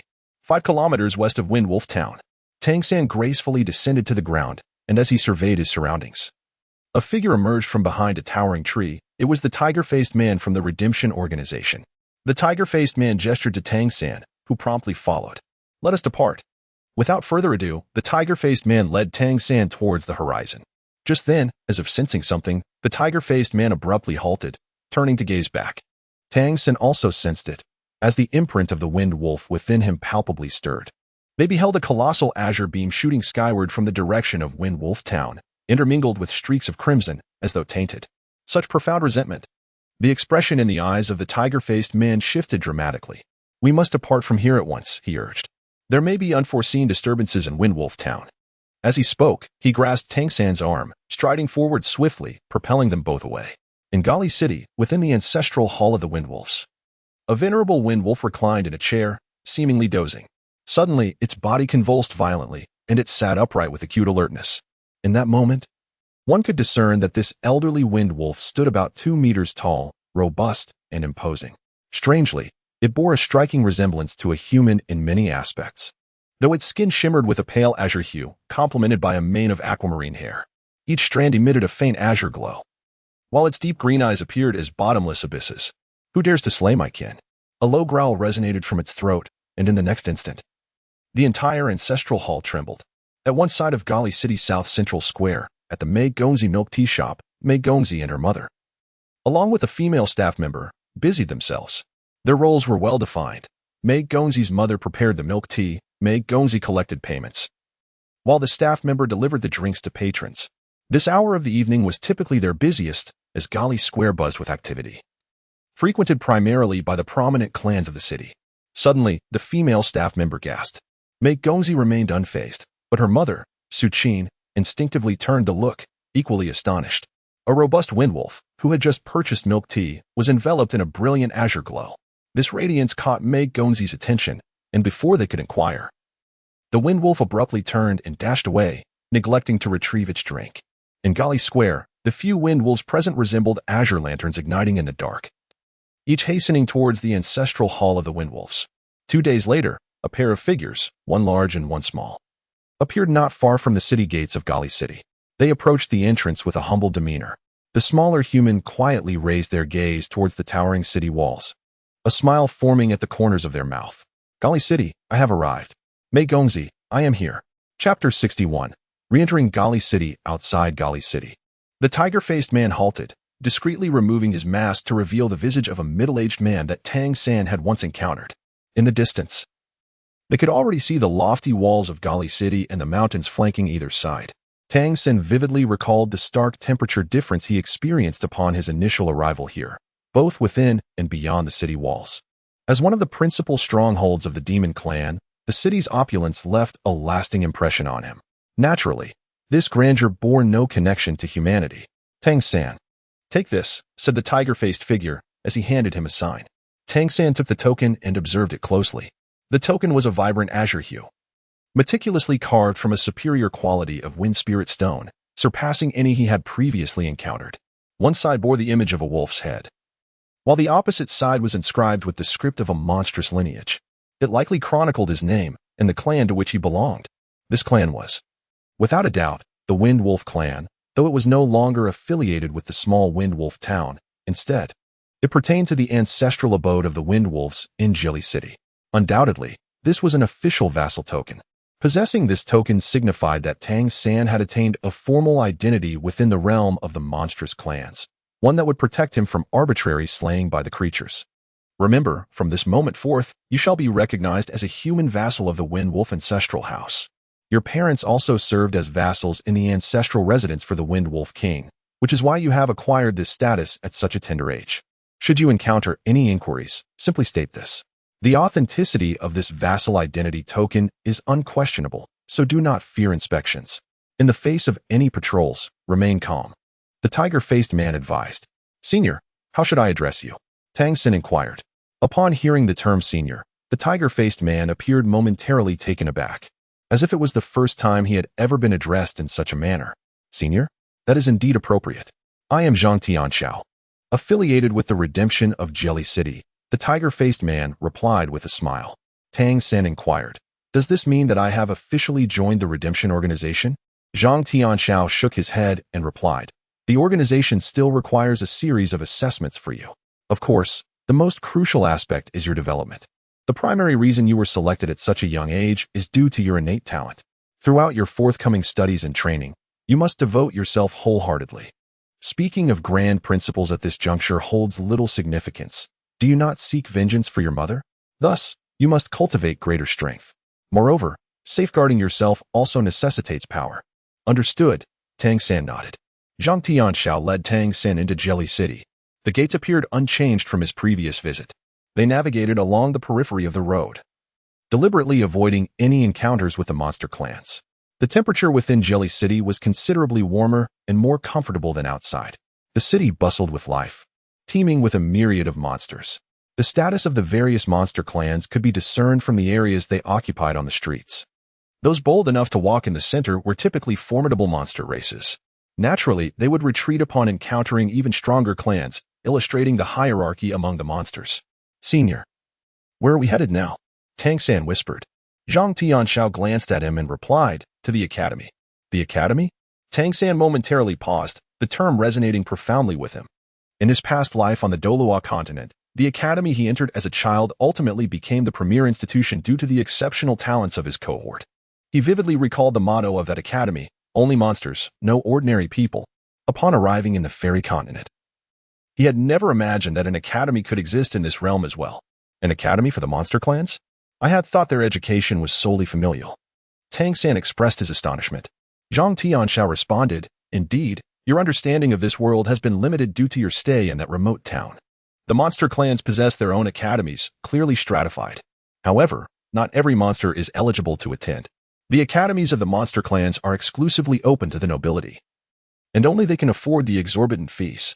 Yet, I am not taking you to one of those academies. We are heading to our own institution, the Redemption Academy. Tang San was taken aback. The Redemption Academy?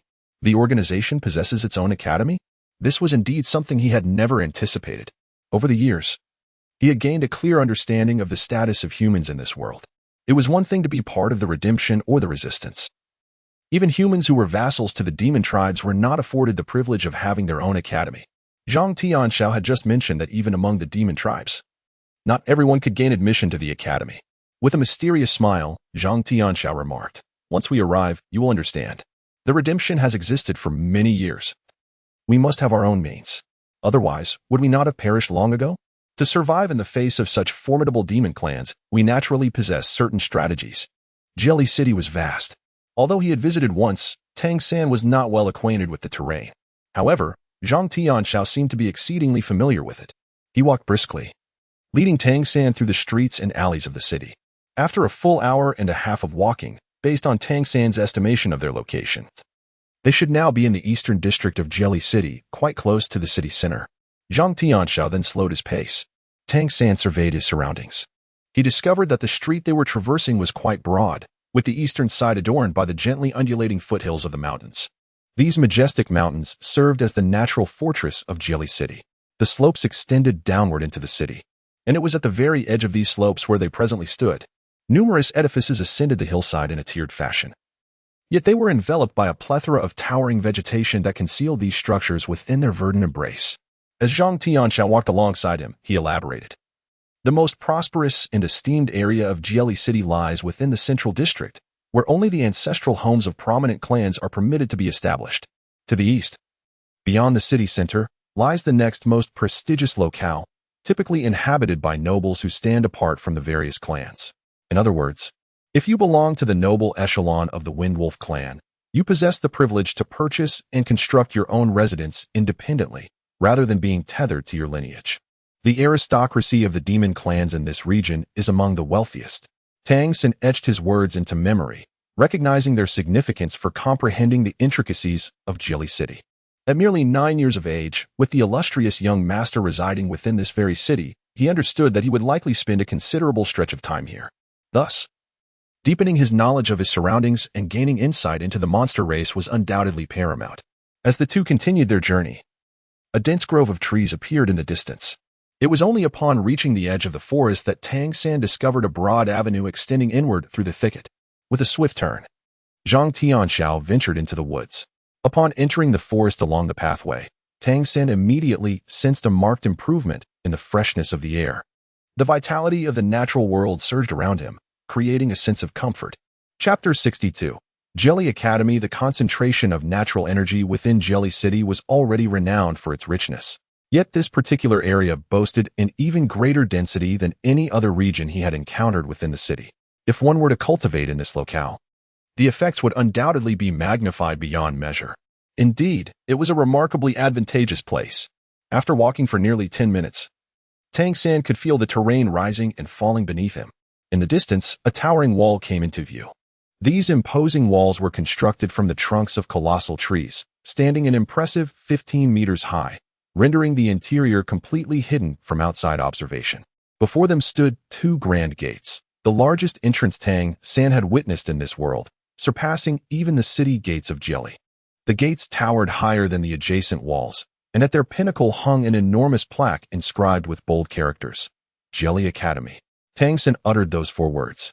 Zhang Tianxiao nodded and said, "Indeed, it is the Jelly Academy. This institution represents the pinnacle of education in Jelly City. In every principal city of the demon and spirit clans, such a prestigious academy exists. Only those with exceptional talent or noble lineage are eligible to study here.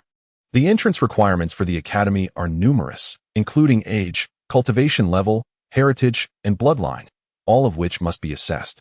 Only those who meet these criteria are permitted to enter." "This is our Redemption Academy?" Tang San inquired, puzzled. Zhang Tianxiao's lips twitched slightly as he thought. What a naive notion. If we possessed such an academy, would we still be mere vassals? He then gestured for Tang San to follow him. But instead of advancing towards Jelly Academy, he took an inconspicuous path into the forest. As they traversed the woods, they essentially circled around the outer walls of Jelly Academy. After a prolonged walk along the perimeter, they ascended to a higher elevation, seemingly reaching the lateral rear of the academy. In the distance, a cluster of buildings came into view.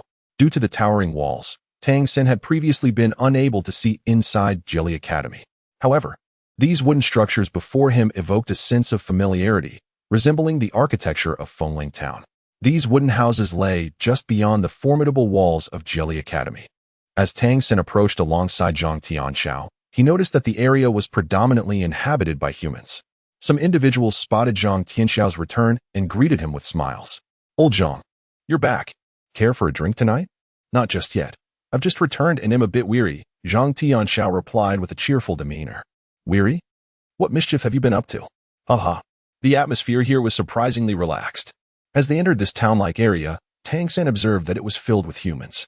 Immersed in the surrounding ambience, he felt an overwhelming sense of nostalgia. The population here was certainly not insignificant, numbering at least in the thousands. What astonished him was that among these thousands, there was a palpable absence of the numbness typically associated with slavery. Most individuals carried themselves with poise, resembling the people he had known in his past life. Thousands of them, all vassals. Is it possible that so many vassals exist in Jelly City? Moreover, the atmosphere here was markedly different from that of the humans he had encountered elsewhere. At the very least, the people here walked with their heads held high. Just as Tang San was about to voice his thoughts, his mouth was covered. "The name I mentioned to you is something only you should know. Do not speak it aloud, understand?" Zhang Tianxiao whispered. "Understood," Tang San nodded. As Zhang Tianxiao led him deeper into the town, he remarked, "Isn't it curious why there are so many people here, and they clearly do not appear to be slaves?" Tang San nodded. Zhang Tianxiao remarked, "The existence of this town is fundamentally tied to the presence of Jelly Academy. For both the demon and spirit clans, nurturing their descendants is of utmost importance. The esteemed academies hold a prestigious status among these two races. Nearly every academy is headed by a city lord, and the highest institution is located in the Holy City, where it is directly overseen by the ancestral lineage. Thus, the status of Jelly Academy transcends even that of the city lord's residence. Here, irrespective of race, any demon capable of gaining admission is considered an elite. The very existence of our town is to serve the needs of Jelly Academy. Do you understand?" Tang San suddenly realized the reason why this town was dependent on Jelly Academy for its existence. Indeed, such a vast institution requires a plethora of resources and services. Although humans lack any innate abilities, their strength is primarily derived from the transformation granted by the demon gods. Nevertheless, their ingenuity makes them perfectly suited to serve as vassals for the academy. Simultaneously, he understood that the so-called Redemption Academy of the Redemption Organization must be located within this town, concealed by the esteemed status of the academy, allowing the organization to persist in this place. It should be one of their most significant strongholds. Zhang Tianxiao led Tang San to a wooden house situated deeper within the town, pushing open the courtyard gate as they entered. He brought Tang San inside, advising him to rest for a while before departing. Once Zhang Tianxiao left, Tang San began to observe his surroundings. The interior of the wooden house, though modestly furnished, was equipped with all necessary living amenities. The ambient spiritual energy in this place was remarkably rich, although he was unsure how it compared to that within Jelly Academy. It was certainly far superior to that of Folang Town, and even more concentrated than that found within Jelly City. How far was this place from the Maigongzi milk tea shop in the city center? Once settled, he would first venture out to explore the area. Tang San pondered quietly to himself. Thousands of human vassals resided in this place, which he regarded as the purest land he had ever encountered among human habitats. At least it could be deemed a sanctuary compared to the other locations he had witnessed. Before long, Zhang Tianxia returned, accompanied by a towering figure. This man appeared to be in his 30s or 40s, standing over 2 meters tall, with a remarkably robust physique. His bare arms displayed muscles akin to granite. And his countenance was resolute, yet his gaze emanated a profound tranquility. Is it him? The imposing man inquired of Zhang Tianxiao. Zhang Tianxiao displayed evident respect towards him, affirming, "Indeed, I have conducted tests. If you harbor any doubts, feel free to test him personally." The middle-aged man nodded silently and addressed Tang San. "Come with me." Tang San remained silent, accepting the circumstances as they unfolded. He rose to his feet and followed closely behind the middle-aged man and Zhang Tianxiao as they made their way outside. The middle-aged man clearly held a significant position in the town. Passers-by greeted him with familiarity and respect. Mayor was the title bestowed upon him, indicating his role as the town's leader, a human mayor, rather than one dispatched by a demon clan, which piqued Tang San's curiosity. Nevertheless, he refrained from inquiring further and simply trailed behind the mayor. They arrived at a larger wooden house situated towards the back of the town. The mayor and Zhang Tianxiao ushered Tang San inside. The interior of the wooden structure was noticeably spacious, devoid of excessive ornamentation, yet it exuded a palpable sense of homeliness. The mayor regarded Tang San with a calm demeanor and said, "Please introduce yourself, including your areas of expertise." Tang San spoke. "My name is Tang San, hailing from Wind Wolf Town, and I am 9 years old. I possess the ability of Wind Wolf transformation and excel in the manipulation of wind blades." His words were concise yet impactful. Listening to Tang San's composed tone, the town mayor narrowed his eyes and then turned to Zhang Tianxiao, inquiring, "You mentioned he has reached the 4th rank?" Zhang Tianxiao nodded in affirmation, stating, "Indeed, I have battled with him, and I found it quite challenging to withstand his wind blades. The precision with which he controls them is the most exquisite I have ever witnessed." I also consulted Wang Yanfeng, who mentioned that he seems to have encountered our people during his childhood and received some guidance. However, for one so young to cultivate to the 4th rank is truly remarkable. Chapter 63. Exposure. The mayor pondered momentarily, furrowing his brow before saying, "Very well. Entrust him to me. You may take your leave to rest. You have worked hard. This situation is more complicated than we anticipated, with considerable disturbances emanating from the ancestral home of the Windwolf. Collaborate with Zhang Mingqi to clarify the matter." Understood. Zhang Tianxiao respectfully bowed to the mayor and then exited the wooden cabin. Once he departed, only Tang San and the mayor remained within the confines of the cabin. The mayor regarded him with a calm gaze, and Tang San met his gaze with equal serenity. "Do you wish to live or die?" the mayor suddenly inquired. Tang San was momentarily taken aback, and in the next instant, a chilling sensation coursed through him, as if every hair on his body stood on end. A palpable and formidable aura of menace suddenly erupted from the mayor, who sat in his chair. This terrifying presence rendered the surrounding air frigid, and the light within the wooden cabin dimmed in that very moment, as if they had transcended from their original abode to a wholly different realm. Tang San instinctively took a step back, his internal cultivation of the Xiantian art surging rapidly. Though he was unaware of the reason behind the sudden murderous intent directed at him, self-preservation undoubtedly became paramount in that moment. In the blink of an eye, the mayor moved. With his right hand grasping at the air, a deep growl erupted in Tang San's ears. The sound was so abrupt that it sent his mind spiraling into a state of dizziness. Yet, at that very instant, Tang San's spiritual awareness reacted instinctively, and a faint golden hue flickered in his eyes, allowing him to regain a modicum of clarity. As the Xiantian art flowed through him, he unleashed the heavy armor technique without hesitation. Faced with the threat of life and death, he dared not hold back in the slightest. Trusting entirely in his instincts, he moved his hands in front of him, each tracing a semicircle. The gentle energy of the Xiantian art guided the sharp, menacing aura away. Simultaneously, Tang San's body sprang into action, employing the ghost shadow phantom step as he darted towards the window. The choice of the window over the door was due to its proximity. Ah! The mayor uttered a soft exclamation. In the next moment, Tang San felt the air around him suddenly become scorching hot. Under the gaze of his spiritual awareness, he was horrified to discover that the entire wooden cabin was saturated with fire elements, which had expelled all other elemental forces. The overwhelming heat surged toward him, enveloping his body. The intensity was such that it instantly dried his clothing. With the Xiantian art safeguarding him and the heavy armor technique in effect, a layer of white light akin to armor manifested on his skin, resisting the searing energy. In a flash, he activated the leopard flash, reaching the window in an instant. You cannot escape. A deep voice resonated in his ear. In the next moment, the surrounding fire elements vanished, along with the heat, replaced by an overwhelming force that yanked his body backward with tremendous strength. At that juncture, Tang San relinquished his resistance, his face etched with resignation. There was no way to resist. The disparity in their levels was crushing. No amount of skill could alter the outcome in the face of such a profound difference. The mayor was now standing, his right hand emanating a dark red glow from his palm. The immense pull originated from this dark crimson light, drawing Tang San inescapably closer.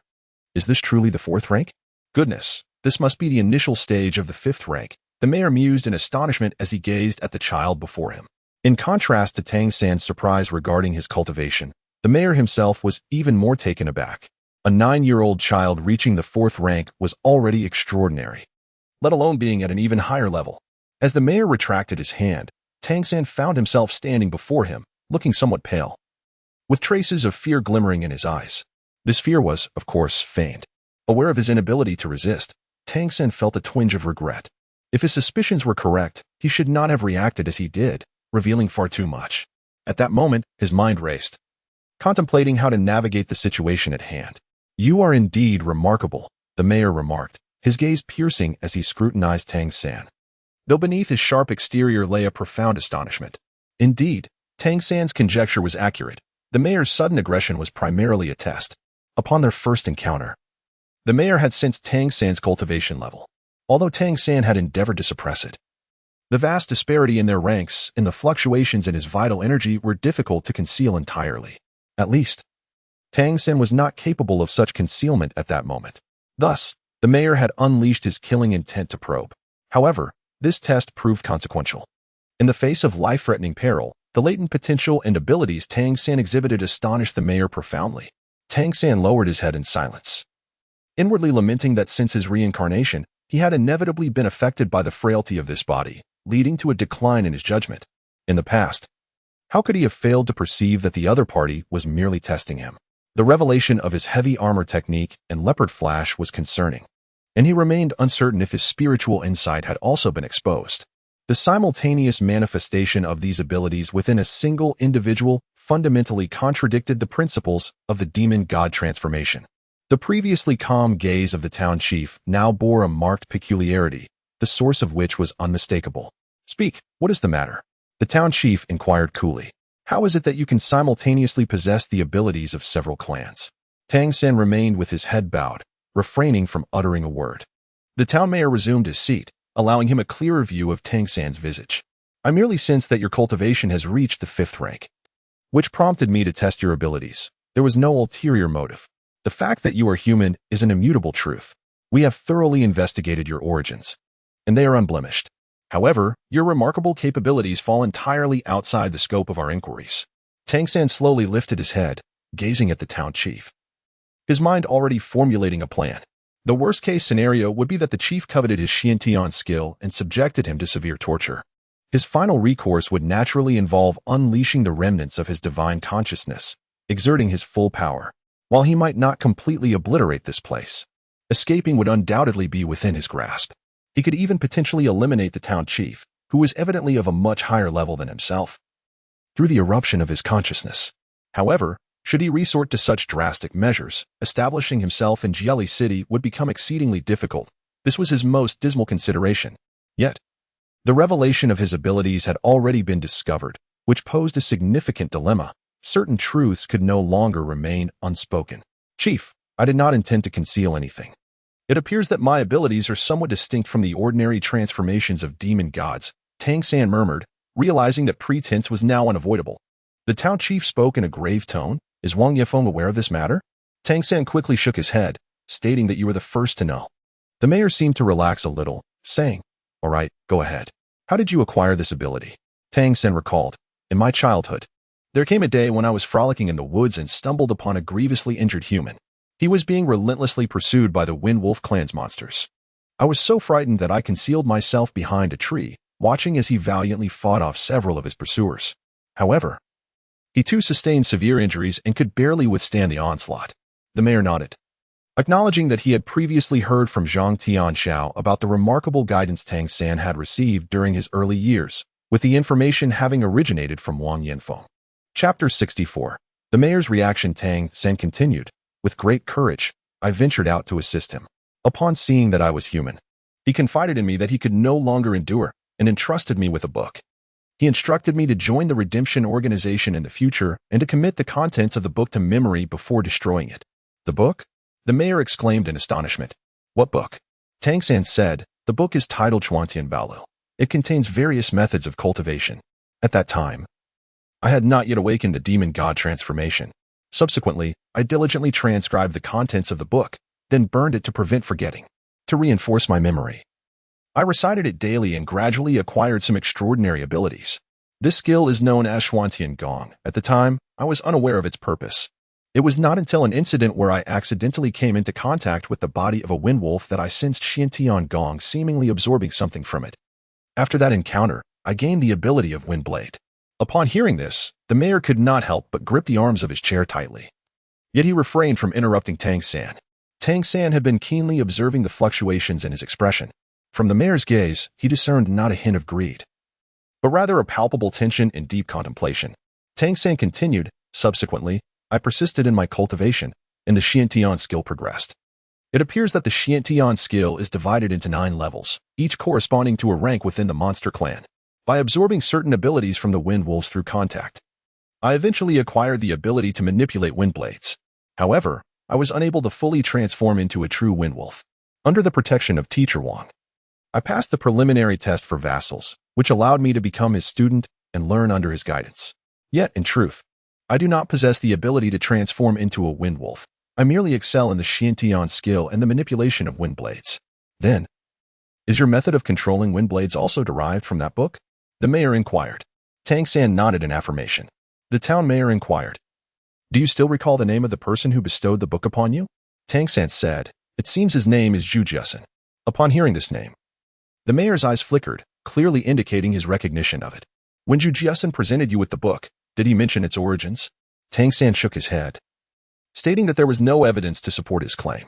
The town mayor, appearing contemplative, inquired, "So, did you subsequently absorb the abilities of other monstrous races during the collision competition?" Tang San was not the least bit surprised.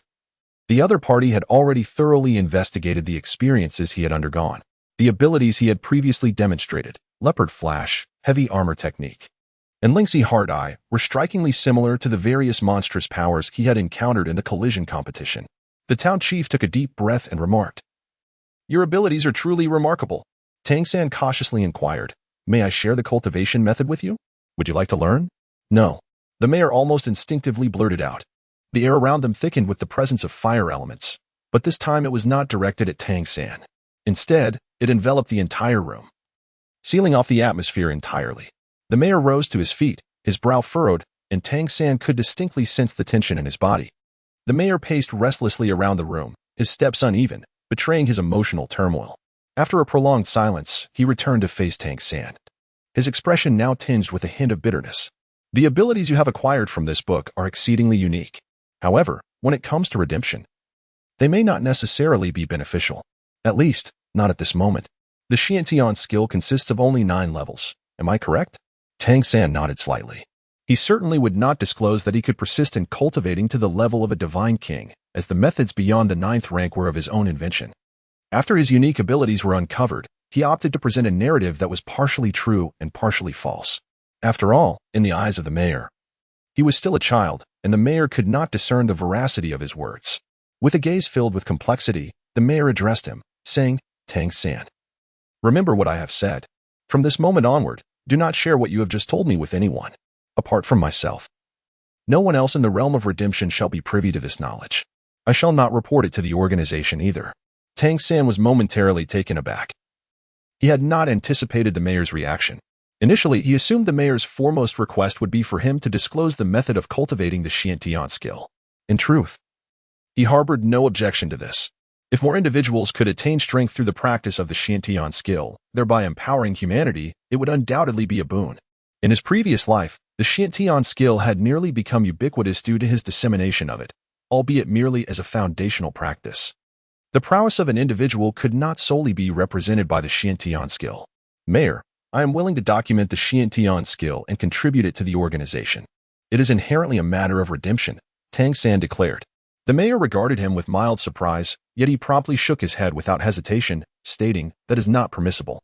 You may recount to me the method of cultivating the Xiantian skill shortly. I merely require a reference. However, this matter must remain strictly between us. You must not disclose it to anyone else." Tang San, perplexed, inquired, "Why?" The village chief, with a wry smile, replied, "I can sense that you possess a maturity far beyond that of your peers. The reason we cannot disclose the existence of the Xiantian skill is due to several concerns. Firstly, the pinnacle of the Xiantian skill is limited to the 9th level, and as far as I am aware, no one else has practiced it apart from you. We remain uncertain about the ultimate capabilities one might attain through its cultivation. It is likely that it may only reach a level comparable to the 9th tier of the demon and spirit races. However, achieving merely the 9th tier would not significantly enhance our human strength, for the true power of formidable demons and celestial spirits is beyond our imagination. Secondly, despite the Xiantian skill's inability to ascend to higher realms, its unique ability to assimilate various powers from the demon and spirit races is profoundly alarming. It enables us humans to acquire the abilities of these races through its cultivation, without the need for bloodline inheritance to attain the transformation of a divine being. This has the potential to revolutionize the entire paradigm of human learning and facilitate our access to extraordinary capabilities. Tang San, filled with confusion, inquired, "Isn't this a good thing?" The bitterness on the mayor's face deepened further. A good thing? This is an immense calamity that could spell disaster for humanity. Pray tell, if the monster and spirit tribes were to discover that we, possessing superior intelligence, could acquire their abilities through consumption, what would their reaction be? Annihilation would be a distinct possibility. Do you truly consider this a good thing? Tang San's eyes widened in sudden understanding as he listened to the mayor's words. After all, his familiarity with this world was still lacking, and the mayor's concerns were indeed valid. Should the demon and spirit clans become aware that humans could absorb and learn their abilities through the Xiantian skill, their reaction would undoubtedly be catastrophic. This was even before considering the possibility that absorption could lead to the demise of demons. The mayor took a deep breath and said, "Therefore, apart from you, no one else must know of the existence of the Xiantian skill. We will ensure your protection as you continue your cultivation. However, you must never reveal this ability, not even at the cost of your life. Otherwise, it will surely bring disaster upon humanity. Do you understand? It is already exceedingly difficult for us to survive in the face of the two fairy clans. We have gradually begun to glimpse a sliver of hope. And your Xiantian skill can indeed be regarded as one of those rays of hope, but it must remain undiscovered." Of course, Tang San would not conceal his abilities when faced with a life-and-death crisis. Nonetheless, he nodded in acknowledgement. Chapter 65, Apprenticeship. The mayor's eyes glimmered with intensity. Naturally, should you encounter formidable foes in the future where the risk of annihilation looms, these abilities may be employed. I eagerly anticipate witnessing your mastery of the Xiantian skill to its utmost pinnacle, allowing us to evaluate the true potential of such a profound art. Only then can we ascertain whether this exceptional technique should be disseminated further. The reason I urged you to disclose this to me is to maintain an additional backup record, albeit limited to just the two of us. You have not imparted the Xiantian skill to anyone else, have you? It could also be utilized in the event of eliminating threats. Tang San silently pondered these thoughts in his heart.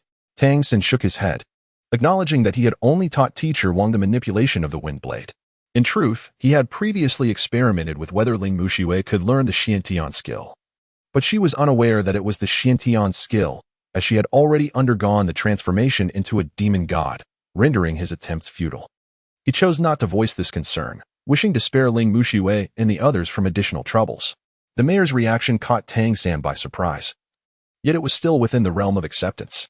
Although his mental strength was not particularly high, The faint trace of consciousness hidden within it allowed him to discern the sincerity of a person's words without issue. Very well. Remember, the information you have shared with me today must never be disclosed to any outsiders, including anyone within our organization. I will maintain a confidential record of your circumstances. This document will remain unseen by anyone as long as I am alive, not even by those of higher rank within our ranks. Should I perish, my successor will receive this file to continue our connection. The fewer who know, the safer you shall be. At this juncture, he paused, a glimmer of light seemingly flashing in the depths of his eyes.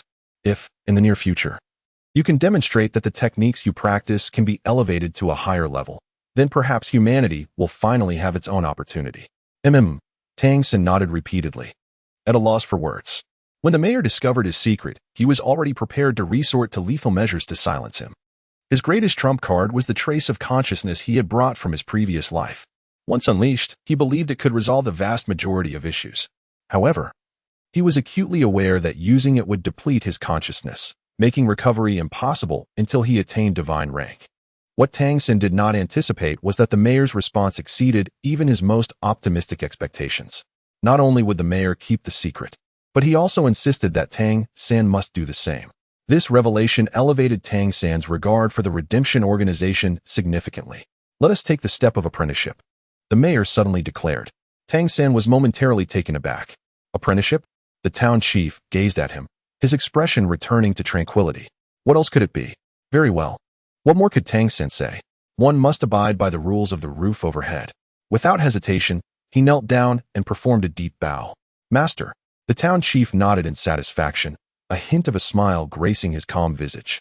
Little San, should you one day prove that the cultivation technique you practice is beneficial for all humanity, I hope you will agree to contribute it. It would be a significant force for the rise of our kind. Indeed. Tang San silently scoffed. Haven't you already discerned that? What more do you need from me? The town chief continued. I am Zhang Haoshuan. My beast transformation is the Blazing Flame Tiger King. Among tiger-type beasts, the Blazing Flame Tiger ranks second, only surpassed by the golden bloodline of the Tiger Emperor lineage. It is of the 9th rank. 9th rank. Tang San's heart trembled. This could be deemed the most formidable entity he had encountered since arriving in this world, although he had sensed an overwhelming power during their earlier confrontation. Hearing Zhang Haoshuan articulate his prowess made it clear just how formidable he truly was. In comparison to his past life, this individual stood at the pinnacle just below the divine level of soul masters, on par with the title Dolua. Moreover, from his words, it seemed that the bloodline power of his beast transformation was quite remarkable. The tiger, as the king of beasts, must indeed rank highly among all beast clans. And the Blazing Flame Tiger, being second among tiger-type beasts, possessed a truly impressive lineage. The town chief declared, from this moment forth, you shall be a part of the redemption. Given your cultivation level, you could have directly attained the orange level redemption. However, to conceal your strength, we shall start you at the initial red level redemption. Before Tang San could inquire further, the town chief elaborated. Within our redemption, each member is classified into tiers. Members of varying levels hold different degrees of authority. We are divided into 7 major tiers, corresponding to the colors of the rainbow: red, orange, yellow, green, cyan, blue, and purple. Red is the lowest, while purple is the highest. As a newcomer, you will naturally begin as a red-level redeemer. You can accumulate merits to advance. To encourage everyone to enhance their cultivation and expedite their training, according to the organization's regulations, any 5th-tier existence, regardless of merit accumulation, can be promoted to orange level. Which is why I mentioned earlier that you could possess orange level status. Upon reaching the 7th-tier cultivation, one naturally advances to yellow level. The 9th tier corresponds to green level. This is the limit for direct tier elevation based solely on cultivation. For higher levels, one must not only possess formidable strength but also make significant contributions to the organization to qualify. The 7 levels of the rainbow are quite intriguing. Tang San mused silently. Master, may I ask which level you are? He inquired with a curious expression. Zhang Haoshuan replied, I am at the cyan level. Those above green are considered the higher echelons of the organization.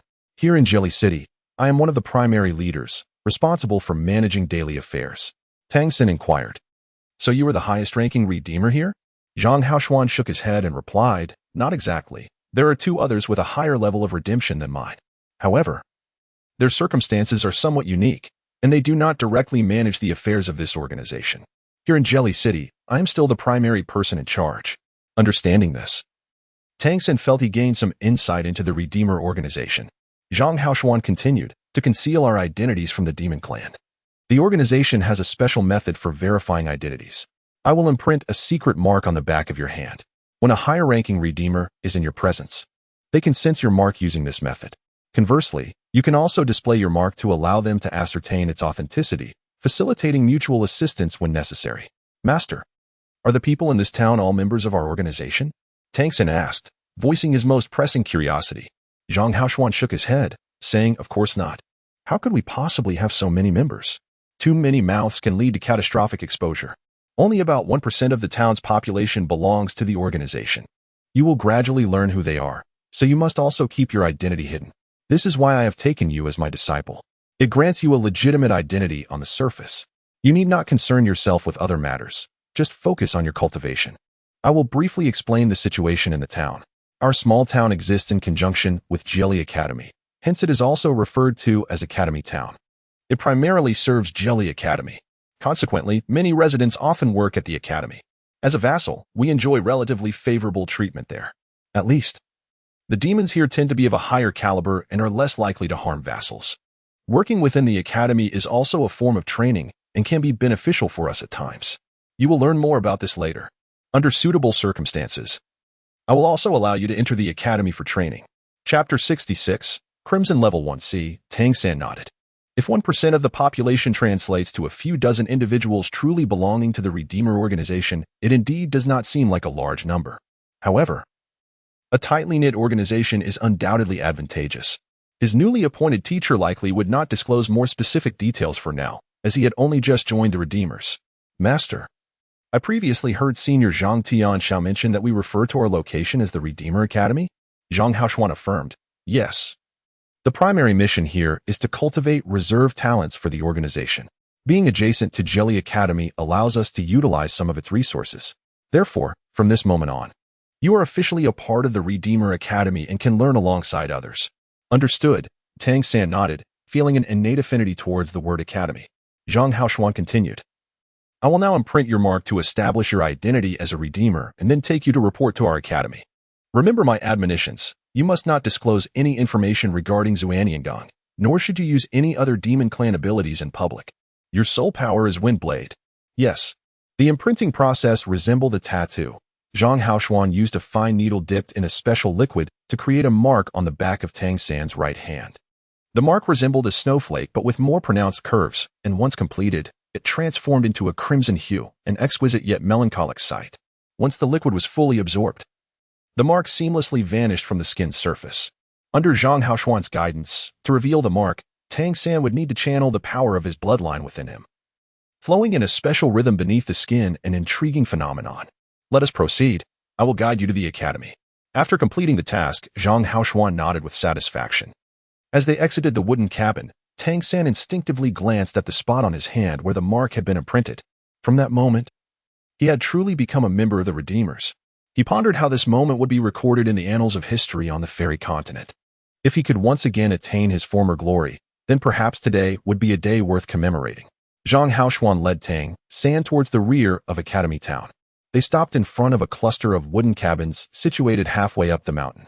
The timber used in the construction blended with the rocky hues of the mountain, making it difficult to notice from a distance.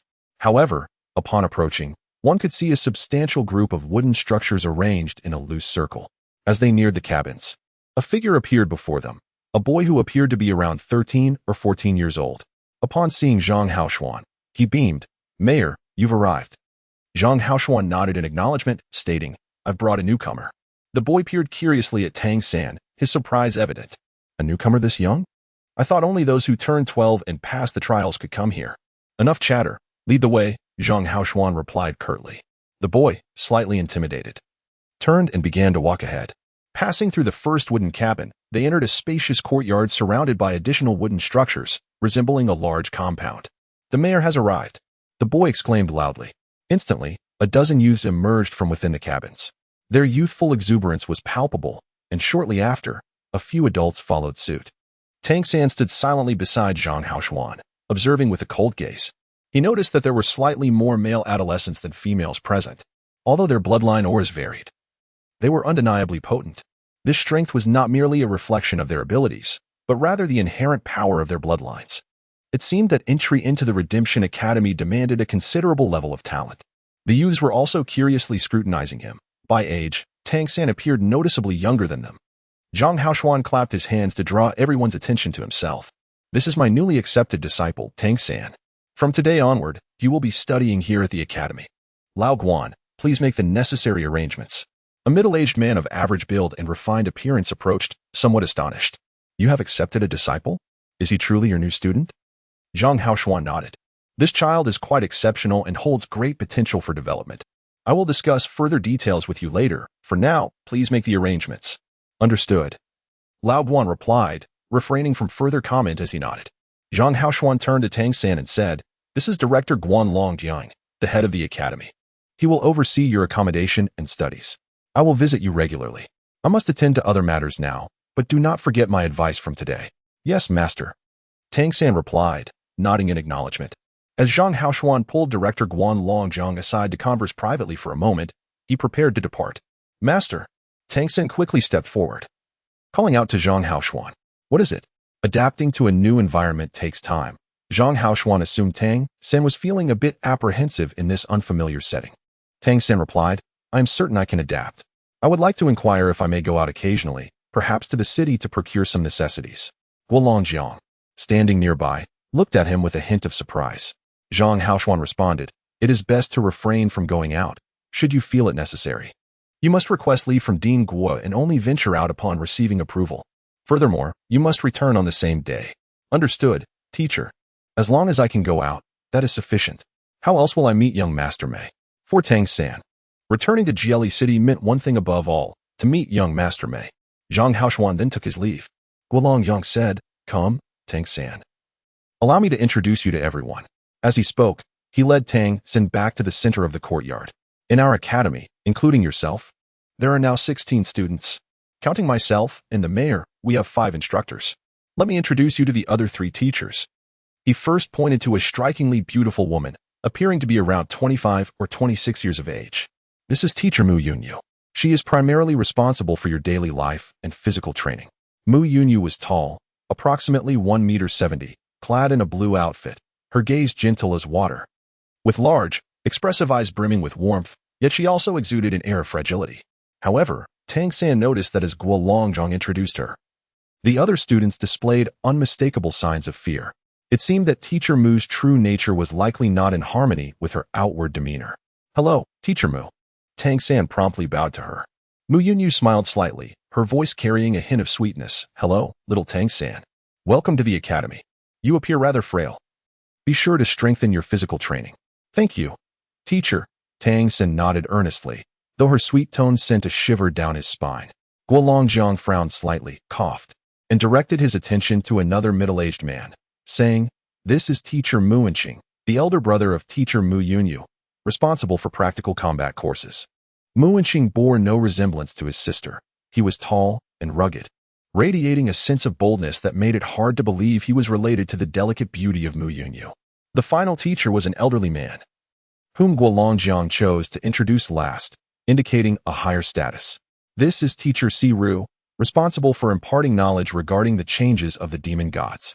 I oversee social practice, while the mayor manages the entire academy. Tang San respectfully greeted several teachers. Among them, the one who left the deepest impression on him was the seemingly unassuming elderly gentleman. Si Ru appeared to be in his 50s or 60s, slightly stooped, of modest height. With graying hair and an ordinary appearance, his face perpetually adorned with a gentle smile, exuding an amiable aura.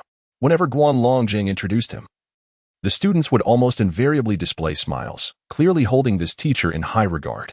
Yet, among all these instructors, it was only this particular one who stirred Tang San's consciousness. The stirring of his consciousness signified something profound, and Tang San was acutely aware of its implications.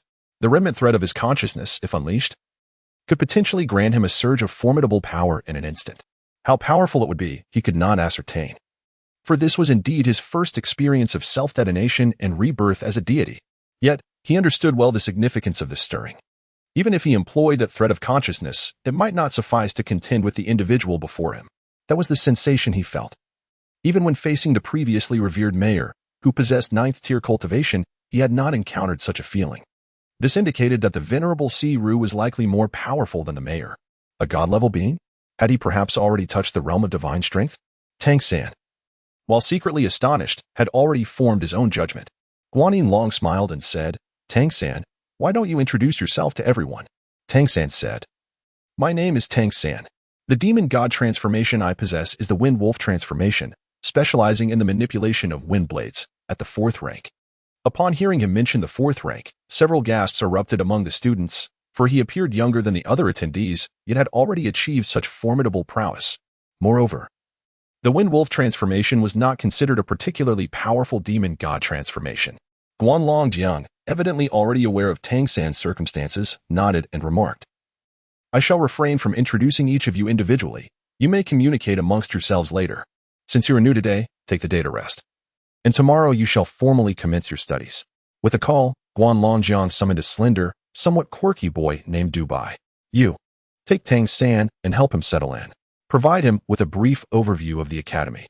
He then directed, let him reside in room East 3. He gets to live alone? East 3 is currently unoccupied, Dubai replied with a hint of envy. Enough chatter, Guanlong Jiang reprimanded curtly. Dubai stuck out his tongue playfully. All right, leave it to me. Tang San, come, I will show you to your dormitory. Thank you, Tang San replied. Following Dubai toward a side of the courtyard, he could sense the curiosity in the gazes of both students and teachers alike. He also perceived that the students here possessed extraordinary abilities. More importantly, the atmosphere was far more vibrant than that of Windwolf Town, evoking a sense reminiscent of the human world from his previous life. At the very least, his initial impression of the Redemption Organization was quite favorable, despite his ignorance of its undertakings. As Dubai guided Tang San toward the eastern side, he spoke in a familiar manner. Tang San, Teacher Guan is really nice to you. We all share rooms, yet you have one to yourself. How wonderful it is to have your own space. I wish I could have my own room someday. Tang San merely smiled, choosing not to elaborate further. It was likely Zhang Haoshuan who arranged for him to have a private room, undoubtedly to conceal the cultivation of his mysterious heavenly treasure record. Being alone certainly made matters easier, regardless of the task at hand. However, after arriving here, attempting to stealthily slip away would prove to be exceedingly difficult, at least for the time being. The instructors here were no match for the abilities of Master Wang Yanfeng, and evading their perceptive senses to escape was nearly an insurmountable challenge. Unless he could acquire another demon god imprint with sufficient concealment capabilities and a high enough rank, it would be nearly impossible. The dormitory room number 3 was quite spacious, boasting not just a bedroom, but also a living room of approximately 20 square meters, making it a standard one-bedroom apartment. Even the bathroom was independently available. In total, it measured around 60 to 70 square meters. For Tang San, who had commenced his journey in this world as a slave, this could undoubtedly be regarded as a mansion. The room was furnished with an array of amenities. I'll take you to purchase some daily necessities later, and then you can settle in, Reedby cheerfully remarked. Tang San said, then I must trouble you. The voice of the white-haired man chuckled. Why are you always so polite? We shall all be like family from now on. Are you aware of what my demon god transformation entails? Tang San was taken aback and shook his head. Look into my eyes, said Dubai suddenly. Tang San turned his gaze towards him. When their eyes met, he suddenly noticed a luminous white aura enveloping Dubai's eyes, with faint circular patterns radiating outward from the center. In that fleeting moment of their gaze locking, Tang San distinctly felt a slight disorientation in his spirit. However, within the core of his spiritual force, a strand of divine consciousness remained. Almost instantaneously, as the haze enveloped him, a burst of purple light erupted from his eyes. The purple extreme demon eye activated instinctively. The purple essence flickered from the depths of Tang San's eyes, and, upon witnessing this, Dubai let out a piercing scream, recoiling 2 steps before collapsing onto the ground. This entire sequence transpired with astonishing speed, leaving even Tang San unprepared. Dubai's anguished cry startled Tang San. Almost immediately, the door swung open, and a figure, as swift as the wind, rushed in. What is going on? A sharp voice exclaimed. Tang San felt an icy chill envelop him, as if the surrounding air had solidified. The first thought that crossed his mind was the ice attribute demon god transformation. At that moment, Dubai was writhing on the ground, clutching his eyes. The person who burst in was none other than Mu Yunyu. Upon seeing Du Bai rolling on the floor and then glancing at the somewhat bewildered Tang San, she ceased her questioning, crouched down, and pulled Du Bai towards her. A cool, calming energy flowed from her, causing Du Bai's body to tremble, yet it evidently brought him a sense of tranquility. At this juncture, several other teachers and students hastened to the scene. Tang San looked utterly bewildered and said, "I have no idea what is going on." He inquired if I was aware of his demon god transformation, to which I replied in the negative. He then urged me to look into his eyes. I felt a bit dizzy, and that was the extent of it. Guan Longjiang's mouth twitched slightly. Was it a mental backlash? At that moment, the reading had gradually stabilized, though his body still twitched slightly, and he mumbled incoherently. Guan Longjiang turned to Mu Yunyu and said, "Take him to rest. This kid, relying on his meager abilities, always tries to pry into others' affairs. He deserves it." He then turned to Tang San and explained, "The reading's demon god transformation is a unique inheritance from a particular monster clan known as the Celestial Fox. The Celestial Fox clan is not particularly skilled in combat, but is considered the royal lineage among the fox demon tribes, possessing the Celestial Fox Eye, which grants the ability to probe the heavens and the earth. The Celestial Fox Demon King enjoys a highly esteemed status in the ancestral grounds of the fairy continent, revered as one of the two great prophets. However, the Celestial Fox Eye that reading possesses has yet to be fully cultivated. Its ability to spy on others stems from his unstable disposition and lack of restraint. His mental prowess is likely not as strong as yours, which is why he suffered a mental backlash while attempting to probe you. It shouldn't be a significant issue." Chapter 68. The Celestial Fox Eye. The Celestial Fox Eye? A spark ignited within Tang San's heart. This ability sounded quite magnificent. The Celestial Fox Demon King is even regarded as one of the two great prophets of the ancestral grounds. That places him among the pinnacle of existence on the fairy continent. It was unexpected that reading possessed such a demon god transformation inheritance. If I could also acquire this mark, could the Celestial Fox Eye possibly merge with the Spirit Sense Eye? This would allow the Spirit Sense Eye to continue its evolution. The benefits brought by the Spirit Sense Eye were evident: enhanced mental capacity, improved vision, the ability to uncover the secrets of elements, and even a certain degree of evasion from misfortune. The only drawback was that the Spirit Sense Eye was challenging to elevate, as it was a fusion of two abilities, the Spirit Sense Heart Eye and the Eagle Eye. Tang San originally contemplated the prospect of continuing to consume the bloodline powers of the white-headed falcon demon and the Lingxi deer demon, as this would present a potential avenue for further enhancement of his Lingxi Heart Eye. However, upon hearing of the Heavenly Fox Eye ability, he was struck by an unusual sensation. What if he were to further merge his Lingxi Eye with other visual capabilities derived from demon transformations? Could this lead to a significant qualitative change in the Lingxi Eye? The Heavenly Fox Eye might indeed be one of the most formidable innate bloodlines in this regard. It certainly appears to be an excellent choice. Teacher Guan, what tier is Du Bai? Tang San inquired curiously. Guan Longjiang replied, Tier 3. All heavenly foxes begin their existence as Tier 1, quite fragile. Moreover, the lineage of the Heavenly Fox bloodline is exceedingly rare and has always been regarded with great reverence. Du Bai is currently the only known human possessing the inheritance of the Heavenly Fox transformation. This matter must be kept confidential. It must not be mentioned outside. Tang San hurriedly nodded, expressing concern for the well-being of the individual in question. Guan Longjiang reassured him, stating that there was no need for worry. The transformation of the Celestial Fox endowed it with an exceptionally stable mental energy, which would give rise to. At this point he paused, suggesting that Tang San should take a moment to rest. Once the individual had recovered, he would arrange for an apology. No, Tang San interjected, feeling somewhat awkward.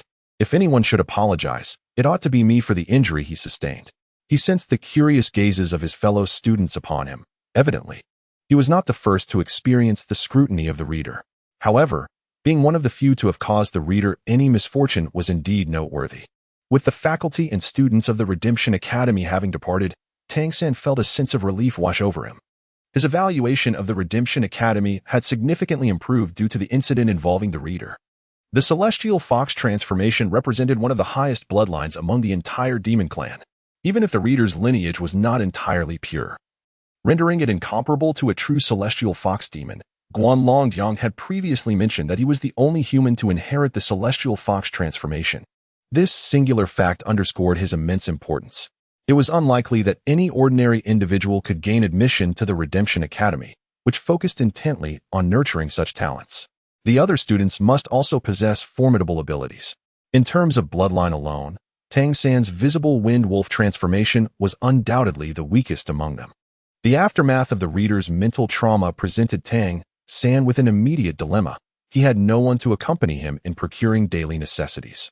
Just as he contemplated making do and meditating on the wooden bed that night, there was a knock at the door once more. "Come in," he called. Rising from his seat and stepping out of the bedroom, the door swung open to reveal a petite figure entering. This girl appeared slightly older than Tang San, likely around the same age as the esteemed young Master Mei. Her hair was styled in a high ponytail, her fair skin exuding a delicate pink hue, and her striking blue eyes were captivating. When she smiled, two charming dimples adorned her cheeks. "Hello," Tang San greeted her warmly. "Hello, I'm Chung Zicheng. I'm here to take you shopping for daily necessities," she replied with a cheerful demeanor. "Thank you for your kindness," Tang San said with a smile. "The teachers are truly considerate." Chung Zicheng laughed lightly. "Not at all. It's no trouble. Consider it a gesture of gratitude towards you." "Gratitude?" Tang San was momentarily taken aback. Chung Zicheng nodded enthusiastically. "Indeed. That reader is quite insufferable. He takes advantage of his celestial fox eyes to gawk at us constantly, particularly enjoying to sneak peeks at the girls. I wish someone would blind him." Humph. From her demeanor, Tang San could distinctly sense a hint of hostility, prompting him to silently reflect on the perils of offending women, regardless of their age. Chung Zicheng continued with a smile. "Now, it seems he has met his match with you. The teachers mentioned that he wanted to be able to use his celestial fox eyes for at least half a month. Serves him right." Tang San forced a smile and said, "I certainly did not intend for this. His injuries are not severe, are they? No worries. The Sky Fox clan is known as the children of fortune. They possess extraordinary luck. It is not so easy for them to perish. It is quite remarkable that he could be injured by you. We often wish to deal with him, yet we invariably encounter bizarre circumstances, allowing him to slip away. Moreover, anyone who intends to confront him invariably suffers misfortune. How bothersome. You must also exercise caution. Having injured him, you ought to be mindful of your own luck.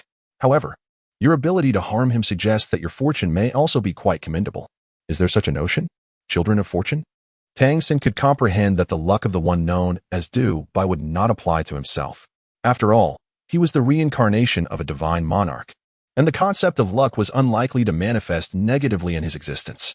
His arrival in this realm was, by nature, an act of defiance against destiny. To be reborn in this world with memories intact, his true adversary was none other than the sovereign of this dimension. Not to mention Dubai's luck. Even the fortune of the Sky Fox Demon King would likely be incapable of affecting him. "Come, I shall guide you." Chang Zicheng beckoned him and turned to walk outside. Tang San followed Chang Zicheng as they exited the Redemption Academy, retracing the path that Zhang Haoxuan had previously guided them along towards the academy town. "Where are we going to shop?" Tang San inquired. Chang Zicheng replied, "We can find ordinary necessities in our town. However, for more unique or valuable items, we must venture into the city." "But you needn't go to the city, right?" Tang San sighed. "I long to visit the city. I yearn to explore the city center as well. I wish to indulge in some milk tea. However, having just arrived, it would be prudent to familiarize myself with the surroundings first, rather than rush into the city." He nodded in agreement. Chung Zicheng continued. "Teacher Guan has asked me to introduce you to our quaint town. Our community is home to over 1,800 households, comprising approximately 5,000 to 6,000 residents. Among the human vassal groups, we can be considered quite substantial. Our inhabitants primarily hail from the various esteemed clans of Jelly City. And the reason for our congregation here is primarily to serve Jelly Academy. I trust you are aware of this." Tang San remarked, "The mayor once mentioned to me." Chung Zicheng replied, "The town primarily provides various necessities for Jelly Academy. At times, we also assist the monster students of the academy in their training. Thus, we have a dedicated training team for the academy." "A training team? What is that?" Tang San inquired, astonished. Chung Zicheng explained, as the name suggests. "It is a team that provides training for those monsters. Being a training partner can yield some income and is one of the town's main sources of revenue. Additionally, other services rendered to the academy also generate some income. The entire academy town thrives on the existence of Jelly Academy. Is there any danger involved in being a training partner?" Tang San asked. Chung Zicheng reassured him, "Generally, there is none, although a few unforeseen incidents may occur. The students of Jelly Academy do not harbor any animosity towards us humans, and our assistance in their training also aids in enhancing their strength. Tang San nodded slightly, saying, "It seems you have quite a favorable impression of Jelly Academy?" Cheng Ziqing glanced at him and replied, "You will come to understand in due time." He then shifted the conversation back to the town. Chapter 69. 3 Groups. In our small town, there are several major divisions. The training group primarily consists of strong and youthful individuals. There is also a procurement group responsible for supplying daily necessities to Jelly Academy. They specifically venture into the city to purchase various items for the academy, earning a commission from their sales. Furthermore, there is the medicinal herb gathering group. Behind us lies the Jelly Mountain Range, vast and expansive. Due to the cold climate, it is abundant in high-quality natural treasures. However, the mountains are also home to fierce beasts, posing various dangers. Consequently, the procurement group's tasks are the most perilous, yet they yield the highest returns. The spiritual herbs collected are purchased at a premium by Jelly Academy, making it the town's primary source of income. Thus, our academy town is chiefly divided into the training group, the herb gathering group, and the service group. In the future, you will have the option to choose your path. Choose? Why? Tang San inquired. Cheng Zicheng explained, "Our town's principle is that no one can gain without effort. Everyone must rely on their own labor for sustenance. We are no exception. The academy will not provide for us. The expenses for our food, housing, and daily needs must be earned through tasks. The academy does offer some resources for cultivation, but to acquire more, one must rely on their own endeavors. The instructors say this is also a form of training for us. Therefore, in the future, you can select one of these 3 groups to earn some living expenses and funds for cultivation." Teacher Guan often states that a capable person must not solely focus on cultivation. Strength is a composite of various factors, and survival skills are among the most crucial. This philosophy struck Tang San as quite refreshing, and he wholeheartedly agreed. The Fairy Continent is markedly different from the Dolua Continent where he once resided. On the Dolua Continent, one needed funds to enter an academy, and resources within the academy were also obtained through task completion. There is a certain harmony in this divergence. It seems that the Redemption Academy is indeed on the right track. I can lend you the money for living supplies today. Whenever you have it, you can pay me back, Cheng Zicheng offered. However, it seems you might not need to work just yet. You aren't 12 years old, are you? Before you turn 12, the academy will cover your cultivation resources. However, the expenses will accumulate as a debt to be repaid once you are able to work. No need to trouble yourself. I have money, Tang San replied to Cheng Zicheng. He still possessed some funds, having a few demon coins made from wind spirit stones. And he earned 3 spirit coins during the collision competition. The coins he had given to Wang Yefeng were later returned to him. Moreover, most importantly, he had acquired a small pouch filled with what he assumed to be money after defeating the Lord of Wind Wolf Town. Though he had yet to inspect its contents, it was reasonable to assume that a town lord would possess a substantial amount of currency. Therefore, Tang San was not particularly short on funds at present. Cheng Zicheng looked at him in surprise. That is excellent. As they spoke, the two entered the town. There was a street dedicated to various goods, predominantly daily necessities. Tang San observed a shop specializing in spiritual herbs. This herbal store was the largest on the street, conveniently located in the town center. Not far from the residence of town mayor Zhang Haoshuan. This academy town, housing around 5,000 to 6,000 people, was bustling with activity. Upon returning, Tang San noticed that the town was not only home to humans but also to members of the demon race. These demon individuals were clad in matching attire of peacock green, tailored to their varying physiques, and were quite striking. Without needing Cheng Zicheng to explain, he recognized that these must be the demon race students of Jelly Academy. Among these students, Tang San spotted several unfamiliar members of the demon race. Indeed, these could serve as potential targets for his absorption in the future. Having now broken through to the 5th rank, he realized that he could acquire an additional imprint. A new ability. He had nearly deciphered the relationship between the Xiantian skill and the bloodlines of the demon race. Thus, choosing this F under the adept guidance of Cheng Zicheng, Tang San procured some essential supplies using demon coins crafted from wind spirit stones. The prices were quite reasonable. Although demon coins are the most basic form of currency, they still possess a certain purchasing power. After acquiring the necessities, the two returned to the Redemption Academy. I truly appreciate your assistance today, Tang San said, presenting a demon coin to Cheng Zicheng. Cheng Zicheng's expression shifted. What are you doing? Tang San sincerely remarked. I cannot allow your time to be squandered in vain. Cheng Zicheng snorted and retorted. How could you consider me akin to that fellow by? With that, She turned on her heel and walked away, clearly miffed. Tang San couldn't help but feel a mix of amusement and exasperation. Throughout their journey, Cheng Zicheng had incessantly lectured him on the concept of equivalent exchange, emphasizing the importance of self-reliance in this world. Thus, his recent actions were motivated by her teachings. Yet he did not anticipate that it would provoke her anger. It is often said that a woman's heart is as unfathomable as the depths of the sea. Indeed, the intricacies of a woman's thoughts are truly elusive. At this moment, dusk had descended, and Cheng Zicheng had previously informed him that dining at the academy involved communal gatherings, where teachers and students alike would share their meals in a designated dining hall. However, it was still not mealtime, and they would have to wait a while longer. Tang San arranged the life essentials he had purchased, instantly infusing the room with a sense of warmth and vitality. As he gazed upon his room number 3, an inexplicable sensation welled up within him. He was uncertain how long he would reside here, yet it seemed he had finally secured a semblance of stability. Regardless of whether it was the Redemption Academy or the Jelly Academy, he recognized he needed time to acclimate. More importantly, he must diligently enhance his own strength. Nothing surpassed the significance of power. He seated himself on a chair, quietly attuning to the changes within his body. Following the slaying of the Wind Wolf Town's lord, he had been on the move with the tiger-faced Zhang Tianxiao, wary of revealing his cultivation and thus had not yet truly absorbed the bloodline energy of the Wind Wolf Lord. The bloodline energy of the Wind Wolf Lord was exceptionally rich and pure. As a pinnacle 5th-tier being, the complete absorption of its essence catapulted Tang San into the 5th level of the Xiantian skill, thus attaining 5th-tier cultivation in this world. Entering the 5th tier naturally ushered him into an entirely new realm. However, he had yet to fully digest the bloodline power of the Wind Wolf Lord. To assimilate this pure energy would require at least a week. By that time, Tang San felt certain that his Xiantian skill would make significant progress at the 5th level. Slaying and consuming the power of formidable beasts was undoubtedly a shortcut to elevating his cultivation. Yet, he currently felt too feeble, and the risk of exposure loomed large.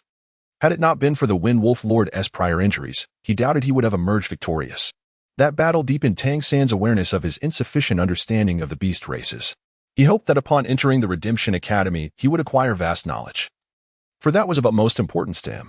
His Windblade imprint had, unsurprisingly, ascended to the 5th tier, enhancing his sensitivity to the wind element. Previously, when confronting Mayor Zhang Haoshuan, he had been unable to showcase his abilities due to the vast disparity in cultivation. In reality, his combat prowess had significantly improved since his encounter with the Wind Wolf Lord. The higher his cultivation, the better he could utilize the abilities from his past life, many of which were applicable in this world.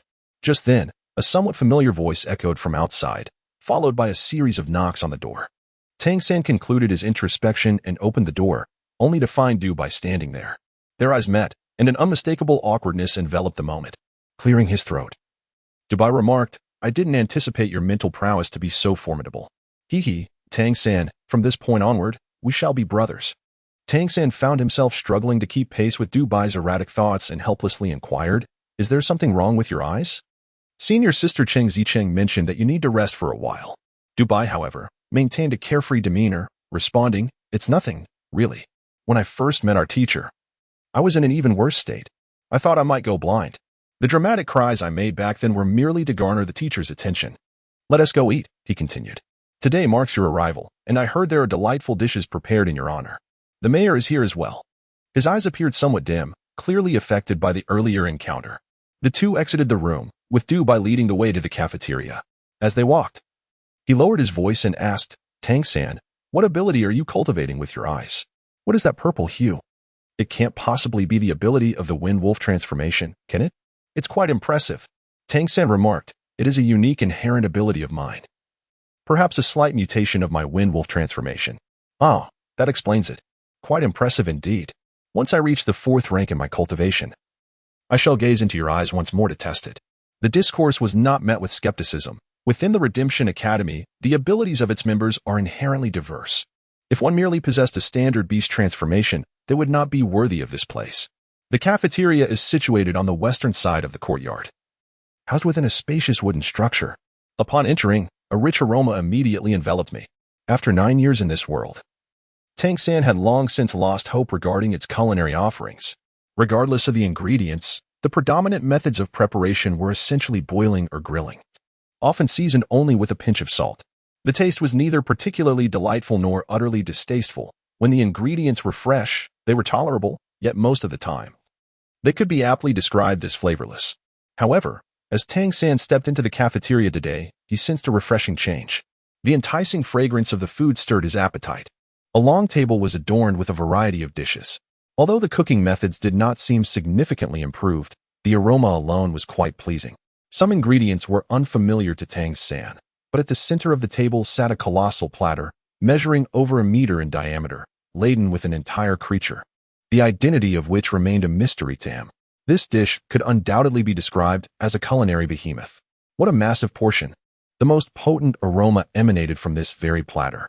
Swallowing, Dubai chuckled, "We are in for a treat." This is a low-tier demon beast known as the flying mouse. It is a flying rodent with succulent meat, found only in our Jelly Mountain range. Due to its swift flight, it is quite difficult to capture. A single one can fetch 30 to 50 demon coins. If we are fortunate, we may savor it once or twice a month. The flesh of demon beasts has the power to strengthen one's bloodline. Even in Jelly City, only the nobility can afford such delicacies. Demon beast meat? Tang San had never tasted it before. However, upon learning it was a mouse, his appetite diminished somewhat.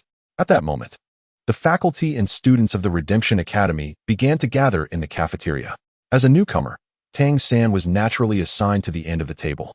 Upon seeing the boiled flying mouse, the student's eyes sparkled with eagerness, clearly longing for the meat of demon beasts.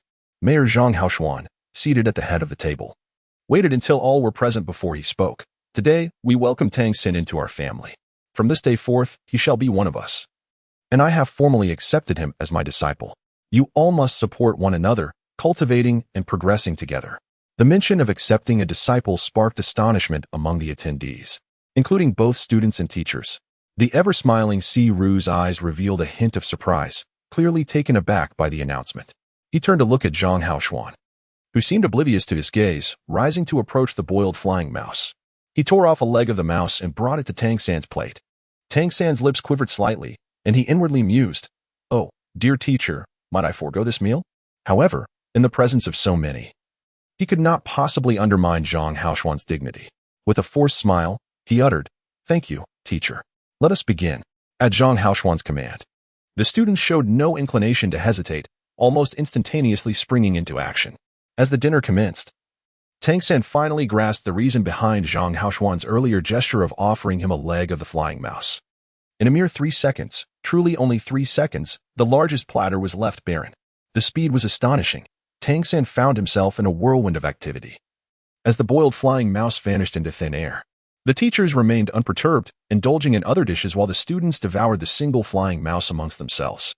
The teachers had long grown accustomed to such scenes. A voice whispered in Tang San's ear, urging him to eat quickly, for those who hesitated would miss out. At this moment, Tang San had come to a realization and, not daring to waste any time, quickly began to eat. He was not particularly finicky about food.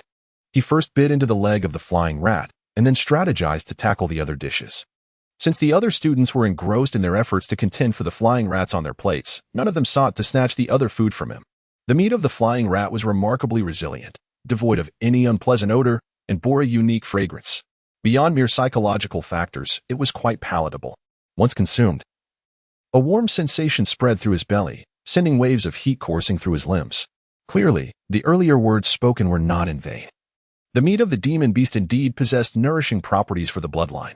Throughout the dinner, not a single word was exchanged, perfectly adhering to the principle of silence while eating. When the last remnants had been cleared away, all that remained on the table were empty plates, stripped bare. Tang San had indulged himself quite a bit. It must be said that this meal ranked among the finest he had ever experienced since arriving in this world. Although the flavor remained somewhat ordinary, the quality of the ingredients was exceptional. Both the vegetables and the meat were remarkably fresh. Chapter 71. Assessing the harvest. Once the teachers had finished their meal, they departed one after another, and the students soon followed suit, each returning to their respective quarters without much exchange. After finishing his meal, Dubai promptly took his leave, merely informing Tang San that he was heading back to practice. As Tang San stepped out of the cafeteria, the sky had completely darkened. The courtyard was enveloped in silence, while the homes surrounding it were aglow with numerous lights, creating an atmosphere that was both tranquil and vibrant with life. Exhaling deeply, Tang San made his way back to his residence, room East 3.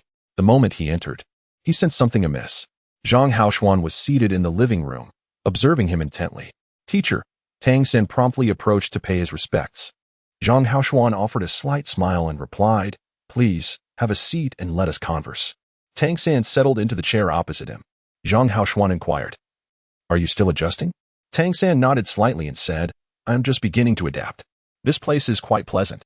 Zhang Haoshuan replied, "Do you have any idea how long it took us to achieve such a state here?" Tang San paused momentarily, shaking his head. Zhang Haoshuan remarked, "Over 300 years." "Over 300 years?" Tang San could not help but elevate his tone. Zhang Haoshuan sighed softly and continued, "The accumulation of vassals has led to the monster clan's recognition of our capabilities, gradually evolving into reliance. This progression brought about the establishment and growth of the Academy town. Step by step, we arrived at the founding of the Redemption Academy. In total, it took us over 300 years. To be precise, the birth of the Redemption organization has also spanned over 3 centuries. This place can be considered one of the rare sanctuaries for humanity.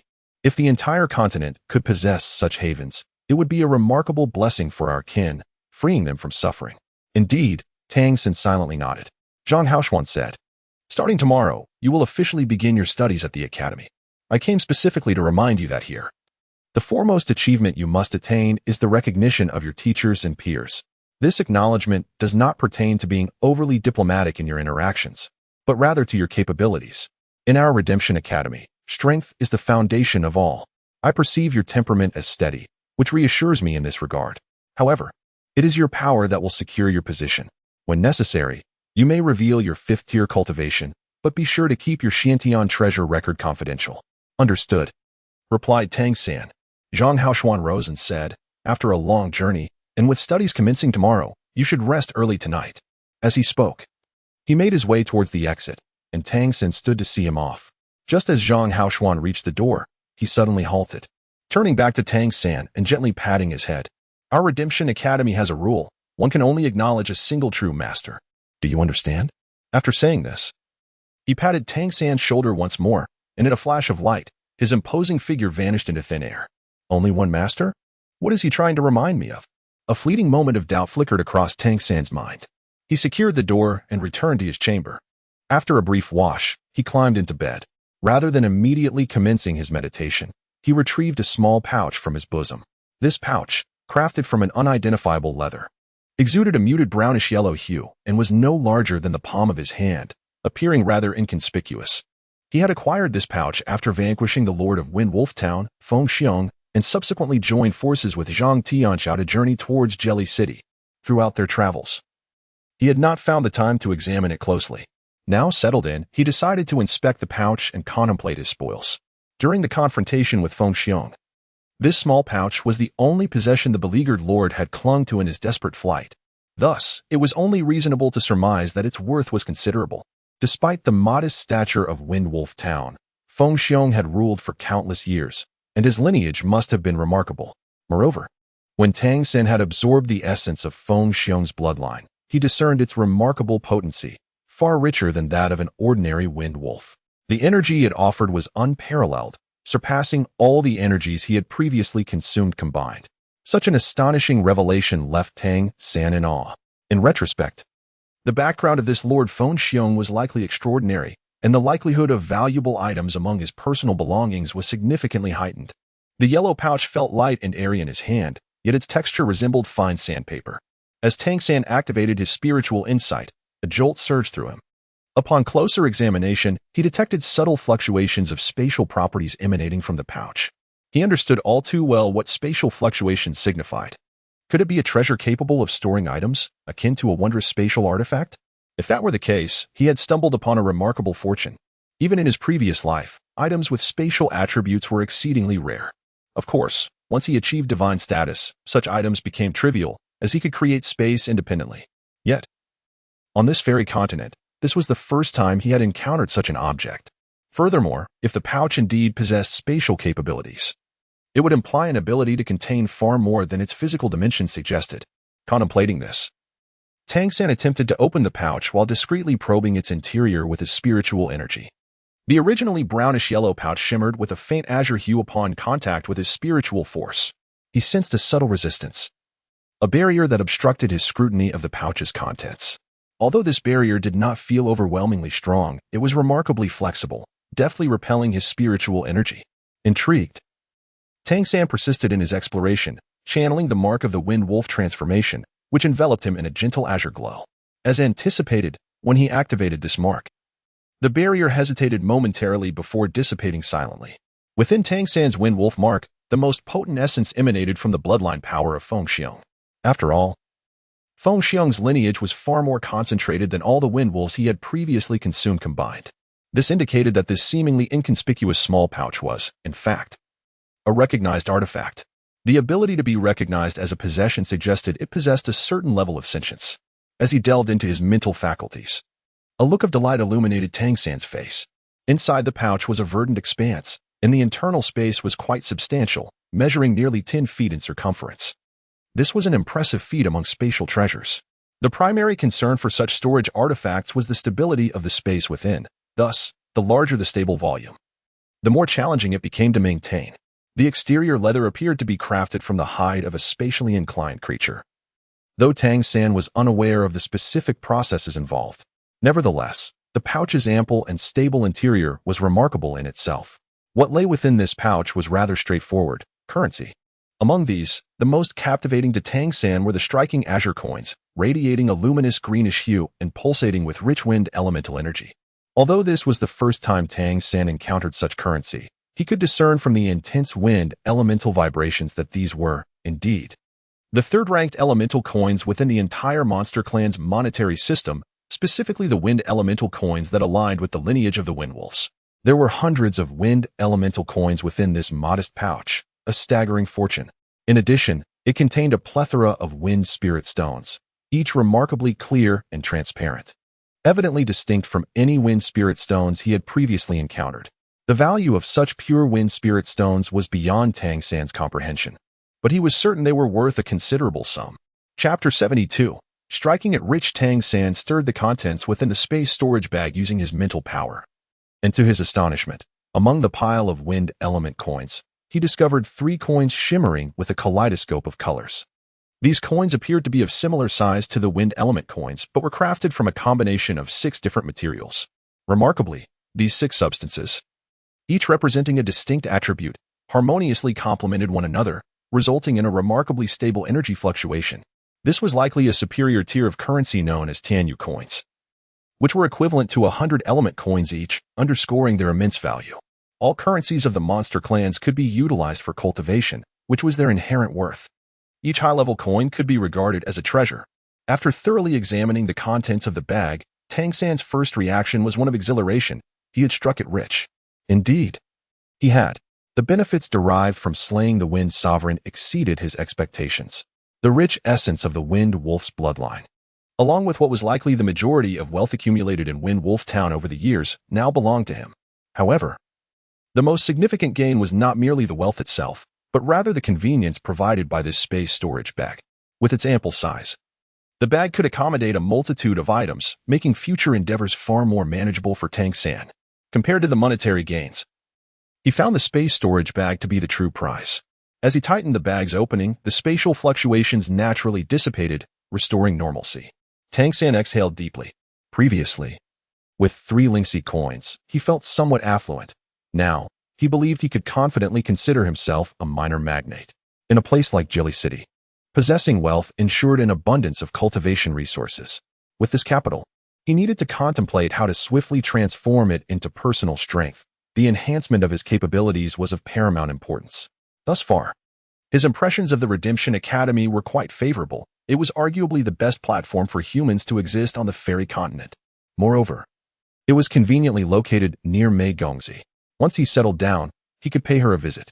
The mere thought of Mei Gongzi warmed Tang San's heart, causing his gaze to brighten.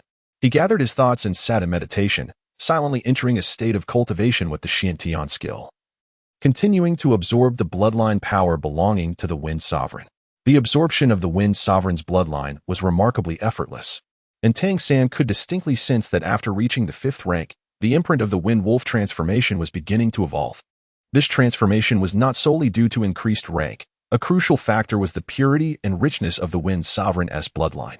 At this moment, His wind wolf transformation imprint had taken on a vibrant green hue, exuding clarity, as though a colossal wolf roared towards the heavens within it. As the imprint strengthened, Tang San's perception and control over the wind elements grew significantly more potent. Concurrently, the Xiantian skill advanced at an astonishing pace in tandem with his absorption of this bloodline power. Theoretically, the Wind Sovereign's bloodline was far more formidable than that of ordinary wind wolves. As Wang Yifeng had once informed him, the mightiest monsters possess purer bloodlines, drawing closer to their ancestors. Thus, among the various monster clans, the royal lineage reigned supreme, having inherited their bloodline from generations past, placing immense value on its purity. The purer the monster's lineage, the greater their strength. Although humans have inherited the transformation of the demon god, they cannot achieve the same bloodline level as the monsters due to the presence of human blood within them. Nevertheless, the offspring of powerful monsters and humans tend to exhibit enhanced capabilities in the demon god transformation. The Wind Sovereign's bloodline must indeed be extraordinary within the Wind Wolf clan. However, it remained unclear why he was situated in Wind Wolf Town. Tang San sensed that the strength of the Wind Wolf bloodline was likely very close to the 6th rank. When he first encountered the Wind Sovereign, he felt something amiss. And after absorbing its essence, the sensation became even more pronounced. In the moments leading to the Wind Sovereign's demise, he could even perceive a peculiar energy dissipating within its body, vanishing along with its life.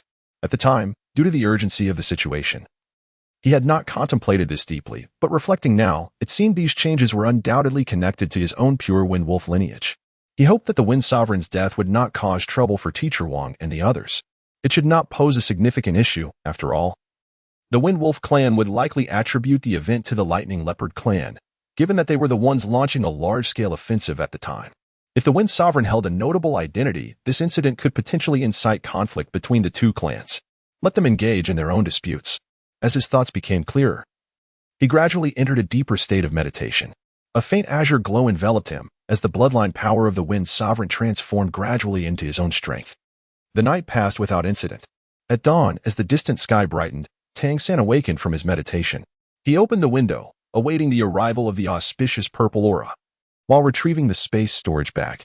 This bag was, in essence, an item claimed by the Wind Sovereign. Although he could currently utilize it thanks to the presence of the Wind Sovereign's bloodline aura, its future usability remained uncertain once he fully absorbed that energy. Hence, he needed to erase the imprint belonging to the Wind Sovereign.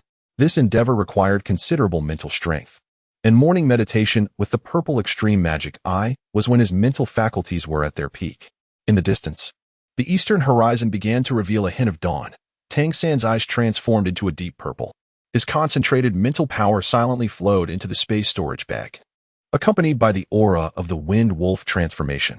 Before long, he discerned the intricate pathways within.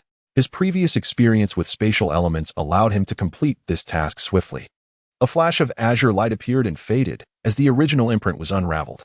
Tang San then re-engraved his own Xiantian skill imprint upon it, sealing and controlling it, while leaving a strand of mental power within. This way, in the future, whenever he wished to retrieve items from the storage bag, a mere thought would suffice for him to locate what he needed. As the sun rose higher, a smile crept across Tang San's lips. What a splendid beginning to the day. He secured the space storage bag close to him. After stretching his body and freshening up, he stepped out of his room. Although Jelly City was situated in the north, the temperature here was considerably warmer than outside the city. The basin's geography rendered this place perpetually spring-like, offering great comfort. Looking down from the hillside, he could see the academy town wreathed in curling smoke, while the distant Jelly Academy emanated a hazy aura. This was not mist, but rather a form of concealment akin to some protective formation. The air of mystery stirred within Tang San a desire to explore further. Yesterday, Cheng Zicheng had mentioned that he could join a training team to earn some income. The training team had access to enter Jelly Academy. He pondered the possibilities of such an opportunity in the future. "You're up," a familiar voice called out, and Tang San turned to see Dubai approaching him. Compared to yesterday, Dubai's eyes appeared slightly red, possibly a result of overnight cultivation to heal his wounds. "Good morning, senior brother Dubai." Tang San greeted him with a smile. Upon hearing himself addressed as senior brother, Dubai's eyes sparkled with delight. Before Tang San's arrival, he was the youngest here, at merely 11 years of age. It was he who referred to others as senior brothers and sisters, yet unexpectedly, he now found himself with junior disciples. Chapter 73. Senior brothers and sisters were all part of the same family. Just call me senior brother, Dubai said with a cheerful smile. Very well, senior brother. Tang San acquiesced readily. Come, let us have breakfast, Dubai urged, leading Tang San into the dining hall. The breakfast spread was quite lavish. Although it lacked the exquisite delicacies of magical beast meat, it offered a generous supply of meats, eggs, and staple foods. The fare was certainly far superior to what they had in Windwolf Town. In addition to them, several other students had also gathered for breakfast. Dubai introduced Tang San to his peers, facilitating their acquaintance. With his remarkable memory, Tang San had already committed the names of these dozen or so senior brothers and sisters to memory, particularly familiarizing himself with Dubai and Cheng Zicheng. I'll take you to class shortly. This morning, we have physical education with Teacher Yu. Be prepared, Dubai remarked. Just then, a voice echoed from the entrance of the dining hall. Dubai, if you're gossiping about Teacher Yu behind her back, you're in big trouble, teased Cheng Zicheng, her face alight with mirth. What? I said nothing at all. You must have misheard. I merely remarked that Teacher Yu is the most beautiful woman in our academy.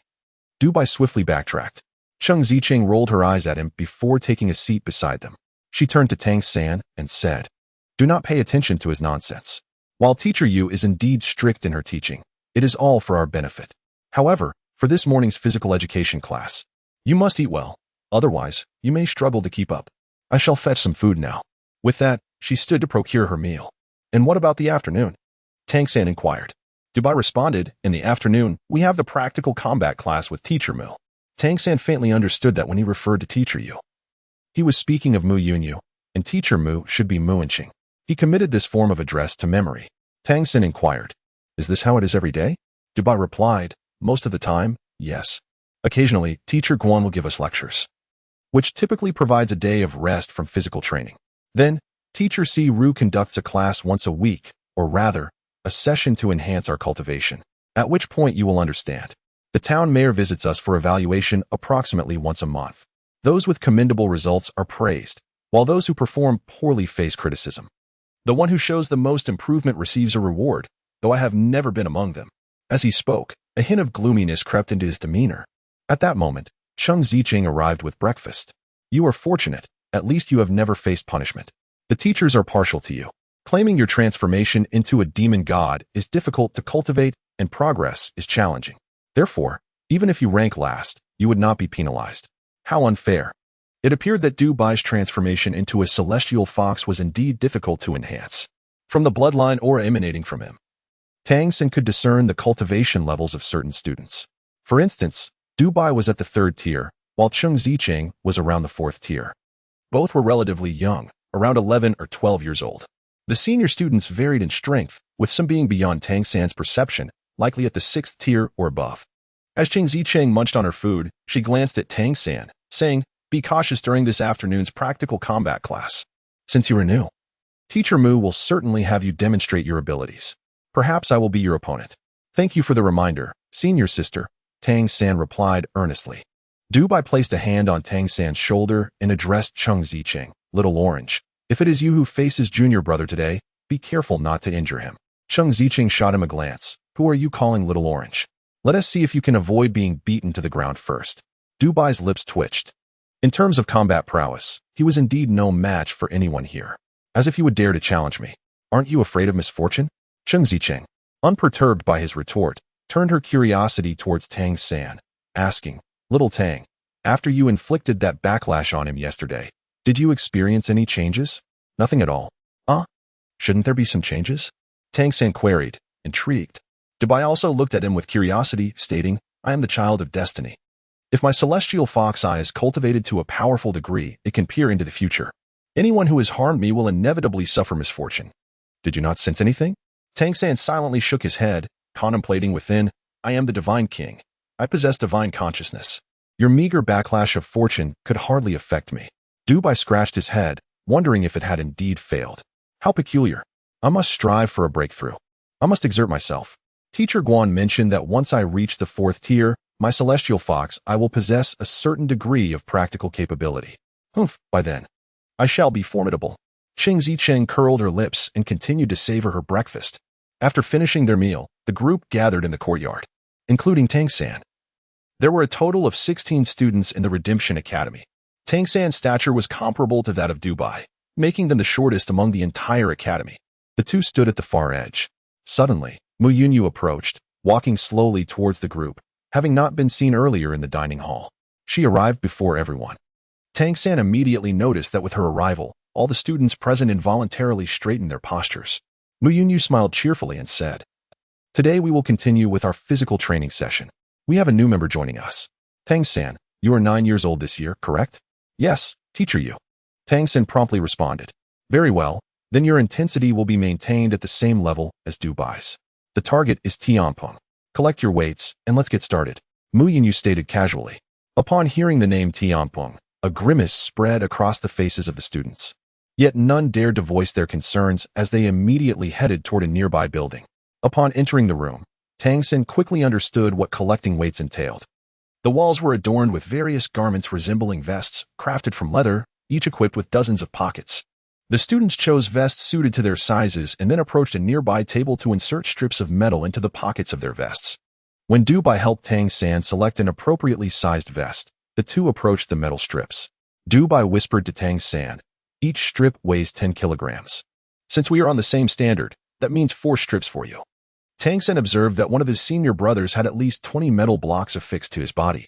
Wasn't that equal to carrying a weight of 200 kilograms? This was quite daunting.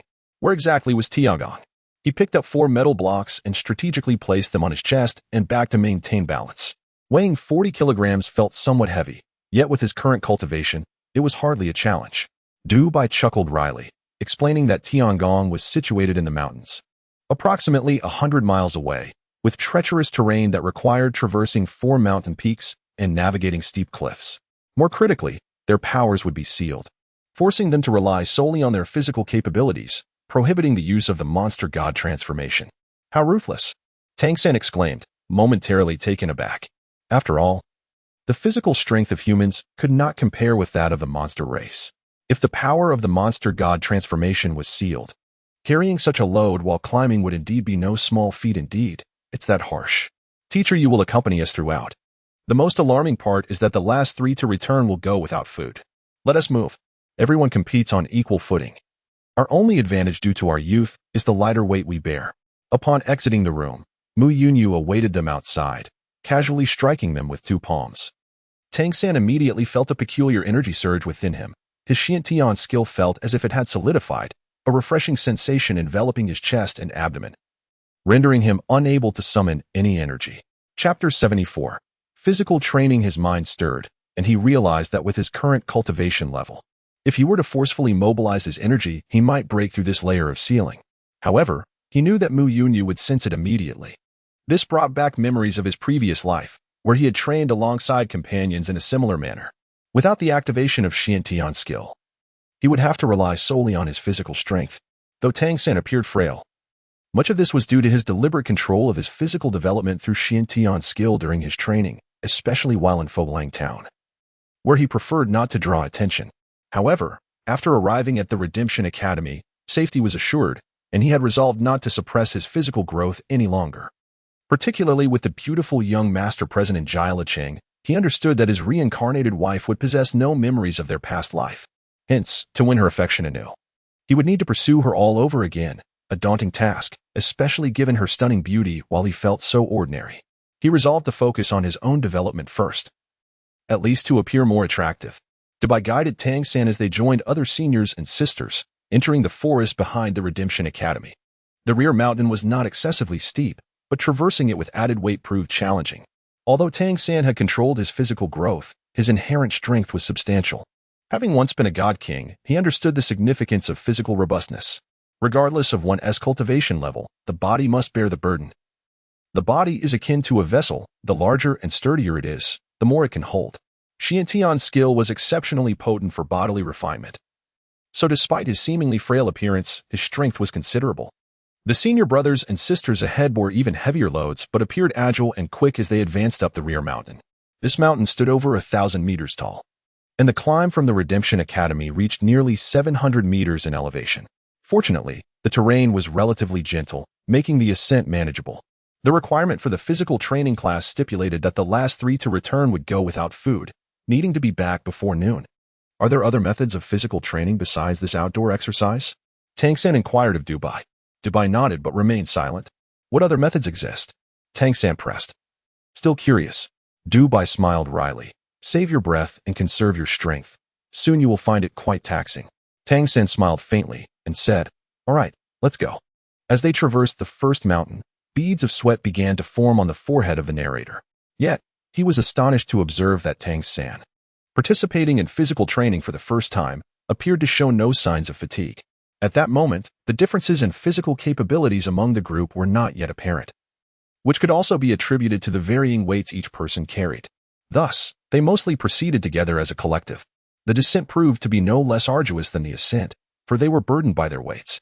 The path downward was steep, necessitating careful control of their posture and strength. Any misstep could result in a perilous slip. Though Tang San could not perceive the presence of his mentor, Mu Yunyu, he sensed that this esteemed teacher was likely nearby, shadowing their journey with a keen interest in the newcomer. After descending the first mountain and traversing the gentle terrain of the valley, the path appeared relatively even. The thorns along the way had mostly been trampled down, indicating that this was a route frequently traveled by them. The individuals at the front began to quicken their pace, and amidst the burden they bore, the sounds of labored breaths began to resonate within the group. Tang San and Dubai remained at the rear of the group. Dubai gritted his teeth, maintaining a steady pace to minimize his physical exertion as much as possible. Tang San followed closely beside him, the 40-kilogram burden proving to be quite manageable for him at present. As they began to ascend the second mountain, the disparity became increasingly apparent, with some senior brothers and sisters ahead beginning to accelerate. Meanwhile, the sweat on Dubai's forehead had begun to accumulate. Tang San, however, did not accelerate. He simply remained by his side, silently following. Whenever Dubai glanced at him, he would notice that although Tang San matched his pace, he appeared to exhibit no signs of fatigue, save for a slight sheen of sweat on his forehead. Upon reaching the second peak, Dubai's breath became noticeably unsteady. If you are capable, feel free to proceed ahead, Dubai said to Tang San. Tang San shook his head slightly. I can barely keep up with you as it is. How are you holding up? Dubai let out a bitter chuckle. Every physical training session feels like pure torment to me. Thankfully, I rarely have to participate in combat drills. I'll just rest more when we return this afternoon. But if you keep trailing behind me like this, you might miss dinner altogether. Tang San said, no, we shall strive together. Please lend me a bit of your weight. Dubai immediately shook his head and replied, no, I can manage on my own. Although teacher you holds high expectations for us, it is ultimately for our own benefit, as we all understand. Regardless of the circumstances, we must not resort to deceit or cunning. Tang San gazed at him with a hint of surprise, feeling a newfound admiration for his junior brother. Initially, he perceived Dubai as somewhat whimsical. However, during their training, he revealed a commendable level of perseverance. Let us strive together, he suggested. As they continued their journey, it became evident that Dubai's physical stamina was significantly depleted. While Tang San managed to endure, the silhouettes of the two ahead gradually faded from view, leaving them behind. The distinction between traversing 100 kilometers of mountainous terrain and 100 kilometers of flat land is profound, especially under the constraint of suppressed cultivation. Upon reaching the fourth mountain, Dubai's physical condition had deteriorated markedly. You may go on ahead, he said with a hint of resignation. To be honest, I can only make my way back by evening. If your stamina permits, please proceed. I will guide you on the way. Tang San pondered for a moment and said, I shall take you along. However, the characters shook their head, insisting, no, I wish to rely on my own strength. You need not concern yourself with him, otherwise, it will defeat the purpose of training your own physical abilities. At that moment, a melodious voice resounded. As Tang San and Dubai were momentarily dazzled, Mu Yunyu had silently arrived before them. With a flick of her hand, two shadows darted towards Tang San. Tang San instinctively raised his hand to receive the items, which turned out to be 2 weights. Here are 2 additional weights for you. Proceed on your own. As she spoke, she tossed over a rolled-up map. Tang San silently inserted 2 weighting blocks onto his body and glanced at Dubai, who waved at him. See you at the academy. Tang San bowed to Mu Yunyu, rose again, and swiftly ascended the mountain. Observing his noticeably accelerated and agile figure, Dubai couldn't help but exclaim, everyone else seems to have similar physiques. How is his stamina so extraordinary? Mu Yunyu retorted sharply, it's because his foundation is superior to yours. Now get up quickly, unless you wish to feel the sting of a whip. While speaking, she produced a whip from an unknown source and cracked it in the air, producing a sharp sound. No, please, teacher you.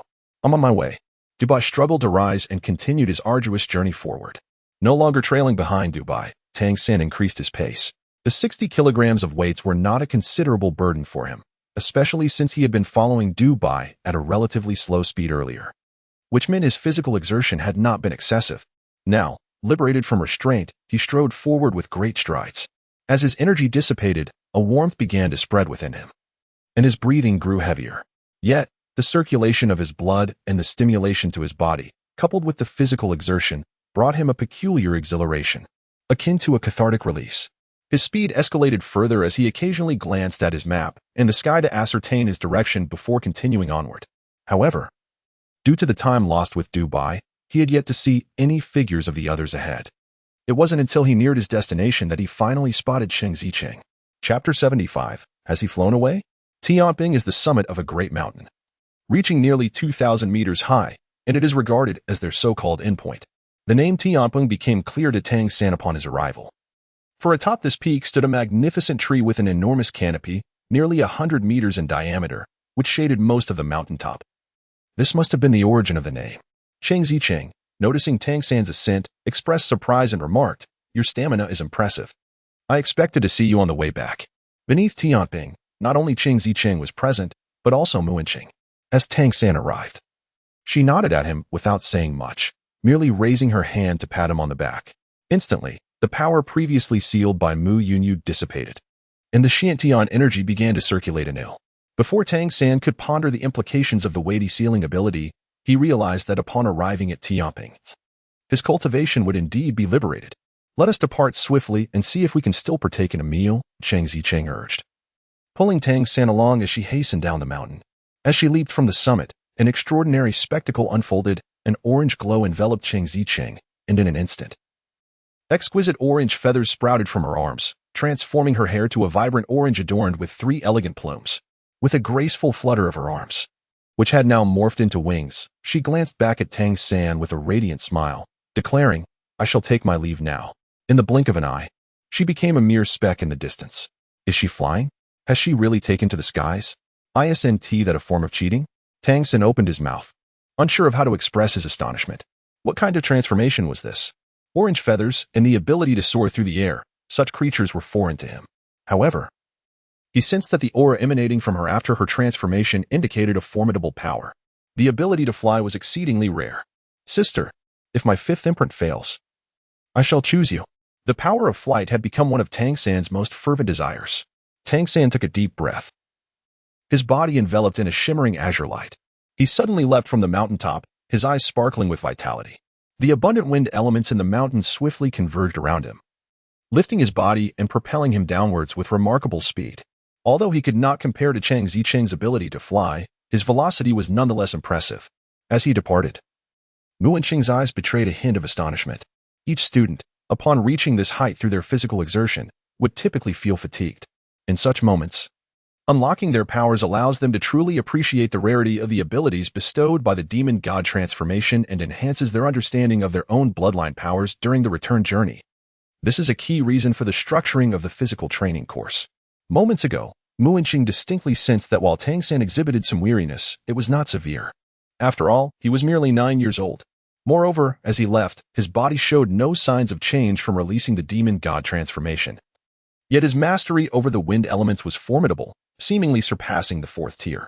Initially, when the instructors learned that Tang San's ability was Wind Wolf transformation, they were not particularly impressed. Had he not been so young, they might have even denied a child with such limited demon god transformation capabilities entry into the Redemption Academy. Despite the academy's seemingly small size, housing only a handful of students, its stature within the Redemption organization is notably high, dedicated to cultivating exceptional high-level talents for redemption. Across the entire fairy continent, there are merely 9 such academies, managed by the organization's core members. At this moment, as Mu Wenqing observed Tang San wielding Wind Wolf transformation to augment his speed, his perception of the boy shifted. According to previous records, Tang San displayed an extraordinary ability to manipulate wind blades, suggesting that his mental prowess far exceeded that of an average individual. This was evident when he managed to turn the Tianhui against the reader yesterday. The Tianhui significantly amplified the reader's mental capacity, And for Tang San to cause it to backfire implied his mental strength was at least double that of his opponent, which was quite intriguing.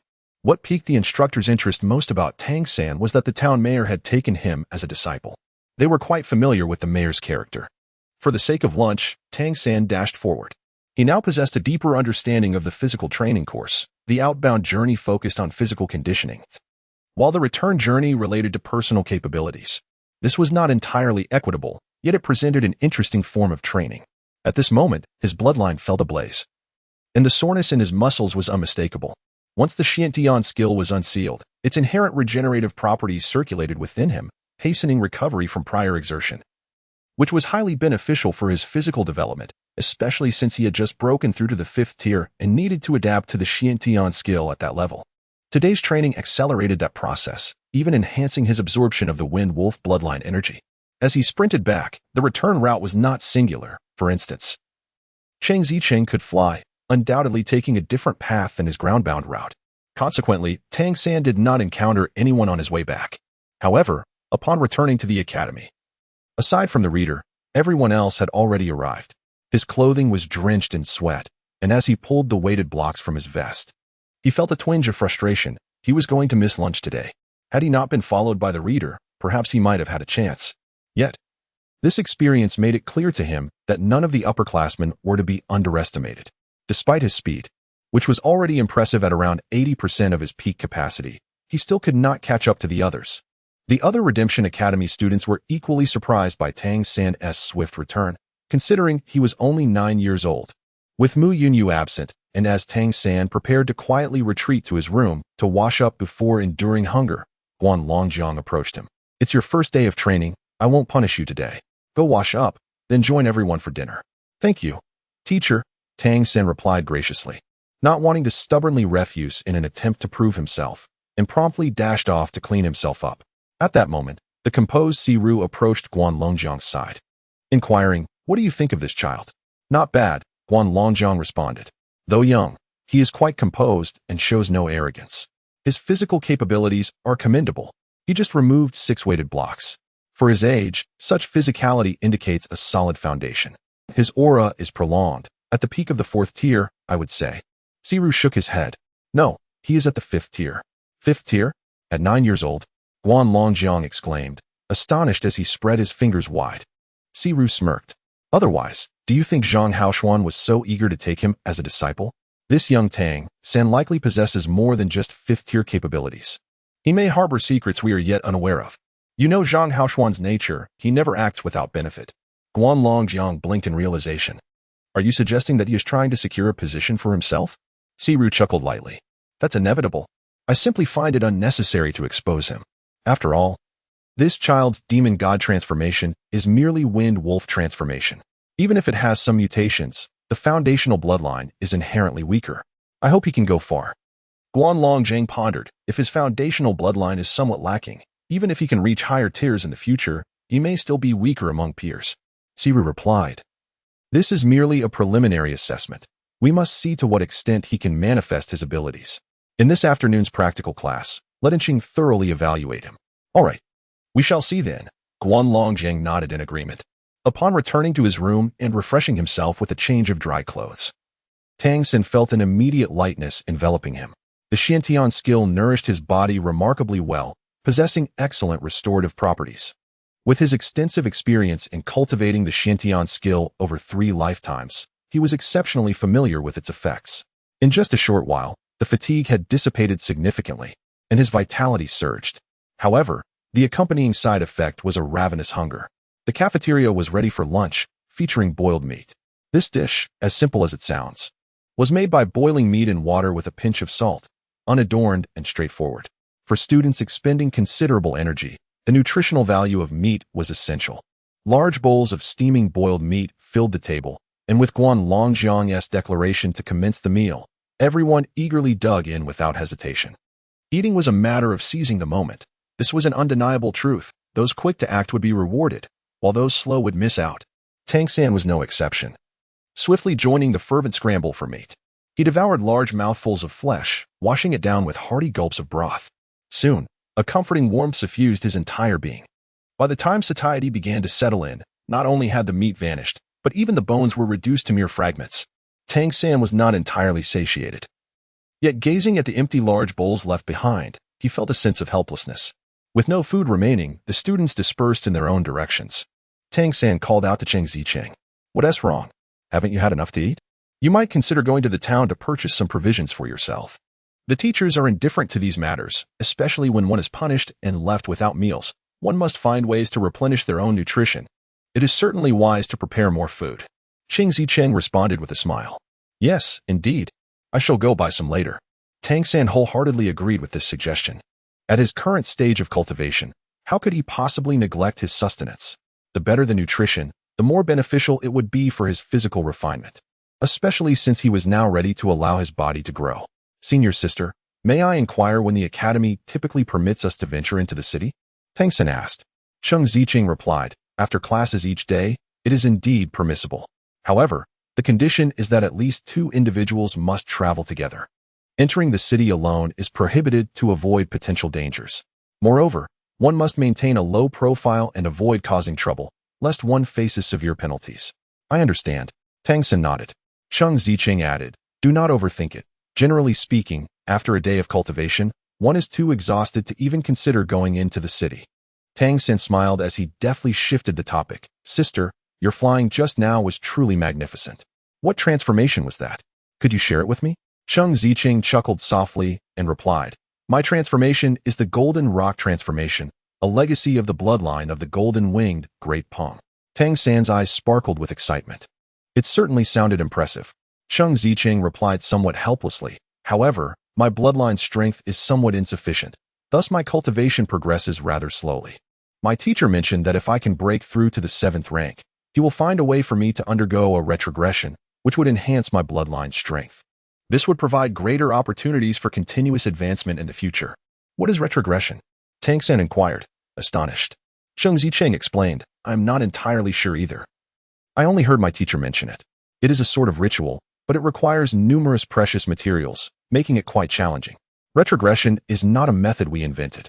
It was created by the demon and spirit clans as a means to purify bloodlines. It is beneficial to us as well." Tang San silently nodded and inquired, "Senior sister, is this afternoon's practical class an opportunity for us to spar?" Cheng Zicheng's gaze shifted slightly as she replied, "What? Do you wish to engage in a match with me? Do you think my youth implies weakness? Let me assure you, I am quite formidable. Be cautious, or I might just give you a good thrashing." Tang San smiled and said, "I merely wish to learn the Golden Ping transformation from senior sister." It sounded intriguingly profound. Cheng Zicheng chuckled and replied, "I shall not go easy on you then. Well, I must take my leave to rest. I am utterly exhausted. A brief slumber is in order." As he watched her retreating figure, Tang San silently contemplated, "Senior sister, my desire to spar with you is not due to your weaknesses, but rather because I am captivated by your bloodline power. Even a slight absorption would suffice. The ability to soar is of paramount importance." Indeed. After hearing Cheng Zicheng speak of her demon god transformation, Tang San had already resolved that his 5th demon god transformation imprint would be the Golden Pung. In the 2 days since arriving at the Redemption Academy, he had garnered a preliminary understanding of the place, and his first impression was that he had entered a realm replete with treasures. His senior brothers and sisters were akin to treasure troves themselves, each possessing an extraordinary and rare demon god transformation bloodline. This signified that he could undoubtedly learn these formidable abilities from them. As for future enhancements, that could be considered later. For now, he could acquire these powers immediately. Moreover, as his senior brothers and sisters advanced in their cultivation, their bloodline powers would naturally strengthen, and by cautiously absorbing a fraction of it, the bloodline imprint he acquired would also become more potent. This was far easier than hunting the monster clans. The abilities of the familiar Bai, with his celestial fox eye, and Cheng Zicheng's Golden Pung transformation were exceptional skills that would greatly benefit him. Other senior brothers and sisters possessed abilities yet to be discerned, which could serve as future aspirations. Fortunately, by merely absorbing a small portion of their bloodline power, they could readily recover within a short span. As long as he exercised caution, they might remain oblivious to his actions. Tang San currently possesses 4 distinct marks: the Wind Wolf transformation mark, the Flash Leopard transformation mark, the Rhino transformation mark, and the Spirit Eye mark, which is a fusion of the white-headed falcon demon and the spirit deer demon. Fundamentally, these marks are not particularly formidable, as they do not originate from the bloodlines of powerful demon clans. In order for Tang San to grow stronger in this world, he must not only enhance his Xiantian skill, but also harness the abilities conferred by these bloodline marks. This is a limitation imposed by the nature of this realm. Only after he achieves a breakthrough to the divine level will he have the potential to contend with this world and reclaim some of his former abilities. Chapter 77. Practical Combat. The morning physical training was exhausting, and during his midday rest, Tang San quickly entered a meditative state. His vital energy surged within him, harmonizing with the power of the Xiantian skill, allowing him to distinctly perceive his improvements. It was not until the bell rang throughout the academy that he emerged from his meditation. Outside, the noise had begun to swell, without a doubt. The afternoon classes were about to commence. Stretching his body, Tang San sprang to his feet and exited his room. In the courtyard, many students had already gathered, including Guan Longjiang and Mu Yunqing. The Mu Yunyu and Si Ru were absent. The students quickly assembled in the courtyard. Mu Yunqing announced, "Today's practical class will still take place within the academy. Tang San, step forward." Tang San took a step forward and emerged from the group. Mu Yunqing said, "As a newly enrolled student, both the teachers and we need to familiarize ourselves with your abilities. You may choose an opponent for a practical combat session. Feel free to exert your full potential during the match. Teacher Guan and I will ensure your safety." "Yes." Tang San nodded before turning his gaze toward the other students. The students of Redemption Academy were naturally curious about this newcomer, the youngest among them, especially after learning that he had not only completed the morning's grueling physical training, but also endured additional weights imposed by Mu Yunyu. Mu Yunyu's physical conditioning class was notoriously demanding. Every student had suffered through it upon arrival. That Tang San, at such a tender age, possessed such formidable physical prowess had already earned him a measure of respect. Of course, Redemption Academy had always placed great emphasis on potential when selecting its students. Tang San's gaze swept over his senior brothers, one of whom repeatedly waved his hands at him, clearly indicating no desire for actual combat practice. Dubai had evidently just returned, his pale little face still bearing traces of exhaustion. Physical training was undoubtedly a form of torment for him. Tang San had already set his sights on a target without much deliberation. "I choose senior sister Cheng Zicheng," he declared. "Very well," replied Mu Yunqing with a measured tone. "Cheng Zicheng's demonic god transformation grants her flight capabilities. Be prepared." Cheng Zicheng stepped forward, her crimson lips pursed in playful defiance. "He already knows. I ran into him during physical training today." She turned her gaze toward Tang San, mischief glinting in her eyes. "So you really intend to challenge me? Don't expect any mercy from me." The latter remark was, of course, directed at Tang San, who merely smiled in response. "Senior sister, I seek your guidance." The others dispersed, clearing the central courtyard for their duel. Mu Yunqing and Guan Longjiang positioned themselves closer to the center, ready to intervene should the battle take a perilous turn. Standing 20 meters apart, the two faced each other. Cheng Zicheng's eyes sparkled with unwavering confidence, her eagerness barely contained. Tang San appeared remarkably composed, his gaze serene as it rested upon her. "Begin," with Mu Yunqing's command. The first real battle since Tang San's arrival at the Redemption Academy commenced. A radiant orange glow enveloped Cheng Zicheng as she spread her arms wide, transforming them into a pair of wings. Her long hair also shifted to a vibrant orange, interspersed with delicate feathers that danced within the strands.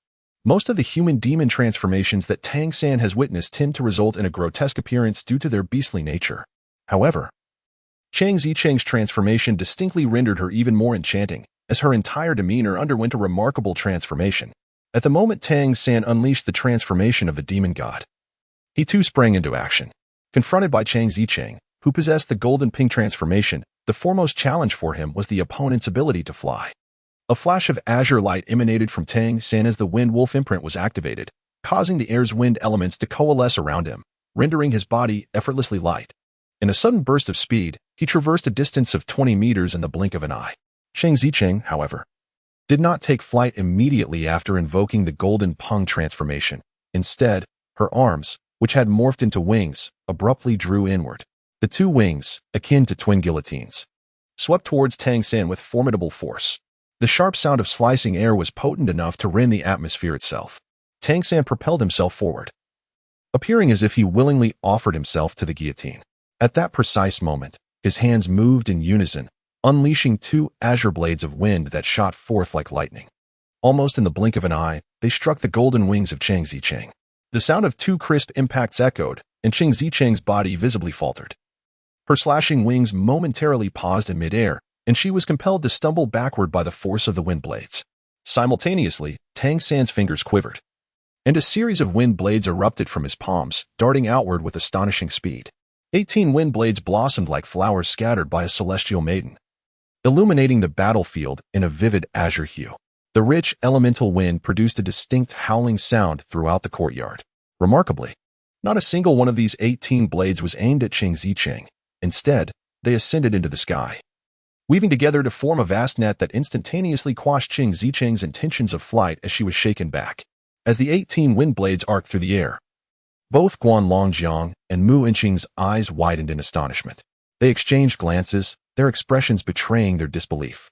Although they had already learned from Zhang Tianxiao about Tang San's exquisite control over the wind blades, witnessing such a rapid release of so many blades, each one so solid and entirely under his command, was still utterly astonishing. Could this truly be the feat of a mere 9-year-old? This level of mastery would be remarkable even among the 8th or 9th tier Wind Wolf clan, and perhaps even they would not possess such finesse. The wind blades were evidently launched with a unique technique. In stark contrast to their awe, Cheng Zicheng was engulfed in a mixture of surprise and fury.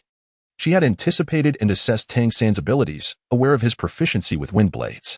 However, she never fathomed that, upon their first encounter, she would find herself so thoroughly suppressed.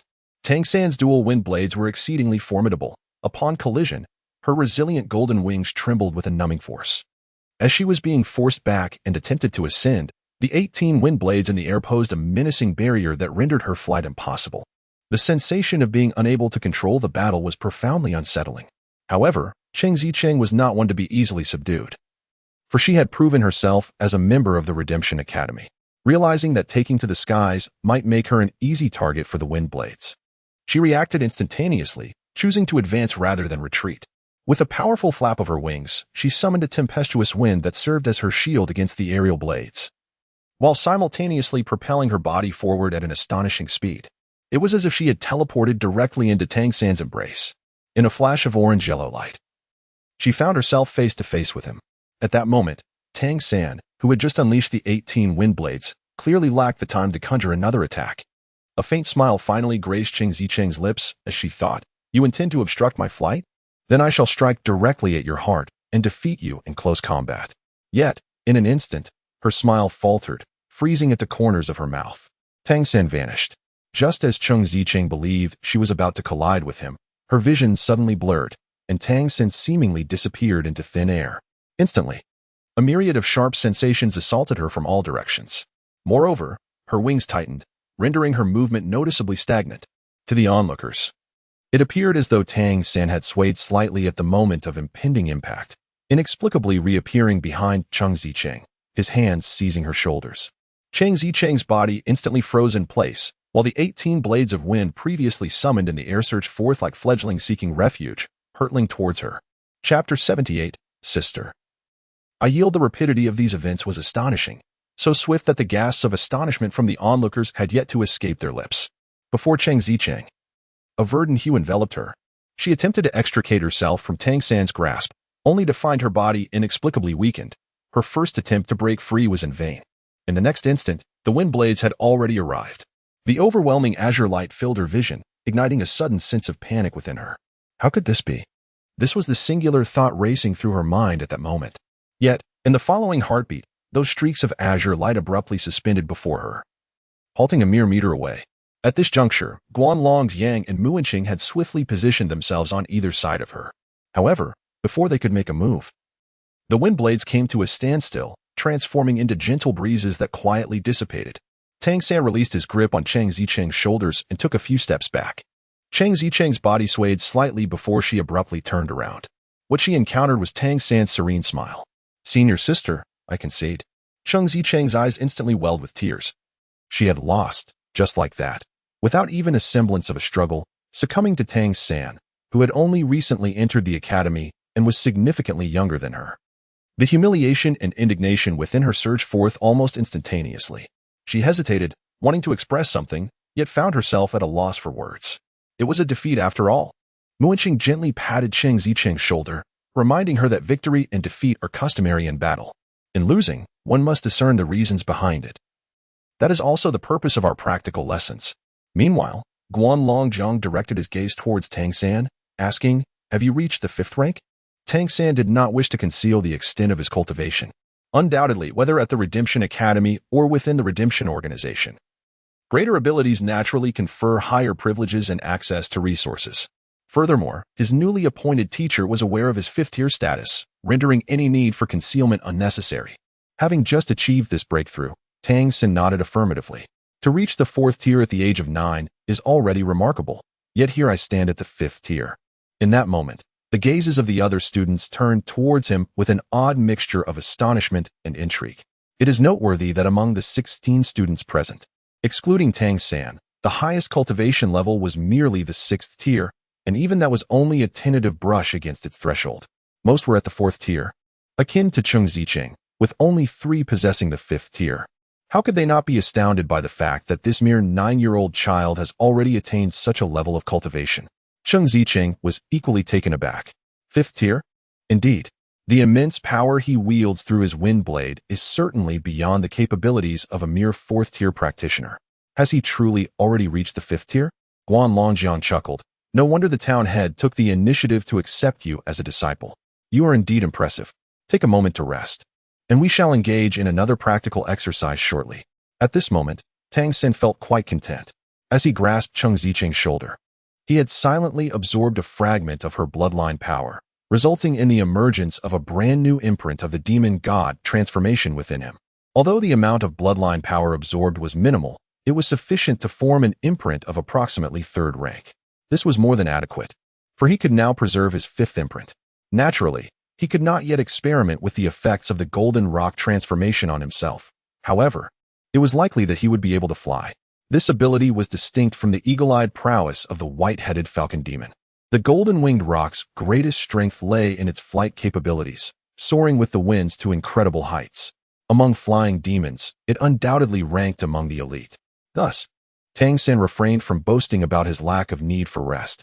He simply nodded in acknowledgement and, with an apologetic expression, returned to the side of his reading companion.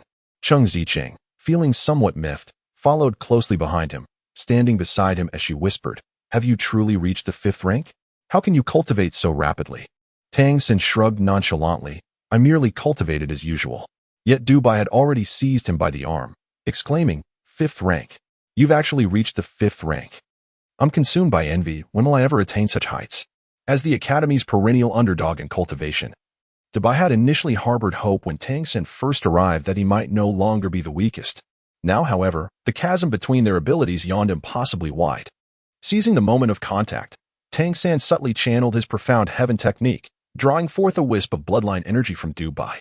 Given the latter's inferior cultivation and injured state, the extraction was so minuscule as to be imperceptible. Within Tang San's body, it coalesced into a faint bloodline imprint, barely 1st rank, of the heavenly fox eye. While he intended to fully integrate the golden rock transformation into his own abilities, his ambition for the heavenly fox eye was to merge it with his spirit eye, catalyzing its evolution. The benefits of his advancing cultivation were manifest in the spirit eye's enhancements. Primarily, it augmented his vision dramatically, synergizing with his purple demon eyes to produce extraordinary effects. Secondly, it amplified his perception and control over elemental forces, acting as a magnifier for his spiritual power and yielding marked improvements in elemental manipulation. This, in turn, elevated his mastery of the 100 solutions of hidden weapons. Moreover, the spirit eye granted him limited insight into an opponent's vulnerabilities, proving invaluable in combat. The heavenly fox eye, however, operated on an entirely different plane. Among the demon clans, it stood as one of the most exalted abilities, yet its prowess lay not in battle. The sheer magnitude of its utility was self-evident.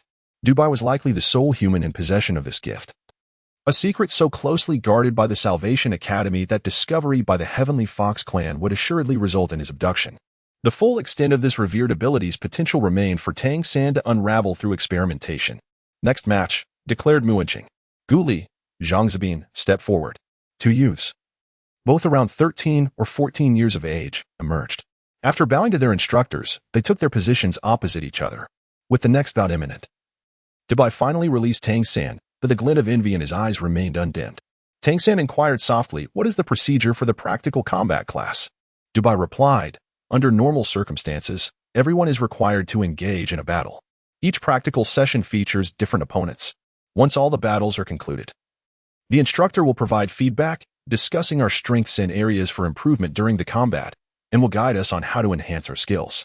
Cheng Zicheng interjected with irritation. We are not inclusive of you. Dubai's lips twitched slightly. He thought to himself that it was rather harsh to dismantle someone's spirit, warning her that such an attitude could lead to isolation. Cheng Zicheng scoffed. I refuse to befriend someone as inept as a third tier. Tang San glanced at Dubai, then at Cheng Zicheng, unable to suppress a chuckle. It was evident that Cheng Zicheng was venting her frustration from the recent defeat onto Dubai. What are you staring at? Once I reach the 5th rank, I will surely overcome you. Cheng Zicheng glared at Tang San, visibly indignant about the earlier battle. Yes, yes. Senior sister, do your best, Tang San encouraged. In the arena, the two young men had already assumed their stances.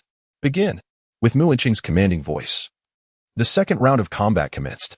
The youth named Guli appeared to be somewhat smaller in stature, barely taller than Tang San.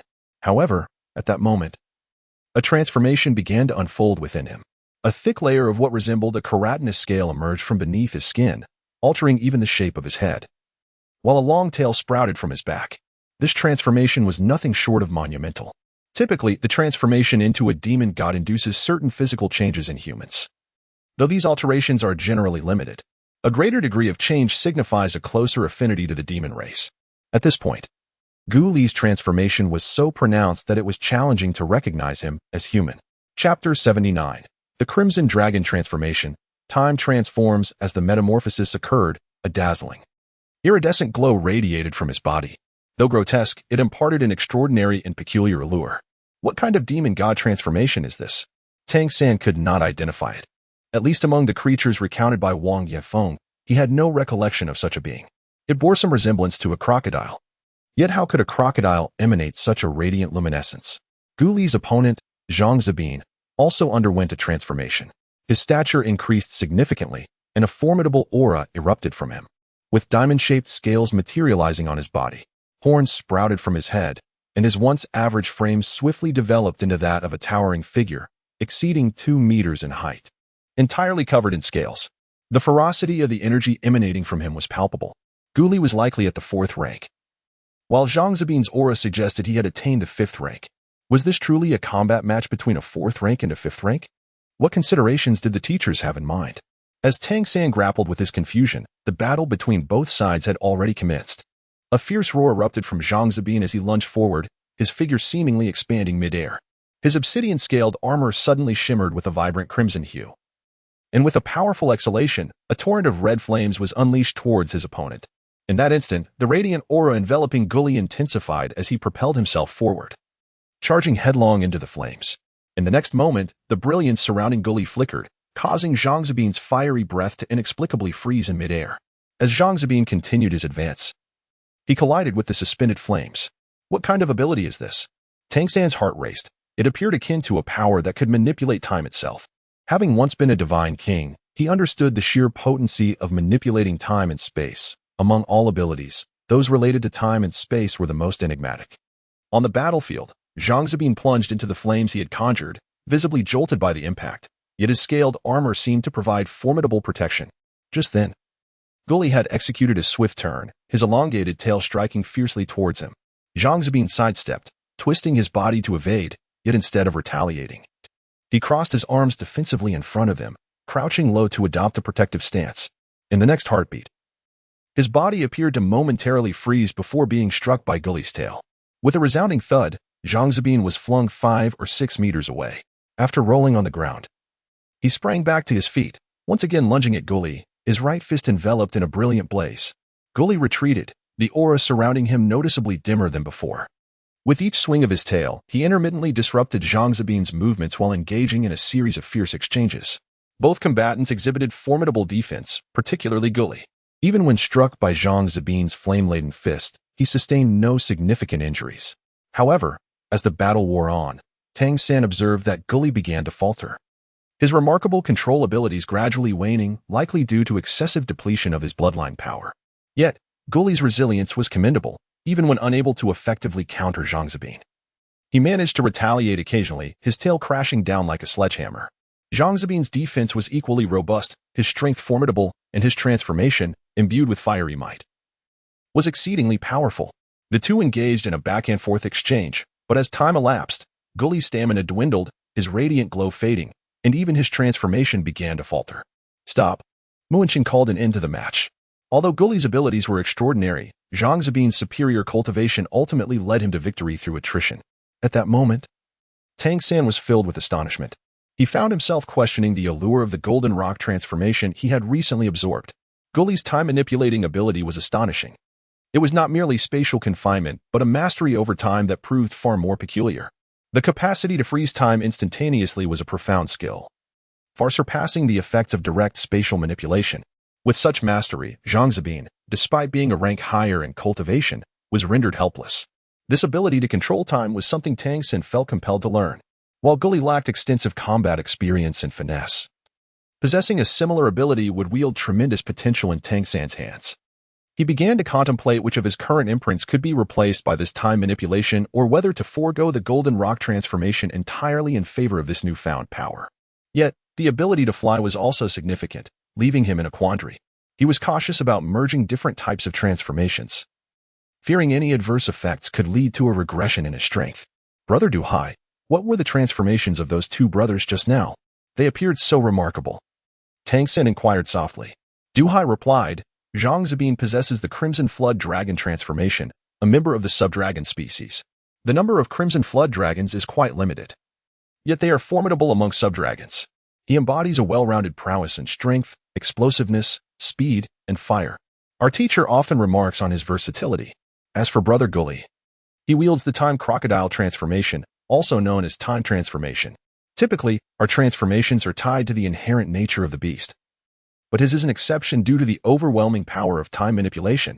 It is said that if one can cultivate it to the divine level, they could potentially reverse time on a grand scale, defying death itself. However, like my own ability, it is quite challenging to cultivate. Time Crocodile, Crimson Flood Dragon, Treasure Hunters. Wait for me.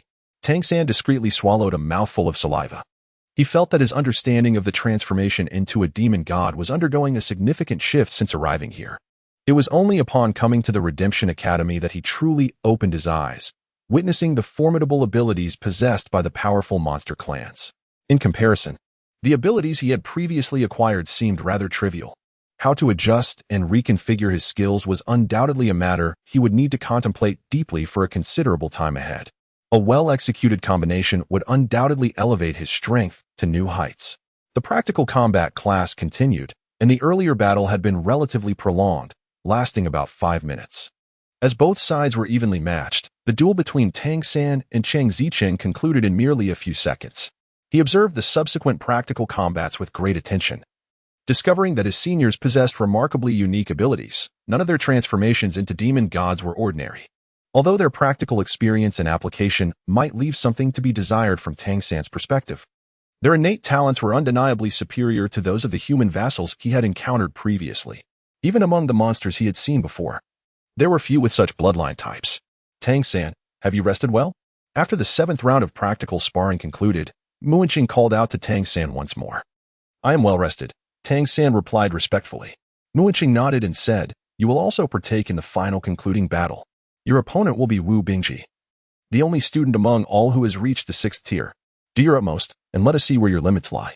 6th tier? Tang San couldn't help but express surprise.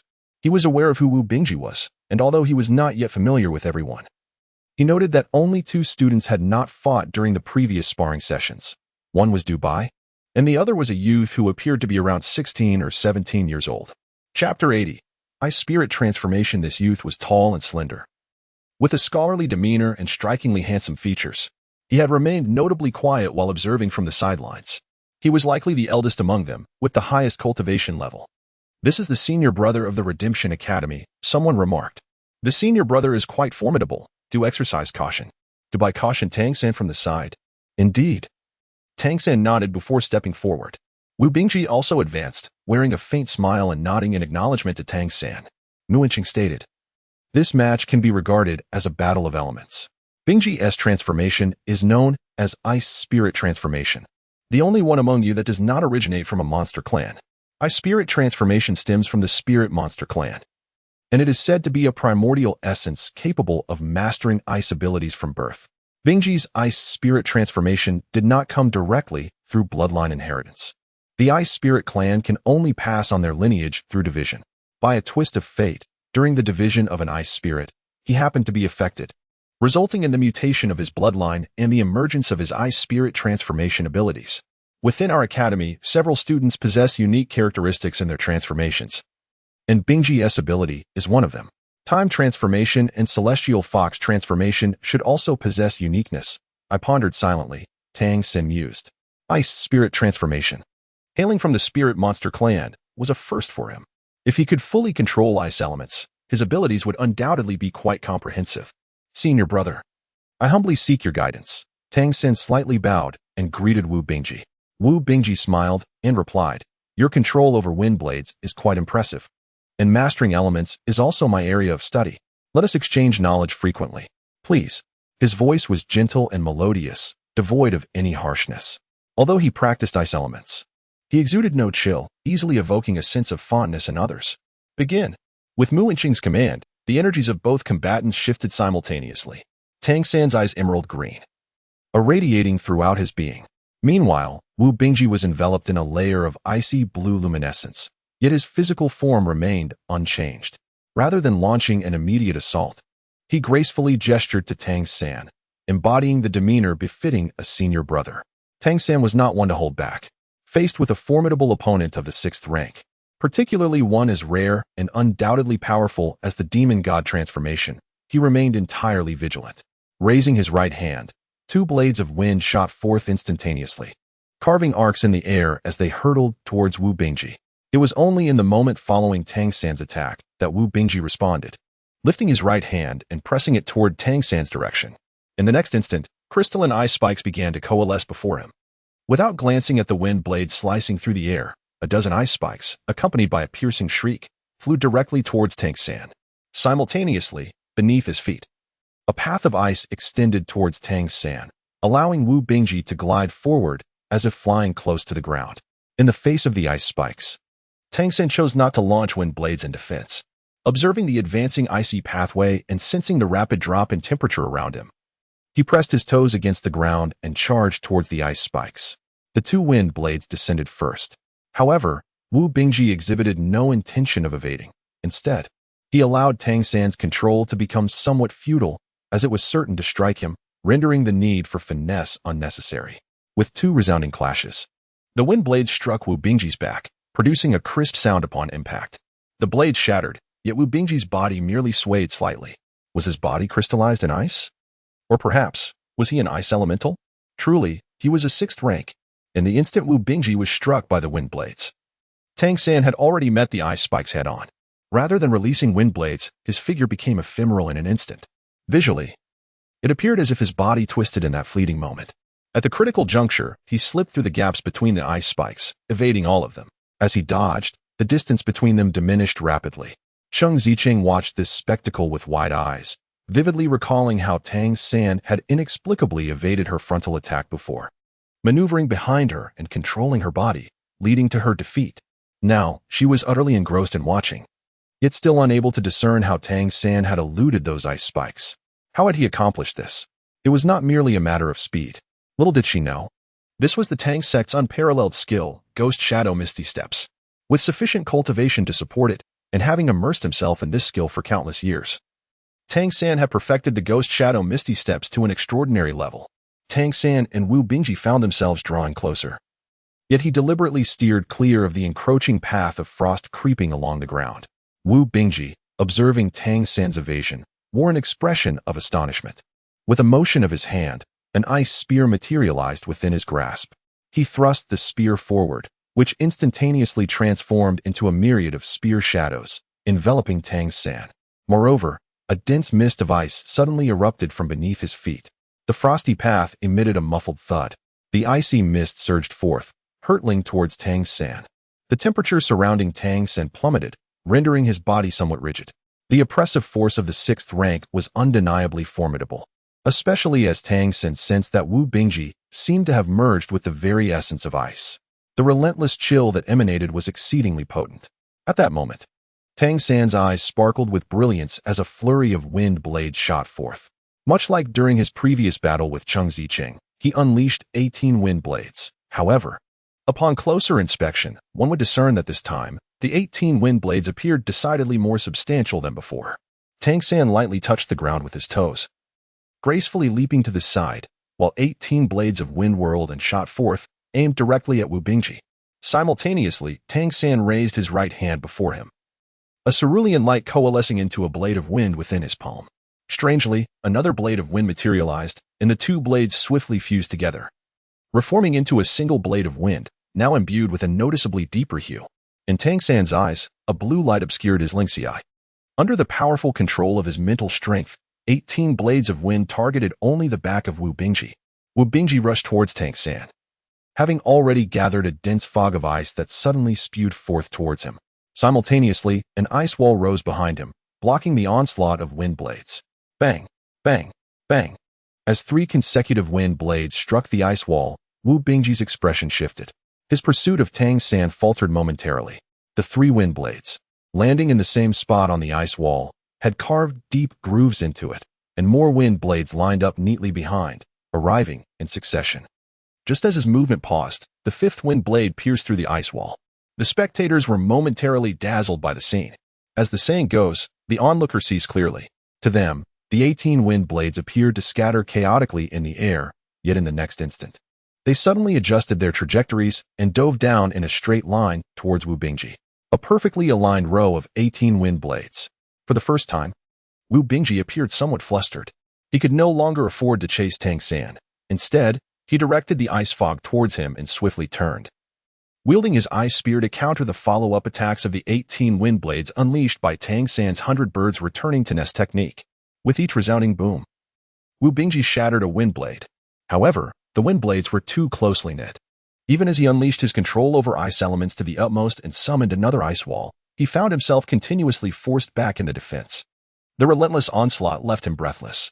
Meanwhile, Tang San, amidst the spray of ice fog, swiftly evaded to a distance, though a layer of frost clung to him. Slowing his movements, the wind blades in his hands continued to morph, appearing in layers, compressing further.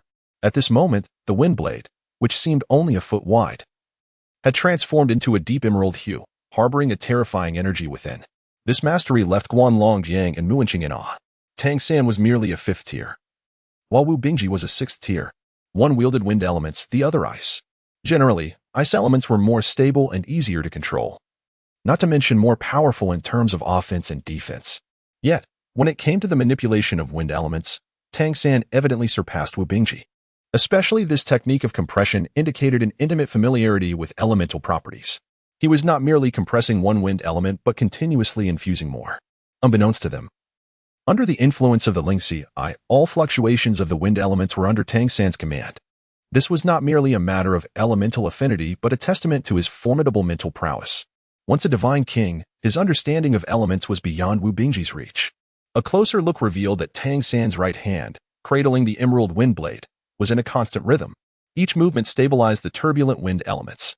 As Wu Bingji deflected the 18 wind blades, he appeared increasingly beleaguered. His arms numbed, he had already cycled through 3 ice spears. This was only possible due to his formidable control over ice elements and the astonishing defensive capabilities of ice attributes. Cheng Zicheng, watching from the sidelines, suddenly felt that her defeat was not in vain. If even a practitioner of Wu Bingji's caliber struggled against the 18 wind blades, it was only natural for her to falter. Moreover, it was evident from this battle that Tang San had not exerted his full strength during their previous encounter. His prowess could rival that of the eldest senior brother? At that moment, the emerald wind blade in Tang San's hand finally surged forth, as it shot from his grasp. It floated through the air, imbued with a slow, drifting quality, with faint azure lightning flickering upon it. Even Muanqing and Guanlong Yang sensed a rush of danger. Wu Bingji's expression grew grave. He had no thoughts of evasion. Having observed Tang San's wind blade techniques, he understood that avoidance was futile. Taking a deep breath, Wu Bingji's body transformed into an icy blue hue. Conversely, after releasing the wind blade, Tang San's complexion paled, evidently exhausted. A massive ice shield coalesced before Wu Bingji, growing increasingly thick, quickly followed by another. The blue glow emanating from him flickered as he rapidly conjured 9 ice shields, all positioned before him, creating a spectacular sight. Jin Chang had appeared in the courtyard at some point, his gaze fixated on the emerald wind blade hurtling towards the ice shields. Though the wind blade seemed small in comparison to the stacked shields, he understood that creating such a wind blade was far more challenging than summoning 9 ice shields. While the latter merely required sufficient cultivation, Wu Bingji's ice element body allowed him to create them with sheer effort, albeit at a significant cost and little finesse. However, compressing such a vast quantity of wind elements into a slender blade demanded an extraordinary understanding and control over the elements. Was this truly achievable by a mere 9-year-old child? At last, the emerald wind blade collided with the ice shields. Bang! In an instant, the first ice shield was pierced through. Following that, a burst of ice fog erupted, accompanied by a series of thunderous booms. The wind blade, like a relentless force, continued to penetrate the subsequent ice shields. As the battle unfolded, even the audience held their breath, captivated by the breathtaking spectacle. Bang! Bang! Bang! The 6th, 7th, and 8th ice shields shattered in succession. Finally, the wind blade struck the last ice shield. Bang! As everyone held their breath, Wu Bingji's face paled. The final ice shield did not shatter. Instead, a deep mark was etched into its surface. The highly compressed wind blade had exhausted its last vestige of elemental power and failed to breach the 9th ice shield. I have lost, Tang San gasped, his breath visibly faltering, cold sweat beading on his forehead. This was the toll of overexerting his mental strength. Controlling and compressing that wind blade had proven exceptionally taxing for him, but it was also a significant endeavor. Having ascended to the 5th tier, his mental strength had been continually enhanced by the Lingxiai. He sought to explore abilities that would enable him to combat opponents beyond his current tier. This wind blade was a testament to that ambition. Wu Bingji was momentarily taken aback, then gradually withdrew his ice element body. Despite the remarkable recovery offered by his ice elemental form, the consecutive summoning of 9 ice shields had nearly depleted his strength. His gaze, complex and contemplative, lingered on Tang San, who merely nodded in acknowledgement without uttering a word. Tang San smiled gently. It was only at this moment that someone let out a long breath. For a brief time, the courtyard was enveloped in an eerie silence, punctuated only by the sound of heavy breathing. No one dared to speak. When Tang San triumphed over Cheng Zicheng, the students had not felt an overwhelming sense of awe. However, this battle, where he faced the senior brother and the strongest disciple of the Redemption Academy, had forced Wu Bingji into such a predicament. Moreover, he was merely at the 5th rank. Let us not forget, he was only 9 years old. Wu Bingji was already nearing 17. One wonders how formidable Tang San would become by the time he reached 36 or 37. Siru approached slowly, and upon seeing him, Guanlong Yang and Mu Wenqing snapped back to reality. Siru stood beside Wu Bingji and inquired, "Do you understand where your disparity lies?" Wu Bingji managed a wry smile and nodded, acknowledging that in terms of elemental control, Tang San surpassed him greatly. Siru nodded in agreement, stating, "The gap in mental strength and your comprehension of elements is where you fall short. His ability to cultivate the wind blade to such a level is something I cannot comprehend. However, in terms of elemental control, you must seek his guidance in the future. If you can enhance your control to his level, the possibility of breaking through to the 7th rank will be within your reach." "Yes," Wu Bingji replied, turning his gaze toward Tang San, hoping for the junior brother's mentorship. "You are too humble, senior brother. I also wish to engage in more exchanges with you." Tang San was genuinely intrigued by Wu Bingji's ice element body, pondering whether it was a natural gift from the demon god transformation or a result of his later training. With the practical combat concluded, Tang San's performance undoubtedly commanded respect. The gazes of several teachers towards him underwent a notable transformation. Next came Mu Wenqing's summary. The students lined up in a single row as Mu Wenqing stepped forward, scanning the crowd with her eyes. "We shall discuss each match in turn. In the first match, Tang San versus Cheng Zicheng. Cheng Zicheng was defeated rather swiftly, primarily due to the disparity in strength. Furthermore, Cheng Zicheng, you failed to leverage your advantages and lost. From the outset, Tang San aimed to counter your flying advantage, denying you the opportunity to truly take flight. Once airborne, with the speed of the Golden Ping transformation, even if you could not defeat him, you should have been able to engage him. Thus, when facing an opponent of his caliber, your first thought should be how to take to the skies." Chapter 82. Praise Cheng Zicheng stuck out her tongue, exclaiming, "Who knew he was at the 5th rank? I was unfamiliar with him." Mu Wenqing's expression hardened. Unfamiliarity does not justify blind aggression. It is precisely because you are unfamiliar that you should prioritize showcasing your strengths in a probing manner. Where was your probing? You were solely focused on showcasing yourself and quickly defeating your opponent. In the course of actual combat, the right mindset is paramount. Utilize your strengths to exploit your opponent's weaknesses. A flawed mindset, regardless of your strength, can lead to disastrous outcomes. In this regard, Tang San excelled. His first thought was to restrict your flight, and he released the wind blade to block all your pathways. At that moment, he had already secured victory. Of course, his combat techniques far outstrip yours, and he maintained his composure throughout. In this battle, I have nothing but praise for Tang San. He performed exceptionally well. Chang Zicheng turned to glare at Tang San, who responded with a slight smile, conveying an apologetic expression. Meanwhile, the onlooker nudged Tang San and said, "Little Tang, I didn't realize you were this formidable. Would you be interested in becoming my guardian? I've heard that every powerful member of the Tianhu clan has a guardian to ensure their safety, and that is of utmost importance."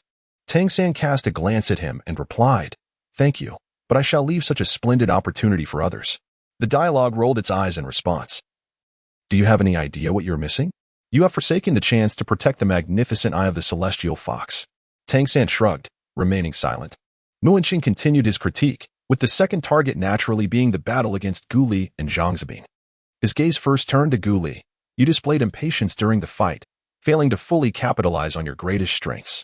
You are well aware that your opponent is depleting your bloodline power due to his superior cultivation, yet you made no significant adjustments, resembling your previous defeat." Gu Li lowered his head and replied, "Teacher, my offensive capabilities are somewhat inadequate. I couldn't breach his defenses and was left to be gradually worn down. This is quite disadvantageous. I still need to collaborate with partners who have stronger attack power to maximize my effectiveness." Mu Wenqing nodded, saying, "You are correct in this regard. Your offensive strength pales in comparison to your defenses and control. However, every ability has its strengths and weaknesses. It is normal to possess some flaws. In such circumstances, even if you cannot defeat your opponent, you should strive to coordinate your bloodline power to prolong your combat endurance, while also seeking ways to exhaust your opponent's bloodline power. For instance, when controlling your opponent, choose moments when they are exerting their bloodline power intensely, thereby increasing their consumption. Even a fourth tier against a fifth tier may not be devoid of opportunities." Indeed, Gu Li respectfully nodded, appearing quite earnest. Mu Wenqing then turned to Zhang Zibing, stating, "You two have numerous issues. You are aware that his control is formidable. Why did you not choose to maneuver more during the initial attacks? Although it involves consumption. How many times were you struck? If his attacks had been stronger, breaching your defenses, you would have been finished. When faced with a strong control opponent whose control time is limited, maximizing distance is your best option. Protecting your own safety is paramount. You possess long-range fire-spitting abilities. Why not utilize them effectively? Acting recklessly serves no purpose. Your consumption was not negligible, was it? If he persists for a few more minutes, it will be you who loses." Zhang Zibing grimaced, nodding repeatedly. Subsequently, Mu Wenqing addressed the various issues the students faced in practical combat, offering methods for improvement. In this regard, what he said was of little use to Tang San. With his keen insight, Tang San was aware of issues far more apparent than those pointed out by Mu Wenqing. The final battle, the most thrilling of the day, saw Tang San claim a loss, yet in my eyes, he was not truly defeated. Had his attack power been even slightly greater, it would have been Bing Ji who faced defeat. This battle is one everyone can recall. Both sides executed their strategies impeccably, especially Tang San, who maintained the initiative throughout and ultimately lost only due to a disparity in cultivation. His command over the wind element surpassed Bing Ji's control over the ice element. The ability to compress elements and transform decay into the miraculous allowed the wind blades from the Wind Wolf transformation to unleash an astonishing level of power. Today, I offered no critique, only praise. In terms of ability application and practical combat, despite being the youngest, he has demonstrated superior performance compared to all of you. Mu Wenqing did not spare any flattering words for Tang San, his gaze filled with satisfaction.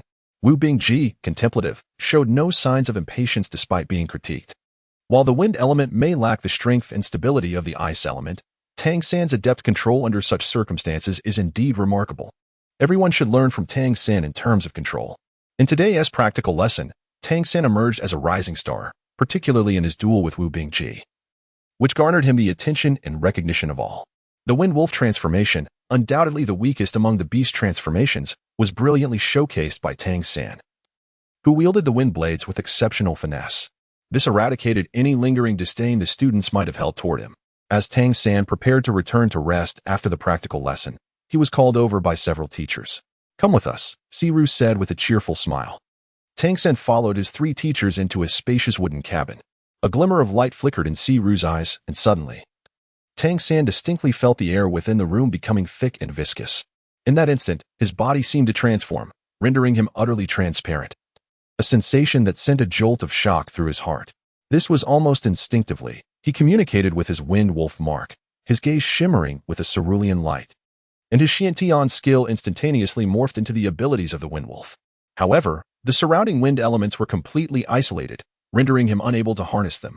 How peculiar. There was a significant difference, yet the essence still seemed to stem from the lineage of the wind wolf. What could this mean? Si-Ru pondered thoughtfully.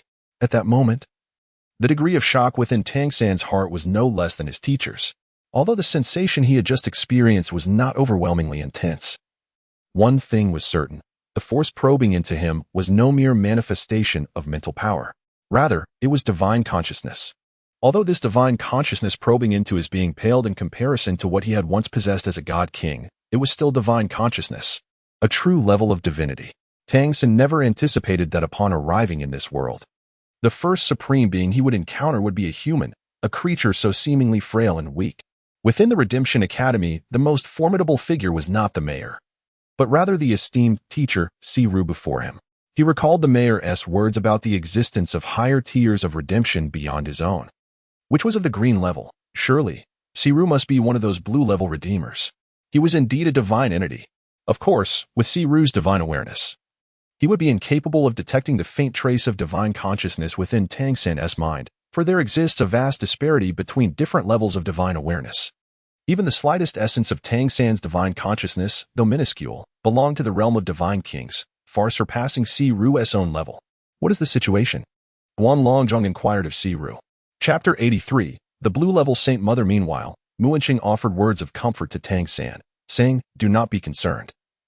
The teachers merely wish to examine your physique, to ascertain the nature of your demon god transformation, so that we may tailor our instruction to better harness your abilities in the future." Indeed, following Tang San's participation in 2 practical battles that day, it was nearly unanimous among the teachers that his demon god transformation must have undergone some form of mutation. If it had not, how could he possibly display such formidable strength? This was a situation that defied all logic. However, identifying the specifics of this mutation was of paramount importance. For humanity, research into the demon god transformation had been ongoing, especially in cases like Tang San's, where a youth could wield such extraordinary strength. It was exceedingly rare and thus could not be overlooked. When Tang San unleashed the wind blade, his body did not exhibit any transformation. No part of him resembled that of a wind wolf. This phenomenon is somewhat akin to the ice transformation of Wu Bingji, representing a pure elemental shift. However, the fluctuations of his bloodline are reminiscent of the wind wolf clan, rather than that of a wind elemental entity. Therefore, in terms of elemental control strength, he is inferior to Wu Bingji's ice transformation. Yet, intriguingly, he demonstrates an exceptional proficiency in manipulating the wind element. Although his elemental intensity may be lacking, he compensates by compressing the elements, thus enhancing their strength, even surpassing that of Wu Bingji. Both Si-Ru and Guan Longjiang, along with Muanqing, discerned that Tang San was indeed somewhat lenient. Had it not been for this, it would have been questionable whether Wu Bingji could have emerged victorious.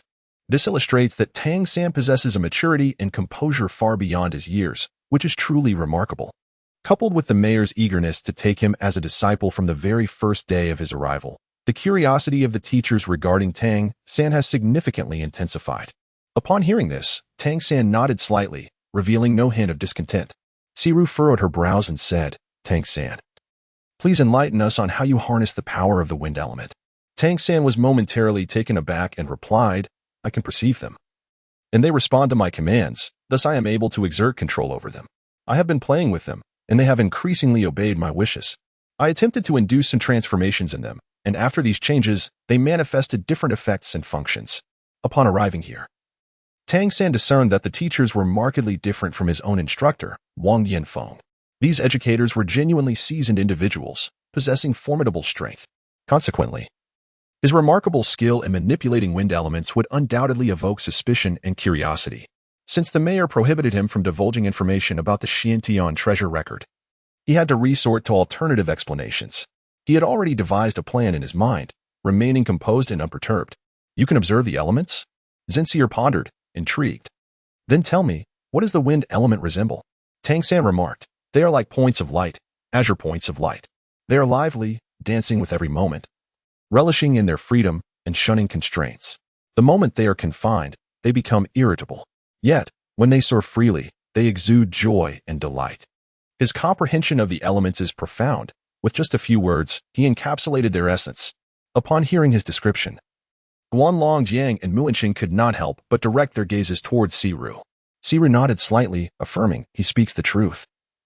I believe he can perceive the wind element, for such depth of understanding is unattainable otherwise. Indeed, we have stumbled upon a treasure. This child possesses an extraordinarily unique talent in manipulating the wind element. I am nearly certain that his wind wolf bloodline must be mutated, and that mutation is inclined towards the mastery of the wind element. In this regard, he has a distinctive sensitivity to the wind element, and his mental strength has been enhanced as a result. His adeptness in controlling the wind element stems from both an exceptionally high affinity for it and a formidable mental prowess. At this juncture, he gazed intently at Tang San and said, Tang San, you must understand that the mayor is not particularly skilled in elemental abilities. Within our academy, I am the one most proficient in elemental manipulation. Therefore, I believe it would be inappropriate for the mayor to instruct you, especially considering his busy schedule. Instead, why not take me as your mentor? I shall guide you in your elemental cultivation. Guanlong Jiang cleared his throat, interjecting, Teacher, you are mistaken. How can you compete with the mayor for a disciple? In fact, my understanding of the elements has deepened over the years. Wu Bingji was directly guided by me. Why not allow me to mentor both of you together? I am confident that before long, you will reach the 6th tier. Muanqing turned his head away. Being a straightforward person, he felt somewhat embarrassed witnessing the serious rivalry between these two for a disciple. Tang San observed the two individuals before him and began to comprehend the earlier admonition from the mayor. It was evident that the mayor had anticipated this very scene. The instructor had stated that within the academy, one could only take on a single mentor. Why not discuss it with him? He pondered, feeling rather lost. At such a juncture, how could one make a choice? Not only did the mayor possess knowledge of his secret, but even if he were unaware, it would be unwise to risk offending him by seeking another teacher. This young man, he muttered bitterly, is leading others astray. I shall confront him. As he spoke, a flash of azure and violet light enveloped him, and in the blink of an eye, he vanished into thin air. Thunder. Tang San instantly sensed the ability that Siru had just exhibited, and his astonishment deepened. Perhaps Siru was indeed correct. He was the most proficient in elemental cultivation within the academy. Divine level, and he commanded the power of lightning. Lightning is renowned for its explosive nature, and the might of divine level lightning is undoubtedly formidable. Guanlong Jiang, somewhat helpless, said, Tang San, you should return for now. We will discuss this matter later. Focus on your cultivation. You possess great potential. Strive to enhance your abilities as soon as possible. You may directly accept missions. Later, let Dubai and Cheng Zicheng take you to see the mission board. The academy will also organize beneficial tasks for you to participate in. You should visit the academy's shop. There will surely be items suited to you, but you will need to earn money through your own efforts to purchase them. The academy maintains a principle of fairness and does not favor anyone. Understood, Tang San replied, the two key phrases accepting missions and shop crystallizing in his mind. Today's practical training should serve as a test for him. Only by passing this test would he gain access to these privileges. He needed to explore these aspects further for better familiarity with his surroundings. As Tang San sought out Dubai and Cheng Zicheng in the mayor's residence, the mayor stood respectfully in the center of the room, bowing towards the seat of honor. Saint Mother. Mayor Zhang Haoshuan bowed deeply. Please, Mayor Zhang. No need for such formality, she responded, gradually raising her right hand, revealing a blue pattern that appeared. The mayor glanced at it, a smile spreading across his face as he nodded in acknowledgement. The woman seated in the place of honor wore a pale blue gown, a conical hat atop her head, with a veil obscuring her features. Even the air around her seemed somewhat ethereal. How have you been, Saint Mother? Zhang Haoshuan inquired with a smile. Quite well, thank you. It has been peaceful lately, with no significant arrangements.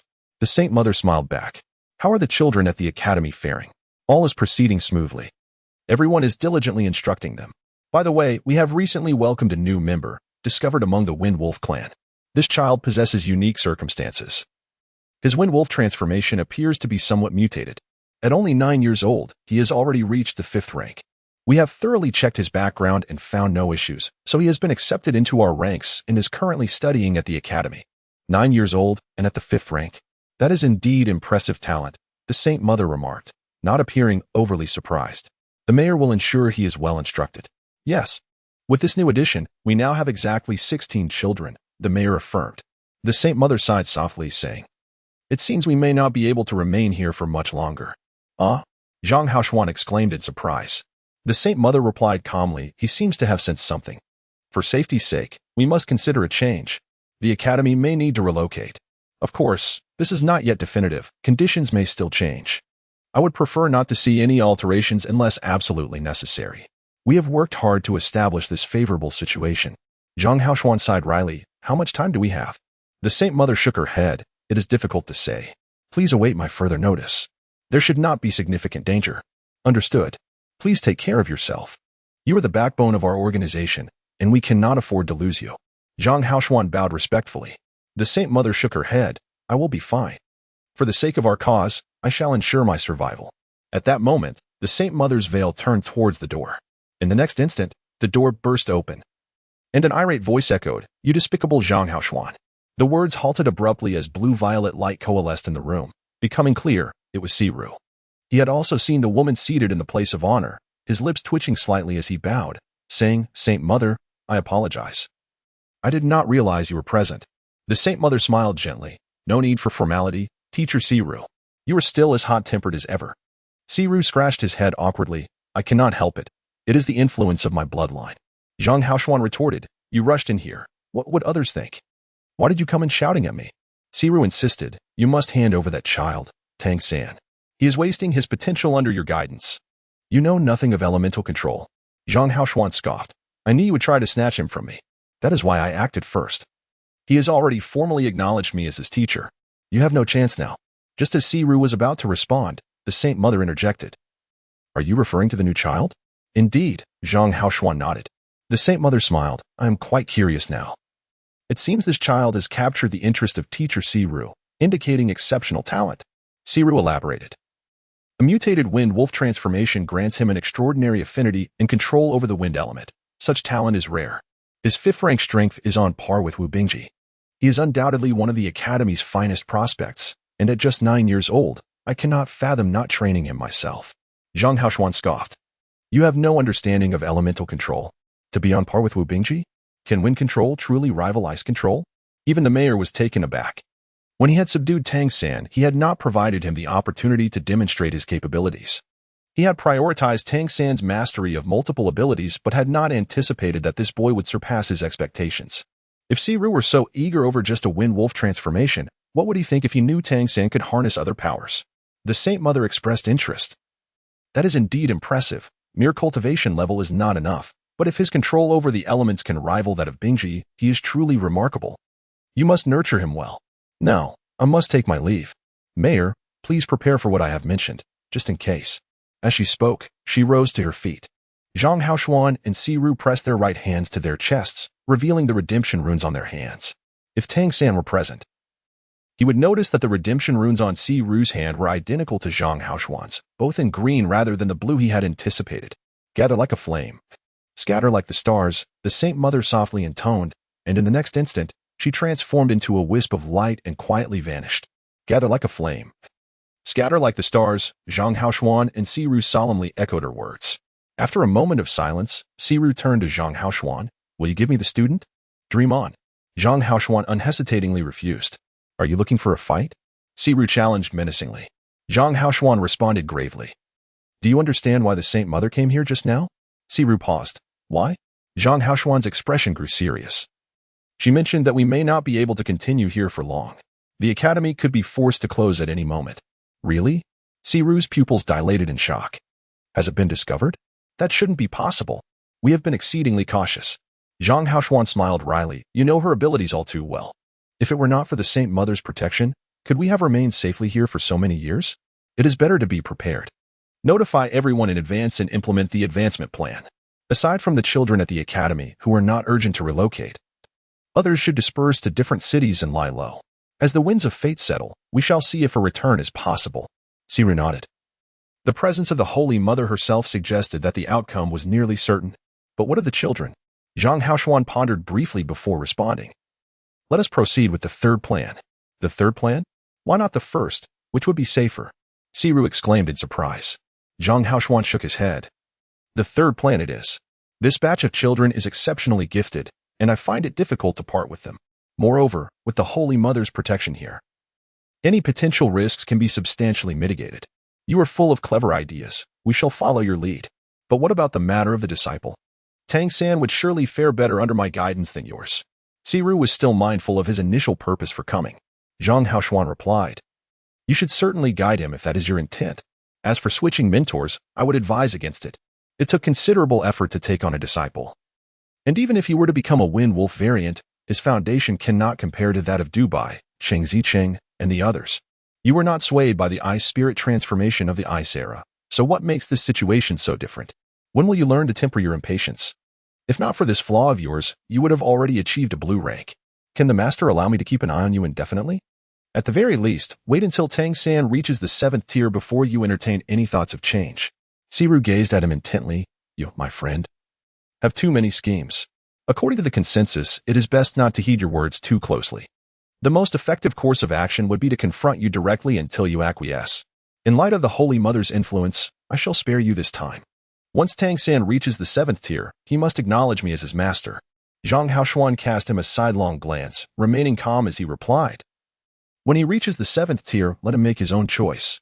If he wishes to forsake his teacher and become your disciple then, I will not object. Siru understood that he could not best this individual in debate and decided to remain silent. He turned to leave, refraining from engaging with Zhang Haoshuan further. Watching Siru depart, Zhang Haoshuan sighed softly. Ah, old Si, if only you knew. Upon that child rests the potential for another hope for humanity.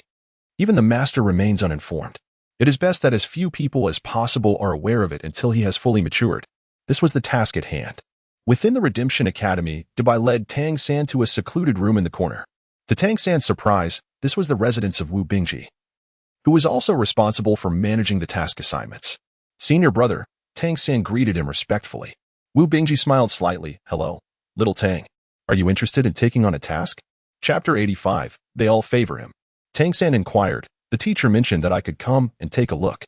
Could you kindly introduce the various tasks available to us, senior brother? Wu Bingji nodded and replied. The tasks at our academy are primarily designed for the purpose of honing our skills.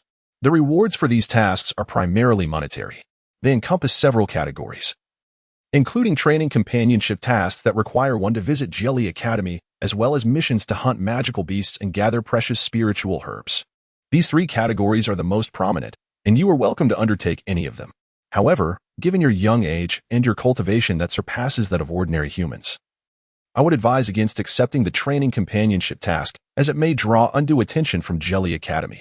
The latter 2 options would be more suitable for you. Generally speaking, tasks involving the gathering of spiritual herbs and hunting magical beasts can be undertaken in teams. It is advisable not to venture alone to ensure mutual protection and avoid potential dangers.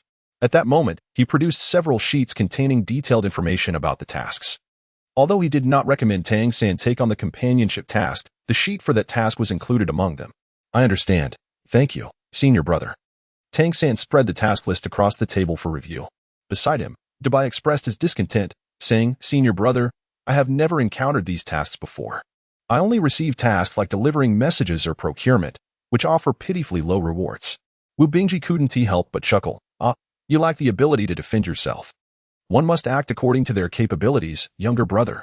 Dubai retorted, I am no longer the younger brother. Tang San is. Wu Bingji glanced between him and Tang San, shaking his head. If he desires, it won't be long before he becomes the senior brother himself.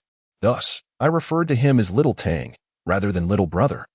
Dubai's mouth twitched slightly, but recalling the battle between Wu Bingji and Tang San earlier that day, he found himself at a loss for words. After all, what could he say when faced with such formidable strength, given his own lack of combat prowess? Tang San examined the task list. His primary focus directed towards the hunt of demonic beasts. These beasts are essentially creatures devoid of intellectual awakening.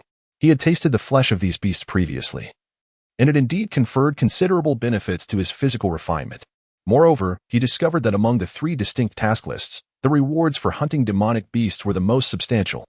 The least of the rewards were in the form of spirit coins, alongside elemental coins, and even more prestigious celestial coins. This clearly illustrated the opulence of the rewards. Tang San's interest in hunting demonic beasts was piqued, not only due to the lucrative rewards but also out of curiosity regarding whether he could directly consume the bloodline power of these beasts. He pondered the distinctions between their bloodline power and that of the demonic race. After reviewing the list, Tang San inquired of Dubai, "Where is the small shop? Please take me there." Dubai replied with a smile, "Indeed, a visit to the small shop will reveal your desires, enabling you to select the appropriate tasks to acquire the items you seek." Tang San once again bowed respectfully to Wu Bingji, just as he was about to depart. Wu Bingji said, "Little Tang, if you are free this evening, I would like to visit you to seek your guidance on certain aspects of elemental control. Would that be agreeable?" This senior brother exhibited no airs, nor did he display any negative sentiments due to Tang San's prowess demonstrated in the practical combat earlier. Tang San could sense the sincerity in his words. He smiled and nodded, replying, "Of course, senior brother, you are too kind. Let us discuss it together." "Very well. I shall come find you after dinner tonight," Wu Bingji replied with a smile. As they exited Wu Bingji's room, Dubai whispered, "Senior brother is truly wonderful. He is the quintessential good person in our academy. Everyone feels very comfortable around him, and he possesses great strength. Almost all the girls have a fondness for senior brother. Cheng Zicheng is no exception. Let me tell you, defeating her is nothing. If you were to best senior brother, she might just go all out against you." Just as Tang San was about to speak, a sudden shriek pierced the air, and in the next moment, Dubai was lifted into the air. Tang San then beheld Dubai being carried to the rooftop by Cheng Zicheng, who unfurled her wings and began to tap his head repeatedly, demanding, "Do you wish to die? Do you wish to die?" Observing Cheng Zicheng's flushed face and her exasperated demeanor, Tang San realized that Dubai's words were undoubtedly accurate. This young girl, indeed, displayed an unexpected precocity. Yet, it was likely just a naive affection. A brother in need cannot be forsaken, especially since he still required Dubai to accompany him to the convenience store. With a light push off the ground, Tang San leaped onto the rooftop. "Senior sister, I heard nothing at all. What did Dubai say just now?" "Huh?" Cheng Zicheng paused momentarily, turning to face him, and met with Tang San's earnest gaze. "You truly did not hear anything?" Cheng Zicheng questioned, her expression laden with skepticism. Tang San remarked, "I have heard from Dubai that the senior brother is exceptionally kind. Yet I couldn't catch the latter part of what was said before you whisked him away to the rooftop. Is the senior brother truly not commendable?" Cheng Zicheng stared wide-eyed and retorted, "How could he not be? The senior brother is indeed quite admirable. I merely felt indignant over him speaking ill of others." Dubai lamented pitifully, two lumps already swelling upon his head. Cheng Zicheng shot him a glare and raised her wings, ready to strike again. Tang San hastily intervened, raising his hand, "Sister, please refrain from your wrath. We are all comrades here. The senior brother has invited me to discuss elemental control this evening. Would you care to join us in this exploration?" Cheng Zicheng paused, taken aback. "Is the senior brother expecting me?" "Indeed. The senior brother possesses remarkable prowess in the realm of ice elemental control, and I wish to seek his guidance," Tang San replied. "He suggested we convene in my room." Cheng Zicheng's face, which had been flushed with anger, gradually returned to its normal hue as she pondered, "Would it be appropriate for me to attend? I am not well versed in elemental matters." Tang San remarked, "In truth, your golden ping transforms into flight by harnessing the power of the wind. I believe we could engage in a fruitful discussion about the elemental forces, sister. Let us aid one another." Cheng Zicheng, with some reluctance, replied, "Very well then. When shall we convene this evening?" "After dinner, in my room," Tang San replied with a cheerful smile. "All right," Cheng Zicheng responded without sparing a glance at Dubai. Gracefully descending from the rooftop, Dubai rubbed his head, glancing at Tang San, then at the already departed Cheng Zicheng, and thought to himself, "Brother, your ability to speak such earnest nonsense is truly remarkable." Tang San chuckled, "This is not nonsense. It is emotional intelligence. Take note, and once you grasp it, you shall find it difficult to suffer physical pain." Descending from the rooftop with Dubai, who was still grimacing in discomfort, he murmured, "Dare to strike this auspicious beings, and misfortune shall surely follow." In the distance, Cheng Zicheng, having just entered her room, unexpectedly slipped, tripped over the threshold, and twisted her foot with an ominous crack. "Ah, how it hurts." At that moment, Dubai had already led Tang San to the southern room of the courtyard. He knocked on the door, and a melodious voice beckoned from within, "Come in." Upon entering, Tang San immediately noticed a sign standing on the floor that read convenience store. The letters were somewhat crooked, certainly not aesthetically pleasing. However, as soon as he stepped inside, he was enveloped by a unique blend of medicinal and fragrant aromas. Most significantly, The spiritual energy in this place was extraordinarily dense. The vitality of the surroundings in Jelly City was already substantial, particularly near Jelly Academy. Yet, this room was undoubtedly the most potent source of spiritual energy Tang San had ever encountered. A myriad of elemental fluctuations permeated the air, which felt almost viscous due to the overwhelming vitality. Even without employing his spiritual perception, Tang San could sense a certain haziness in the air, not due to murkiness, but rather a result of the rich spiritual energy. Instinctively, he took a deep breath, feeling a surge within his bloodline. However, he quickly recognized a complication. Although the spiritual energy was abundant, it was also somewhat chaotic. If one sought to cultivate here, the purification of this energy would prove to be a rather intricate endeavor. Chapter 86. The convenience store. The southern room was spacious, consisting of 3 interconnected chambers, each lined with shelves adorned with a myriad of items. Many of these objects were shrouded under protective coverings, yet they still emanated various auras, contributing to the richness of the spiritual energy. What a delightful little convenience store. The owner of the earlier voice soon approached them. It was none other than Mu Yunyu, their physical education instructor. Without casting a glance at Dubai, she scrutinized Tang San twice, stating, "I have heard of your achievements. It seems I have been rather conservative with your physical training. Tomorrow, you shall increase your regimen." Tang San's lips twitched slightly as he resignedly replied, "All right, Sister Yu." Mu Yunyu responded, "Take a look. Our little shop indeed has quite a few treasures. Would you like me to give you a brief introduction? However, there are annotations beneath each item. You can also peruse them yourself." Tang San hurriedly said, "Allow me to take a look myself. I do not wish to trouble Sister Yu." Although the items in this world were somewhat unfamiliar to him, the discerning eye of a divine king was not to be underestimated. Moreover, with the added annotations, no valuable treasure could evade his keen perception. Tang San was preparing to read when suddenly, beside him, Dubai began to limp. "Sister Yu, it seems I have strained a muscle today. May I take a day off tomorrow?" Mu Yunyu replied coolly, "Scram. You have no money for anything. Don't be an eyesore here." Dubai struggled for a moment and said, "Sister Yu, I am a mascot. You should treat mascots with a bit more kindness." Mu Yunyu disdainfully retorted, "Your meager fortune has no effect on me. Talk to me again when you break through to the 6th tier. Although, I have always thought you might never achieve that in your lifetime." Dubai's lips twitched slightly. "Sister Yu, that's not right. Why can't I break through?" "I certainly can. Stop babbling. Just get lost.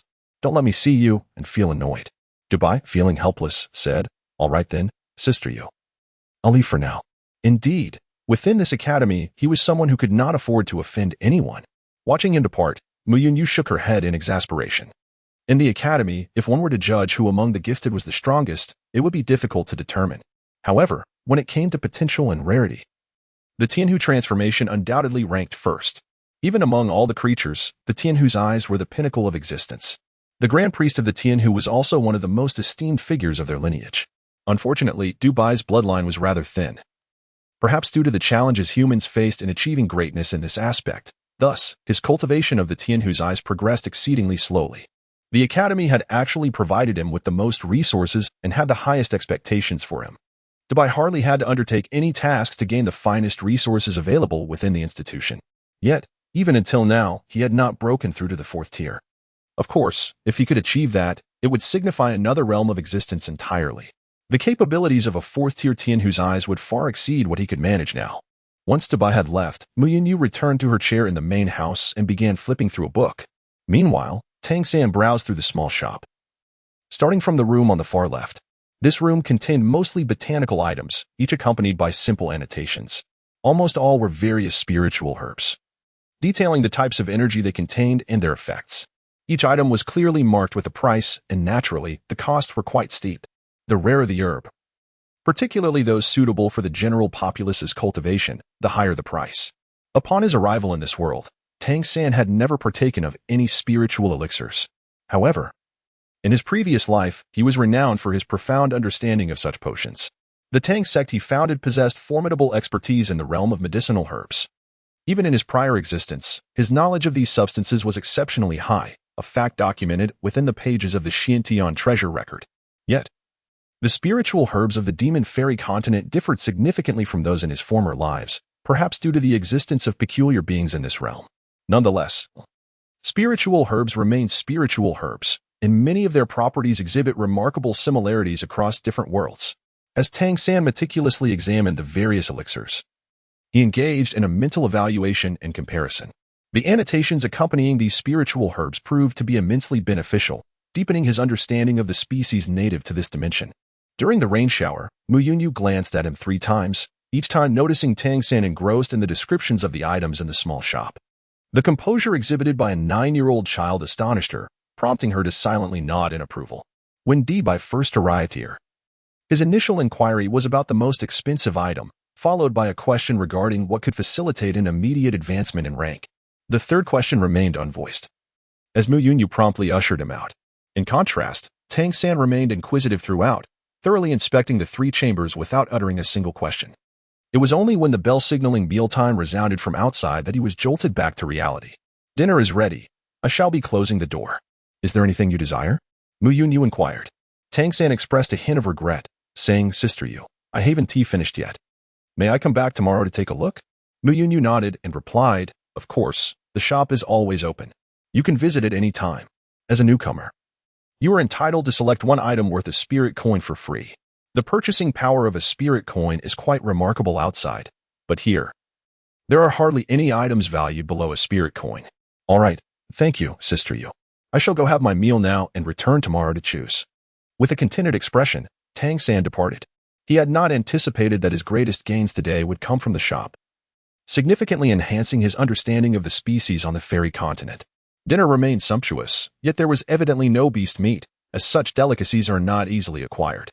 Tang San overheard the narration that even if a beast were hunted, it would generally be sold to GLE Academy, which provides compensation. This serves as a vital source of income for the Academy town.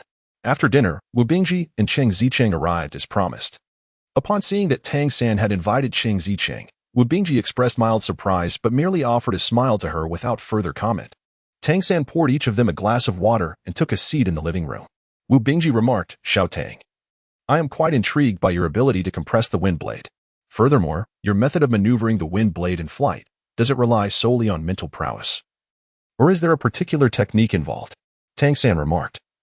The compression of the wind blade is undoubtedly the result of the amalgamation of spiritual power and the innate strength of one's bloodline.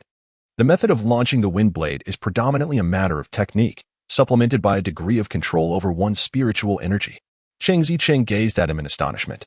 Everyone believed that Tang San possessed formidable spiritual strength, which enabled him to manipulate the wind blade with such precision.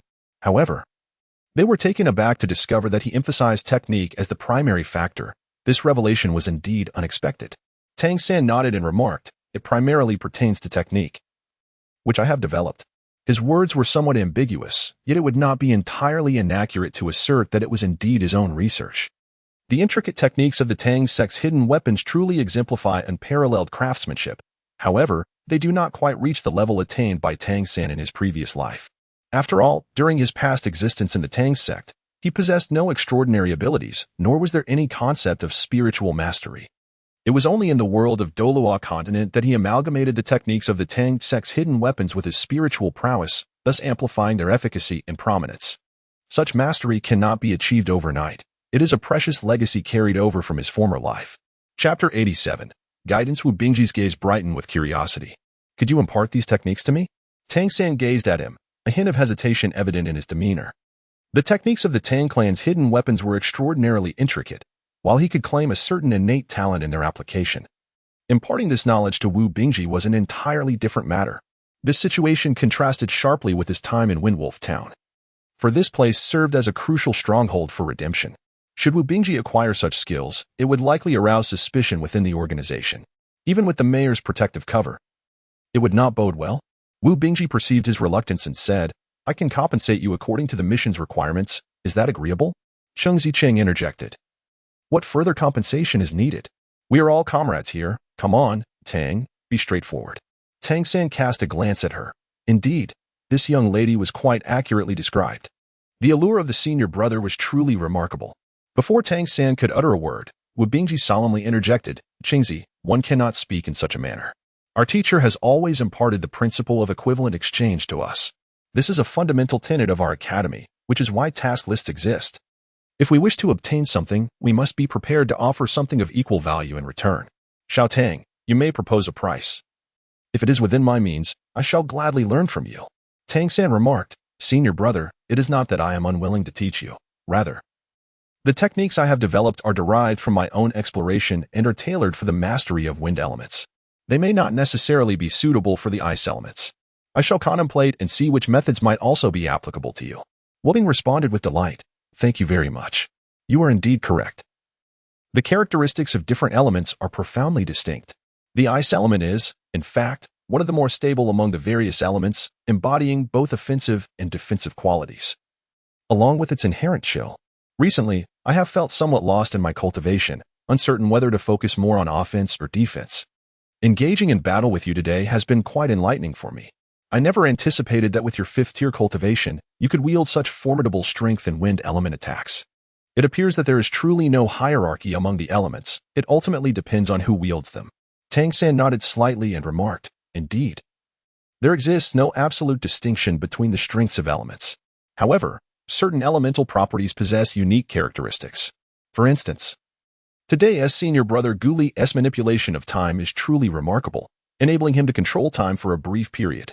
To fully unleash the potential of the elements one commands, the foremost requirement is to attain a profound understanding of one's own elements, thereby capitalizing on strengths while circumventing weaknesses. Wu Bingji wholeheartedly agreed and said, Precisely so.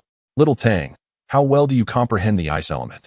Tang San remarked, I am honored, but I have always believed that while the ice element may be inherently reserved, it harbors a latent power within that restraint. Ice is the solidified form of water. If water embodies gentleness, then ice represents its stark antithesis. The formidable ice element, while undeniably important for defense, can yield even greater results if its offensive capabilities are fully realized. After all, the best defense is a good offense. Upon hearing his final words, Wu Bingji's eyes sparkled with realization. Yes, indeed. A strong offense is the best defense. You have articulated this so beautifully. I believe I am beginning to comprehend. Thank you. Little Tang, your insight has granted me a moment of clarity. Although Guolong Jiang is my mentor, his guidance pales in comparison to the clarity you have provided. Tang San, perceiving that he had conveyed his meaning, smiled gently. As a deity of his stature, guiding these young souls was indeed a trivial matter. Although he had immersed himself in the identity of living nearly a decade in the fairy continent, he was ultimately a being who had lived 3 lives. Cheng Ziqing looked at Tang San, then at Wu Bingji, somewhat perplexed about what insight Wu Bingji had grasped. However, she had never seen Wu Bingji so exuberant. Usually, her elder brother exuded a demeanor of calmness. Yet, seeing him happy brought joy to Cheng Ziqing as well. Little Tang, you truly are remarkable. And what about me? How do you perceive my golden rock transformation? Cheng Ziqing inquired, turning her gaze to Tang San. Tang San remarked, The great rock soars on the winds, ascending to a height of 90,000 miles. In the realm of flight, the golden rock is undoubtedly the most formidable entity among the monster clan, particularly excelling in long-distance travel. Therefore, it is imperative that you fully harness your aerial advantages. One aspect is speed, while the other lies in adaptability. Currently, your flight possesses deficiencies in both areas. I suggest you engage in frequent flying. You might consider practicing low-altitude flight through the forest, attempting to evade the trees at maximum velocity. This way, your flying skills will naturally improve. Additionally, when transforming, it is crucial to take to the skies in the shortest time possible, for only then can your abilities be fully realized. Should you find yourself unable to fly, you may not even be able to unleash half of your potential. Avoid engaging in combat on the ground. That would be akin to attacking an enemy at their strongest with your own weaknesses, which is inadvisable. Cheng Ziqing, who had merely inquired casually, was taken aback by the abundance of advice Tang San provided, surpassing even that of an instructor. For a moment, she was left in a daze. Meanwhile, Wu Bingji, who was listening nearby, nodded in agreement, finding the reasoning sound. Trying low-altitude flight in the woods? That sounds intriguing. Qingzi, I genuinely believe you should give it a try. The phrase the great rock soars on the winds, ascending to a height of 90,000 miles is truly magnificent. Little Tang, you are exceptionally talented. Tang San replied with a smile. I was merely speaking casually. If you find it helpful, you may give it a try. Indeed, Cheng Ziqing was an astute individual. The combination of Tang San's remarks and Wu Bingji's affirmation prompted her to take note of this discourse. Wu Bingji then inquired, Young Tang, what about your method for compressing wind elements? The wind element is notoriously unstable, and compressing it is no simple feat. How do you manage to control such volatility? Tang San remarked, this requires an examination of the arrangement of elements. The instability of all elements is relative. However, if they are ingeniously arranged according to their inherent characteristics, they can naturally achieve a certain degree of fusion. The tighter the fusion, the more it resembles compression. Allow me to conduct a simple experiment. As he spoke, he raised his right hand, and with a flash of azure light, a small vortex of azure wind materialized in his palm. The azure vortex spun and danced above his hand, showcasing the inherent freedom of the wind element. Tang San extended another hand, and similarly, a swirling vortex of wind manifested in his palm, comparable in size to the previous one. He gradually brought his hands closer together. The winds generated by the two vortices exhibited a palpable repulsion, causing them to sway erratically as they approached each other. Observe closely, Tang San advised. He then separated his hands slightly, allowing the two vortices to gain distance. With a flicker of azure light, the two vortices appeared to undergo subtle transformations.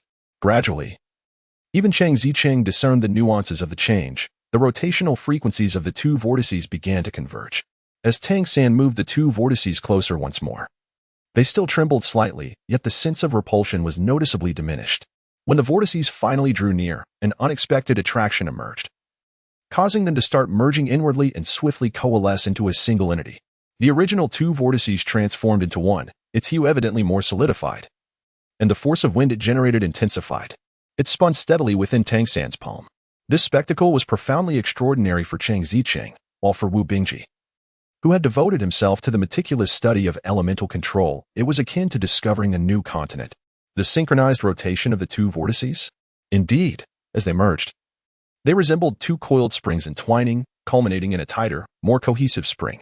The characteristic of rotating at equal frequencies, albeit with slight deviations that compensated for one another, rendered the impossible possible, allowing them to meld seamlessly and empowering the resultant vortex. During the day when Tang San merged with the wind blade, even the teachers were unable to discern how he accomplished it.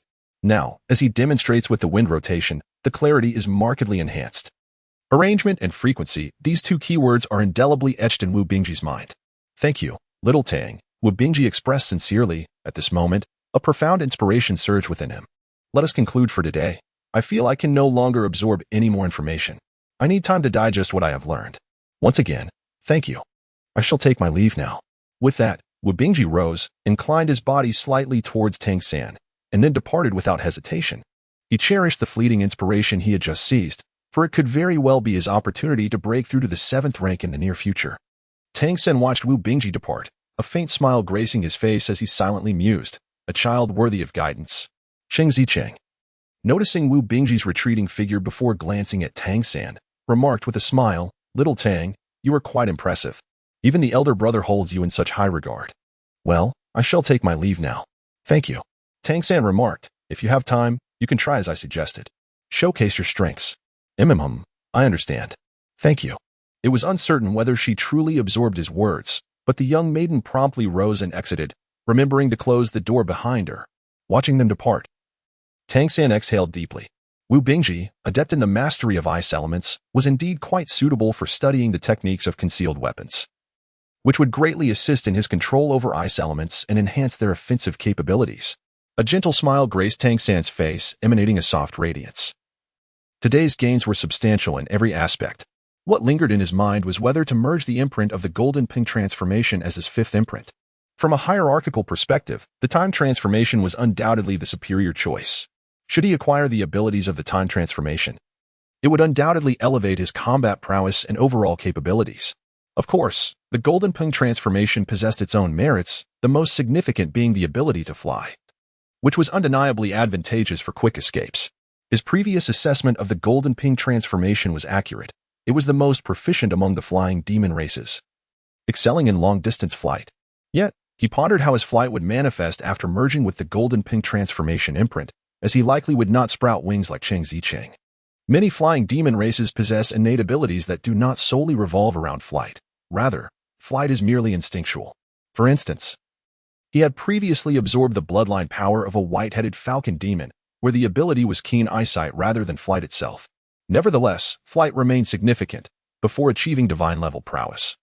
It seemed that only through the power of the demon god transformation could he soar.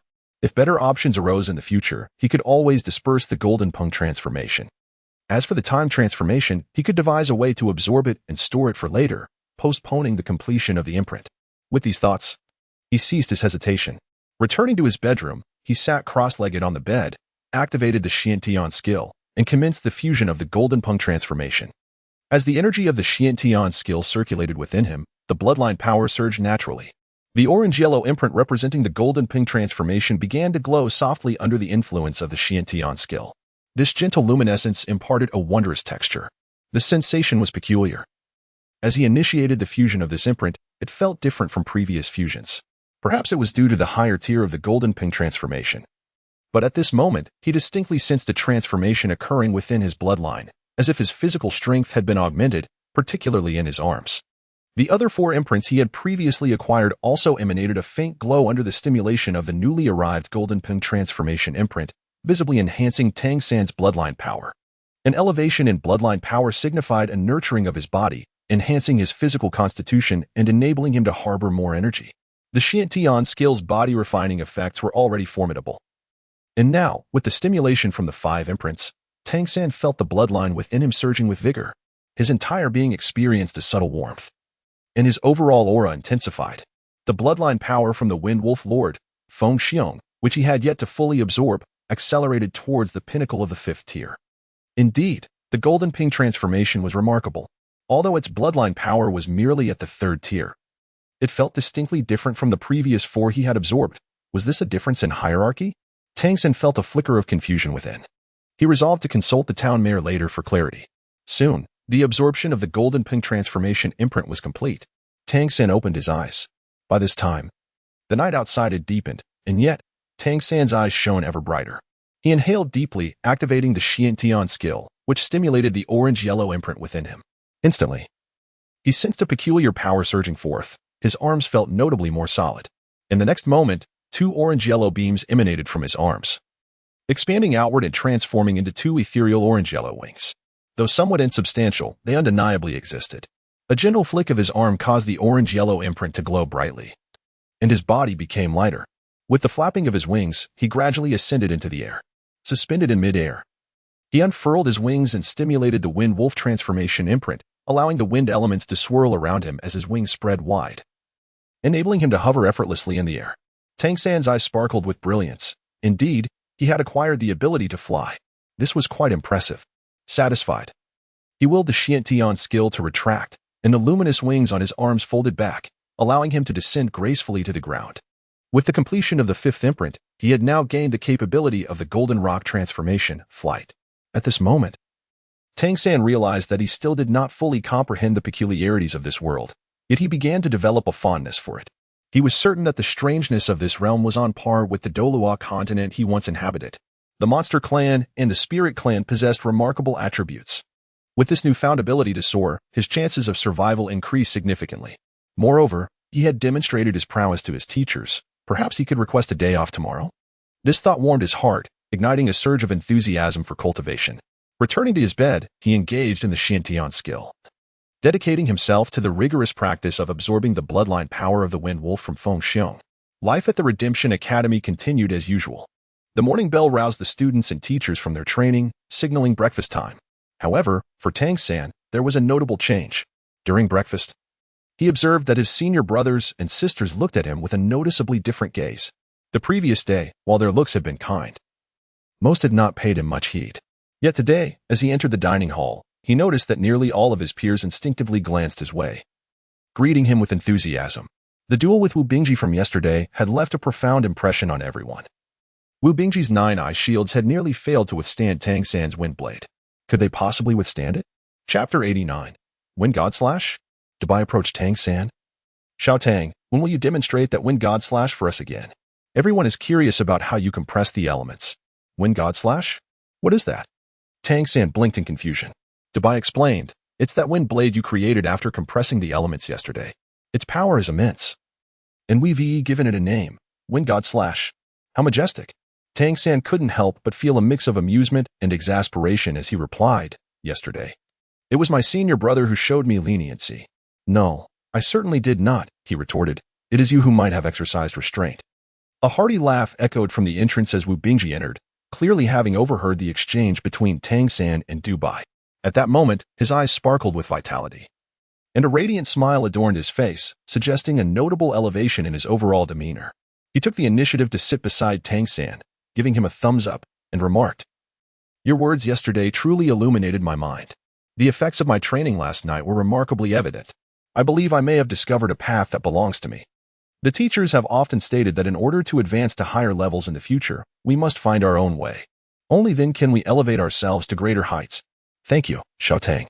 I owe you a favor for this. If the opportunity arises, I shall seek out a spirit herb for you, one of the wind attribute." At that hour, nearly all the students were dining in the cafeteria, and Wu Bingji spoke without any hesitation. Upon hearing his words, the other students were immediately taken aback. One of them could not restrain his curiosity and inquired, "Senior brother, what did you discuss with Xiao Tang yesterday?" Wu Bingji smiled and replied, "It was regarding elemental control. Xiao Tang has provided me with profound insights. His research in this area far surpasses my own." "You are being too modest," Tang San said with a hint of helplessness. Acutely aware of the shifting gazes of the other seniors directed towards him, Wu Bingji winked at him and gestured towards the entrance with a nod. Tang San felt a stir in his heart, and in the next moment, he comprehended the situation. This must be due to Wu Bingji's enhancement and cultivation, leading the teacher to notice it, after which he reported their conversation from yesterday to the teacher. Did the teacher then instruct him to speak in such a manner in the cafeteria? Was it to encourage everyone to seek his guidance? As expected, the petite figure seated across from him, Gu Li, could not help but inquire, "Little Tang, do you possess any understanding of the element of time?" Tang San's lips twitched slightly. He certainly had gained insight into this matter. Upon reaching the divine level, it is only natural for one to develop an interest in the formidable attributes of time and space, and he was no exception. Moreover, he had once possessed a profound understanding of these concepts. In his previous life, both his son and grandson exhibited remarkable abilities in the mastery of time. However, he could not disclose this knowledge now. If he were to express his understanding of the powers of time, the teachers would undoubtedly dissect him for study. Tang San shook his head repeatedly, saying, "The mysteries of time are beyond my understanding. I still wish to seek guidance from my senior brother." With a hint of disappointment, his senior replied, "To be honest, I do not fully comprehend it either. I can only apply it in a rudimentary manner." Sitting not far away, his opponent from yesterday, Zhang Zibin, interjected, "Enough of your understanding. If you delve any deeper, will you leave us any room to breathe?" Laughter erupted among the crowd. His ability to freeze time indeed posed a formidable challenge that everyone faced during practical training. As discussions flourished, the atmosphere in the cafeteria grew increasingly lively. From time to time, inquiries were directed towards Tang San, who responded with measured composure. The topics of conversation broadened, making for a remarkably animated breakfast. Tang San could distinctly sense that he was beginning to be embraced by this group. Among them, the role of his senior brother, Wu Bingji, was undoubtedly the most significant. His affable demeanor towards Tang San naturally fostered a surge of goodwill from the others. The bell for class rang. This morning did not feature a physical training session. It seemed intended to allow the students to recuperate from yesterday's exertions.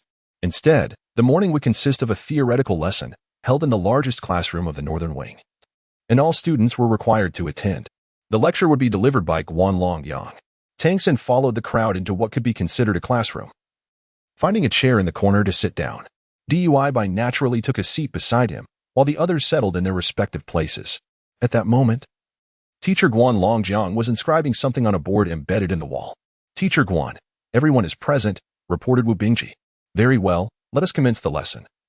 Guanlong Jiang replied, turning to face the students, his gaze sweeping over them before lingering noticeably on Tang San for a brief moment. "Today, we shall review the classification of the monster clan's hierarchy. This topic has been addressed before, but as you are new, Tang San, you may not be familiar with it. Moreover, you all have likely forgotten much of it. Therefore, I shall dedicate some additional time to elucidate it." The classification of the monster clan? Tang San felt a surge of excitement. This was, in fact, one of the subjects he most eagerly wished to learn, for he was entirely ignorant of the higher echelons of the monster clan. The previous instruction provided by Wang Yefeng had been limited to fundamental concepts, as he too lacked understanding of the more advanced aspects of the monster clan. Guanlong Jiang explained, in general, the monster clan categorizes its bloodlines into 5 major levels. The situation within the spirit monster clan is quite similar. Different bloodline tiers determine the various classes within the monster clan.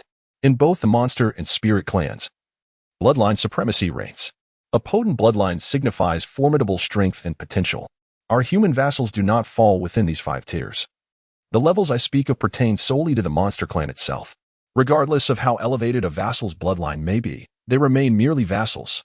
Only those with robust bloodlines and strength may attain a slightly higher status, but overall, they remain vassals. Hence, the hierarchy I describe within the monster clan is not applicable to you, as it holds little significance. The fifth tier of the monster clan refers to those relatively weaker beings, who are not particularly adept at combat. This group also includes some subordinate races of the monster clan, such as pig demons. The defining characteristic of this category is the lack of subdivision, for instance. All pig demons are simply referred to as pig demons, without differentiation into black or white pig demons. Due to their weakness, they are merely grouped under a single designation. On the contrary, combat-skilled porcupines are classified separately. Generally, monsters within the fifth tier possess some combat ability, yet they are unlikely to exceed the third rank upon birth, with limited potential for growth, positioning them at the bottom of the monster clan hierarchy.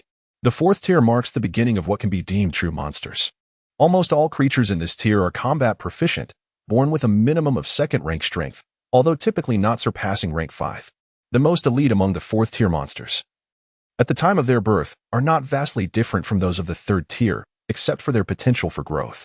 This tier comprises the largest number of monsters, with the majority of mid-level strength races belonging here. Their principal characteristic is the difficulty in cultivating beyond rank 9 and attaining a higher divine level. Is it possible for fourth-tier monsters to cultivate to rank 9? Tang San pondered, feeling his understanding being refreshed. Upon reaching the third tier, a new realm unfolds. Monsters in the third tier are born with a baseline strength of at least rank 3, yet typically do not exceed rank 8. This tier serves as the backbone of the monster clan, with many powerful races categorized here, such as lions, tigers, leopards, bears, wolves, and the royal and strong branches among the dragons. Weaker branches, like the wind wolves, belong to the fourth tier. Presently, the foremost wolf demon is the Golden Wolf King. Third-tier creatures possess the potential to cultivate to the godly level, often referred to as rank 10, with possibilities of surpassing to rank 11. However, it is quite challenging for third-tier monsters to reach the pinnacle ancestral demon level, known as the legendary 12th-tier Great Demon. Chapter 90, Great Demons and Heavenly Demons 12th Tier? This likely corresponds to the rank just below the Divine King level in my former world. Tang San calculated silently. It seemed to align closely. The Windwolf lineage is merely 4th tier, not even qualifying for the 3rd tier. Guanlong Jiang's emphasis on the Windwolves was evidently directed at him. Guanlong Jiang continued. The 3rd and 4th tiers of the monster clan constitute the main force within the entire monster world. They are the most numerous and active in our daily encounters. The majority of monsters we see belong to the 3rd, 4th, or 5th tiers. As we ascend to the 2nd tier, we enter an entirely different realm. Monsters of the 2nd tier can be referred to as great demons. Their lineage is known as the Great Demon Bloodline. Both the 2nd and 1st tier entities possess the potential to cultivate to the 12th tier ancestral Great Demon level. Of course, potential alone does not guarantee attainment of such heights. It also depends on subsequent efforts and fortune. However, potential is indeed present. The most significant representation of the 2nd tier is the Golden Bloodline of the major powerful races. The Golden Bloodline epitomizes the 2nd tier, flowing with the purest ancestral bloodlines passed down from ancient times, inheriting immense strength. Typically, 2nd tier powerhouses possess rank 8 or even rank 9 strength at birth, rendering them extraordinarily formidable. Upon reaching maturity, they are nearly at the divine level, standing atop the pyramid. They dominate the monster clan, controlling its entirety. And only those of the 2nd tier have the privilege of entering the ancestral grounds. They are the true great demons, representing an insurmountable chasm for us. The disparity between the 2nd and 3rd tiers is immense. They lead the 3rd and 4th tiers, managing the entire celestial empire of the monster clan. Creatures at this level are beyond our capacity for confrontation. In the future, for humanity to truly rise, at least some individuals must cultivate to this level to hold any glimmer of hope. As he conveyed this, a hint of melancholy was evident in his expression, clearly due to the daunting challenges humanity faces in reaching such heights. The 1st tier. When discussing this final tier, Guanlong Jiang paused briefly. Sometimes, we also refer to the 1st tier as great demons, but the true entities of the 1st tier, in ancient times, were known as heavenly demons. The true heavenly demons, at birth, do not have a significant tier. What matters is that they inherit the prophetic bloodline of the monster clan. They are the harbingers of history. 1st tier monsters seldom venture out of the ancestral grounds, and all 2nd tier demon lords regard their protection as their duty. The heavenly demons of the first tier are already legendary figures, exceedingly rare in number. Upon reaching this level, it signifies that, as long as they grow normally, they will inevitably cultivate to rank 12, or even the pinnacle of rank 12. Legends speak of heavenly demons who can aspire to even higher tiers, realms unknown to us. Yet, each heavenly demon stands as the pinnacle of existence within the monster world, wielding absolute authority, their lineage entwined with the very fate of the monster clan. If the leaders of various races, those with golden bloodlines in the second tier, are considered demon kings, then those with first-tier bloodlines, the heavenly demons, are the true sovereigns and emperors of each race. According to recorded accounts, there are 7 great heavenly demons within the monster clan. These 7 beings instill awe throughout the celestial empire. The 7 great heavenly demons correspond to the 7 principal cities of the monster clan.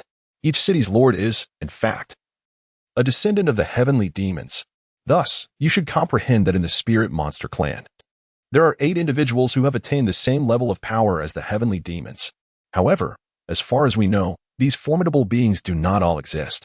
Currently, there should be only 12 celestial fiends and celestial spirits among the 2 clans. 3 of them have already passed away, and their descendants have yet to reach the pinnacle of power. Upon hearing this, Tang San's heart was stirred with tumultuous waves.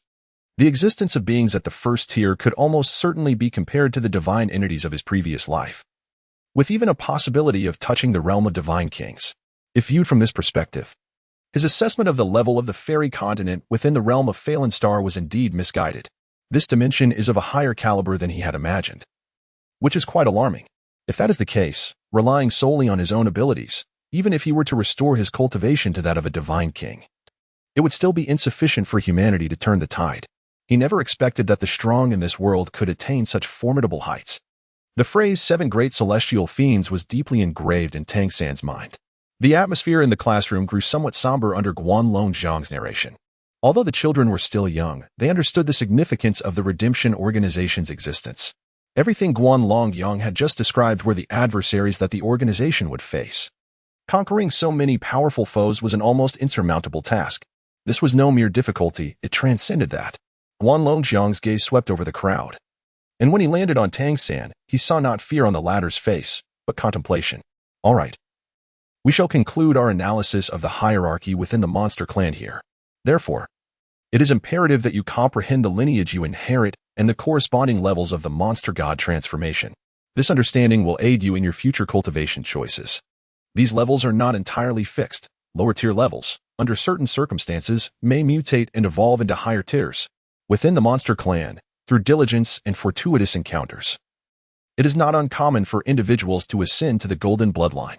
Among you, the newly arrived Tang San's Wind Wolf transformation bloodline should be considered a mutation. You have likely noticed that when he employs the wind blade, his body does not undergo wolfification. This is a significant characteristic of mutation.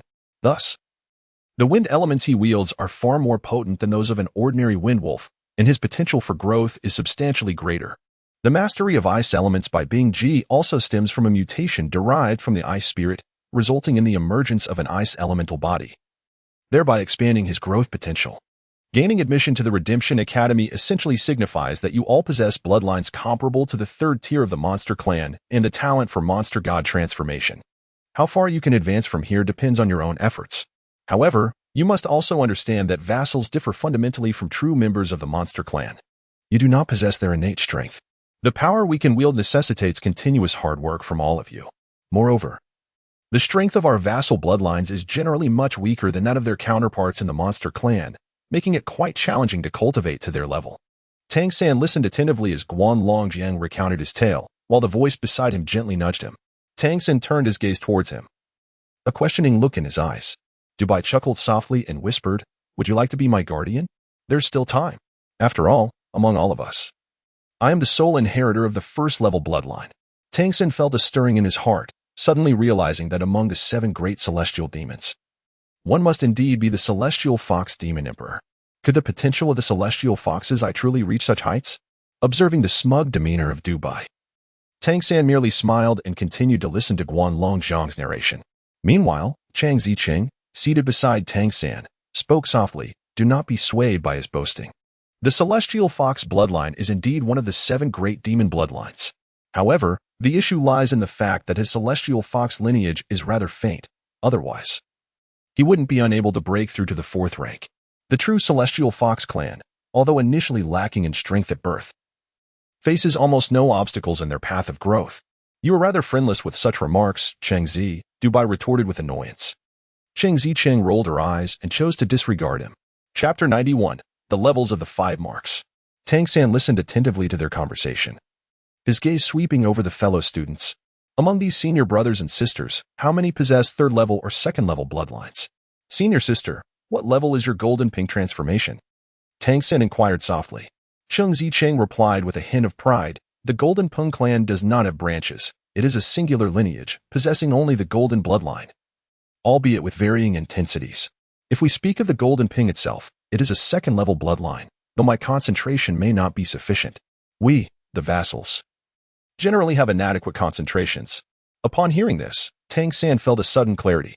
He began to understand why he experienced a series of reactions in his body when absorbing the imprint of the Golden Ping transformation as his fifth imprint last night. Even feeling a sensation akin to a cleansing of the marrow and muscles. Even the imprints of other bloodlines were influenced. Based on his previous encounters and Guolong Zhang's descriptions, he deduced that the Wind Wolf and Flash Leopard were certainly fourth-level bloodlines. The heavy armor technique derived from the Rhino Demon S transformation must also be a fourth-level bloodline. The Eagle Eye of the White-Headed Falcon Demon should likewise be fourth level, although he was uncertain whether the Spirit Rhinoceros Eye of the Spirit Rhinoceros Deer Demon could reach third level. However, he was confident that the fusion of Eagle Eye and Spirit Rhinoceros Eye into the Spirit Rhinoceros Heart Eye had at least grazed the threshold of third level. If the bloodline power of Wind Wolf Lord Feng Xiong were the purest form of the Wind Wolf lineage, it would stand at the pinnacle of fourth level. Yet it likely did not reach third level. Conversely, Cheng Zicheng's Golden Ping transformation was at least third level, with the Golden Peng itself being second level, indicative of immense potential within the third level bloodline. If he could one day consume a genuine Golden Ping bloodline, this imprint would elevate to second level. Such higher-tier bloodlines had precipitated a comprehensive transformation within him. This implies that while the strength of the bloodline and the transformation is vital, its hierarchy holds equal significance. If even a third-level Golden Ping transformation can affect such profound change, higher levels would undoubtedly yield even greater power. Among the senior students, when considering merely the hierarchy of bloodlines, the Tianhu transformation of Dubai indeed ranked the highest, even if his bloodline was thin. Its latent potential was undeniably that of a first-level bloodline. When diluted, disregarding intensity and focusing solely on hierarchy, it should approximate a second-level bloodline. Moreover, upon reaching first level, the contact with the world of celestial demons could lead to unpredictable transformations. Among the others, Tang San could almost ascertain that the time transformation of Gu Li was indeed at the second-level bloodline tier. The power of time was at least as formidable as the golden bloodline. In any realm, the domain of time represented an exceedingly powerful existence. Although he had only been at the Redemption Academy for a few days, he felt he had learned a great deal, deepening his understanding of this world, which would significantly benefit his future self-improvement. Guolong Zhang continued, thus, on your path of cultivation, enhancing your own cultivation is one aspect. Comprehension is equally crucial. This morning, Bingji approached me, sharing insights he discussed with little Tang San. He has begun to seek his own path, which is commendable. Furthermore, if you wish to enhance the strength of your bloodlines, there exists another me. Tang San was momentarily taken aback, yet he quickly formulated his inquiry. Teacher Guan, you previously mentioned that within the monster clan, there are 7 great celestial beasts, each corresponding to one of the 7 main cities of the monster clan's Tianyu Empire. Which celestial beast does our city, Jelly City, correspond to? Guanlong Zhang had not elaborated on the details of the 7 great celestial beasts, as he believed that such knowledge was still distant for these children. Hearing Tang San's question, Guanlong Zhang replied, Jelly City corresponds to the Peacock Great Demon Emperor. The peacock is the king of all birds, and the Peacock Great Demon Emperor has historically been the leader of all flying monsters. In the Tianyu Empire, this lineage governs all flying creatures. However, he paused momentarily before continuing. In the present day, there is no Peacock Great Demon Emperor. The last one perished for reasons unknown. Although there is a direct bloodline descendant, it has not yet cultivated to the level of a demon emperor. Otherwise, this lineage would not be stationed in the remote Jelly City. Currently, the Peacock Demon King resides in Jelly City and is quite powerful. Yet it still falls short of the royal level. Once it reaches that status, it will be able to return to its ancestral home and reclaim its place among the 7 great celestial beasts. Thank you, Teacher Guan. With the answer in mind, Tang San committed this information to memory. The Peacock Demon King, the foremost among birds, a primary bloodline of the flying monster lineage, must surpass even the Golden Pung. Yet, he wondered if there existed phoenixes and dragons in this realm. In his previous world, phoenixes and dragons represented the pinnacle of bloodlines. He surmised that the peacock in this dimension might differ from his previous impressions. Guanlongjiang continued on the subject introduced by Tang San, stating, "The bloodline inheritance of the monster clan and the spirit clan possesses a unique characteristic concerning the uniqueness of the races. Nearly all races that exhibit uniqueness without branches are relatively powerful, excluding those of the lowest tier that are too trivial to classify. The inheritance of the Peacock Great Demon Emperor lineage is also characterized by its uniqueness." Following this, questions from others began to arise. Most inquiries revolved around bloodline cultivation and stimulation, many of which were not directly related to Tang San. However, some discussions on bloodline stimulation proved beneficial to him. After all, these were experiences summarized by the Redemption Organization over many years, and understanding certain characteristics of the monster clan held significance. After a fruitful class, the break ensued. With lunch scheduled for a while later, Tang San did not rush to leave. Instead, he approached Guanlongjiang. "Teacher Guan, may I take a leave of absence after this afternoon's class?" Tang San directly asked Guanlongjiang. "You wish to go out? Where to?" Guanlongjiang inquired. Tang San said, "I wish to take a stroll in the city." Guan Yuanlong replied, "Are you seeking the ghosts?" Tang San was taken aback. He too was aware of the matter concerning Aunt Gui.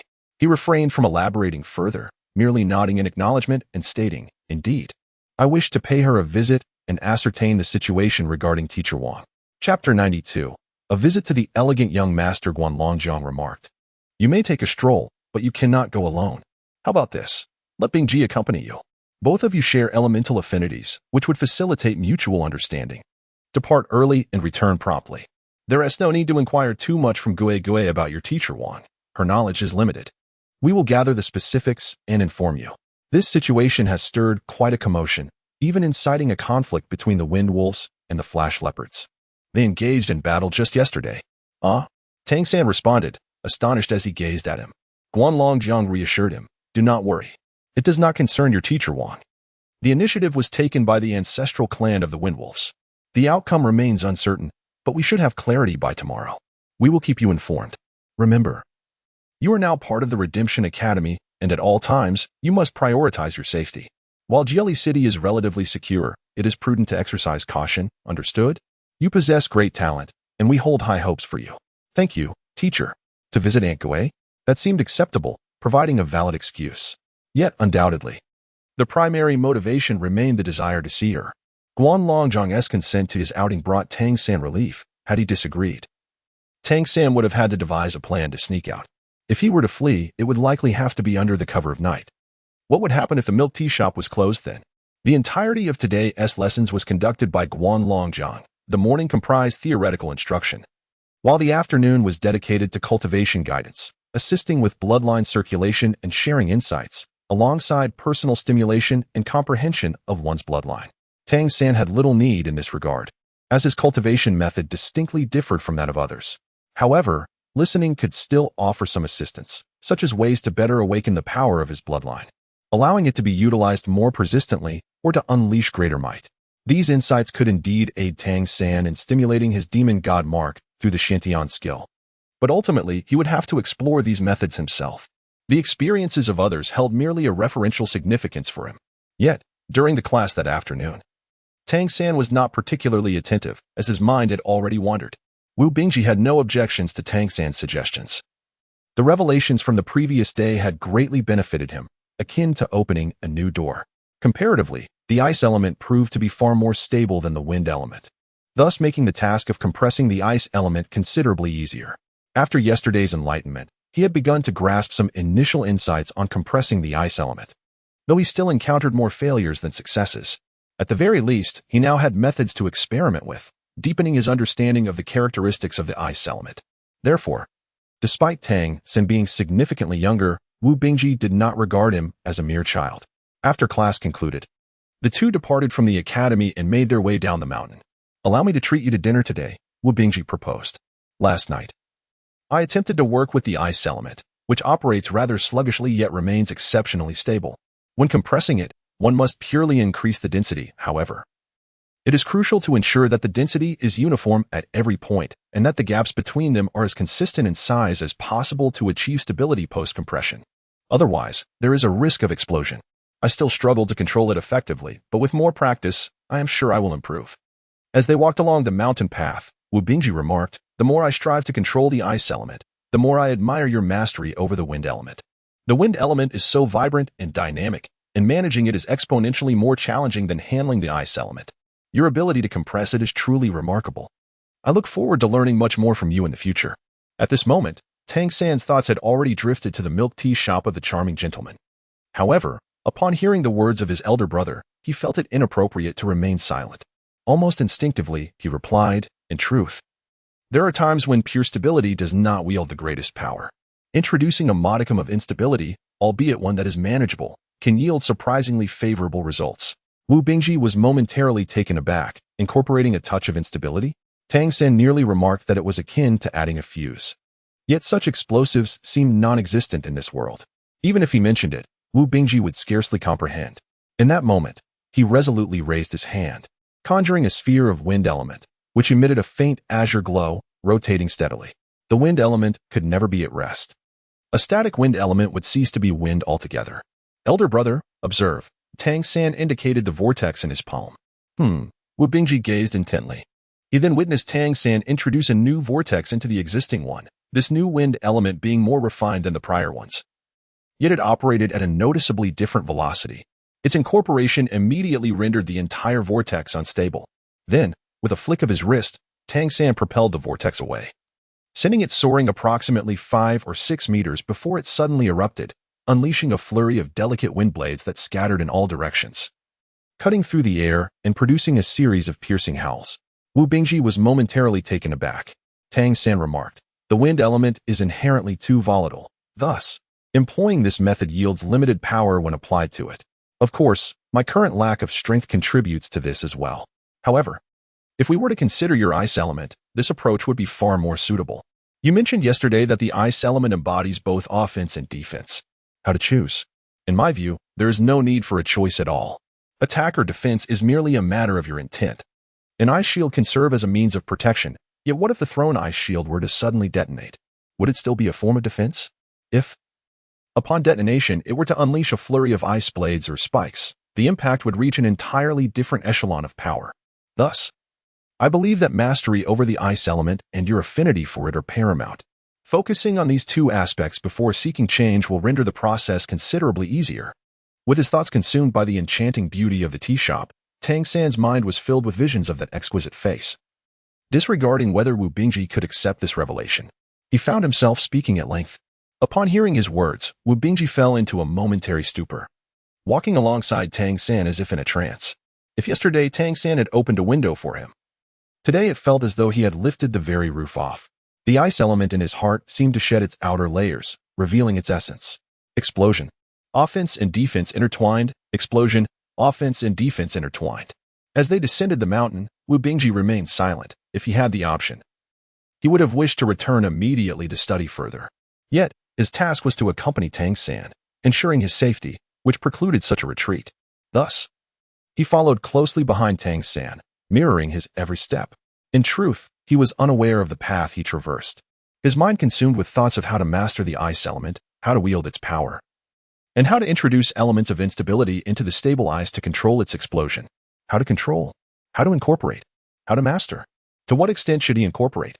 These chaotic reflections left him with no capacity to contemplate anything else.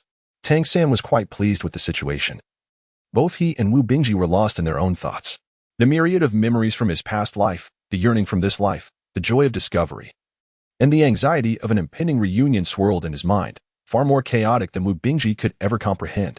Once they descended the mountain, they re-entered the confines of Jelly City. Tang San had meticulously studied the map of Jelly City countless times, particularly the route from the academy to the city center. Thus, despite the unfamiliarity of the surroundings, he navigated without straying from the path, proceeding directly into the heart of the city. Chapter 93. The young master is here at this moment. Wu Bingji appeared somewhat dazed, merely following Tang San's lead without any notion of their destination.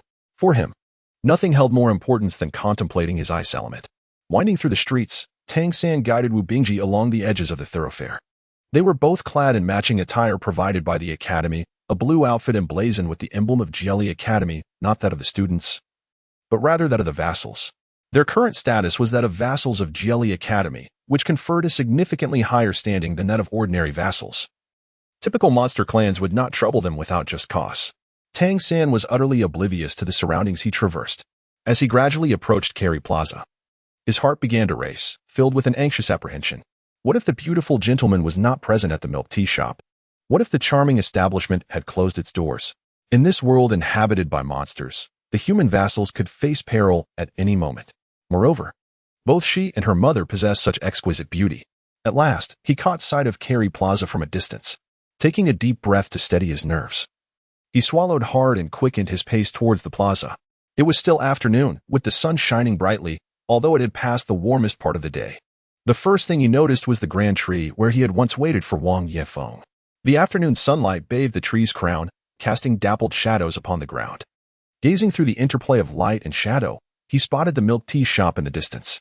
Yes, it still stood. The beautiful gentleman's milk tea shop remained open. With the combined powers of his lynxy heart eye and the purple extreme demon eye, Tang San activated his senses to their fullest potential in an instant. Beside him, Wu Bingji felt a shift and instinctively turned to look at him. The sight of the swirling purple light in Tang San's eyes took him by surprise. Tang San's footsteps gradually slowed, as if he feared disturbing the distant place upon which his gaze lingered. The milk tea shop remained unchanged, just as it had been during his last visit. A steady stream of creatures from the demon tribe thronged at the entrance, purchasing their beverages. Inside, two figures busied themselves. There was no one older, only two petite silhouettes. She was there, she truly was there. Whether her mother was present mattered little to Tang San. The crucial point was that she was there. She was as beautiful as ever, her delicate face pale and smooth, with a pointed chin, perhaps due to her busyness. A soft blush adorned her cheeks, vividly embodying the essence of youthfulness. Her long hair was elegantly gathered atop her head, secured with a wooden hairpin, revealing her graceful neck. With a few stray strands cascading around her fair skin, gently swaying in rhythm with her movements, exuding a vibrant aura of youth. Today, she donned a sleek black outfit that accentuated her figure. It was not the clothing that highlighted her beauty, but rather her beauty that illuminated the attire. Unbeknownst to him, Tang San had already reached the shade of a large tree, standing there, lost in thought as he gazed towards the milk tea shop. "Little Tang, have you arrived?" came the voice of Wu Bingji from beside him. Tang San did not approach him. Instead, he merely gestured towards the shade of the great tree, suggesting they take a respite. Oh, very well. Wu Bingji, unsuspecting, was entirely engrossed in the realm of ice elements, yearning for a moment of stillness to facilitate deeper contemplation. Thus, beneath the sprawling canopy of the tree in the center of Jelly Square, two human subordinates lingered. One stood vacantly, gazing into the distance, while the other sat, hands clasped together, lips murmuring inaudibly, lost in thought. As the afternoon sun gradually drifted past the milk tea shop, signaling the impending sunset, Tang San was jolted back to reality. He had been standing there, merely observing, watching her beauty and her safety, his heart swelling with immense satisfaction. He had never contemplated approaching her at this moment, as he felt he lacked the qualifications to do so. Until he possessed sufficient strength to protect her, it was prudent to maintain his distance. Casting a glance at Wu Bingji, who remained blissfully absorbed in his own world beneath the tree, Tang San noted the occasional wisps of icy mist emanating from his hands. Tang San took a deep breath, retrieved 2 demon coins, and then turned to Wu Bingji, saying, "Elder brother, please wait for me here. I shall procure some refreshments for you." Wu Bingji responded with a simple acknowledgement, remaining seated in silence. At that moment, his thoughts were entirely absorbed in the mastery of ice elements, rendering him oblivious to everything else around him. Tang San took a deep breath, bidding farewell to the beautiful gentleman.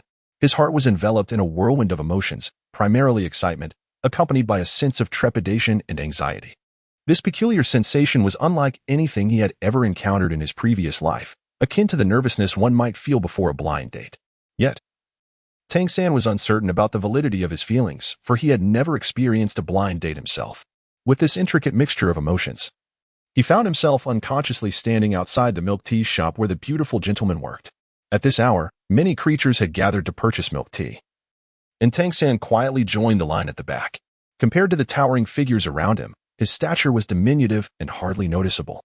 Inside the shop, The beautiful gentleman and the petite attendant were oblivious to his presence, shrouded as he was by the crowd. Nevertheless, Tang San could acutely sense their aura and hear the melodious voice of the beautiful gentleman uttering, "Thank you. Come again." These few simple words resonated deeply within him, causing his heart to flutter ever so slightly. Visions of his late wife from his past life surfaced in his mind, her charming smile ever vivid.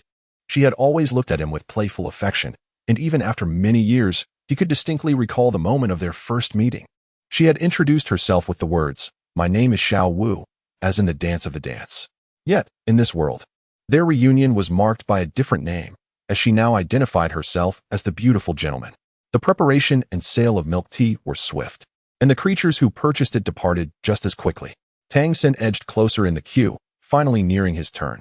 Just as he was about to step forward and face the beautiful gentleman up close, an unexpected force jolted him from behind, causing him to stumble out of line. A robust creature, characterized by a prominent belly and 2 long tusks protruding from its mouth, had pushed him aside without a glance. Without acknowledging Tang San, it turned its attention to the beautiful gentleman, demanding 10 cups of milk tea. At that moment, the beautiful gentleman raised her gaze, observing the disoriented Tang San, who had been abruptly thrust out of the queue. Tang San was utterly consumed by thoughts of her, completely unprepared for the unexpected shove he received at that moment. Alongside his astonishment, a surge of fury erupted within him, manifesting in a visage of shock and anger. The beautiful young man regarded him with a hint of surprise in his eyes before shifting his gaze to the creature, presumably a member of the Porcupine clan, and remarked coolly, "You have not queued." The Porcupine demon was taken aback, questioning, "How could I not be in line? I have been waiting."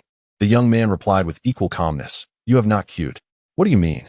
The Porcupine demon retorted, infuriated. Just as it was about to unleash its wrath, another demon standing behind it suddenly grasped its shoulder and whispered a few words into its ear. The expression of the Porcupine demon shifted, and it slowly stepped back, surprisingly relinquishing its position in line. The beautiful young man beckoned to Tang San. Chapter 94. Why sell milk tea? At this moment, Tang San had fully regained his composure, astonished that these creatures could indeed maintain order. Yet, his thoughts were predominantly occupied with the desire to observe her up close. He swiftly advanced a few steps, arriving at the shop's entrance, where he beheld the beautiful gentleman within. A wave of mixed emotions surged through him. "What do you seek?" the beautiful gentleman inquired, his tone remaining unperturbed. Tang San stammered, I would like 2 cups of milk tea." "Very well, that will be 2 demon coins." The handsome young man took 2 cups of milk tea, placed them in a bag, and handed it to him. Tang San handed her 2 demon coins, but the beautiful young man merely pointed to a tray in front of Tang San, which was filled with demon coins. Tang San then realized that she was reluctant to accept the money directly with her hands. For some inexplicable reason, he felt a sense of joy, a smile spreading across his face. He placed the demon coins onto the tray and then received the milk tea. "Let us hurry along," the beautiful gentleman said, casting a glance at him. Tang San almost blurted out, "Why do you sell milk tea?" The handsome young man was momentarily taken aback by the question, while a nearby staff member couldn't help but chuckle at such a naive inquiry. Of course, selling milk tea is for the sake of profit, and profit, naturally, arises from a lack of funds. The handsome young man seemed to disregard the staff member's remark, gazing at Tang San and responding, "To earn a living." Oh, have you finished shopping yet? Why are you still lingering?" came a muffled voice from the side. Tang San glanced back at the Porcupine demon before turning to leave. After taking a few steps, he couldn't help but look back at the beautiful gentleman. What he saw was the gentleman furrowing his brow, then waving his hand to signal him to hurry along. He then noticed that the gentleman was preparing the milk tea for the Porcupine demon at a noticeably slower pace than when he had prepared it for him. Is he concerned for my well-being, worried that I might be at a disadvantage? Does he fear that the Porcupine demon might target me after purchasing the milk tea? Tang San felt a warmth in his heart, perhaps due to his deep concern, which rendered him increasingly sensitive in such moments. Returning to the great tree, he handed a cup of milk tea to Wu Bingji. Wu Bingji, somewhat surprised, accepted the milk tea and asked, "What is this?" "It's milk tea," Tang San replied, gesturing towards the distant Mei Gongzi milk tea shop. His gaze lingered once more on the figure of the person who occupied his heart. "Oh, are you leaving?" Wu Bingji inquired. "Yes, let us go," Tang San responded, determined not to cause any trouble for Mei Gongzi. After casting one last lingering glance in that direction, he and Wu Bingji departed, holding the warm cup of milk tea. The tea was not overly sweet, carrying a subtle milky fragrance and a comforting warmth. As Tang San walked alongside Wu Bingji, he sipped his drink, their gazes somewhat unfocused. After a while, he suddenly realized that he seemed to have taken a wrong turn. After a brief adjustment, he redirected his steps towards the place where Aunt Gue resided. In truth, the journey to Gue's was rather lengthy from this route. However, having already informed Guan Longjiang of his intentions, it would be rather unbecoming to abandon the visit. Yet, throughout the journey, no matter the path he took, his mind was consumed by the image of her. How splendid it would be to remain by her side every single day. The inn run by Gue was as usual when Tang San arrived, the sky now cloaked in darkness. Gue was taken aback upon seeing him and Wu Bingji. "What brings you here? And who is this?" she inquired. "This is my good friend," Tang San hastily introduced, mindful not to refer to Wu Bingji as his senior brother in public. Wu Bingji, having regained his composure, now bore a vibrant look in his eyes, evidently having gained new insights during his earlier contemplation. "Good evening, Annie. I am Wu Bingji, a companion of Xiao Tang from the vicinity of Jelly Academy," he stated. Gue's expression brightened with understanding, and she smiled warmly. Come in. We can talk inside." She led the two of them into a room within the small inn, prepared some food for them, and, after securing the door, turned to Tang San and asked, "What brings you here so suddenly? Is there something on your mind?" Tang San asked, "I came to see you. Furthermore, how are Teacher Wang and the others doing? Is everyone well?" Upon hearing his inquiry, Gue felt a wave of relief. She had been apprehensive that some extraordinary circumstances had arisen. "There is nothing amiss on my brother's side. The incident from that day escalated significantly and has now evolved into a confrontation between two races. It is said that the Lord of Wind Wolf Town has met his demise, and this lord held a rather distinguished lineage, purportedly descending from the direct bloodline of the Wind Wolf King. It remains a mystery why he chose to govern as a minor lord there, yet his noble bloodline persists. Following his death, the Wind Wolf King was consumed by rage and vowed vengeance, leading to several fierce battles between the Wind Wolf tribe and the Flash Leopard tribe. Interestingly, the town itself is relatively tranquil. Reports suggest that the high priest has departed. Currently, there is no one overseeing matters in the town. In the short term, there should be no significant issues. Tang San pondered for a moment and said, "Is it possible to bring them to the city? It is, after all, unsafe over there." Based on his years of understanding of the monster clan, he realized that only a grand city like Jelly City could maintain order. Outside the city, chaos reigned supreme, where strength dictated survival. If one possessed strength, one could thrive. Without it, danger lurked at every corner. A faint smile graced his face as he mischievously remarked, "You truly are a good child. Rest assured, the organization is already making preparations. Focus on performing well at the academy. You now represent the legacy of the Wind Wolf lineage. Should you excel, the organization will naturally place greater emphasis on your teacher's side. Do you understand my meaning?" Tang San naturally understood and nodded earnestly. The evening was drawing near, and it was getting late for you all to return. Quickly have something to eat and head back early. Please be cautious on your way, Gue urged.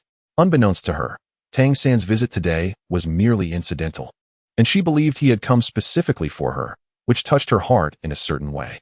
After having dinner, Tang San and Wu Bingji set forth once more, making their way back to the Redemption Academy. As they walked along the path, Wu Bingji suddenly inquired, "You seem a bit off today. Do you know that girl selling milk tea in the square?" Tang San was taken aback for a moment, nodding slightly, only to shake his head soon after. He had initially thought that Wu Bingji was entirely absorbed in his own world, yet it appeared he had indeed taken notice. Wu Bingji inquired, "Is that a matter of acquaintance or unfamiliarity?" Tang San remarked, "I have encountered her once. On that occasion, I accompanied Teacher Wang to the ancestral dwelling of the Wind Wolf clan to deliver a gift list. While I waited outside for him beneath that grand tree, she graciously offered me a cup of milk tea." Wu Bingji smiled faintly and said, "You must have taken leave to see her, right? Indeed, she possesses a remarkable beauty. At that time, my thoughts were consumed with mastering the ice element and seeking advancement. Despite the considerable distance, I found myself irresistibly drawn to her allure. It is no wonder you reacted in such a manner." As he spoke, his smile diminished slightly. "However, my young friend, I must caution you. To sell milk tea in the city square, she must have a formidable background. She is likely a vassal of a powerful clan, which explains why the creatures selling milk tea there do not dare to covet her. The desire for beauty is universal, yet you are still quite young. It would be wise to refrain from frequent visits in the future." He paused for a moment, his smile returning. "The milk tea is quite delicious. Indeed. Tang San nodded in acceptance of Wu Bingji's concern. I shall certainly return. Is her selling milk tea due to financial need? Why would she be in such dire straits? The milk tea business appears to thrive. I wonder how much she requires. These ponderings occupied Tang San's mind as he reflected on his earlier encounter with the beautiful young lady. Yes, I shall strive to return soon. By the time they returned to the Redemption Academy, night had fully descended. Wu Bingji reported to Guanlong yelling, while Tang San retreated directly to his room. Chapter 95. Accepting a task once he had securely closed the door, Tang San exhaled deeply. He hurried to his bedroom, climbed into bed, and retrieved his small storage pouch. Extracting all the coins within. The radiant elemental coins shimmered with a strong elemental aura. After counting the coins, he meticulously repacked them. He did not rush into meditation, for his mind was not yet tranquil. His thoughts were consumed with the images of the beautiful young lady's expressions and smiles from that day. Even though he was merely a stranger to her, an unremarkable one at that, she still showed concern for him. Perhaps it was a reflection of kinship. Everything she instinctively expressed radiated such kindness. When Tang San was reborn into this world in search of his beloved wife, he harbored several concerns. Foremost among them was the question of whether he could find her. The second was whether the wife he found would still possess the same essence as in their past life. He feared that after her reincarnation, her heart might no longer resemble the one he once knew, especially in a realm like the demon continent. He was not particularly afraid if she had transformed into a creature of the supernatural. Rather, he dreaded the possibility of her character undergoing a profound transformation. However, it seemed that fate smiled upon him, guiding him to her. Although her appearance had undergone slight changes and her demeanor had evolved, she remained kind and undeniably beautiful. Furthermore, she had transformed into a human. If she were a vassal of humanity, traces of her demonic lineage would naturally be present. But did that truly matter? In their previous life, his wife was a soul beast, the soft-boned rabbit, who had cultivated for 100,000 years to attain human form. Tang San was indifferent to these matters. The only emotion coursing through him at that moment was excitement. To once again behold his beloved and feel her essence. To sense her inherent goodness, it was simply magnificent. At present, he felt he had yet to earn the right to disturb her. He could only strive to become stronger, to hasten his growth. Once he had attained sufficient strength, he would be worthy of standing by her side to protect her, rekindling her love for him and helping her ascend to divine levels of cultivation. In the future, they could reunite as a family. Although the road ahead seemed daunting, every journey begins with a single step. Today's reunion could certainly be regarded as the commencement of this path. As his heart gradually settled, excitement was supplanted by a fervent resolve to train diligently. Meeting his beloved served as the greatest inspiration for his cultivation. Returning to his quarters, he sat cross-legged in meditation. Tang San resolved that today he would fully absorb the residual power of the bloodline of Feng Xiong, enabling his Xiantian skill to progress more swiftly. After absorbing the entirety of Feng Xiong's bloodline power, his Xiantian skill should reach a level approaching the mid-stage of the 5th realm. While his Wind Wolf transformation would undoubtedly reach the pinnacle of the 5th rank. A night of arduous effort swiftly passed. The next day, classes resumed. The morning featured physical training, and this time, Tang San proactively increased his burden. Without needing Mu Yunyu's encouragement, he added 10 weight plates and commenced a full-throttle sprint. Observing the determination in his eyes, Mu Yunyu felt no need to offer further admonitions. When he returned at noon, drenched in sweat, Tang San had not lagged behind but instead positioned himself in 8th place among the 16 students, a commendable feat considering it was only his second physical training class. After lunch, Tang San approached Wu Bingji. "Senior brother, I wish to undertake a mission," he said to Wu Bingji. "You wish to take on a task? So soon?" Wu Bingji replied, somewhat astonished. Tang San nodded and said, "I wish to earn some money." Wu Bingji, realizing the truth, responded, "Indeed, our cultivation requires various resources. The more resources we possess, the swifter our progress in cultivation. So, what kind of task do you wish to undertake?" Tang San declared without hesitation. "I wish to undertake the training assistant's task at the academy." Wu Bingji was taken aback. "You intend to participate in training at Jelly Academy? The perils of such an endeavor are even greater than those of hunting demon beasts. After all, the students from those monstrous clans may not always exercise restraint. Furthermore, your control over the wind blades." Tang San remarked, "I shall not divulge too much. I perceive that the remuneration for being a sparring partner is quite substantial. I wish to give it a try." Wu Bingji pondered for a moment and replied, "You are still young. I cannot consent to this. I will inquire with the teacher." "Very well," Tang San nodded. Choosing to be a sparring partner was a decision he arrived at after careful contemplation. The rationale behind this choice lay in the opportunity it afforded him to engage more frequently with monsters. Given his current mastery of the Xiantian skill and his comprehension of the relationship between it and devouring, he could indeed absorb without causing excessive discomfort to the other party. The minimal devouring of a monster's bloodline would not yield significant benefits for him.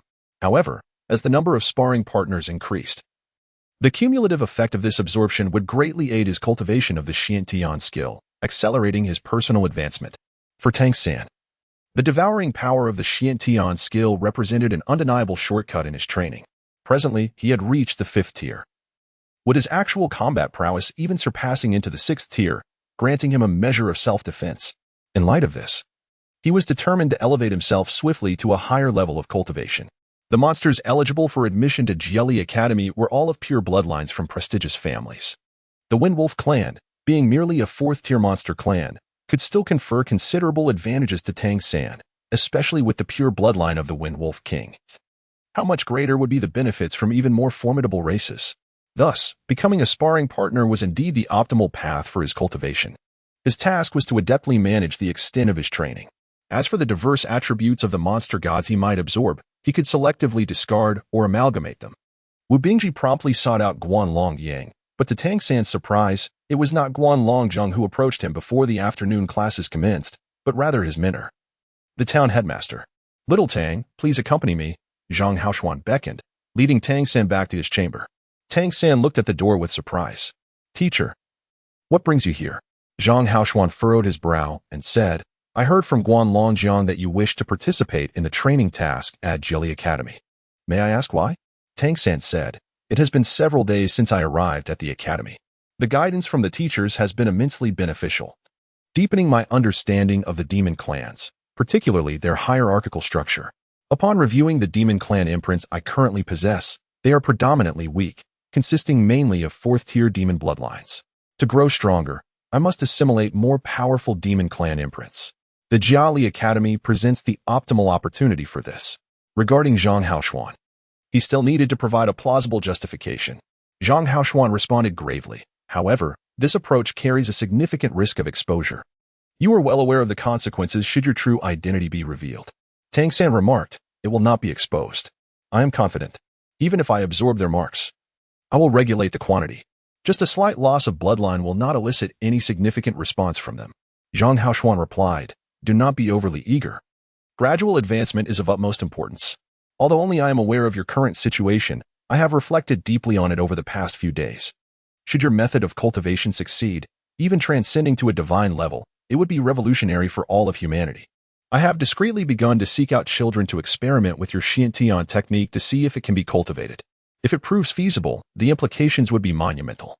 "You have already sought individuals for experimentation?" Tang San inquired, astonished. He distinctly remembered that Zhang Haoshuan had previously insisted on complete confidentiality regarding the Xiantian technique. Chapter 96. Refusal. Zhang Haoshuan waved his hand and said, "It is not as you imagine. I am merely looking for children who have not awakened the bloodline of the demon god transformation, whose parents are entirely human, to see if they can manifest the energy described in your Xiantian technique. This is merely the most rudimentary form of cultivation. If they can indeed produce such energy, it would affirm that humanity can practice this technique. Conversely, if they cannot, the significance of the Xiantian technique would be greatly diminished. I will later attempt to have individuals with other bloodlines participate, such as those possessing the Wind Wolf transformation bloodline, like yourself." Tang San nodded slightly and said, "It would be worthwhile for you to give it a try." He had indeed contemplated this issue before. In fact, he had previously encouraged the Wang brothers and Ling Mushui to cultivate certain abilities from the Xiantian treasure record, but he had already discovered that, due to their Wind Wolf bloodline, they were unable to practice the Xiantian technique. As for ordinary humans, he had no means to facilitate their attempts, thus, it might be beneficial for Zhang Haoshuan to give it a go. Zhang Haoshuan replied, "Why not attempt to absorb my bloodline power?" As he spoke, he extended his right hand towards Tang San. Tang San understood that this was a test orchestrated by Zhang Haoshuan to determine whether he could conceal himself during the process of devouring, which would ultimately influence the decision on whether he would be permitted to participate in the training task. Tang San did not reach out to grasp his hand. Instead, he suddenly swung his right fist, aiming a blow directly at Zhang Haoshuan's head. Zhang Haoshuan, possessing formidable skills, instinctively raised his hand, effortlessly deflecting Tang San's strike with a swift palm. Tang San took a step back and smiled. How do you feel? Zhang Haoshuan was momentarily taken aback. How did he feel? Instinctively, he glanced at his own hands. At the moment he had just deflected Tang San's strike, it seemed he had felt nothing at all. It was merely his own bloodline power that had autonomously activated, repelling Tang San's palm. There appeared to be no discernible change within his own bloodline power either. Tang San remarked, I have successfully absorbed a trace of your bloodline power, albeit just a minuscule amount. Nonetheless, it suffices to form a second-tier bloodline imprint. However, if you were a creature of comparable cultivation level, our continuous battle would enable me to absorb more with each encounter. By the end of a skirmish, the bloodline power I draw would far exceed what I could achieve through a day's training. The closer our cultivation levels are, the less perceptible my absorption becomes to my opponent. This degree of control is within my capabilities. Zhang Haoshuan observed the confident glint in Tang San's eyes and found himself increasingly perplexed by his disciple. The Xiantian skill he practiced was undoubtedly remarkable. Yet, he was merely 9 years old, and at such a tender age, he had already mastered the Xiantian skill to such an impressive extent. Despite being at the 5th tier, he performed on par with Wu Bingji during actual combat. In terms of bloodline talent, he was the weakest among the students of the Redemption Academy. However, the true essence of his practice, absorbing various imprints and wielding multiple skills, likely indicated that he possessed the finest talent of all. Zhang Haoshuan took a deep breath and said, I must respectfully disagree. Tang San was taken aback. He had believed he had demonstrated the subtlety of absorbing bloodline power without detection, and thus expected Zhang Haoshuan to permit him to undertake training tasks. Instead, he received a firm denial. Zhang Haoshuan replied solemnly, You continue to prove your capabilities to me. Consequently, you become increasingly invaluable to the Redemption. Given the potential of your Xiantian skill, I should bestow upon you a higher level of protection. Yet, it is precisely for this reason that I must insist you maintain a lower profile. You are not yet ready for training tasks. I cannot allow any possibility of danger to arise. Wait until you break through to the 6th tier. After reaching that level, I believe your control will further improve. And by then, you will be older, making it less conspicuous to engage in training tasks. At just 9 years of age, and with your slight frame, how could you possibly avoid attracting the attention of the creatures in Jelly Academy during training?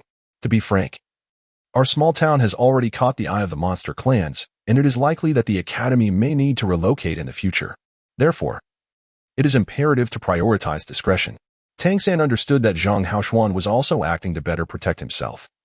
Yet serving as a sparring partner at the Academy was indeed the most suitable method for his cultivation. However, the town head teacher did not agree, leaving him without alternative options. Teacher, what about other tasks? Can I take them on? Tang San